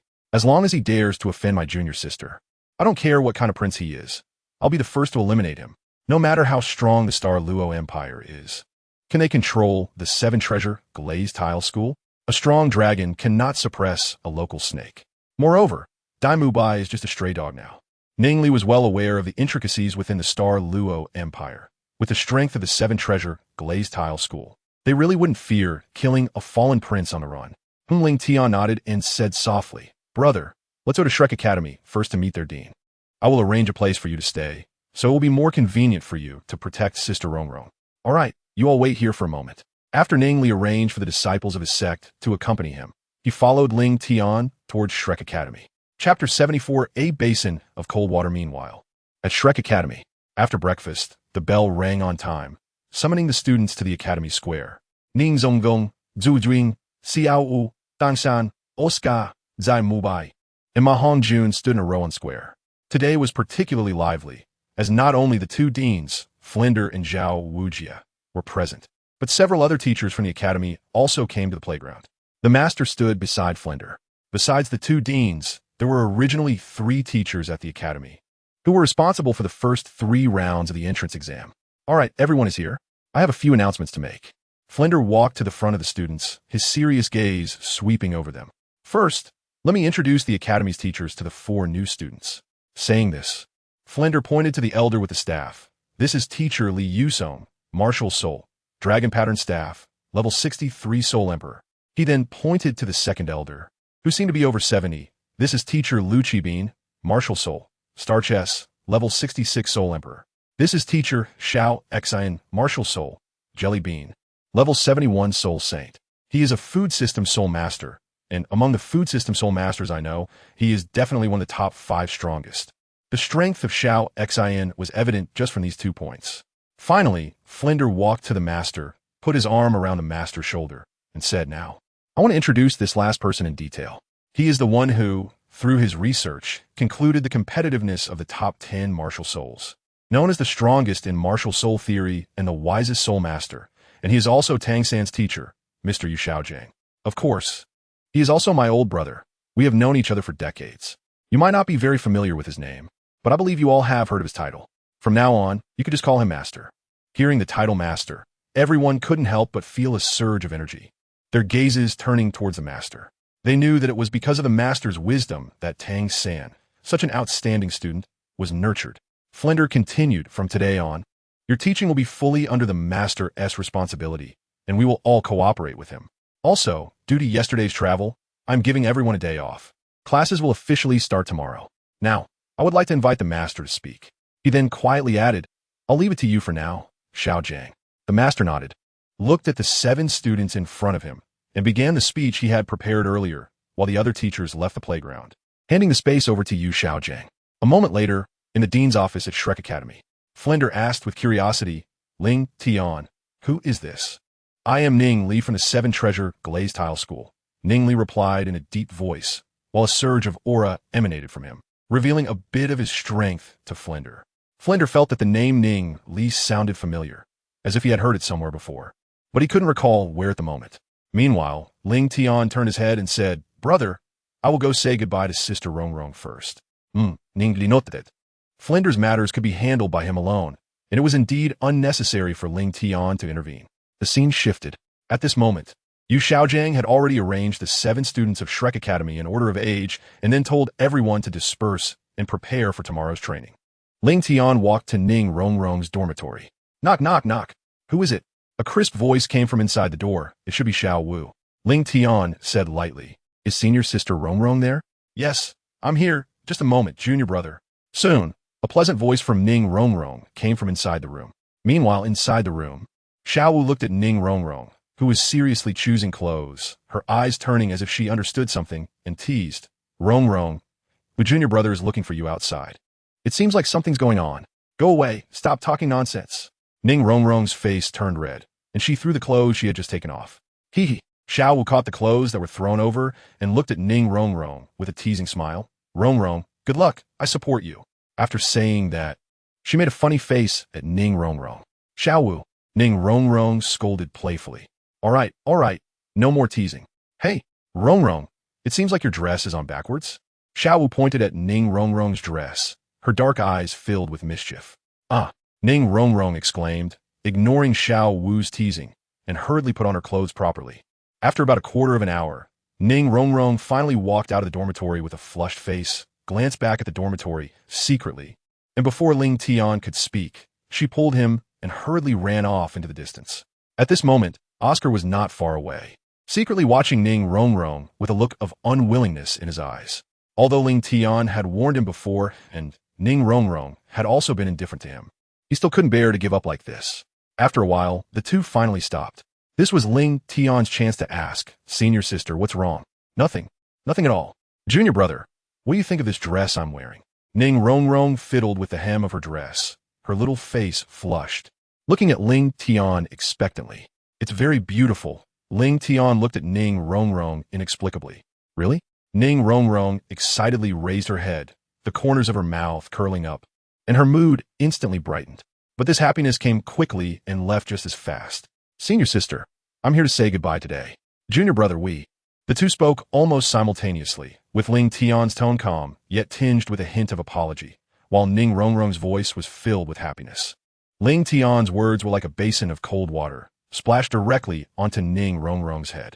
After a brief silence, the happiness on Ning Rongrong's face instantly disappeared. Her eyes filled with confusion as she urgently asked, "Junior brother, where are you going?" Chapter 75. Engagement? Seeking recommendations, seeking collections, seeking monthly votes.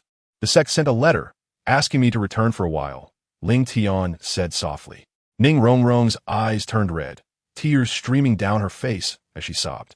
"But you said you would stay with me. Senior sister Rongrong, you lied to me." After saying this, Ning Rongrong turned and ran away, leaving a trail of tears and a lonely silhouette behind. Sighing as he watched Ning Rongrong's departing figure, Ling Tian let his outstretched arm drop and shook his head helplessly. He wasn't oblivious to everything. After spending so much time together, he had long known Ning Rongrong's feelings for him.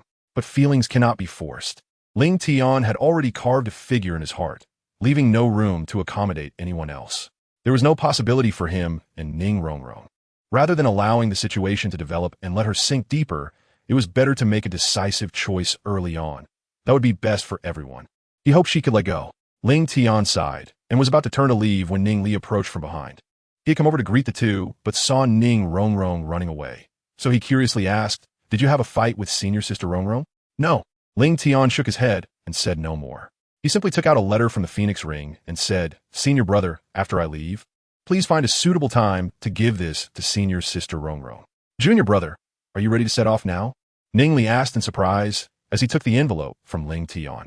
Ling Tian's complexion returned to normal, and he said seriously, "Everything that needs to be dealt with has been taken care of.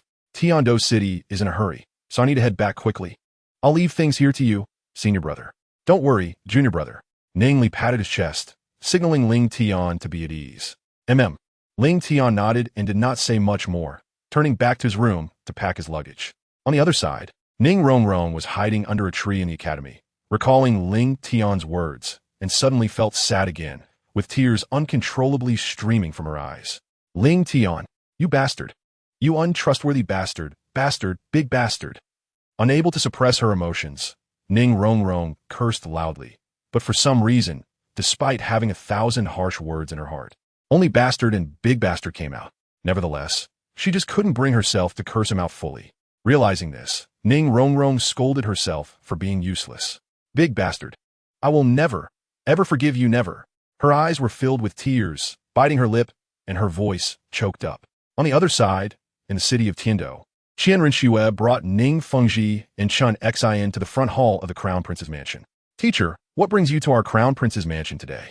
Qian Renxue curiously surveyed the area, as Ning Fengji rarely visited the Crown Prince's mansion.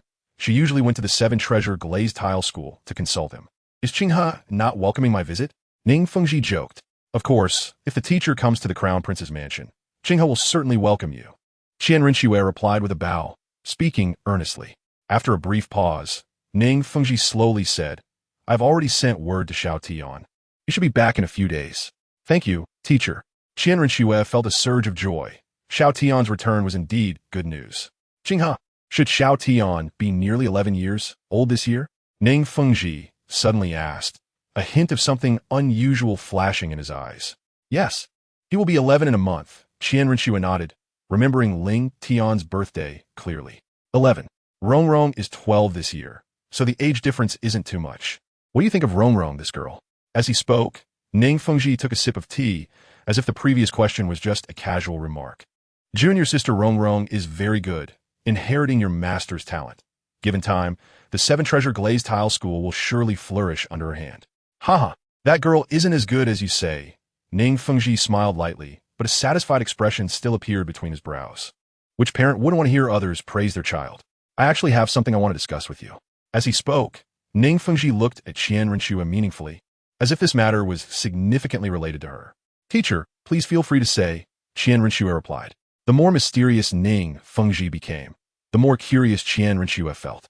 After pondering for a moment, Ning Fengji set down his teacup and said, "Rongrong and Ling Tian have been quite compatible over the years, and most importantly, that girl Rongrong also likes Xiao Tian. Given our relationship, I would like to arrange a betrothal for these two children.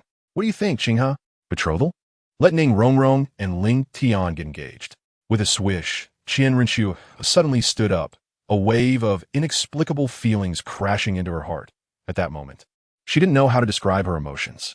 Anger, annoyance, rage, resentment, outrage, various emotions intertwined within Qian Renxue, her expression darkening as she tightly clenched her fists, the veins on her hands bulging. Ning Fengji is really something, and so is Ning Rongrong. Her cabbage hasn't even matured, and before I could say anything, someone is already eyeing it. Qinghe, what do you think of my proposal? Ling Tian is someone I've watched grow up. His temperament is steady and composed. I am very relieved to entrust Rongrong to him. Although Ning Fengji was somewhat surprised by Qian Renxue's reaction, he simply thought it was due to their strong brotherly bond and did not notice anything amiss. Calm down. Qian Renxue adjusted her breathing, forcing herself to calm down. Seeing the plan about to succeed, she couldn't let it fail now. Teacher, a betrothal is a significant life event. I think it's better to let Xiao Tian decide for himself. As she spoke, Qian Renxue slowly sat down, barely managing to squeeze out a smile. But her slightly pale fingertips revealed that her inner feelings were far from the calm she was trying to portray. Chapter 76. I disagree. Please recommend, please collect, please vote. Ning Fengji thought seriously for a moment, nodded, and said, Qinghe is right. I must reconsider. Marriage is indeed a big matter that requires Xiao Tian's opinion. What you said makes sense. Ning Fengji changed the subject and asked for her opinion. So, Qinghe, what do you think of this betrothal? Naturally, Qian Renxue agreed to the betrothal. She forced a smile, lightly biting her red lip, her voice sounding somewhat restrained. Haha, with your words, Qinghe, I am reassured. Ning Fengji's face was filled with smiles, and his tone became much more cheerful. His main purpose for coming this time was to ask for Qian Renxue's opinion. As long as she agreed to the betrothal, there would be no issues with Rongrong and Ling Tian. Ning Fengji pulled Qian Renxue and chatted a bit more about the throne. After a while, Ning Fengji looked up at the sky, stood up seriously, and said, It's getting late. I should head to Tianyu City. Tianyu City? A glimmer of brilliance flashed in Qian Renxue's eyes. She put aside her previous displeasure and said seriously, Teacher, do you also want a token from Lingsha Hall? Yes, the Orange Kill Order is very significant. The Seven Treasure Glazed Tile School cannot miss this opportunity. Ning Fengji nodded, speaking solemnly. Ultimately, the Seven Treasure Glazed Tile School is still an auxiliary sect. Although it now has the Sword Douluo and Bone Douluo as its title Douluo, shining in the upper three sects. If 100 years later the Seven Treasure Glazed Tile School does not have new title Douluo to protect it, then its current glory will become yesterday's news. Leaving behind an Orange Kill Order can also provide the Seven Treasure Glazed Tile School with a chance for revival. Then Qinghe wishes you an abundant return from this trip to Tianyu City in advance. Qian Renxue bowed and said earnestly. Ning Fengji smiled lightly. I will borrow your good words. Qinghe, with the financial resources of the Seven Treasure Glazed Tile School, if he truly wanted to bid for the token, no sect would be qualified to compete. While speaking, Qian Renxue accompanied Ning Fengji out of the front hall. Just as they were about to reach the main gate of the Crown Prince's mansion, a sharp voice suddenly came. Your Highness, is His Majesty there? You are ordered to enter the palace immediately upon receiving the message. Father? Qian Renxue glanced at Ning Fengji, her expression troubled. Ning Fengji's eyes flashed with a hint of sharpness. After a moment of silence, he said solemnly, Qinghe, His Majesty's urgent summons must be for important matters. We cannot delay. We should hurry to the palace. Teacher, then Qinghe will take her leave first. Qian Renxue took a deep breath, nodding heavily. Xueling, please escort the teacher. Yes. Xueling stepped forward and responded with a bow. Watching Ning Fengji's departing figure, a warm glint flashed in Qian Renxue's eyes, but it was quickly concealed perfectly. Betrothal? I definitely won't agree. Ning Fengji, Ning Rongrong, no one can take Xiao Tian away. After coming back this time, she must keep a close eye on Xiao Tian and absolutely cannot let anyone from the Qibao, Liuli sect come into contact with Xiao Tian. Ling Tian belongs to her, and only to her. Although Qian Renxue is still unsure whether her feelings for Ling Tian are more familial or romantic, she does not allow anyone to intervene until she decides. Seeing that Qian Renxue has not responded for a long time, the palace eunuch softly said, Your Highness, His Majesty is still waiting for you in the palace. I know, said Qian Renxue with a sigh, pulling back her wandering thoughts. Yes. The eunuch finally breathed a sigh of relief and hurriedly led Qian Renxue to the prepared carriage, racing towards the imperial palace. Moments later, at the Tiando imperial palace, Qianren was waiting outside the bedroom of the Snow Knight Emperor, accompanied by the court attendants. At this moment, she felt a bit uneasy. Today's events had exceeded her control, and she did not know why Snow Knight had urgently summoned her from the prince's residence. No matter how she subtly inquired along the way, the guiding eunuch remained tight-lipped and revealed no useful information. If it weren't for her strong confidence, she would have doubted whether her identity had been exposed. Cough, cough, from the golden-draped bed came a series of urgent coughs. The Snow Knight Emperor leaned against the head of the bed, looking haggard with pale lips after suffering a serious illness. The surrounding attendants and palace maids lowered their heads, carefully serving him on both sides. Since the imperial physician treated the Snow Knight Emperor today, his temper had turned irritable and angry. Even the visiting Right Chancellor had been scolded and left the bedroom in disgrace. Therefore, at this moment, the palace maids and attendants were naturally cautious, fearing that Snow Knight would vent his anger on them. The attendant walked into the bedroom with his head down, respectfully kneeling beside the bed, and said, "Your Majesty, the Grand Prince has arrived." "Qinghe has arrived?" "Cough, cough, let him in." Upon hearing the name Qinghe, Snow Knight's tone softened significantly. With the support of the palace maids, he sat up from the bed, waiting for Qianren's arrival. The Grand Prince of the Tiando Empire, the Crown Prince, Qinghe. He was also the heir that Snow Knight valued the most. In recent years, the Tiando royal family had gone through many ups and downs, leaving the Snow Knight Emperor exhausted.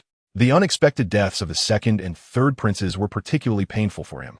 However, as the Emperor of the Tiando Empire, he could not collapse. To avoid leaving the royal family in a predicament without successors, Snow Knight officially named the unremarkable Qinghe as the crown prince to stabilize the turbulent situation. But unexpectedly, Qinghe, as the crown prince, withstood the pressure far beyond Snow Knight's expectations. This also made Snow Knight pay attention to Qinghe for the first time, continuously testing his abilities with more important political and military affairs, and his perfect performance brought great comfort to Snow Knight. His recognition of Qinghe grew stronger, and he even contemplated abdicating multiple times. Unfortunately, Snow Knight did not know that the Qinghe in front of him was no longer his son, but had been impersonated by Qianren. The Saintess of the Spirit Hall. Chapter 77. Father and Son, Father Emperor. Qianren stepped forward in response, cupping her hands in a salute, her expression filled with respect. After lurking in the Tiando Empire for over a decade, her control over her expressions had reached a masterful level. "Yes." Snow Knight waved his hand and said gently, "Qinghe, come closer to your father." Qianren breathed a sigh of relief, although she still did not know the reason. Snow Knight's gentle demeanor indicated that things were not developing in a bad direction. She slowly walked to the side of Snow Knight's bed, intending to see what he would say next. "Qinghe, if I remember correctly, you should be 29 today, right?" Snow Knight gestured for Qianren to sit by the bed, and the father and son began to chat casually. "Yes, Father Emperor," Qianren replied softly. Old indeed," Snow Knight sighed as he looked at the young Qianren, who resembled him in his youth. "Back then, I ascended to the throne at about your age. I never expected you to grow up so fast. Your son is foolish. How can he compare to Father Emperor?" Qianren shook her head and humbly said, "Ha ha, my son is indeed humble." Cough, cough, the urgent cough interrupted Snow Knight's laughter, and his face turned red. "Father," Qianren exclaimed anxiously. "Cough, cough, it's nothing, just an old ailment." Although he said this, a complex look flashed in Snow Knight's eyes. He had been feeling increasingly unwell lately, possibly due to old injuries or the impact of the sudden deaths of his sons. His physical condition was deteriorating. For the future of the empire, he decided to establish a successor for Tiando. Although the identity of Crown Prince Qinghe was already set in stone with no other twists, the real power he could wield was still pitifully small, even less than that of Prince Xuexing. However, this phenomenon was common in the royal family. After all, no emperor would distribute their power to the crown prince while still alive. In fact, if it weren't for Snow Knight's declining health, he would not have considered delegating any power. However, he did not intend to directly hand over power to the crown prince. Rather, he planned to use the complex political situation to test the crown prince's true abilities. In his view, Qianren was still somewhat immature. Although she had been exposed to many military and political affairs, these were merely policies on paper, and she had never practiced in the court herself. Having only theoretical knowledge without practical experience was merely empty talk. Snow Knight was 100% uneasy about entrusting the empire to such a person. Therefore, handling state affairs, assessing the state of the empire, and engaging in political games with the ministers were the final tests Snow Knight left for Qianrenxue. Qinghe, I am unwell and cannot focus on handling state affairs for the time being. Therefore, I plan to have you govern in my stead. As he spoke, Snow Knight took out a prepared imperial edict and signaled to the eunuch who had been by his side for many years. The eunuch understood and stepped forward to take the edict, opening it to read aloud. I, the Snow Knight Emperor of the Tiando Empire, decree that my son Shui Qinghe shall, from today onwards, govern in the capacity of Crown Prince. All matters within the country, whether military or political, shall now be handled by the Crown Prince. The Crown Prince's will is my will, and no one shall delay it. Those who violate this decree shall be executed. The opportunity has arrived. Hearing this, a flicker of excitement flashed in Qianrenxue's eyes. After lurking in the Tiando Empire for so long, the opportunity she had been waiting for had finally come. The moment she saw the imperial edict, Qianrenxue knew that the chance she had been waiting for years had finally arrived. This was Snow Knight's final assessment of her. As long as she succeeded, the throne of the Tiando Empire would be within her grasp. Your Highness, after the reading was complete, the eunuch put away the edict and stepped aside. At the same time, Snow Knight looked deeply at Qianrenxue and said, Qinghe, do not disappoint your father. Father Emperor, rest assured, Qinghe will not let you down. She looked at Snow Knight with clear and resolute eyes, speaking each word firmly.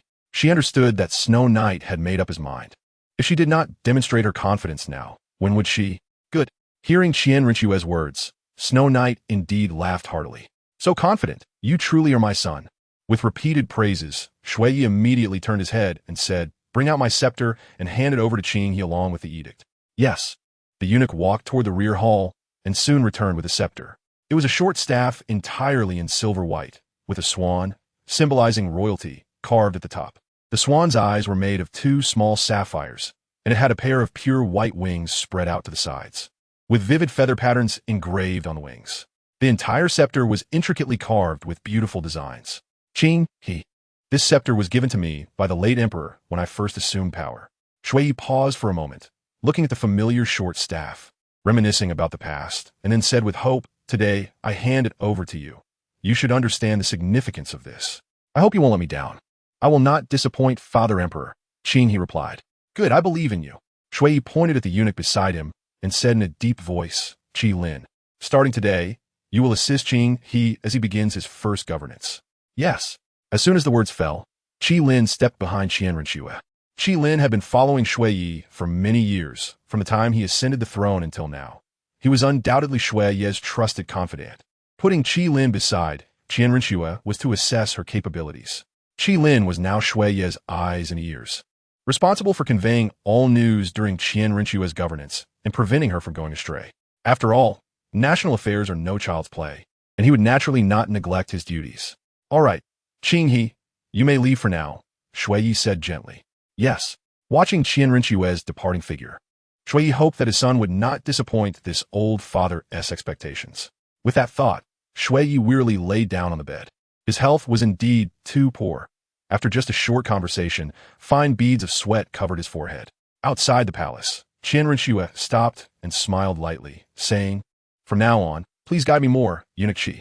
Your Highness overpraises me. I am merely following orders, Qi Lin replied with a bow. His head lowered, but his attitude neither servile nor overbearing. Orders? It must be the command of Shui. I will not disappoint Father Emperor.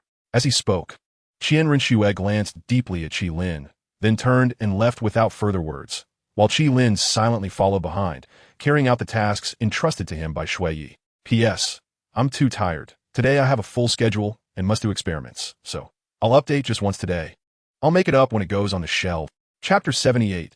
Little brother, can you give your sister one? Seeking recommendations, seeking collections, seeking monthly tickets. Meanwhile, inside Shrek Academy, although Ling Tian had been living in Shrek for more than a month, he didn't have much luggage. Moreover, the space in his storage ring was large enough, so it took him less than 10 minutes to pack up. Soon, in front of Shrek Academy, Ningli stopped and said, Be careful on the road, junior brother. Ling Tian nodded, reminding, Don't forget the letter I gave you for senior sister Rong Rong. Don't worry, junior brother. Turning around, he didn't find that familiar figure, and Ling Tian sighed helplessly, thinking, It seems I really offended senior sister Rong Rong this time. Then, Ling Tian no longer lingered, with a flicker of blue light. The ice crystal frost sword appeared before him. Immediately, he leaped, stepping onto the ice crystal sword, transforming into a streak of light, and soon disappeared from Ning Li's sight. Sigh. Until Ling Tian had gone far away. Ning Li sighed, turned to a lush tree, and said softly, "The person has already left. It's too late for regrets now. Junior sister, you and Ling Tian." Ning Li opened his mouth, wanted to say something, but ultimately swallowed it back. "This is the letter junior brother Ling Tian asked me to deliver to you. I'll leave it here for you to read." Ning Li bent down and placed the envelope in front of the tree, then turned and slowly walked away. A moment later, Ning Rongrong stepped out from behind the tree, paused for a while, and then picked up the envelope. After hesitating for a moment, she opened the envelope, trembling as she took out the letter inside. Reading it carefully without missing a single word. Pitter-patter, crystalline tears slid down her face, dropping onto the letter. However, Ning Rongrong seemed oblivious to this, still gripping the letter tightly, letting the tears fall one by one. I will never forgive you, you stinky junior brother." After a while, Ning Rongrong wiped away the tears from the corner of her eyes, speaking each word slowly, but a faint, barely noticeable smile flashed across her lips. Meanwhile, in the Lingsha Hall, since accepting Dai Mubai's commission, the task to assassinate Ling Tian had been posted on the assassination list of various branches, and anyone could see the information about this task as soon as they opened it. However, until now, no one had taken this mission. Although the purple killing order was rare, it wasn't worth offending a titled Douluo for it. But under a heavy reward, there will surely be brave souls. As long as it's on the Lingsha Hall's bounty notice, sooner or later, there will be reckless outlaws willing to take the risk. Time passed quickly. Ling Tian stopped in Tianyu City, the closest city to Tiando City, preparing to rest for the night and restore his soul power. Then head back to Tiando City early tomorrow morning. Upon entering the city gate and observing his surroundings for a while, Ling Tian quickly found the candied hawthorn he had been longing for. "Boss, I'll take all the candied hawthorn you have." Ling Tian walked to the stall, skillfully took out a gold soul coin, and placed it on the counter. Okay. The stall owner was initially startled, then overjoyed to receive the gold soul coin and enthusiastically packed up the order. Meanwhile, just beside the stall, groups of pedestrians on the road in Tianyu City were mostly discussing news about the auction. The Tianyu auction house is going to hold a large auction this time, and many forces have sent people over. Is it true? Of course, the 7 Treasure Glazed Tile School, the Blue Lightning Tyrant Dragon School, the White Tiger School, the Wind Sword School, the Elephant Armor School, the Fire Leopard School, and the Holy Dragon School have all sent representatives to participate in this auction. Wow, with so many sects, isn't this auction going to reach sky-high prices? Today's auction can be considered the largest one in the history of Tianyu City, right? It seems we shouldn't expect to find any bargains tonight. Not to mention bargains, I've heard that there are identity requirements for this auction. We might not even be able to get in. What kind of item could attract so many sects? I heard it seems to be a token. A token? The crowd was eagerly discussing, looking forward to tonight's auction. An auction? Ling Tian became somewhat interested in this. "Boss, what is this auction they're talking about?" After the crowd passed, Ling Tian picked up a candied hawthorn stick and curiously inquired about the news from the stall owner. The stall owner glanced at him and said, "You look like an outsider. They're talking about a large-scale auction at the Tianyu auction house tonight. Most of the prominent figures from our Tiando Empire will be attending this auction." While packing up his stall, the owner enthusiastically explained to Ling Tian, "Is the 7 Treasure Glazed Tile sect also coming?" Ling Tian asked. The stall owner leaned closer to Ling Tian's ear, looked around a bit, and then lowered his voice, saying, "Yes, and I heard that the people coming have quite high statuses." Quite high statuses? Ling Tian's thoughts became active, wondering which elder would come this time. "Dear guest, here is your candied hawthorn. If you have no other questions, I will be packing up and heading home." Meanwhile, the vendor had already tidied up his stall and was preparing to leave. Just then, a graceful figure walked up behind Ling Tian, bringing with her an indescribable fragrance and a hint of charm, stopping in front of the vendor selling candied hawthorn. "Boss, I would like a stick of candied hawthorn." The girl smiled brightly, casually tucking her hair behind her ear. "I'm really sorry, but all the candied hawthorn today has been bought up by the guest next to you," the vendor said, raising his head with an apologetic but honest smile. "All sold out?" The girl's rosy lips pouted slightly, and her beautiful eyes sparkled. She had suddenly wanted to eat candied hawthorn today, and not being able to get any felt a bit disappointing. The girl's shiny eyes darted around, ultimately locking onto Ling Tian. "Little brother, can you give your sister one?" she said, half bending down, resting her hands on her slightly bent knees. looking at Ling Tian with a bright smile, her brows carrying a hint of charm. Chapter 79.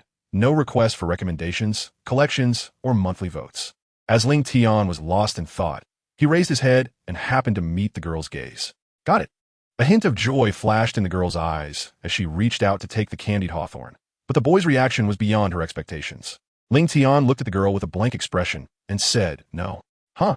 The girl stared at Ling Tian, clearly caught off guard by this unexpected turn of events.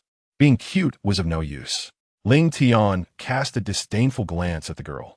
After speaking, he took half a step back, turned his head, and ignored her. At the same time, with a thought, a silver coin appeared between his fingers. He flicked it, and it landed perfectly on a vendor's table. Clang! The silver coin spun on the table. "Sir, you've already paid." The vendor was taken aback, quickly raising his head to say. Ling Tian lightly said, "This is your message fee." The vendor felt a surge of joy and picked up the silver coin. Just as he wanted to raise his head to express his gratitude, he found that Ling Tian's figure had already disappeared. "Never mind. Today I made a big profit. My wife will definitely let me sleep on the bed tonight."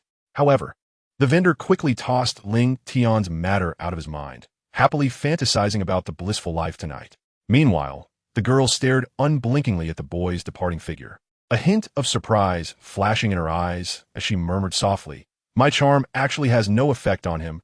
The charm that usually works on everyone failed against a little kid."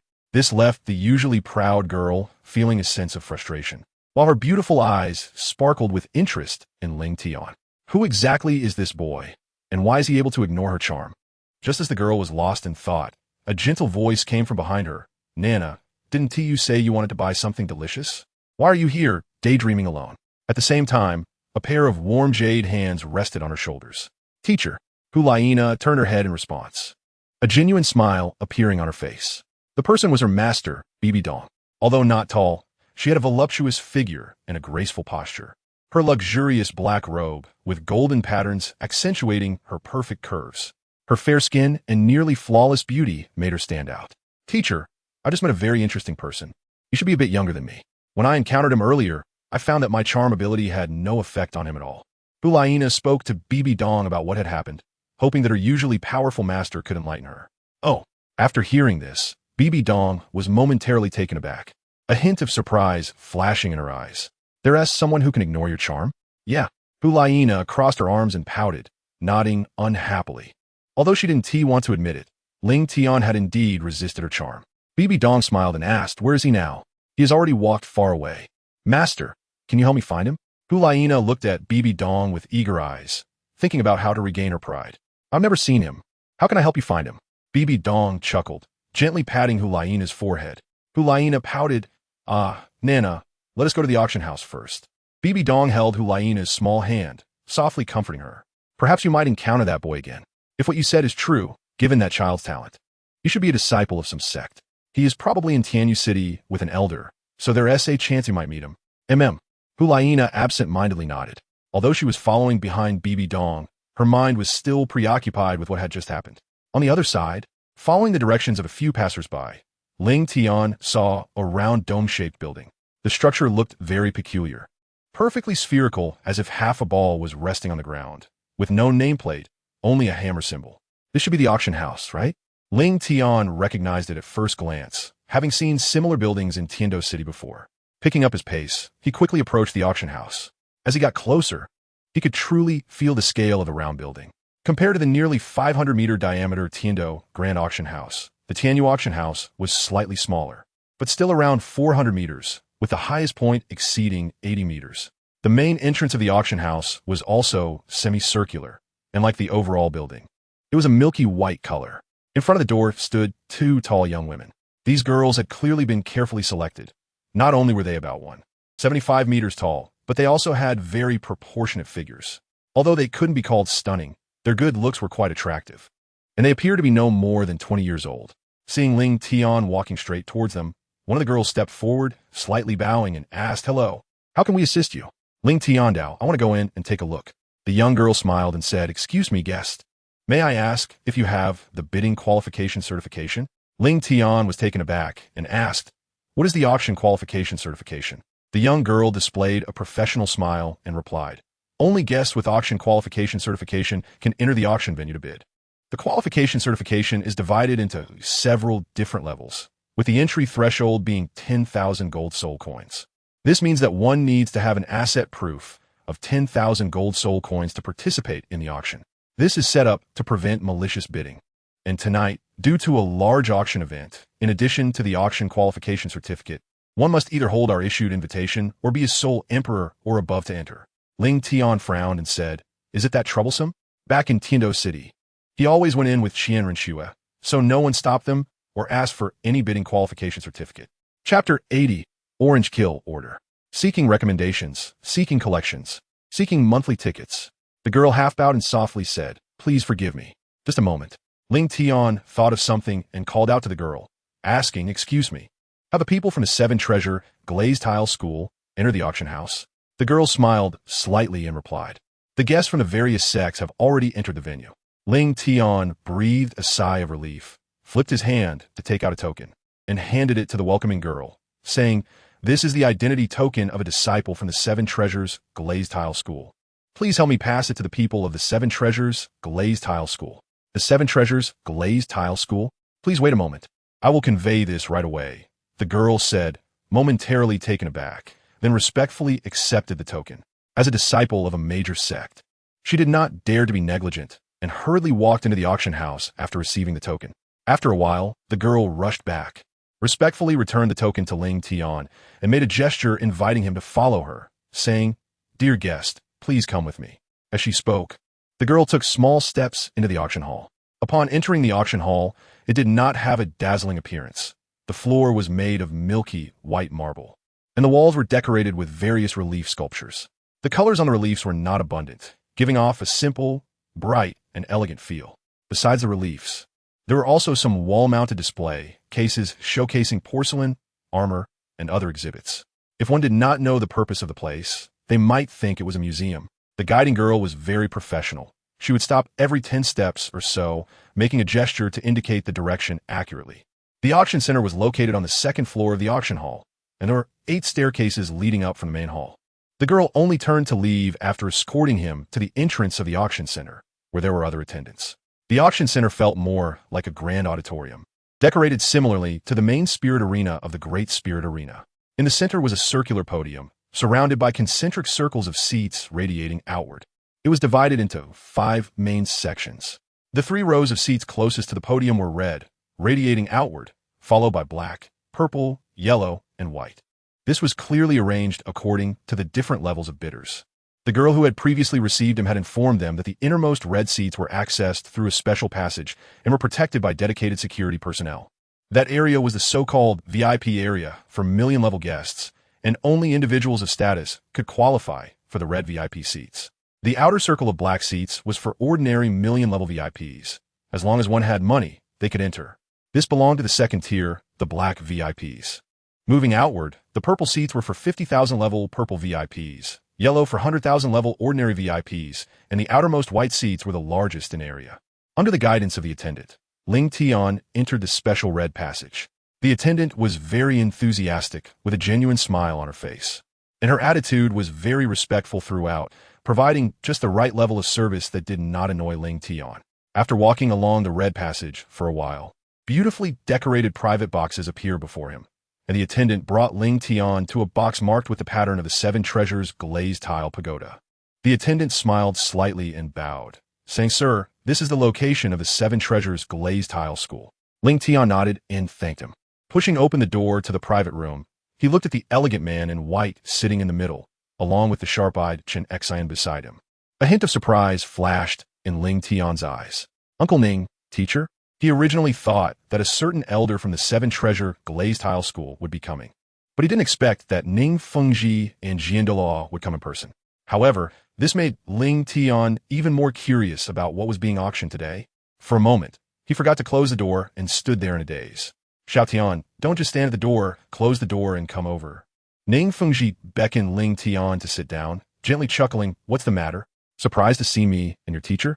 It was indeed a bit surprising. Ling Tian nodded. After chatting for a while, a slight smile appeared on Ning Fengji's lips, and he casually asked, "Xiao Tian, how is that girl Rong doing now?" Douluo also cast a concerned glance regarding Ning Rong. With senior brother Ning Li around, Sister Rong should be safe from danger. Ling Tian didn't keep them in suspense and slowly said, moreover, senior sister Rong has changed a lot recently. When she returns to the sect next time, Uncle Ning and the teacher will definitely be surprised. Hearing this, Xiao Tian was quite looking forward to Rong's transformation. Ning Feng Ti Smilet Brikti, and his tone became much lighter. What he cared about most was his daughter. Chen Xin casually asked, are you going back to Tiando City? Yes. I was planning to rest for a night in Tiando City. I happened to hear that there was a lot of discussion about the auction in the city, and since I heard that someone from the sect was also here, I thought I would come and take a look. At this point, Ling Tian raised his head and looked at the two with a hesitant gaze. Uncle Ning, how come you and the teacher suddenly came here? Chen Xin saw through Ling Tian's little thoughts and smiled lightly. You want to ask what items are being auctioned today that made me and your master come all the way from the 7 Treasure Glaze Tile School, right? The term master is both teacher and father. The saying like father, like son also applies to the relationship between master and disciple. So Chen Xin could naturally guess Ling Tian's thoughts. Nothing could be hidden from the teacher. Ling Tian touched his nose and couldn't help but smile bitterly.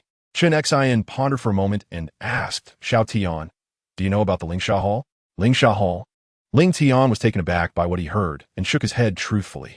Apart from the Spirit Hall, the 2 great empires, the top 3 sects, and the bottom 4 sects, he truly did not know about the Lingsha Hall's influence on the Douluo continent. The Lingsha Hall is the largest assassin organization on the Douluo continent, with 5 levels of assassination orders: the Ink Kill Order, Purple Kill Order, Red Kill Order, Orange Kill Order, and Silver Kill Order, each targeting soul masters of different soul power levels according to the rank of the order. At this point, Chen Xion's tone suddenly changed. Any task taken by the Lingsha Hall could even target Title Douluo for assassination. As far as I know, 3 Title Douluo have been assassinated by them. Note that this is what the Sword Douluo knows. The previous text mentioned the total kills by the Lingsha Hall, but here it refers to what the Sword Douluo is aware of. Chapter 81. Must obtain 1. Seeking recommendations, seeking collections, seeking monthly votes. Has no one thought about eradicating the Lingsha Hall? Ling Tian frowned and couldn't help but ask. Of course, there have been thoughts, but they hide too deeply. Ning Fengji took a sip of tea, his voice as gentle as ever, patiently explaining, if we can't find the Lingsha Hall's lair, it doesn't matter how many branches we eradicate, they can quickly establish new ones. After pondering for a moment, a hint of realization flashed in Ling Tian's eyes. So, Uncle Ning, your visit to the auction house is also related to the Lingsha Hall? Ning Fengji nodded and shifted to the main topic, saying, the highlight item of this auction is the Lingsha Hall's Orange Kill Order. The Orange Kill Order is a 2nd-tier order from Lingsha Hall. It has successfully assassinated Title Douluo multiple times. Its status is akin to a nuclear weapon deterrent and holds great appeal for most sects, especially those without Title Douluo. However, since the establishment of the Lingsha Hall, the Orange Kill Order has only appeared a handful of times, let alone having 3 orders appear together like today. The sects gathered at the auction today are all here for this order. Some forces are even selling off ancestral properties just to raise enough funds to secure this Orange Kill Order to enhance their own sect's power. Although the 7 Treasure Glaze Tile sect has 2 Title Douluo, no one would turn away a deterrent weapon. Furthermore, Ning Fengji must consider the next generation of the sect. If there are no Title Douluo to support them in the future, having an Orange Kill Order as a deterrent can help them through dangerous times. Therefore, the 7 Treasure Glaze Tile sect must secure one of these 3 Orange Kill Orders. Ning Fengji is confident in this. I see. After hearing Ning Fengji's words, Ling Tian nodded in realization. Given the significant importance of the Orange Kill Order, it naturally requires substantial financial resources. Ordinary elders lack the qualification to mobilize such funds. And due to the item's importance, only Ning Fengji can personally handle it, while the Sword Douluo is responsible for ensuring his safety. Ning Fengji turned his head, speaking lightly. If Xiao Tian sees anything he likes later, just raise the bid directly. We, the 7 Treasure Glaze Tile sect, are not lacking in money. Fengji is right. If there's something you like, just bid on it, the Sword Douluo said casually. Ling Tian smiled lightly and nodded. If he encounters something he likes, he won't hold back, especially since the financial strength of the 7 Treasure Glaze Tile sect is second to none on the Douluo continent. Money is just a pile of numbers to Ning Fengji. If it weren't for fearing unnecessary trouble, even if all 3 orders were up for bid today, the 7 Treasure Glaze Tile sect could afford it. Meanwhile, as the few of them were talking, the auction finally commenced. At this moment, The hundreds of seats below were completely filled, and their private box on this level was also lit up. It's finally starting. The last time there were so many people was during the auction of that 10,000-year soul bone. Look, the boxes above are all full. Of course, all the major sects of the entire Tiando Empire are gathered for this auction.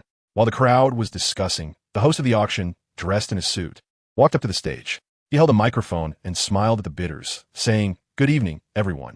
I am the auctioneer Shen Yuan, and I will preside over the auction matters of the Tianyu auction house tonight. During the auction, I hope everyone will follow the rules." With that, he announced, "I declare that the auction at Tianyu auction house begins now." As he spoke, Shen Yuan gestured to the girl behind him.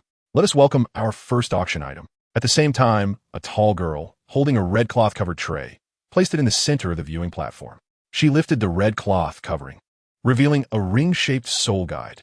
This is a storage-type soul guide with a 30 cubic meter space, a rare storage-type soul guide, starting at a price of 100,000 gold soul coins, with a minimum bid increment of 1,000 gold soul coins, with no upper limit. Now, starting the bidding, Shen Yuan spoke passionately, successfully stirring the enthusiasm of the audience present.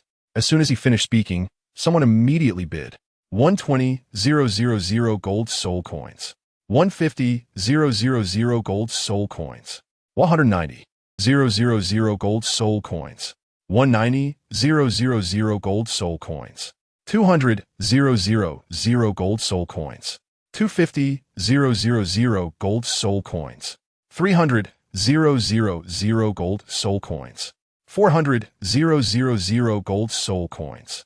The price soared almost instantly, reaching 400,000 in just a few breaths. However, all the bidders were small sects or soul masters without any influence. The top 3 sects, bottom 4 sects, and the Spirit Hall did not place any bids.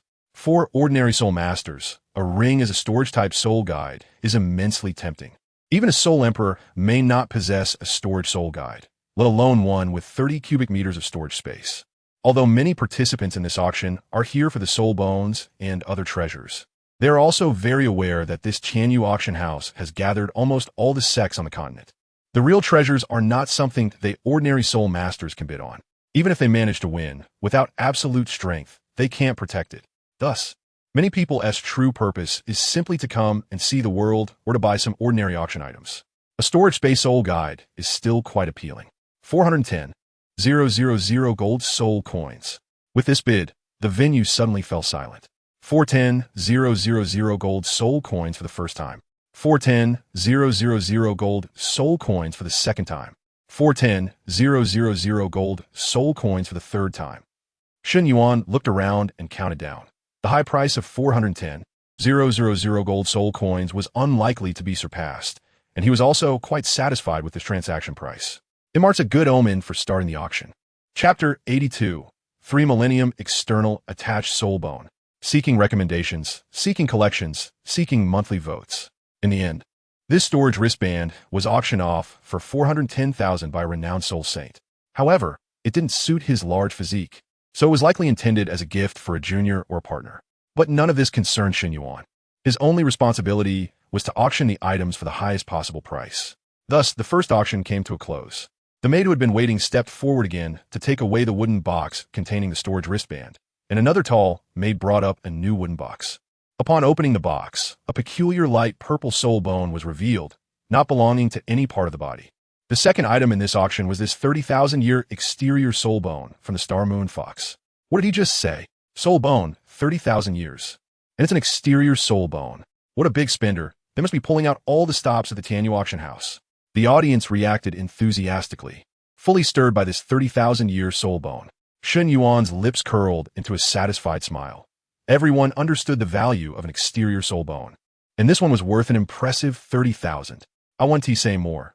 The starting price for this soul bone is 500,000 gold soul coins, with each bid increasing by no less than 10,000 gold soul coins. As soon as he finished speaking, someone began to raise the bid. 530,000, 550,000, 600,000. The scene suddenly went wild. Those present were either high-level soul masters or leaders of sects, and they understood the value of soul bones, especially the extremely rare exterior soul bones. To put it bluntly, if they could obtain this exterior soul bone, their strength would at least increase by 10 to 20%, which is a massive improvement for soul masters of their level. Therefore, the value of the 30,000-year exterior soul bone was evident. 700,000, 701,000, 702,000. The bidding continued to soar, reaching 700,000 gold soul coins, and the price kept climbing. The exterior soul bone of the 30,000-year Star Moon Fox. In the VIP box of the Spear Hall, Bibi Dong turned to look at Hulaina beside her when she heard the auctioneer, a smile appearing on her lips. Does Nara like this soul bone? Yes. Hulaina nodded eagerly, her eyes sparkling with anticipation. Then I will give it to you as a birthday gift. Bibi Dong chuckled softly, ruffling Hulaina's little head. Meanwhile, the price continued to rise, quickly reaching 800,000 gold soul coins. However, at this point, most scattered soul masters had already withdrawn from the bidding, leaving only various sect forces to continue fighting for the bid. Watching Bibi Dong remain silent on the bidding, Hulaina couldn't sit still. Master, aren't we going to participate in the bidding now? Bibi Dong smiled calmly, gently scratching Hulaina's nose. Nar, don't be anxious. Let's wait a moment. Let those small fish and shrimp make enough noise first, then we will step in and save time. As the current pope of the Spirit Hall, she didn't regard most of the forces present as worthy opponents. The only ones she truly cared about were the top 3 sections. 790,000 gold soul coins. 900,000 gold soul coins. When the time was right, Bibi Dong's bid directly silenced all voices. Although the 30,000-year exterior soul bone was a good item, at the level of 900,000, one had to seriously consider whether to continue competing. 901,000. Not long after, someone broke the silence. Seeing this, Bibi Dong said unhurriedly, 950,000. She raised the bid by 40,000, causing the previous bidder to fall silent again, as it was evident from Bibi Dong's tone that 950,000 was not her limit. Moreover, the key point was that the person bidding was from one of the top 3 VIP boxes. Whether it was the 7 Treasures Glazed Tile School, the Blue Lightning Tyrant Dragon Sect, or the Spirit Hall, any one of these forces was not to be offended. 960,000. Just then, in the Blue Lightning Tyrant Dragon Sect box, Yu Engine, who had never bid before, suddenly spoke up to raise the price by another 10,000. Yu Engine turned his head in confusion. Master? Didn't the master show no interest in this soul bone earlier? Why suddenly raise the bid now? The Spirit Hall wants the soul bone, but it's not that simple. Saying this, Yu Engine looked towards the Spirit Hall box and sneered coldly. He was just intentionally driving up the price. This soul bone's normal price would be around 950,000 at most. He was merely trying to make the Spirit Hall spend more soul coins. Master Yu's character really hasn't changed at all. Inside the 7 Treasures Glazed Tile School box, Ning Fengji smiled at this scene. Although the Sword Douluo said nothing, he shook his head. He did not agree with Yu Engine's actions. One either avoided offending the Spirit Hall or struck with a thunderous blow. Such petty squabbles were useless. In the Spirit Hall box, Bibi Dong had no reaction to Yu Engine's provocation. She simply reported a new price, 1,100,000. Master Yu, will you continue to raise the bid? A gentleman does not steal others' favorites. Since your holiness the Pope likes it, I will do a favor and let it go to the Spirit Hall. After a moment of silence, a hearty voice came from the opposite box. Then thank you, Master Yu. Saying this, a glimmer of purple light appeared in Bibi Dong's eyes. 1,100,000, first time. 1,100,000, second time. 1,100,000, third time sold. Shun Yuan began to count down again. With the high price of 1,100,000 gold soul coins, plus the Spirit Hall personally stepping in, no one in the audience would dare to raise the bid again. When the auction for the soul bone concluded, Shun Yuan began a new round of bidding. One precious item after another was sent to the auction stage. Chapter 83, Mysterious Sword Sheath. Seeking recommendations, seeking collections, seeking monthly votes. At this moment, the gap between scattered soul masters and sect soul masters became even more evident. Aside from the initial storage soul guide, no subsequent items were won by scattered soul masters.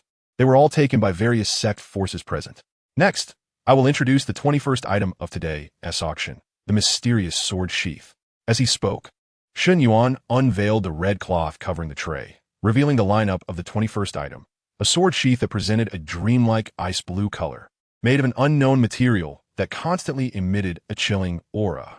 Although Shun Yuan did not know the exact origin of the sword sheath, he still did his utmost to introduce its advantages as a professional auctioneer. Everyone should not underestimate this sword sheath. Its body is especially hard. able to withstand a full 4 strike from a title Douluo without a scratch.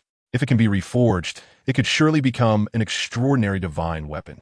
The mysterious sword sheath starts at a price of 10,000 gold soul coins, and each bid must increase by no less than 100 gold soul coins. What is this thing useful for? I don't think it's useful at all.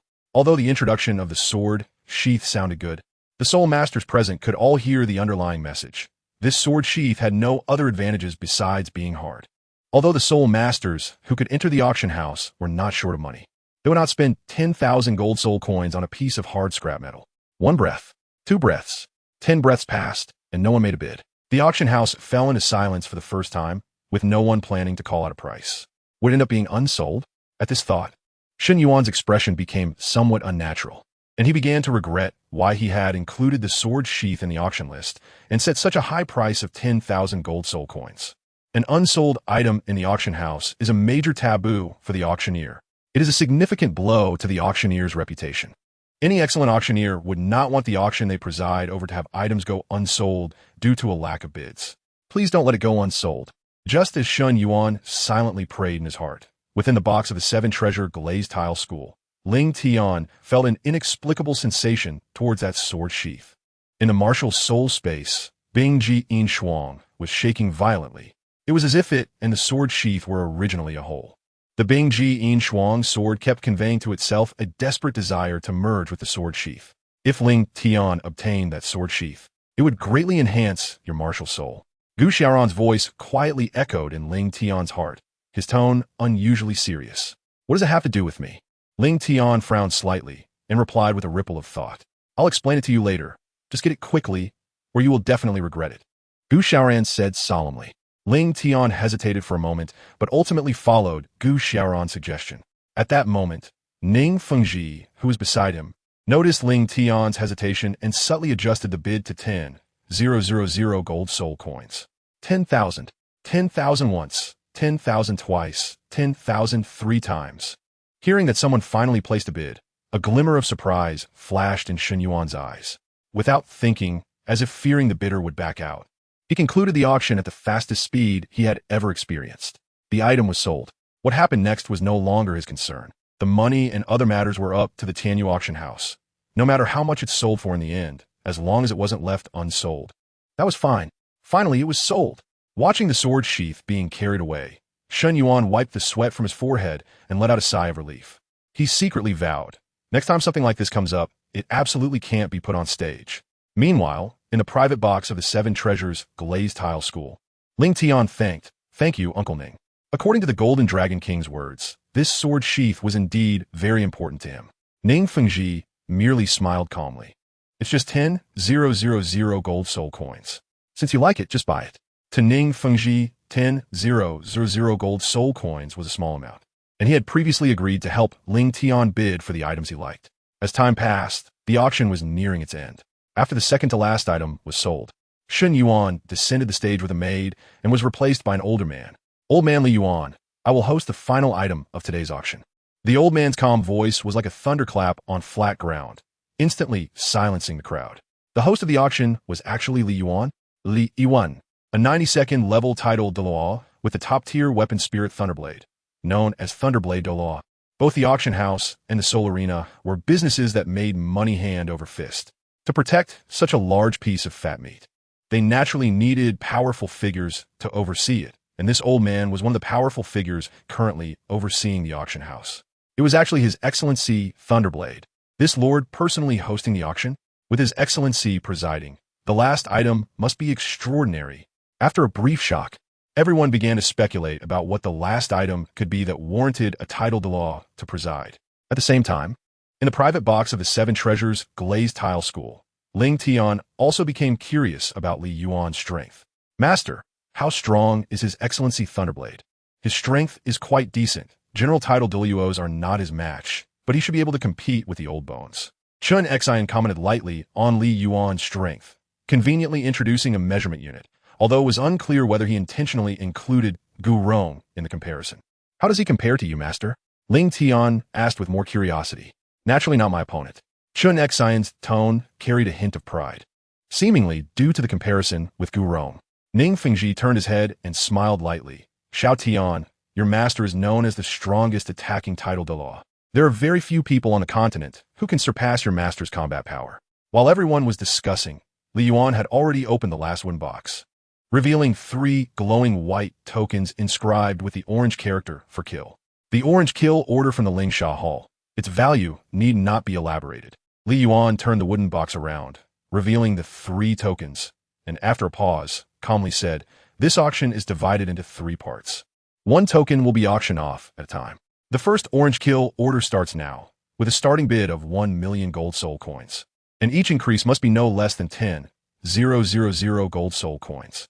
As soon as he finished speaking, the few sect powers that had previously maintained a watching attitude could no longer sit still and began to participate in the bidding. Although they knew it would be difficult to win against the major sects, they still wanted to give it a try.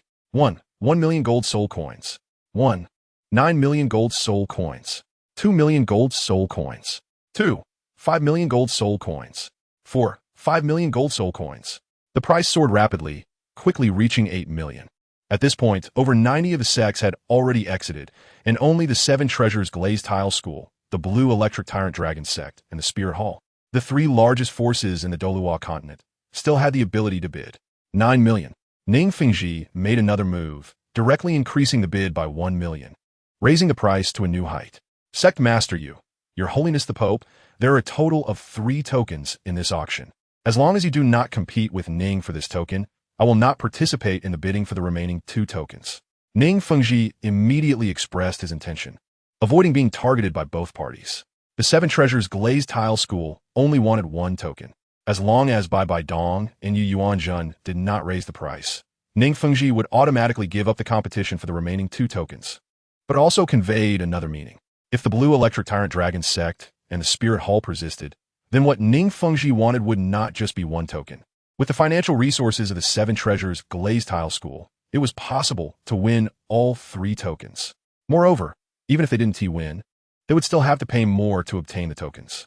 Therefore, Ning Fengji actively withdrew from the upcoming competition, which was good news for Bai Dong and Yu Yuanjun. Yu Yuanjun's eyes flickered, and he said loudly, "Since Sect Master Ning has spoken, I will give up this token." However, Bai Dong's red lips parted slightly, also agreeing to Ning Fengji's request.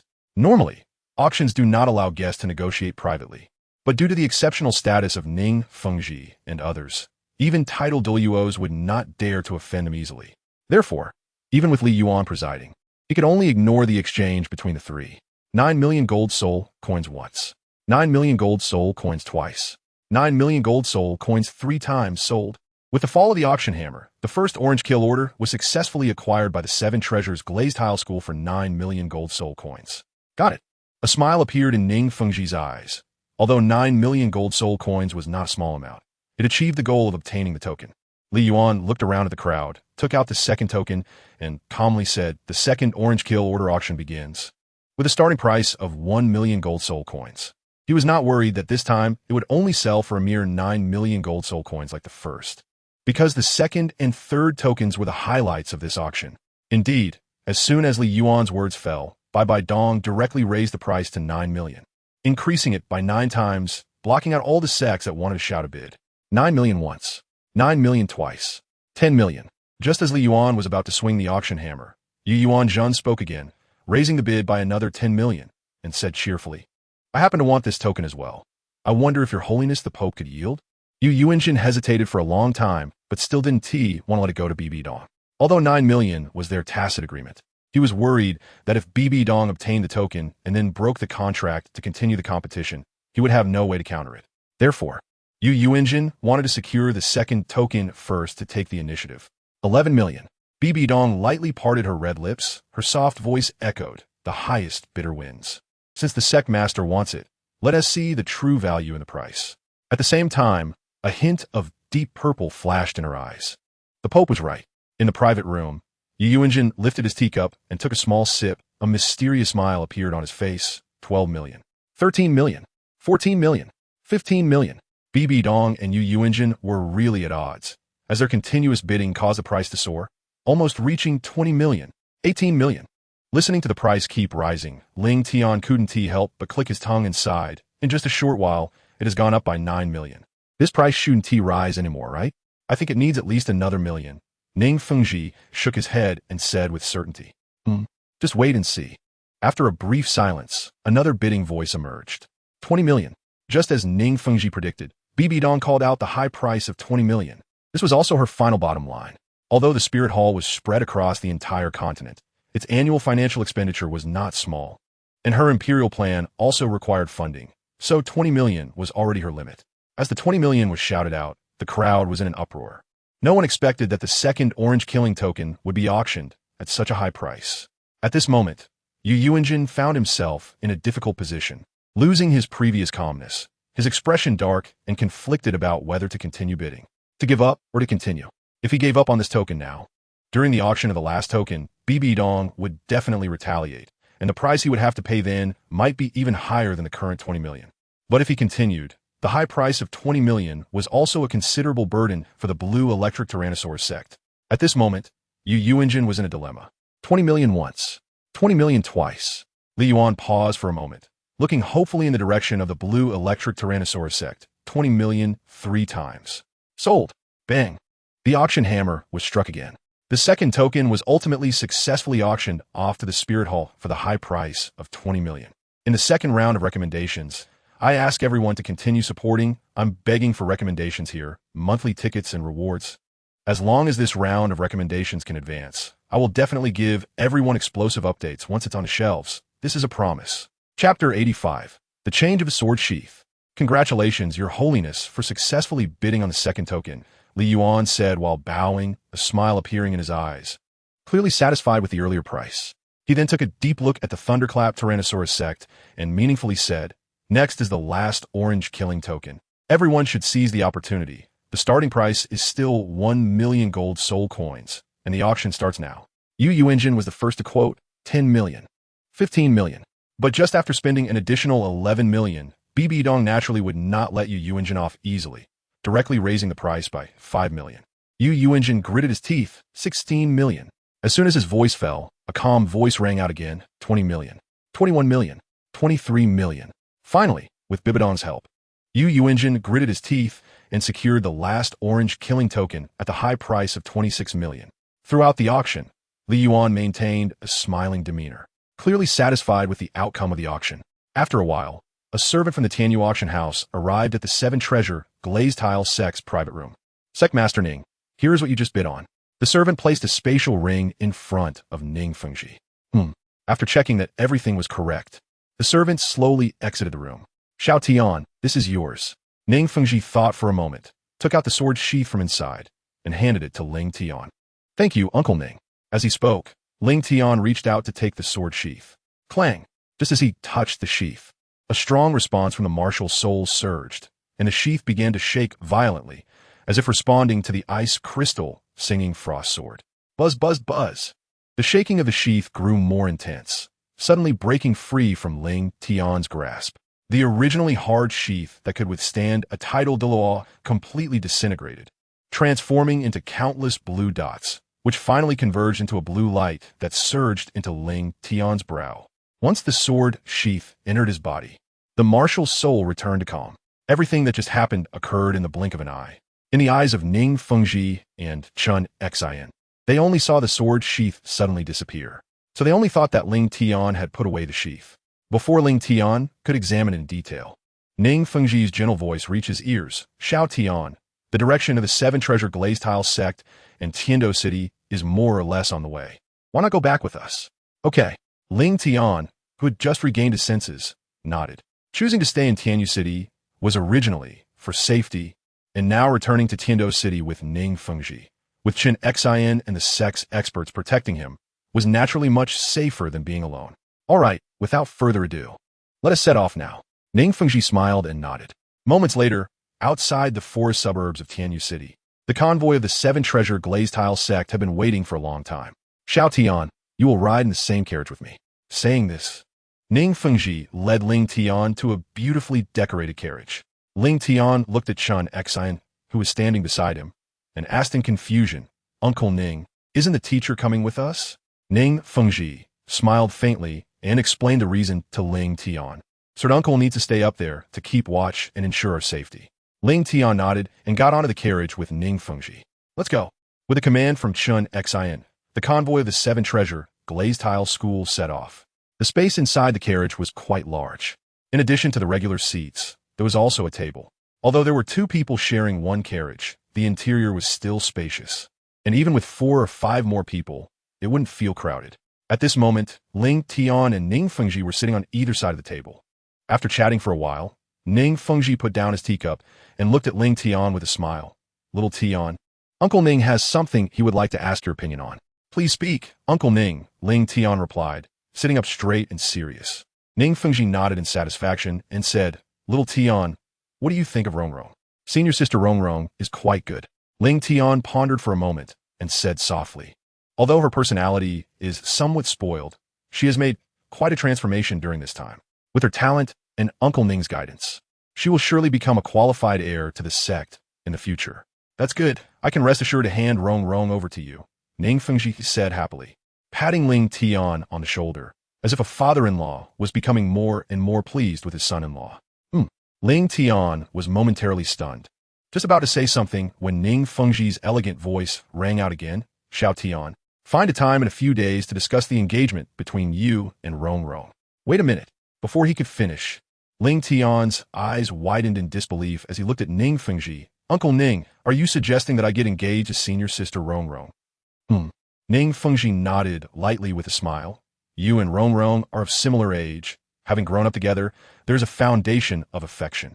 Qinghe and I both think this match is very suitable. Engagement? Ling Tian looked at Ning Fengji in disbelief. It seemed they had never mentioned anything about engagement before, so how did Ning Fengji suddenly shift the topic to that? Moreover, he clearly remembered not agreeing to anything.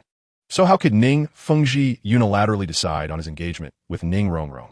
Just as Ling Tian was at a loss, Ning Fengji's gentle voice came again. Xiao Tian, I've already discussed it with Qinghe. If you have no objections, when Rongrong comes back in a few days, we can settle the engagement first. As for when to get married, that will depend on both of your opinions.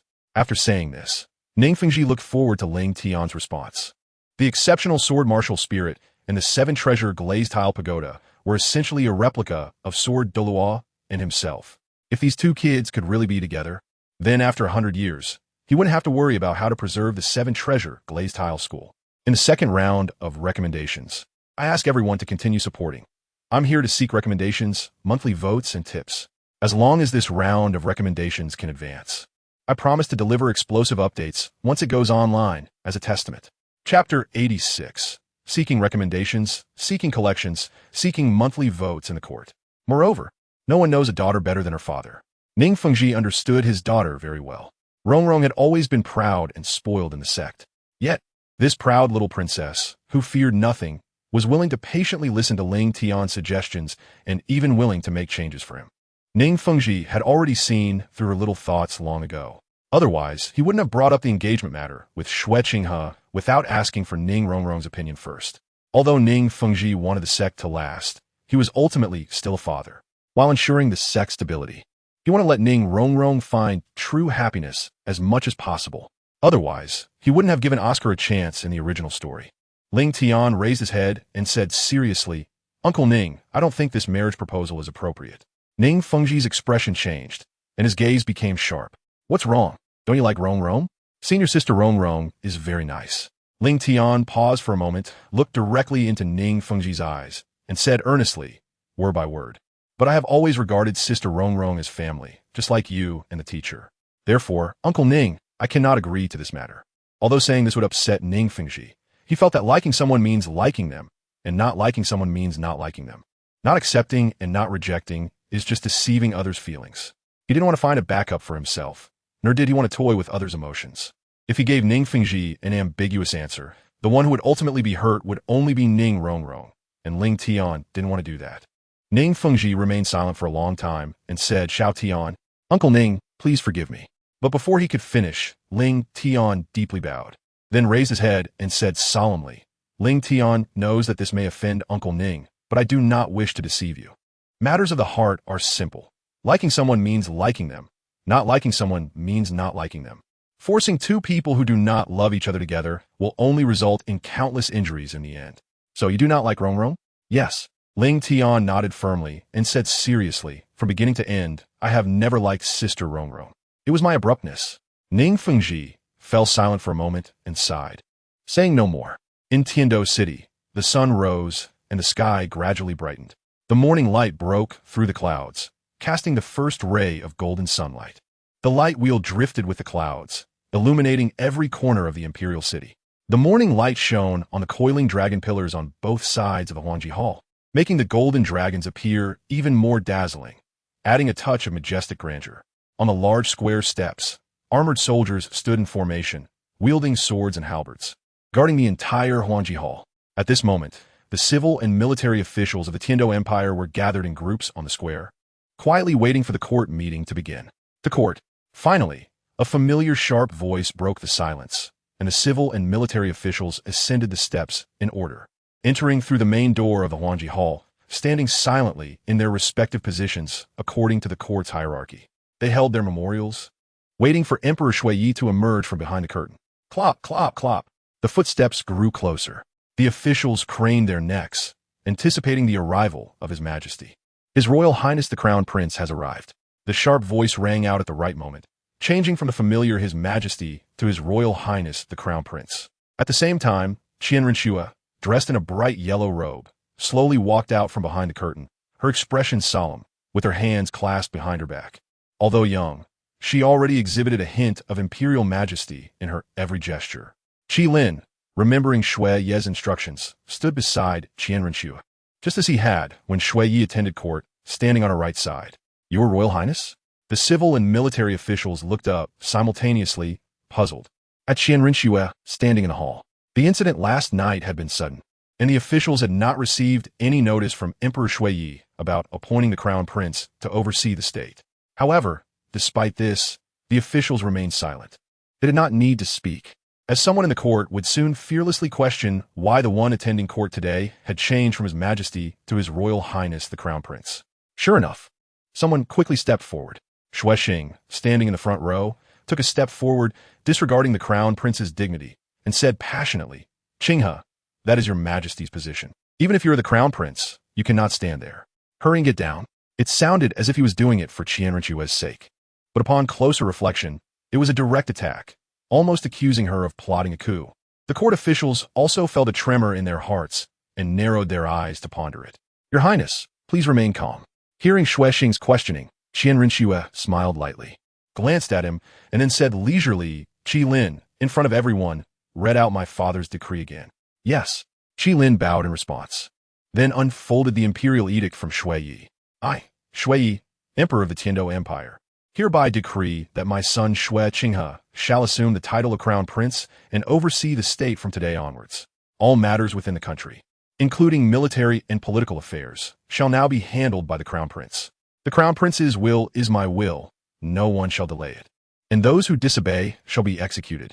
After finishing, Qi Lin closed the edict again and stepped back beside Qian Renshua, standing to the right of the throne.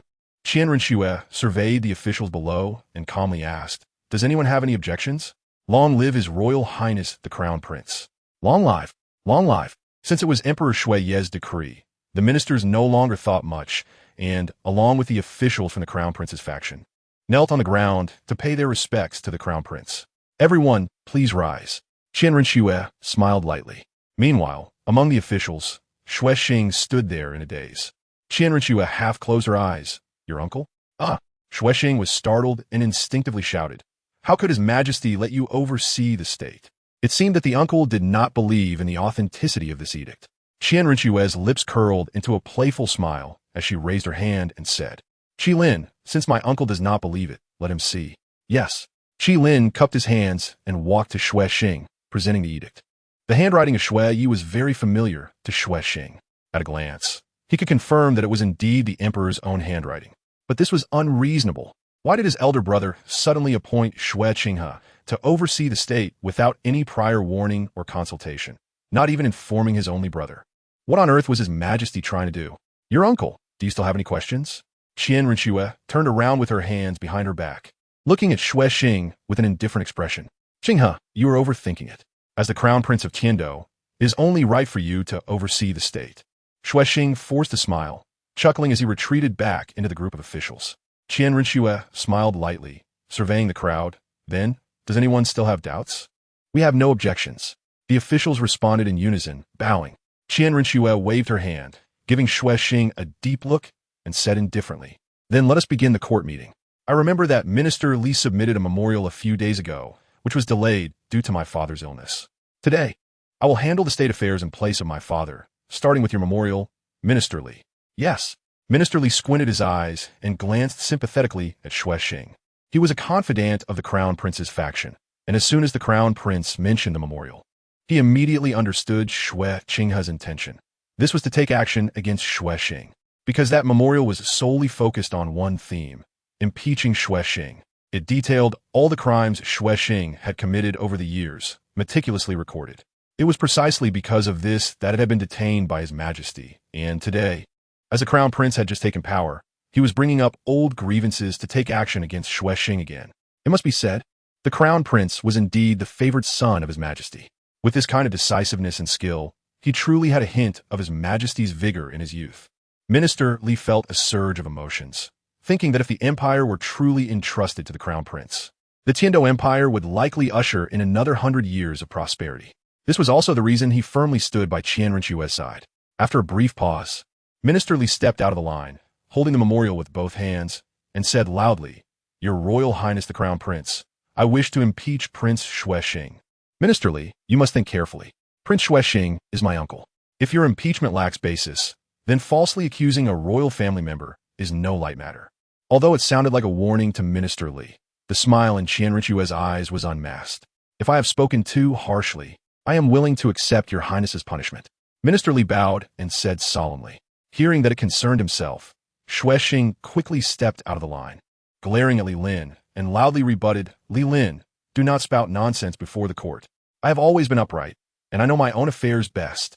Although Xue Xing did not know how Li Lin intended to impeach him, he instinctively felt he could not let Li Lin speak. Otherwise, today's court would surely end poorly.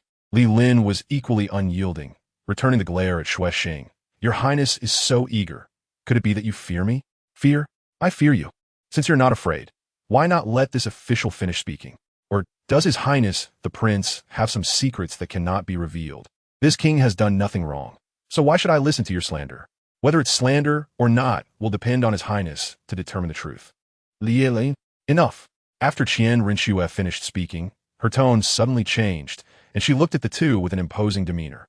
"Your Highness, this king's royal uncle is so resistant to Li Xiangxiang presenting the memorial. Could it be that he is afraid?"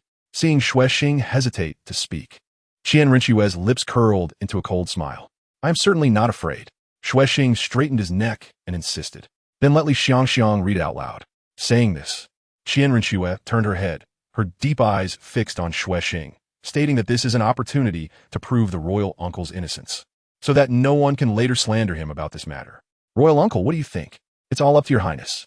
Xue Xing's escape route was completely blocked by Qian Rinxue, and he could only return to the ranks with a bitter face. Qian Rinxue spoke calmly. "Li Xiangxiang, please begin." "Yes." Li Lin adjusted his attire and walked to the center of the officials, bowing to Qian Rinxue before loudly declaring, "Today, I will impeach Prince Xue Xing on 5 major charges. As a member of the royal family, he has not fulfilled his duties while in position. Since Prince Xue Xing has been responsible for managing the Tiando Royal Academy, he has failed to recognize and utilize talent, leading to a toxic atmosphere in the academy for years, where the powerful students have acted tyrannically, pushing aside truly outstanding students who seek knowledge. Following that, Li Lin harshly criticized Xue Xing's offenses from 5 aspects: greed, lust for power, and abuse of power, using sharp words that struck at the heart, each sentence piercing and each word lethal. Every word from Li Lin struck at the greatest pain in Xue Xing's life. "It's over, it's all over." Each charge made Xue Xing's face turn pale, his lips trembling. He should have seen this coming. Xue Qinghe would definitely not let him off now that he is in power. And yet, he had just jumped out eagerly, fearing that Xue Qinghe would overlook him. At this moment, he finally understood Xue Qinghe's intentions. The Crown Prince's foundation is still shallow, and in order to quickly intimidate the court officials, he wants to make an example of him, the prince with whom he has the worst relationship. At this moment, he understood everything. All of this was instigated by Xue Qinghe. Otherwise, how would a mere chancellor like Li Lin dare to impeach the current prince? Clap, clap. As Li Lin enumerated the charges, although Xuexing tried hard to maintain his remaining dignity, the beads of sweat continuously falling from his forehead betrayed his inner turmoil. Xuexing is not Shui. The conflict between Xuexing and Shui means that Xuexing will not care for brotherly ties like Shui does. Seizing the opportunity this time will not bode well for him.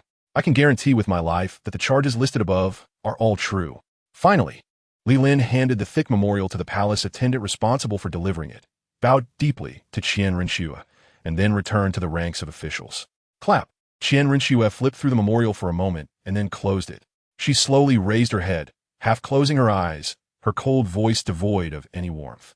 Li Xiangxiang's accusations. Doesn't he, the royal uncle, want to explain to Qinghe? Chapter 88. Depose Xuexing. Seeking recommendations, collections, and monthly votes. Your Highness. Xuexing opened his mouth but found himself unable to argue. He could only lower his head and stand silently in place. Huh. Qian Renxue looked down at Xuexing and said flatly, Has the royal uncle nothing to say? Xuexing remained silent. You really are a good royal uncle of mine. The originally calm Qian Renxue seemed to be enraged by Xuexing's attitude.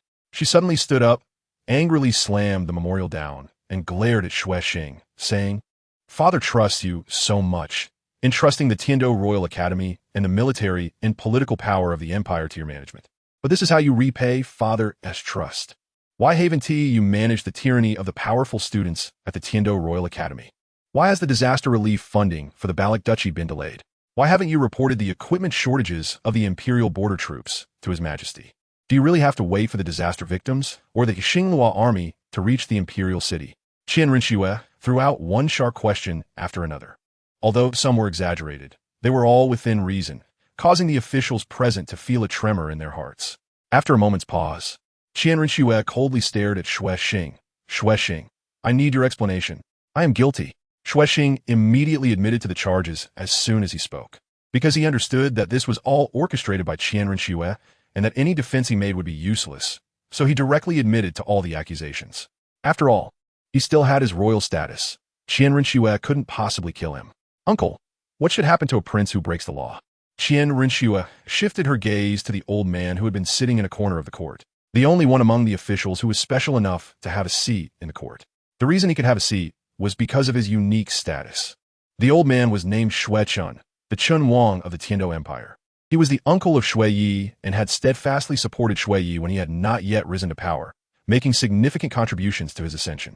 Therefore, he is the only royal family member currently granted a title of nobility. As his age increased, he withdrew from the court and began to handle internal royal matters behind the scenes, rarely attending court meetings. Leaning on his cane, Xuechun stood up slowly, looking at the crown prince, who already had considerable imperial authority, and sighed, saying, I am of old age and have no interest in power struggles. It has not been easy for the Tiando Empire to reach this point after so many years of ups and downs. The royal family has already shed enough blood over the years, and I do not wish to see more infighting. Although Xuechun was old, he was not confused. He was well aware of the factions within the court, the crown prince's faction and the prince's faction. Although Li Lin was a chancellor, he would never have dared to stand up and accuse Xuexing without Qian Renxue's instructions. To be fair, Xuechun admired Qian Renxue. Decisive and ruthless. These are the qualities a qualified emperor should possess, and he felt at ease handing the Tiando Empire to Qian Renxue. But admiration aside, he did not wish to see the royal family harm each other. When Shui Yi ascended to the throne, the royal family suffered heavy casualties, aside from Xuexing, who supported him. The other princes were either executed or exiled to barren lands to fend for themselves. As he aged, he did not want to see such tragedies happen again. Uncle, I do not want to either. Qian Renxue also understood Xuechun's thoughts, shook her head, and sighed. It's just that the royal uncle has gone too far. If we do not punish him severely, our royal family may lose its dignity. Xuechun sighed, planted his cane heavily on the ground, and slowly said, Qinghe, no matter how you handle Xuexing, I have only one request. Do not let the royal family shed blood again. Qinghe is just governing on behalf of Father. How to deal with the royal uncle still requires Father to decide. With Xuechun's tacit approval, Qian Renxue smiled lightly. But then she shifted her tone and showed a troubled expression. But the royal uncle has committed such a serious mistake. If he is not punished, it will be hard to convince the public. I propose, remove Xuexing from all positions and hand over the management to the crown prince temporarily. Xue Chun sighed and directly dismissed Xue Xing from all positions, leaving only the identity of the imperial uncle intact. Does anyone have any objections to the judgment of the uncle? Qian Rinxue stood with her hands behind her back, surveying the crowd before the throne, exuding an emperor's majesty. She had a certain air of a queen who could point out the landscape and wield authority. Ministers, no objections. Even Prince Chun stood on the side of the crown prince, and no one in the court dared to oppose. The ministers of the crown prince's faction were excited, as they had always been suppressed by the prince faction, but with Qian Rinxue in power, they could finally sweep away the decline. Meanwhile, the ministers of the prince faction were filled with trepidation, fearing that they might be the next target of Qian Rinxue's blade. The imperial uncle is getting old and will take a break for a while. Saying this, Qian Rinxue smiled and turned her head, then suddenly changed her tone. From tomorrow onwards, if there are no special circumstances, there will be no need for the morning court to come to the palace for roll call. Expelling Xue Xing from the court was Qian Rinxue's ultimate goal. This was a test of her abilities, and although her actions against Xue Xing were somewhat rash, the majesty of the emperor could not be provoked. This was indeed what an emperor should embody. Otherwise, if she were casually questioned by her subordinates, there would be no imperial authority, and how could Shui Yi trust her with the country? Qian Rinxue continued, Meng Shunji by Baoshan, Ji Lin. Present. The three of them stepped forward and bowed. Qian Rinxue sternly said, From today onwards, all matters of the Tiando Royal Academy will be under your full responsibility.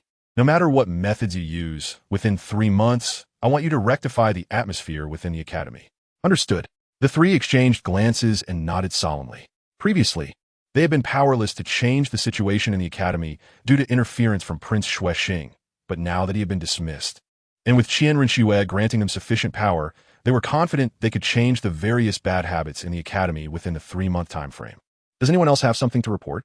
Qian Rinxue surveyed the crowd and asked calmly. After establishing her authority just now, no one in the court dared to underestimate this usually affable crown prince. Chapter 89. The royal heritage. In the next 2 days, Qian Rinxue continued to handle state affairs. However, to the surprise of the court ministers, apart from Prince Xue Xing, she did not take action against other ministers from the prince faction. The court remained largely unchanged except for the absence of Xue Xing. With Xue Xing dismissed, many ministers from the prince faction, who were in a state of panic, began to waver and express their desire to switch sides and join the crown prince's faction. After absorbing some ministers from the prince faction, the crown prince's faction grew stronger, transforming from a balanced competition between two factions into one dominating party. Meanwhile, in the imperial palace of the Huangji Hall, Your Majesty, this is what the crown prince has been doing in the court these days. Qi Lin knelt on one knee before Shui Yi, respectfully reporting on Qian Rinxue's situation. Ha ha ha. Not bad, not bad. Shui Yi laughed heartily from the bed, as expected of my son. Although his methods are still a bit immature, achieving this much is already commendable. Overall, Shui Yi was quite satisfied with Qian Rinxue's handling of matters, especially in establishing authority in the court. First, he borrowed Shui Yi's influence to suppress Xue Xing's arrogance. Then, using Prince Chen's voice, he stripped Xue Xing of his power. Finally, Qian Rinxue personally acted to completely expel Xue Xing from the court, thereby recruiting ministers from the prince faction. The entire plan was intricately linked, completely removing obstacles from the court without bloodshed. Although acting against Xue Xing at the first opportunity seemed impulsive, it revealed the majesty of an emperor. Time passed, and Shui Yi slowly sat up from the bed, looking at his aging reflection in the mirror, his lips curling into a bitter smile. Once a young man in his prime, he now found himself bedridden and plagued by illness. He had not been defeated by anyone, but had lost to time. Sighing, Shui Yi asked, Qi Lin, how long have we known each other? Your Majesty, it has been 24 years, Qi Lin replied softly, leaning beside the bed. 24 years, and you still remember clearly. I've become an old man, almost forgetting what I looked like when I was young, Shui Yi said with a bitter smile. Qi Lin then stood up and bowed, saying earnestly, Your Majesty's kindness back then, I will never forget. Shui Yi patted Qi Lin's shoulder and said, Qi Lin, I want to entrust you with something. Your life was given by Your Majesty. Please command me, Qi Lin said, looking serious. Protect Qing He, Shui Yi said solemnly. Qing He is the heir I have chosen. He absolutely cannot come harm. You are the last insurance I leave for the crown prince, so you must ensure his safety. A glimmer of determination sparkled in Shui Yi's murky eyes as he stood up slowly, saying, The future of the Tiando Empire belongs to Qing He. I could die, and the other princes can die, but he must not encounter any accidents. As long as I am here, I will ensure the crown prince's safety, Qi Lin said, his tone calm yet exceptionally firm, instilling a sense of trust. With you here, I am at ease. Shui Yi walked to Qi Lin's side, gently patting his shoulder, and added, I am counting on you for Qing He. You are the only one I trust the most now. Please take care, Your Majesty. Qi Lin clasped his hands together respectfully, and with a flash, he disappeared before Shui Yi, leaving behind a powerful soul force in the palace that rivaled a titled Douluo. Qi Lin was a level 90 titled Douluo with a martial soul ghost flood dragonvine. Meanwhile, in the crown prince's study, I didn't expect that there was still a titled Douluo hidden within the Tiando royal family. Looking at the information obtained by Shilong, Qian Rinxue's eyes flashed with surprise. However, upon further thought, it wasn't too surprising. The Tiando Empire was one of the two major empires. How could it not cultivate a titled Douluo? Your Highness, do we need to eliminate him? Shilong gestured with his hand across his neck, indicating to take him out, his eyes filled with ruthlessness and darkness. Although Qi Lin was also a titled Douluo, with him and the working together, they had a chance to take down Qi Lin in a 2-on-1 situation. Do not act rashly for now. Qian Rinxue shook her head. He is currently by my side. If we act now, it will surely alert the enemy, and it would be counterproductive to affect the plan. Also, unless there is an emergency, try not to appear in the crown prince's residence. As titled Douluos, it will be hard for you to keep it from the other side. But Your Highness, your safety.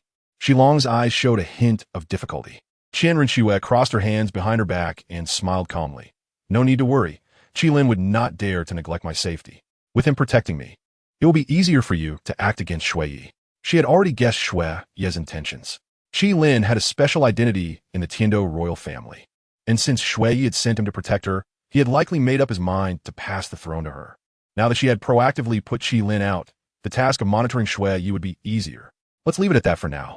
Qi Lin should be back soon. As she spoke, Qian Rinxue blew out the candlelight, slowly leaving the secret room and closing the hidden door behind her. Her subordinate understood. Shilong performed a bow before his figure gradually disappeared from the secret chamber, while the doors and windows of the room showed no signs of disturbance. Because experts usually do not leave through the door. Time passed quickly. Walking out of the secret room, Qian Rinxue strolled to the window. A delicate hand rested on the window frame, her chin raised as her deep, beautiful eyes gazed into the distance, softly murmuring, Xiao Tian should be arriving in Tiando City soon, right? Mentioning Ling Tian filled Qian Rinxue with anticipation, and a joyful emotion echoed in her heart. Her brother was indeed the most outstanding. Even the discerning sword theLittle praised her little Tian endlessly. Thinking of this, a pleasant smile crept onto Qian Rinxue's lips, but soon a hint of melancholy appeared in her gaze, because having an exceptionally talented brother also brought worries. Just as he was starting to shine, he was already targeted by the old fox Ning Fengji. If it weren't for her clever response, this wedding might have already been arranged. Xiao Tian was still so young, and they wanted to arrange a marriage for him. Chapter 90. Brother? Sister? I want them all. Polite 3 requests. Bah, shameless. Qian Rinxue secretly criticized Ning Fengji in her heart, while secretly resolving never to let the old fox get close to Xiao Tian again. If anyone should be getting engaged, it should be her, bah. What engagement? It's all Ning Fengji's fault. She absolutely had to reduce contact in the future. Otherwise, Xiao Tian would eventually be taken away by the old fox.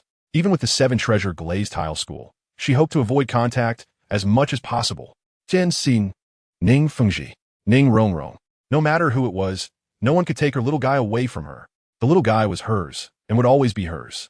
Perhaps it was from the moment he was brought out of the spirit hall, or perhaps it was that night in the frozen forest, or maybe it was the days and nights spent together, or even the 4 years of separation. In any case, Ling Tian's figure had already been etched into Qian Rinxue's heart. Qian Rinxue suddenly pouted, displaying a little girl's demeanor, softly murmuring, Xiao Tian, you really make me worry. After all, her brother was too outstanding. If he could be a bit more ordinary, he wouldn't attract the attention of those guys. And then her brother would forever belong to her alone. Qian Rinxue felt a bit resentful, but it quickly faded away. Because Xiao Tian was coming back soon, she could finally see the little guy again. Just thinking of Xiao Tian's handsome face made Qian Rinxue's ears slightly flush. A few strands of joy rippled in her heart, and a sweet smile appeared on her face. If she long saw the current Qian Rinxue, he would probably be shocked. A sincere smile and affection only belonged to Ling Tian. Soon, Qian Rinxue put away her expression, for she was now the crown prince of the Tiando royal family, caught in the vortex of power, and had to remain cautious at all times, maintaining the persona of Shueqinghe. But it wouldn't be long now. Once Shui Yi successfully passed the throne to her, she wouldn't have to wear the mask of Shueqinghe anymore, walking on eggshells day after day, and could truly be herself, Qianren Shui. She once thought that whether it was Qianren Shui or Shueqinghe, it didn't matter. Everything was for the mission of the Spear Hall. But after adopting Xiao Tian, she felt the urge to become herself for the first time. By then, Xiao Tian would probably be very surprised, right? The prince brother he had called for so many years would actually be a big sister with an angelic face. Qianren Shui had always been confident in her appearance. She was really looking forward to Xiao Tian's reaction.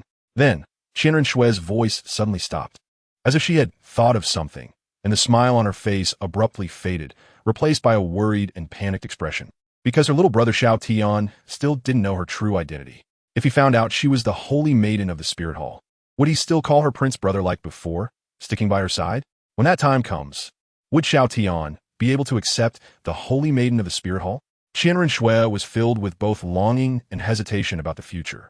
She wanted to let Ling Tian see her true identity as soon as possible, but she was also afraid that once her identity was revealed, Xiao Tian would gradually distance himself from her or even become her enemy. After all, Xiao Tian was a member of the Tiando royal family. At that moment, Qianren Shui was completely devoid of the confidence she once had, the certainty that everything was under control. What choice would Xiao Tian make? What choice would she make? Little brother Xiao Tian, I won't let you leave me. After a long silence, Qianren Shui suddenly shook her head vigorously, a decisive look flashing in her eyes. Brother, sister, I want them all. When the time comes, even if she had to tie him to her side, she wouldn't let Xiao Tian leave her.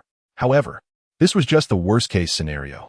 Only when there were no other options would Qianren Shui consider using this method to keep Ling Tian by her side. Little brother Xiao Tian, don't let your sister down. Meanwhile, outside Tiando City, Ling Tian said softly, Uncle Ning, just send me here.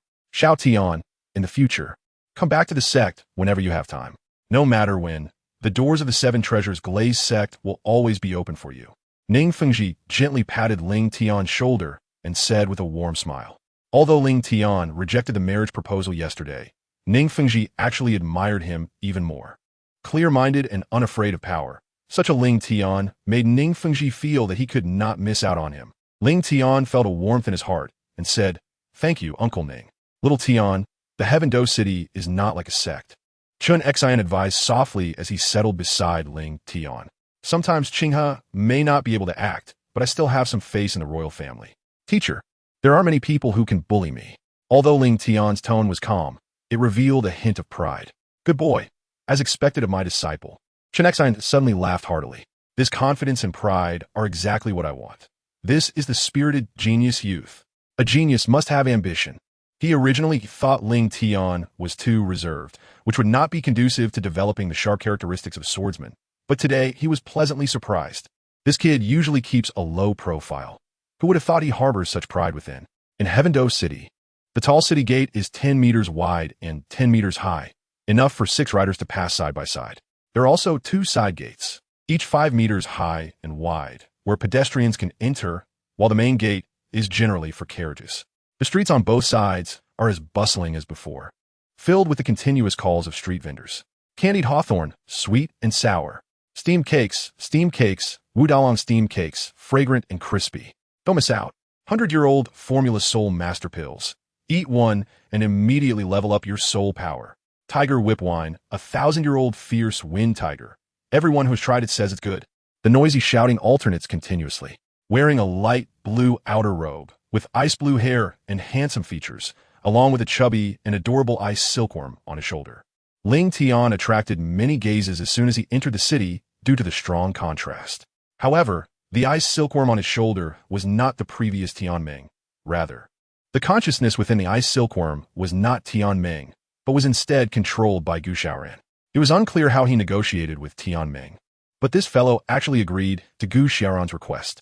However, Gu Xiaoran's essence still resided within Ling Tian. He was merely borrowing Tian Meng's body to catch some fresh air and had to return to his essence roughly every hour. This was also why Ling Tian did not stop the two of them. Candied hawthorn, candied hawthorn. Ling Tian paused in front of the candied hawthorn stall, reminiscing about the familiar taste. As he walked along the way, he had eaten quite a few candied hawthorns, but the ones from Heavendoe City were still his favorite. P.S. Please, dear readers, cast more votes and support this salted fish with some rewards. The recommendation, ranking, failed to advance. But the editor said there's still a chance if I keep pursuing it. This salted fish wants to get more recommendations.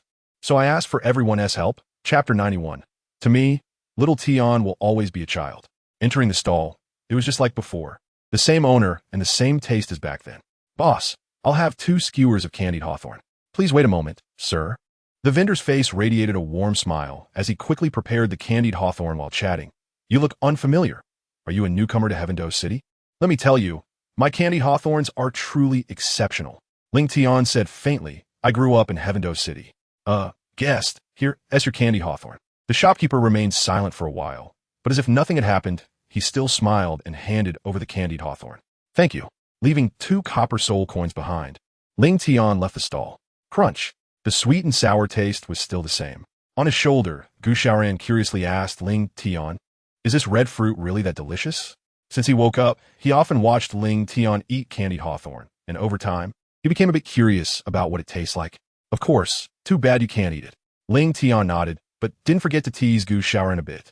You really hold a grudge, don't you? Just wait another night, and you'll be able to summon again. By then, you'll definitely thank me for the reminder.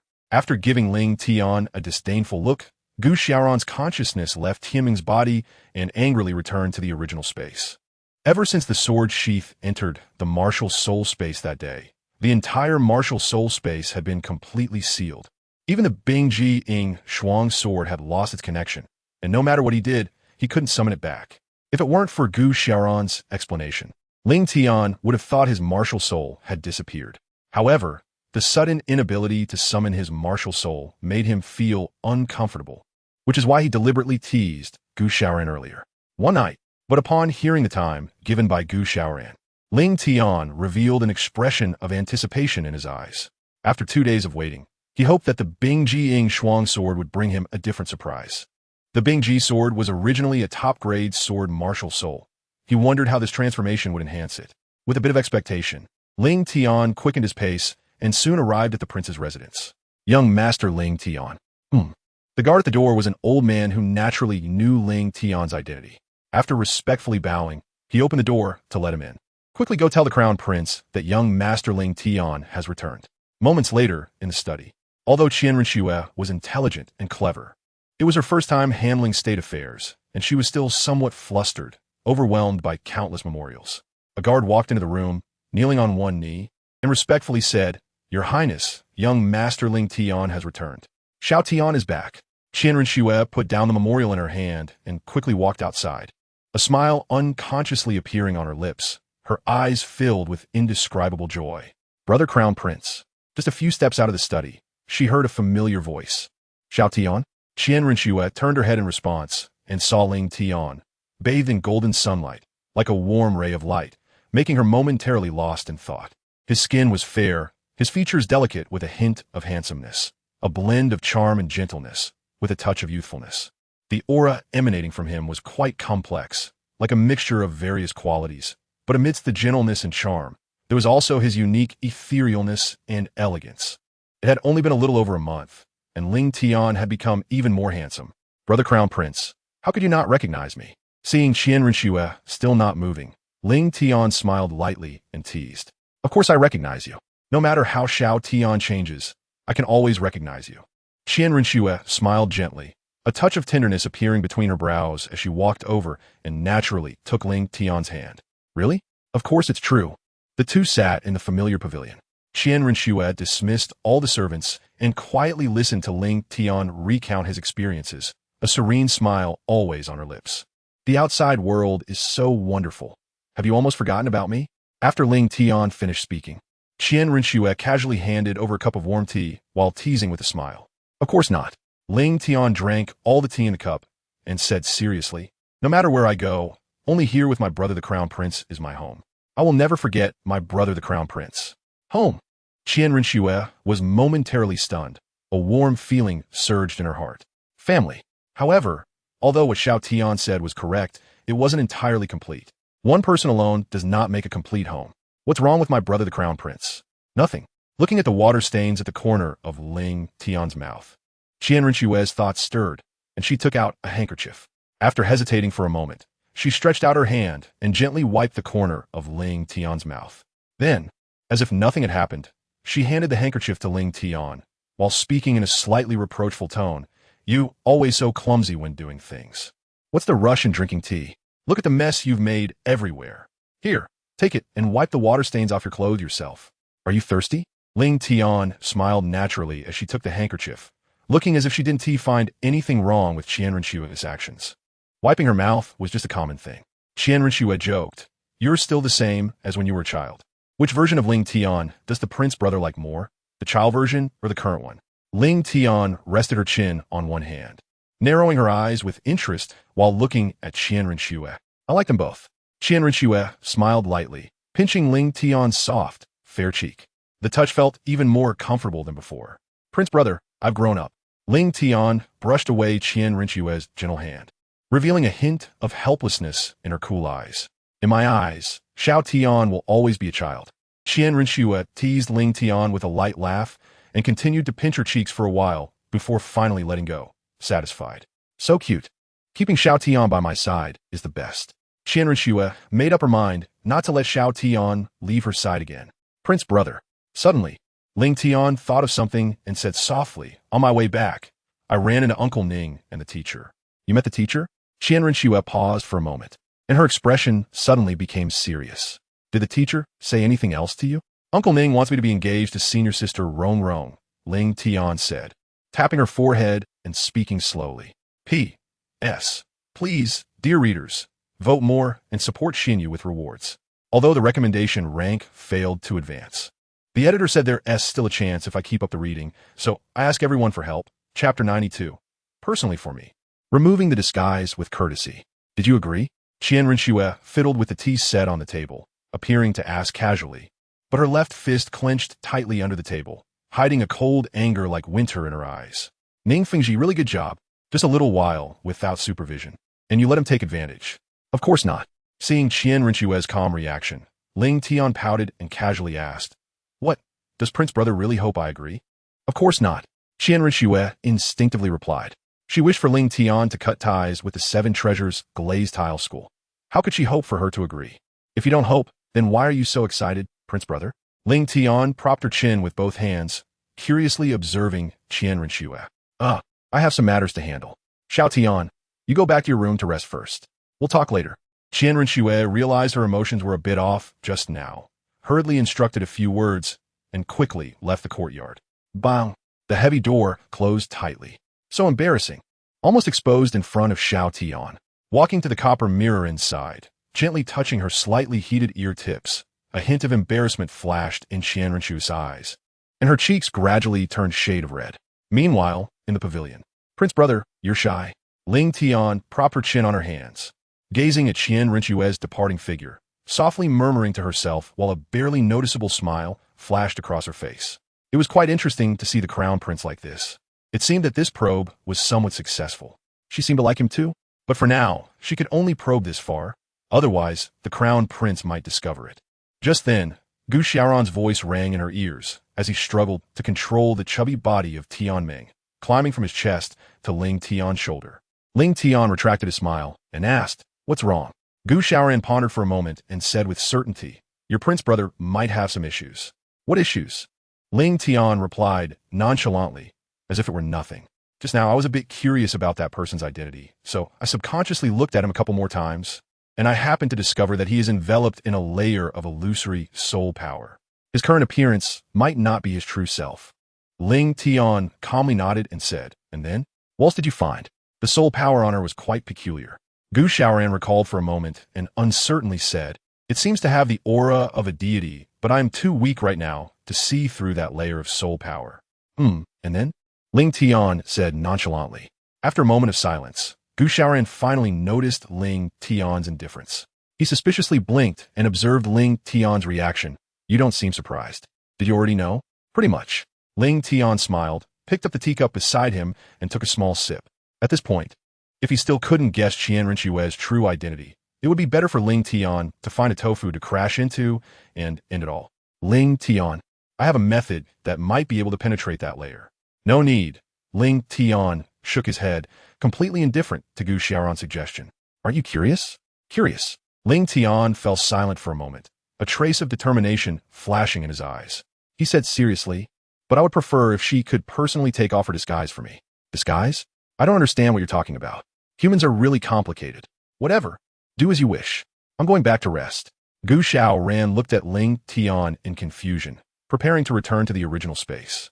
Ling Tian sincerely said, "Thank you, Lao Gu." Gu Xiaoran was taken aback for a moment.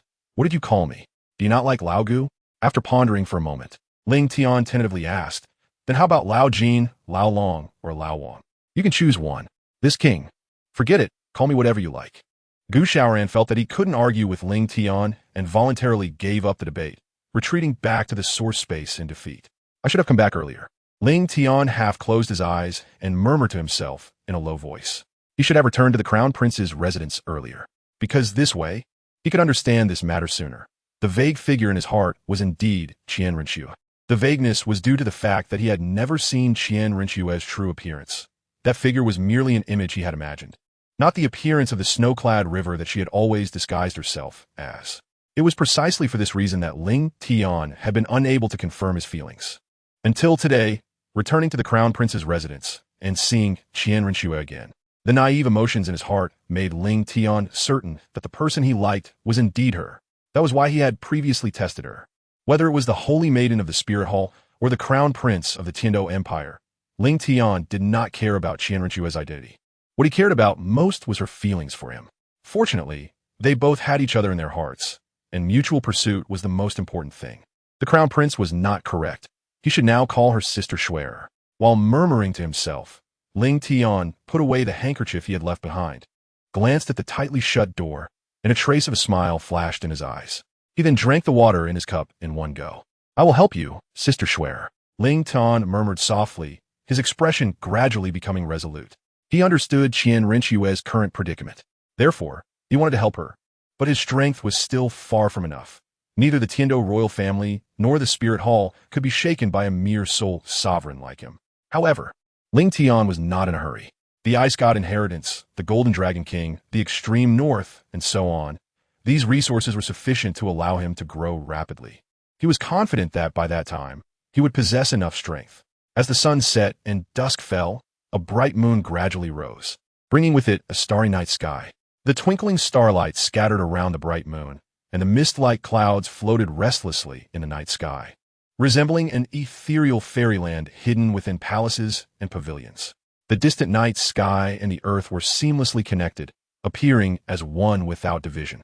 Since Qian Rinxue hurried back to her study in the morning, Ling Tian had not seen her leave the room until now. He only caught a glimpse of her candlelit figure reading at night through the window screen. He couldn't tell if it was due to too much official business or some other reason. Looking at Qian Rinxue's diligent silhouette, Ling Tian ultimately chose not to disturb her and quietly returned to his own room. Ling Tian sat cross-legged, diligently cultivating. The air was infused with ice, a tribute soul power, causing the temperature around Ling Tian to drop suddenly, even covering his clothes with a layer of frost. However, the cold temperature was most suitable for Ling Tian. Chapter 93. Ice Cleansing Sword, Frosty Sheath. The activated ice, a tribute soul power condensed into thin blue threads, flowing into Ling Tian's body under his guidance, slowly increasing his soul power intensity. Boom! The soul power suddenly surged uncontrollably, breaking the balance that had been maintained, forcing Ling Tian to withdraw from his cultivation state. Ling Tian frowned slightly, and his consciousness probed into his body.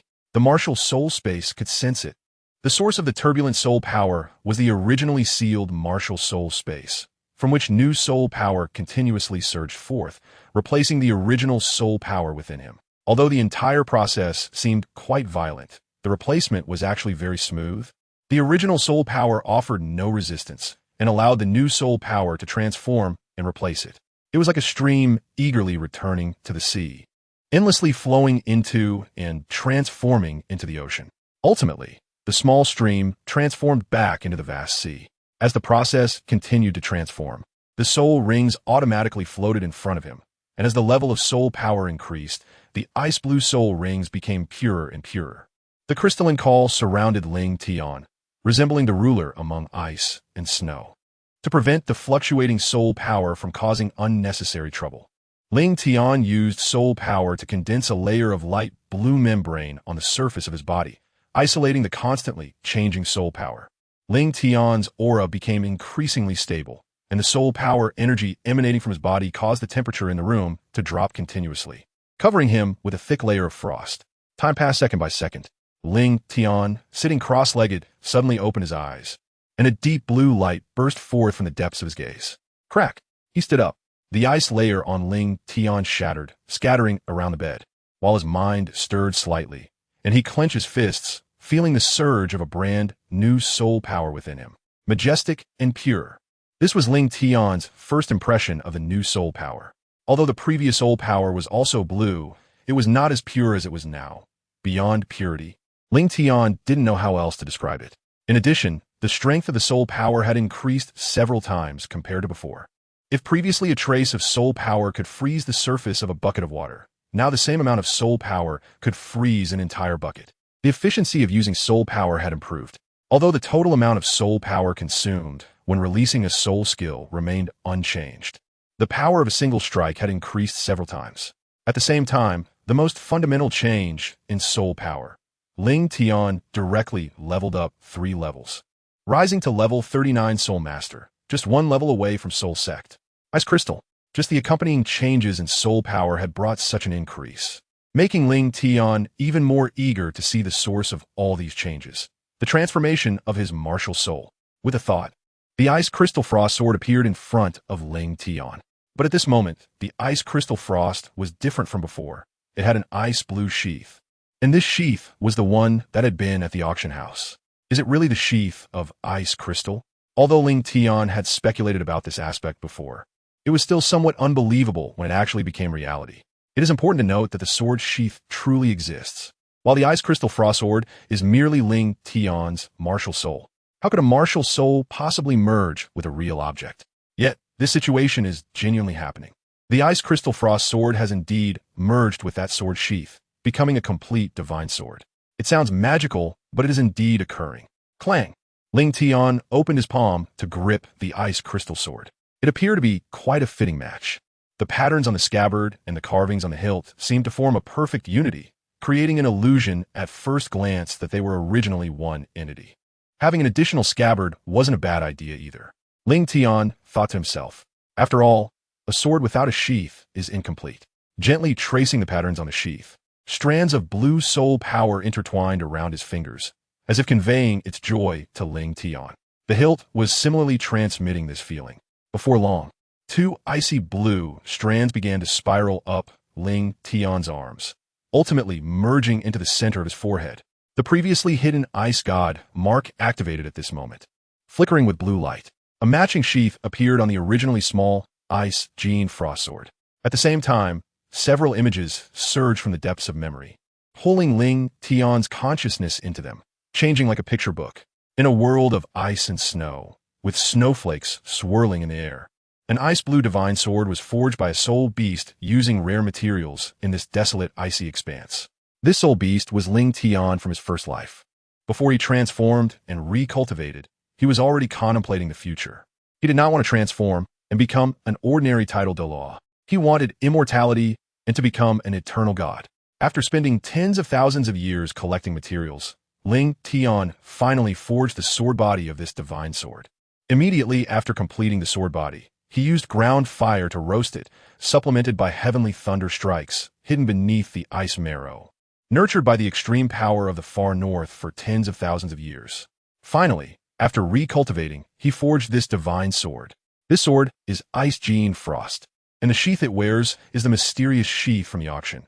These two are the embodiment of Ling Tian's power from the far north, the foundation of the IceGod position he created. It was also thanks to the concealment of the aura of the far north that Ling Tian could successfully create his own divine position. IceGod Frost became a divine artifact. Sword name, IceGod. Sheath name, Inshuang. In terms of a sword body, it should be called IceGod, while in terms of a sheath, it should be called Inshuang. This is the true meaning of IceGod Frost. Both are semi-divine artifacts, and the true IceGod sword is the unity of the sword and sheath. In fact, when forging the sword back then, Ling Tian originally intended to forge only the sword body Ice Gene. Unexpectedly, after being buried in ice marrow for 10,000 years, the frost accumulated on the Ice Gene sword body formed a natural sheath. Ling Tian then infused divine power into the sheath as well. Ultimately, both became his divine artifacts, which he named Ice Gene and Yinshuang. When he awakened his martial soul that day, although Yinshuang was not on the sword body, the sword body and sheath were originally one, leading Ling Tian to mistakenly believe that the martial soul was called Ice Gene Frost. It was precisely because the two were one that after the Ice Gene sword transformed into a martial soul, the Yinshuang sheath could also transform into a martial soul, entering the martial soul space together, allowing Ice Gene Frost to reunite as one. So that's how it is. This is the true Ice Gene Frost. Ling Tian placed the Yin Frost sheath in front of him, rubbing the patterns on the sheath with his fingers, especially excited in the middle, as if expressing the joy of reuniting with the Ice God after a long separation. Buzz, buzz, buzz, I won't let you be apart again. Ling Tian understood Yin Frost's meaning and smiled faintly, softly assuring the sheath. He wanted to ask everyone's opinion. How do you all feel about the male lead going to the city of slaughter for training later on? The author is a bit unsure of everyone's feelings and is afraid you might think it's a downgrade in intelligence, so they want to inquire. Chapter 94. The sword and sheath unite, divine might reappears. Next, let's see the changes in the Ice G sword. Whoosh! Holding the Yin Frost sheath in his left hand and the sword hilt in his right, Ling Tian drew the Ice G sword. Clang! A crisp sword sound accompanied the flash of sword light, and the sharp, pure white blade shimmered with cold brilliance. The Yin Frost sheath suddenly transformed into a ball of light, merging into the Ice G sword, the two becoming one. The ice blue soul power, chilling to the bone, flowed from the hilt to the blade with the fusion of the sheath, beginning to emit a faint glow. Finally, a long sword entirely ice blue was held in Ling Tian's hand. The Ice G sword. This is the true Ice G sword, or rather, the true Ice G Yin Frost. Ling Tian suddenly slowly released the ice crystal sword. In the next moment, the floating ice crystal sword continued to shimmer with an ice blue glow, and did not turn into the dark, cracked firewood stick from last time. Ice crystal? Suppressing his excitement, Ling Tian observed carefully. It really has changed. Apart from some dull red threads on the sword body, the entire ice crystal sword has regained some of its former glory. Although it is not as dazzling as he remembered, it is no longer as untouchable as before. The divine power stored within the frost sheath has repaired part of the ice crystal sword. At the same time, it has also diluted the Shura divine power within it. Although it has not completely been removed, it has now recovered more than half, and the ice crystal sword has regained some of its might. If the previous ice crystal sword was a top-grade sword martial soul, now, after merging with the frost sheath, the current ice crystal frost has transformed into a divine-level martial soul. It has regained part of its divine-level abilities. As long as Ling Tian obtains the IceGod divine position again, the ice crystal frost will reappear as a divine weapon, and his soul power and soul ring, which are just one step away, will also undergo a transformation into divine power and divine ring. Ice crystal frost. This is the true ice crystal frost. Looking at the divine sword in his palm, Ling Tian's lips curled into a smile, and excitement sparkled in his eyes. Now you understand why I wanted you to buy the frost sheath, right? Gu Shaoran, unaware of when, directed his consciousness at Tianming, which was lazily lying on a piece of broken ice, proudly crossing its legs and looking at Ling Tian. Why did ice crystal and frost separate back then? Ling Tian shot Gu Shaoran a glance, but still asked out of curiosity. Because of you. Me?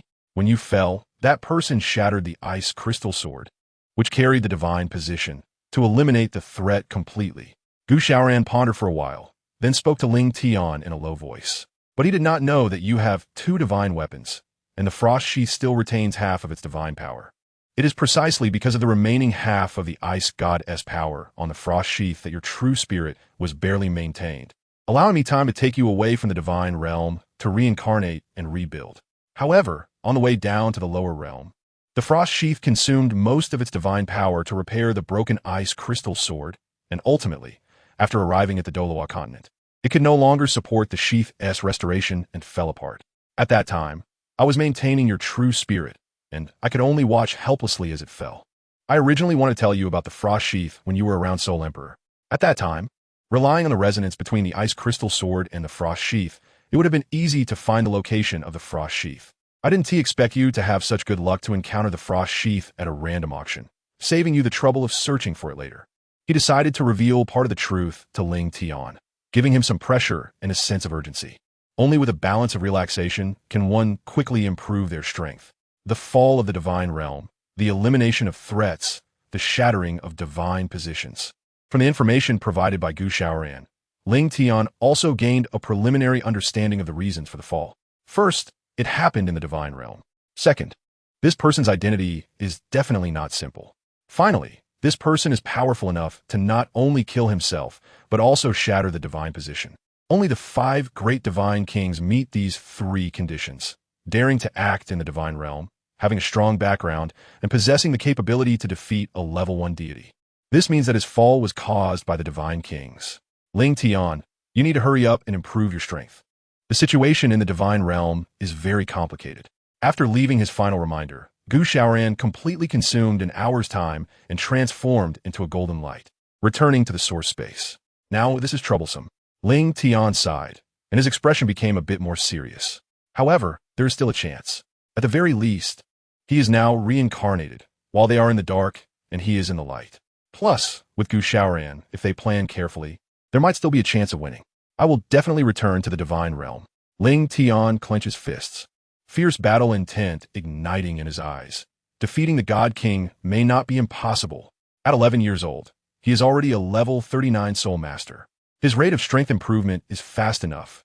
Returning to the IceGod position and regaining his former power is just a matter of time. However, relying solely on himself. Even if he returns to the divine realm, being just an IceGod is still not enough to contend with the God King. He needs stronger power. But in this regard, Ling Tian is not worried, since Gu Xiaoran has brought him to rebuild his life. He will definitely ensure that he doesn't tread the old path again. At the very least, he must possess strength that can rival the God King. What he needs to do now is simply to enhance his strength. And currently, within the Heaven Do Empire, the only way to enhance soul power without side effects is through the various immortal herbs in the Eye of Ice and Fire. Now that he has the IceGod's memories from 10,000 years, identifying the effects of the herbs is no problem. It's time to plan for the immortal herbs. If he doesn't go to the Eye of Ice and Fire soon, by the time Tang San arrives in Heaven Do City, those herbs will all belong to Tang, and he will take them all away in one go. Ling Tian's current goal is to absorb celestial herbs and break through to the soul sect. Then, he will return to the extreme north to obtain new soul rings and soul bones, which will lead to a leap in his strength. He can also go to that place early to hone his skills. As the sky gradually brightens, the starlight fades, and a hint of fish belly white appears on the horizon. Ling Tian's martial soul evolved last night, and his soul power rose by 4 levels. The fatigue he once felt had long since vanished. Now that he is a soul master, meditating for a night had no effect on him. Therefore, after a night of cultivation, Ling Tian still looked radiant. He pushed open the door, leaned against the doorframe, and gazed at the rising sun on the horizon, stretching comfortably. At the same time, Qianrenxue also walked out of her room. Ling Tian turned his head in response, lightly laughing as he greeted Big Brother Crown Prince. Still the same as before. Doesn't he know to check himself in the mirror? Qianrenxue shot Ling Tian a glance, and although she complained with her mouth, she still walked to Ling Tian's side as before, lowering her head to tidy up his messy hair. Chapter 95. Interlocked fingers and polite requests bundling up his hair was too troublesome, and besides, didn't he have his Big Brother Crown Prince here? Qianrenxue's heart trembled slightly, inadvertently plucking at her heartstrings. After a moment of silence, she lowered her voice and asked, "What if I'm not here? Then just cut it off, or tie it up." Ling Tian replied casually with a faint smile. "Don't cut it. I'll comb it for you in the future." "Okay." Without saying more, Qianrenxue took off the hair tie. She lowered her head to let her icy blue hair down, simultaneously taking out a wooden comb to sort through her strands. Qianrenxue was very patient, combing through it over and over again. Only when it was smooth again did she put down the wooden comb, take out a new hair tie, wrap it around the base to form a bun, and then put on a deep blue crown. Meanwhile, Ling Tian obediently stood still, allowing Qianrenxue to style his hair, half closing his eyes as if he was enjoying it all. "All done." A gentle voice rang in his ears. By the time Ling Tian came back to his senses, Qianrenxue had already walked around to face him, looking at him with a beaming smile.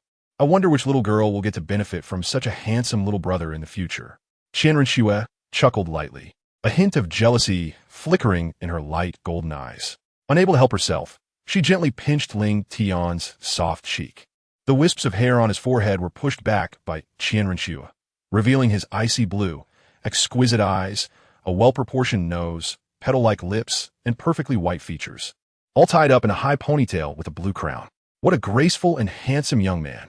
Thinking of this, Qianrenxue couldn't help but ruffle Ling Tian's hair again. But then she suddenly realized that Ling Tian was no longer much shorter than herself. In a few years, she might have to raise her hand just to touch his head.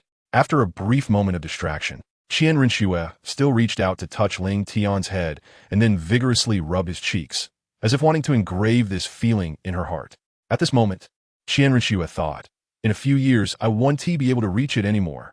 Meanwhile, Ling Tian sighed, not shaking off her hand, just looking at Qianrenxue with a helpless gaze, but due to their height difference, he could only see her snow-white neck. Since I can't escape, I might as well learn to endure. Just keep rubbing. When you've had enough, you'll stop on your own. After a while, Qianrenxue finally stopped. Little Tian, you haven't had breakfast yet, have you?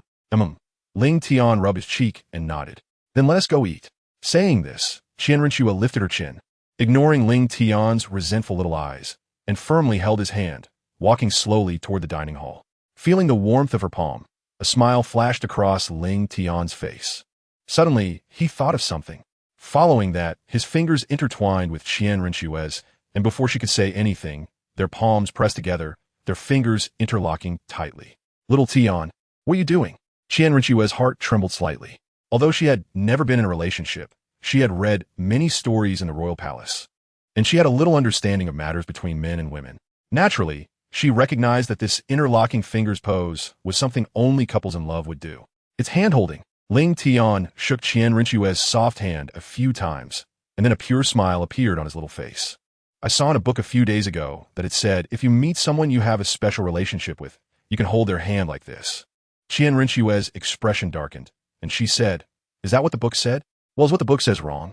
Ling Tian raised his head, his big watery eyes blinking innocently as he stared at Qianrenxue, filled with confusion and curiosity.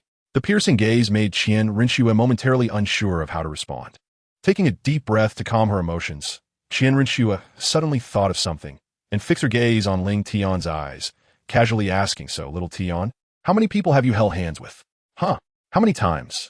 Your Highness, no. Wait, Sister Schwer, are you jealous? Ling Tian exclaimed. I didn't notice before that Sister Schwer is quite the jealous type. But to be fair, this version of Sister Schwer is completely different from her usual self. It's actually quite adorable. Let me think. 1, 2, 3, 4, no, there are 5. Ling Tian suddenly wanted to tease Qianrenxue, deliberately fiddling with his fingers, furrowing his brow as if he were seriously recalling something. 1, 2, 3, 4? From Xiao Tian's tone, it seemed there were even more. Qianrenxue's gaze gradually became sharp, thinking, which unscrupulous merchant sold that sketchbook that made me want to turn it over? No, I would burn your stall to the ground. Just thinking about how Xiao Tian was tricked by an unscrupulous merchant made Qianrenxue's mood instantly uncomfortable. Hee. Just then, Ling Tian's crisp laughter brought Qianrenxue back to her senses. She turned her head, looking at Ling Tian with slight confusion. Xiao Tian, what are you laughing at? Brother Crown Prince, I was just joking with you. Ling Tian's lips curled into a faint smile, and then he said, actually, I saw this in a sketchbook last night. Brother Prince is very lucky to be the first one. If the joke continued, Sister Schwer would probably blow up. The first one, hearing these 3 words, the original frustration dissipated. It's good that I haven't held anyone else's hand. Feeling the warmth of Qianrenxue, a smile appeared on my lips again. Brother Prince. At this moment, Ling Tian tugged at Qianrenxue again, blinked, and said, Brother Prince hasn't answered my question yet. Oh, little Tian, don't look at that book anymore. What it says is wrong. Holding hands like this can only be with the person you truly cherish the most. As she spoke, Qianrenxue's face turned slightly red, but she still held Ling Tian's small hand tightly, even subtly increasing her grip. Their fingers were closely intertwined, showing no intention of separating. Really? Ling Tian murmured softly, his deep eyes fixed on Qianrenxue, a hint of a smile hidden within them. Qianrenxue nodded nonchalantly. Huh. Ling Tian suddenly let out a long breath, then patted his chest, feeling relieved. Fortunately, I didn't choose wrong. The Crown Prince is the person I cherish. So from now on, I can only hold the crown prince's hand, right? Chapter 96. Xiao Tian. Will you be very surprised? Polite request 3 times. A sense of pride rose in Qian Rinchua's heart. From now on, Xiao Tian can only hold my hand. At the same time, a glint of cunning flashed in Ling Tian's eyes, and a shallow smile appeared at the corner of his mouth. This version of Sister Schwerer is really cute. The little fox and the little white rabbit laughed proudly, both feeling they had already secured the other. Qian Rinchua suddenly thought of something and asked with a smile, "By the way, Xiao Tian, where's that book of yours?" "It's here." Ling Tian casually took out a book from his ring. "I confiscated this book." Saying this, Qian Rinchua didn't even flip through it and directly tossed the book into the ring. Qian Rinchua's expression was indifferent. Any objections? No. Ling Tian shook his head. At the same time, he couldn't help but silently mourn for the author of this book. Poor author.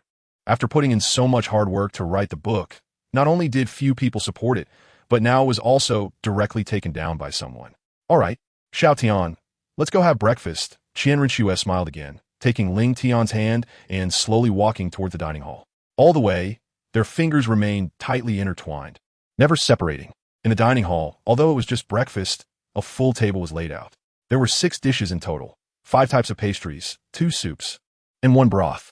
The dishes included fermented black bean and sour celery, salted okra, sesame broccoli, locust flower sauce donkey meat, salted chicken feet, and stir-fried lotus slices.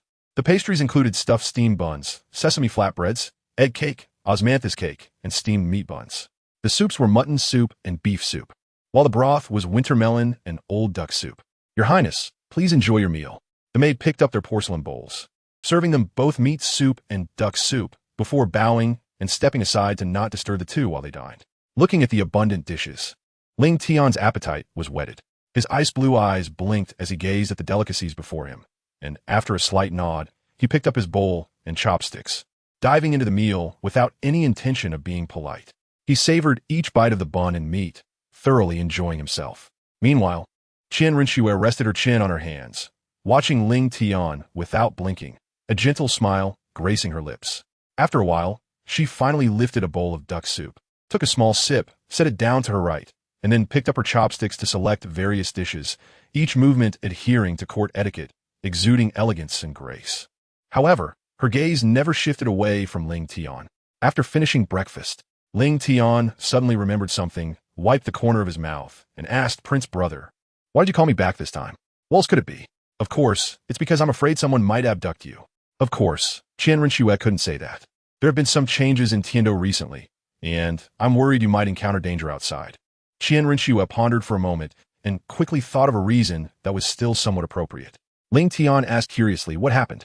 "Father's health is in decline, so I will take over the court's affairs," Qian Rinchua said, looking at Ling Tian and speaking in a serious tone. "The faction that opposes me can no longer compete with me in the court, so I worry they might act against those close to me."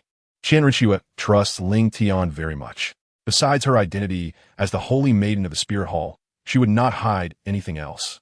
"Don't worry, brother. With my teacher around, they won't dare to act recklessly." Ling Tian is not worried about safety issues. At the Master Apprenticeship Banquet of the 7 Treasures Glazed Tile School, they invited notable sects from the Heaven Do Empire, as well as civil and military officials above the 3rd rank in the court. These people all know that Sword Douluo has taken on a disciple named Ling Tian, who is the prince's person. If they want to move against him, they must first weigh whether they can bear the wrath of Sword Douluo. Ling Tian thought for a moment and reminded seriously, "But, Your Highness, you need to be careful. I'm worried that if they are pushed to a dead end, they might choose to fight to the death." He was more concerned about Qian Rinchua than himself. Although she was protected by 2 titled Douluos, their identities were sensitive.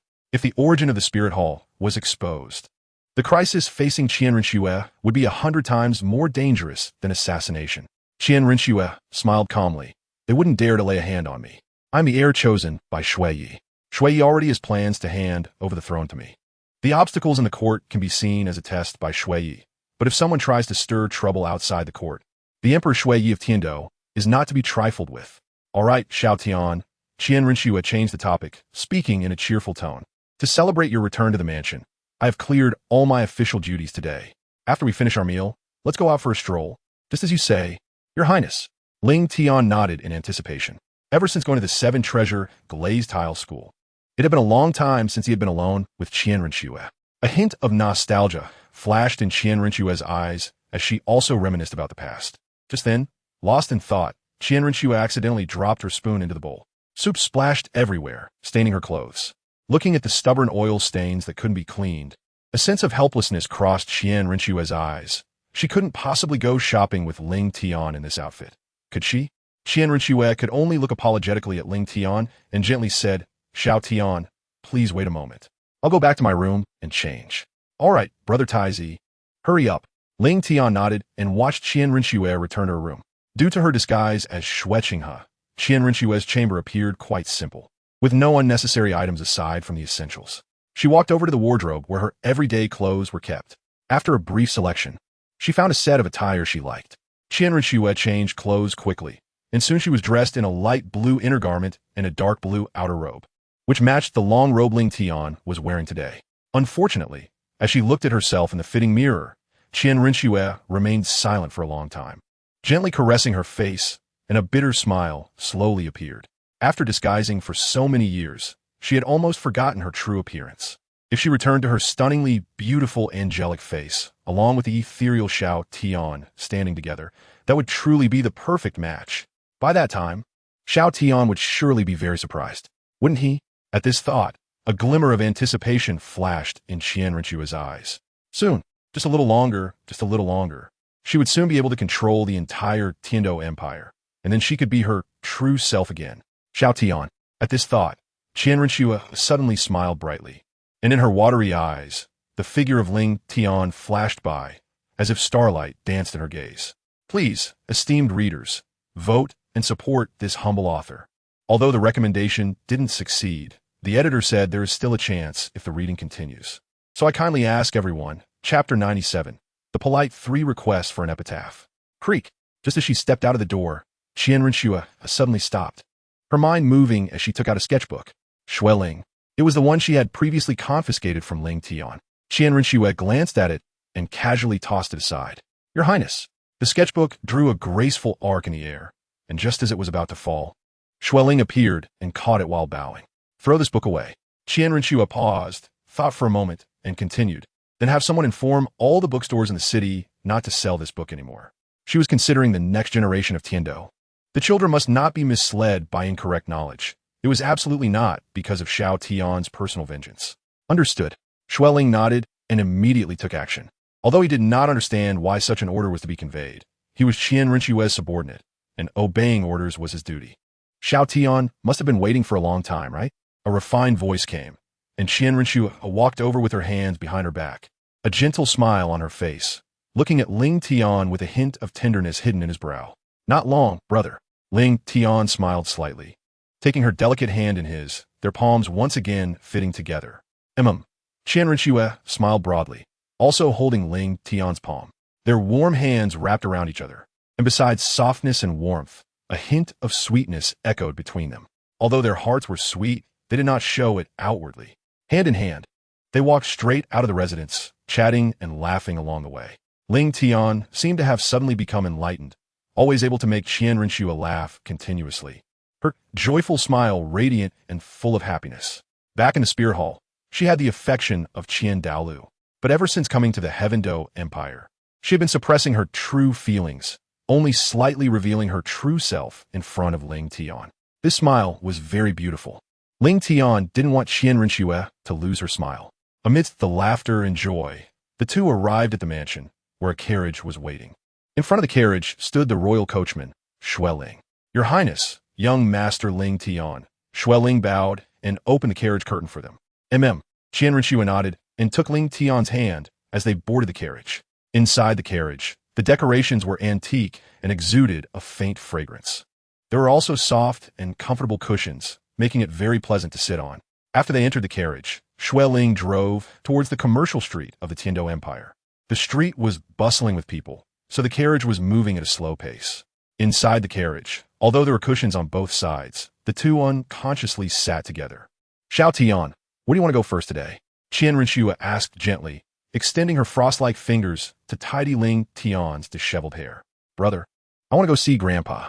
Ling Tian's expression darkened, and his tone became somber as he recalled the first person who had truly cared for him, his grandfather. It had been almost half a year since he last visited the cemetery after returning from the Seven Treasures Gainsthe school. All right, let's go now. Qian Renshua gently stroked Ling Tian's forehead, her tone tender and her eyes filled with sympathy and concern. She then turned to Xue Ling and said in a deep voice, "Xue Ling, to the cemetery." "Yes." Xue Ling nodded and drove the carriage towards the cemetery. The two remained silent along the way, with only the sound of rolling wheels in their ears.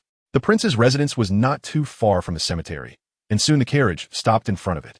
"Your Highness, we've arrived at the cemetery." Qian Renshua opened the carriage curtain and slowly helped Ling Tian down. "Xiao Tian, let's go," she said softly, holding Ling Tian's small hand. Ling Tian nodded, his expression becoming solemn. Since being adopted by Qian Renshua, his grandfather's grave had also been moved to the cemetery. During his time at the Seven Treasure Gainsthe school, every year on the anniversary of his grandfather's death, no matter what happened, Ling Tian would come to pay his respects. Each time he left this place, he felt at peace, the sorrows in his heart. He would also come here to confide in his grandfather. Following the small path in the middle of the graves, Ling Tian and Qian Renshua quickly arrived at the old grandfather's grave. The area in front of the grave was very clean. Qian Renshua often sent people to clean it, so it had always been kept tidy. There stood a stone tablet inscribed with the words, "Grandfather Wu Chu's grave," with a small inscription in the lower right corner, erected by his grandson, Ling Tian. Wu Chu was his grandfather's name. Surname Wu. Name, Ge. A name that sounds scholarly. It should have belonged to someone educated, but fate played a trick, and he became a beggar. Below the inscription was an epitaph. Tian Du Wu Ke. Once a young dandy, loved luxury, enjoyed fine residences, beautiful maids, exquisite clothing, gourmet food, swift horses, splendid lanterns, fireworks, lucrative gardens, antiques, flowers, and birds. Engaged in tea drinking and poetry, aimlessly living, accomplishing nothing, all was but an illusion. By the age of 30, his family was shattered, and he lived in a shabby room, with only a broken bed, a tattered garment, a few remnants of books, and a cracked inkstone. Day and night passed in a daze, living a mundane life. Torn clothes, the smoke from cooking long gone, with nothing to cover his stomach. Looking back at the past, it feels like a lifetime ago. Failed at literature, failed at martial arts, hesitant in everything, lingering between brothels and theaters. A waste, a stubborn man, a mediocre scholar. A heartless person, a sleepyhead, a dead old charm, all ended. Started as a dandy, ended as a beggar. Failed husband, failed lover, failed brother, failed sister. Now, the years have passed, the full moon has waned, what I long for, regrets are beyond reach. Time and fate, only to blame myself. A half-lived life, turned into a dream. This was the biography that old Wu wrote himself, encompassing his entire life. Although he had no money to buy a gravestone, the old man still left behind an elegant epitaph, saying that if there was a chance in the future, he would have his half-life biography engraved on a stone tablet. So when Ling Tian rebuilt the grave for the old man, he erected this epitaph. "Grandfather, I'm here to see you again." Ling Tian slowly walked to the stele, crouched down gently, rubbed the patterns on it with his palm, and murmured softly, "Old man, why couldn't you wait just one more year? Didn't we agree that I would take you along to enjoy life?" Compared to grandfather, Ling Tian was more accustomed to calling him old man. After Wu Chu corrected him several times without success, he could only accept this title. After all, Ling Tian was a stubborn kid, and he had no other way. EDG is awesome. Please, dear viewers, vote and support this humble author. Although the recommendation for promotion failed, the editor said there's still a chance if we catch up on the reading. So I beg everyone for help. Chapter 98. Little Tian must not go back on his word. Polite 3 requests according to the old man himself. Back in the day, he was also well-educated and knowledgeable, regarded as a top scholar in the academy. If it weren't for the family's downfall and being harmed by treacherous people, he would have long been the top scholar and enjoyed boundless glory. He was a true scholar. So, when Wu Chu had nothing to do, he liked to sit in the courtyard and tell Ling Tian about his past exploits. For example, spending a night with that courtesan and the friendship with that noble lady, etc. However, these were just for entertainment. Wu Chu never had a consistent story. Yesterday's protagonist was still Miss Wu, but tomorrow it might be someone with a different surname. Whenever Ling Tian wanted to verify the stories, Wu Chu would cross his legs and act like a rogue. No matter how Ling Tian asked, he would always reply with, I'm old, I can't remember. Eventually, he would wrap it up quickly, but continue to brag over the next few days. Over time, Ling Tian got used to it. However, Although Wu Chu liked to brag, he treated Ling Tian exceptionally well. One could say he truly regarded him as his own. Despite living in poverty, he ensured that Ling Tian would never go hungry. One could say that without Wu Chu, there would be no current Ling Tian. Back then, he was just a child, lacking the ability to take care of himself. Without Wu Chu's meticulous care, he might have frozen to death in the wilderness long ago. He had said more than once that once he became a soul master, he would take Wu Chu to enjoy life. But now he had become a soul master, yet the old man had long been buried in the earth. Ultimately, he couldn't wait for the day he became a soul master. After all the hard work he put into raising him, in the end, he still couldn't wait for the day to enjoy life. Old man, your luck is truly something else. As he spoke, although he was smiling, a tear quietly slid down from the corner of his eye, dropping onto the steel, but Ling Tian was completely unaware. He thought back to the day the old man passed away. He remembered that day was particularly cold, and the old man seemed to sense something, holding Ling Tian's hand to give his final instructions. Little Tian, this time I probably can't hold on any longer. I have achieved nothing in my life, but the most correct thing I did was to adopt you in my old age. I've saved a little money under the bed for you, after I'm gone. This money should last you for a while. As for the future, it depends on you. You're smart, and this is all I can help you with. You've always been clever since you were little, so don't disappoint me. You must live well. Didn't you say you wanted to become a soul master? You must keep your word and not embarrass me. And when you meet the woman you love, don't hesitate to pursue her boldly. And remember to show her to me later. After you turn 20, if you're still single, don't come bother me. I can't bear the shame. I have made many mistakes in my life, disappointing my family and the woman I loved most. Now, ending up like this is my own doing. If you are fortunate enough to meet the owner of this earring, remember to tell her I'm sorry. If only I had been braver back then. But it's all in the past now, it's all over. Wu Chu tremblingly took out an earring, carefully holding it in his palm and gazing at it silently. His originally murky gaze brightened a bit at that moment. That night, the old man talked a lot with Ling Tian, until he had given his last instruction. He took a deep look at Ling Tian, then closed his weary eyes with regret and unwillingness. But this closing was for a lifetime. It also ended Wu Chu's miserable life. Old man, I am now a soul master, and I haven't embarrassed you. It's a pity you couldn't see it with your own eyes. Ling Tian looked at Qian Rinxue beside him, wiped away the tears at the corner of his eyes, and murmured softly, as for the one I love, I've already met her, and I will never miss her in this lifetime, even without the old man's instructions. I will not miss Qian Rinxue. However, he had not yet found the owner of the ear pendant. If there was a chance to meet her in the future, he would convey the old man's words to her, if she remembered what the old man had said. Xiao Tian, Grandpa Wu has left, but I will always be by your side. At this moment, Qian Rinxue slowly walked to Ling Tian's side, opened her arms, embraced him, gently patted him, and softly comforted him. Ling Tian leaned on Qian Rinxue's shoulder, a hint of warmth flashing in his eyes, and softly said, I will always accompany my prince brother. Then it's settled. Xiao Tian must not go back on his word, Qian Rinxue said tentatively. Ling Tian nodded and said seriously, I won't regret it. After a moment, Ling Tian's emotions stabilized. He held Qian Rinxue's small hand and softly said, Brother Crown Prince, let's go. Aren't we going to take another look? Qian Rinxue asked softly. Ling Tian shook his head and explained that the old man didn't like others crying and wailing in front of his grave. Where does that little guy want to go next? Qian Rinxue continued to ask. Ling Tian thought for a moment and said, I'll listen to Brother Prince. For him, it didn't matter where they went, as long as he was with Qian Rinxue. You. Her fair fingertips lightly tapped Ling Tian's forehead, revealing a hint of helpless amusement in her eyes. She then took Ling Tian's small hand and walked slowly towards the carriage. Before leaving, Ling Tian took one last look at the old man's tombstone and silently thought, Old man, I'm leaving now. I hope that when I come to pay my respects next time, Sister Shui can truly become your granddaughter-in-law. The carriage left the cemetery and headed towards the Tiando commercial street. Along the way, Ling Tian and Qian Rinxue looked at the prosperous scenery of Tiando City through the window. With Qian Rinxue's encouragement, Ling Tian gradually regained his previous liveliness. They chatted and laughed all the way, filling the carriage with a joyful atmosphere. Brother Prince, stop for a moment. Halfway through, Ling Tian suddenly called for the carriage to stop. Seeing a familiar stall from the past, a hint of nostalgia flashed in his eyes.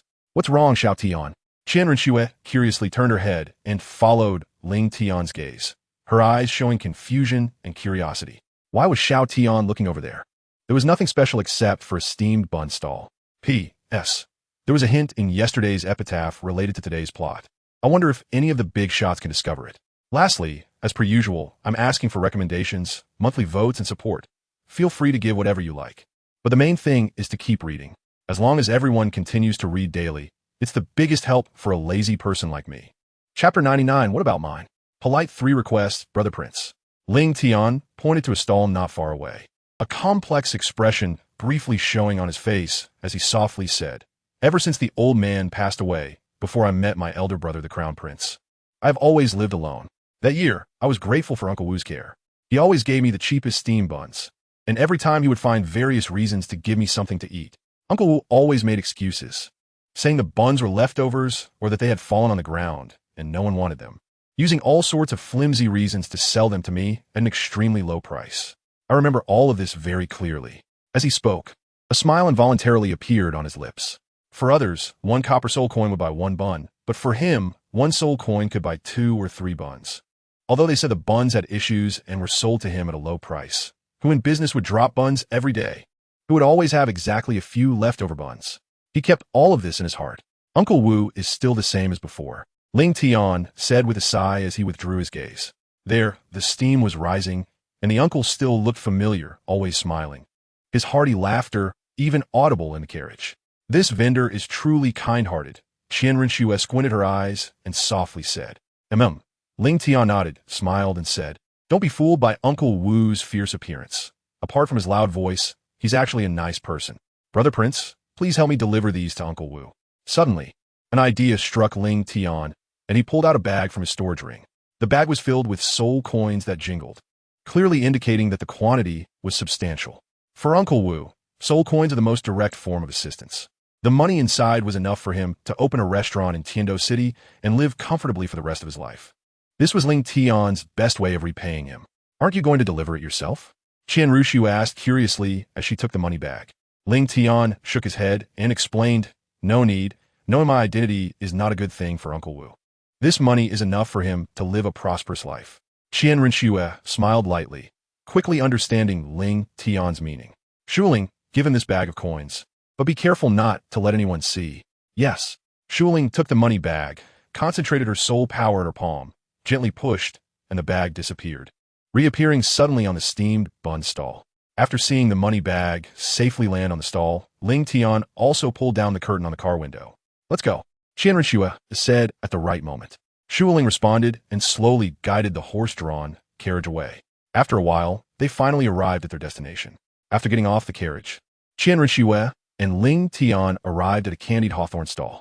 Qian Rinxue extended her delicate hand, gently adjusting Ling Tian's collar, and asked in a gentle voice, "Xiao Tian, do you still remember this place?" It sounded casual, but there was a hint of expectation. "Of course I remember." Ling Tian did not disappoint Qian Rinxue. A hint of memory flashed in her eyes as she softly said, "The first candied hawthorn given to me by my brother, the prince, was bought right here."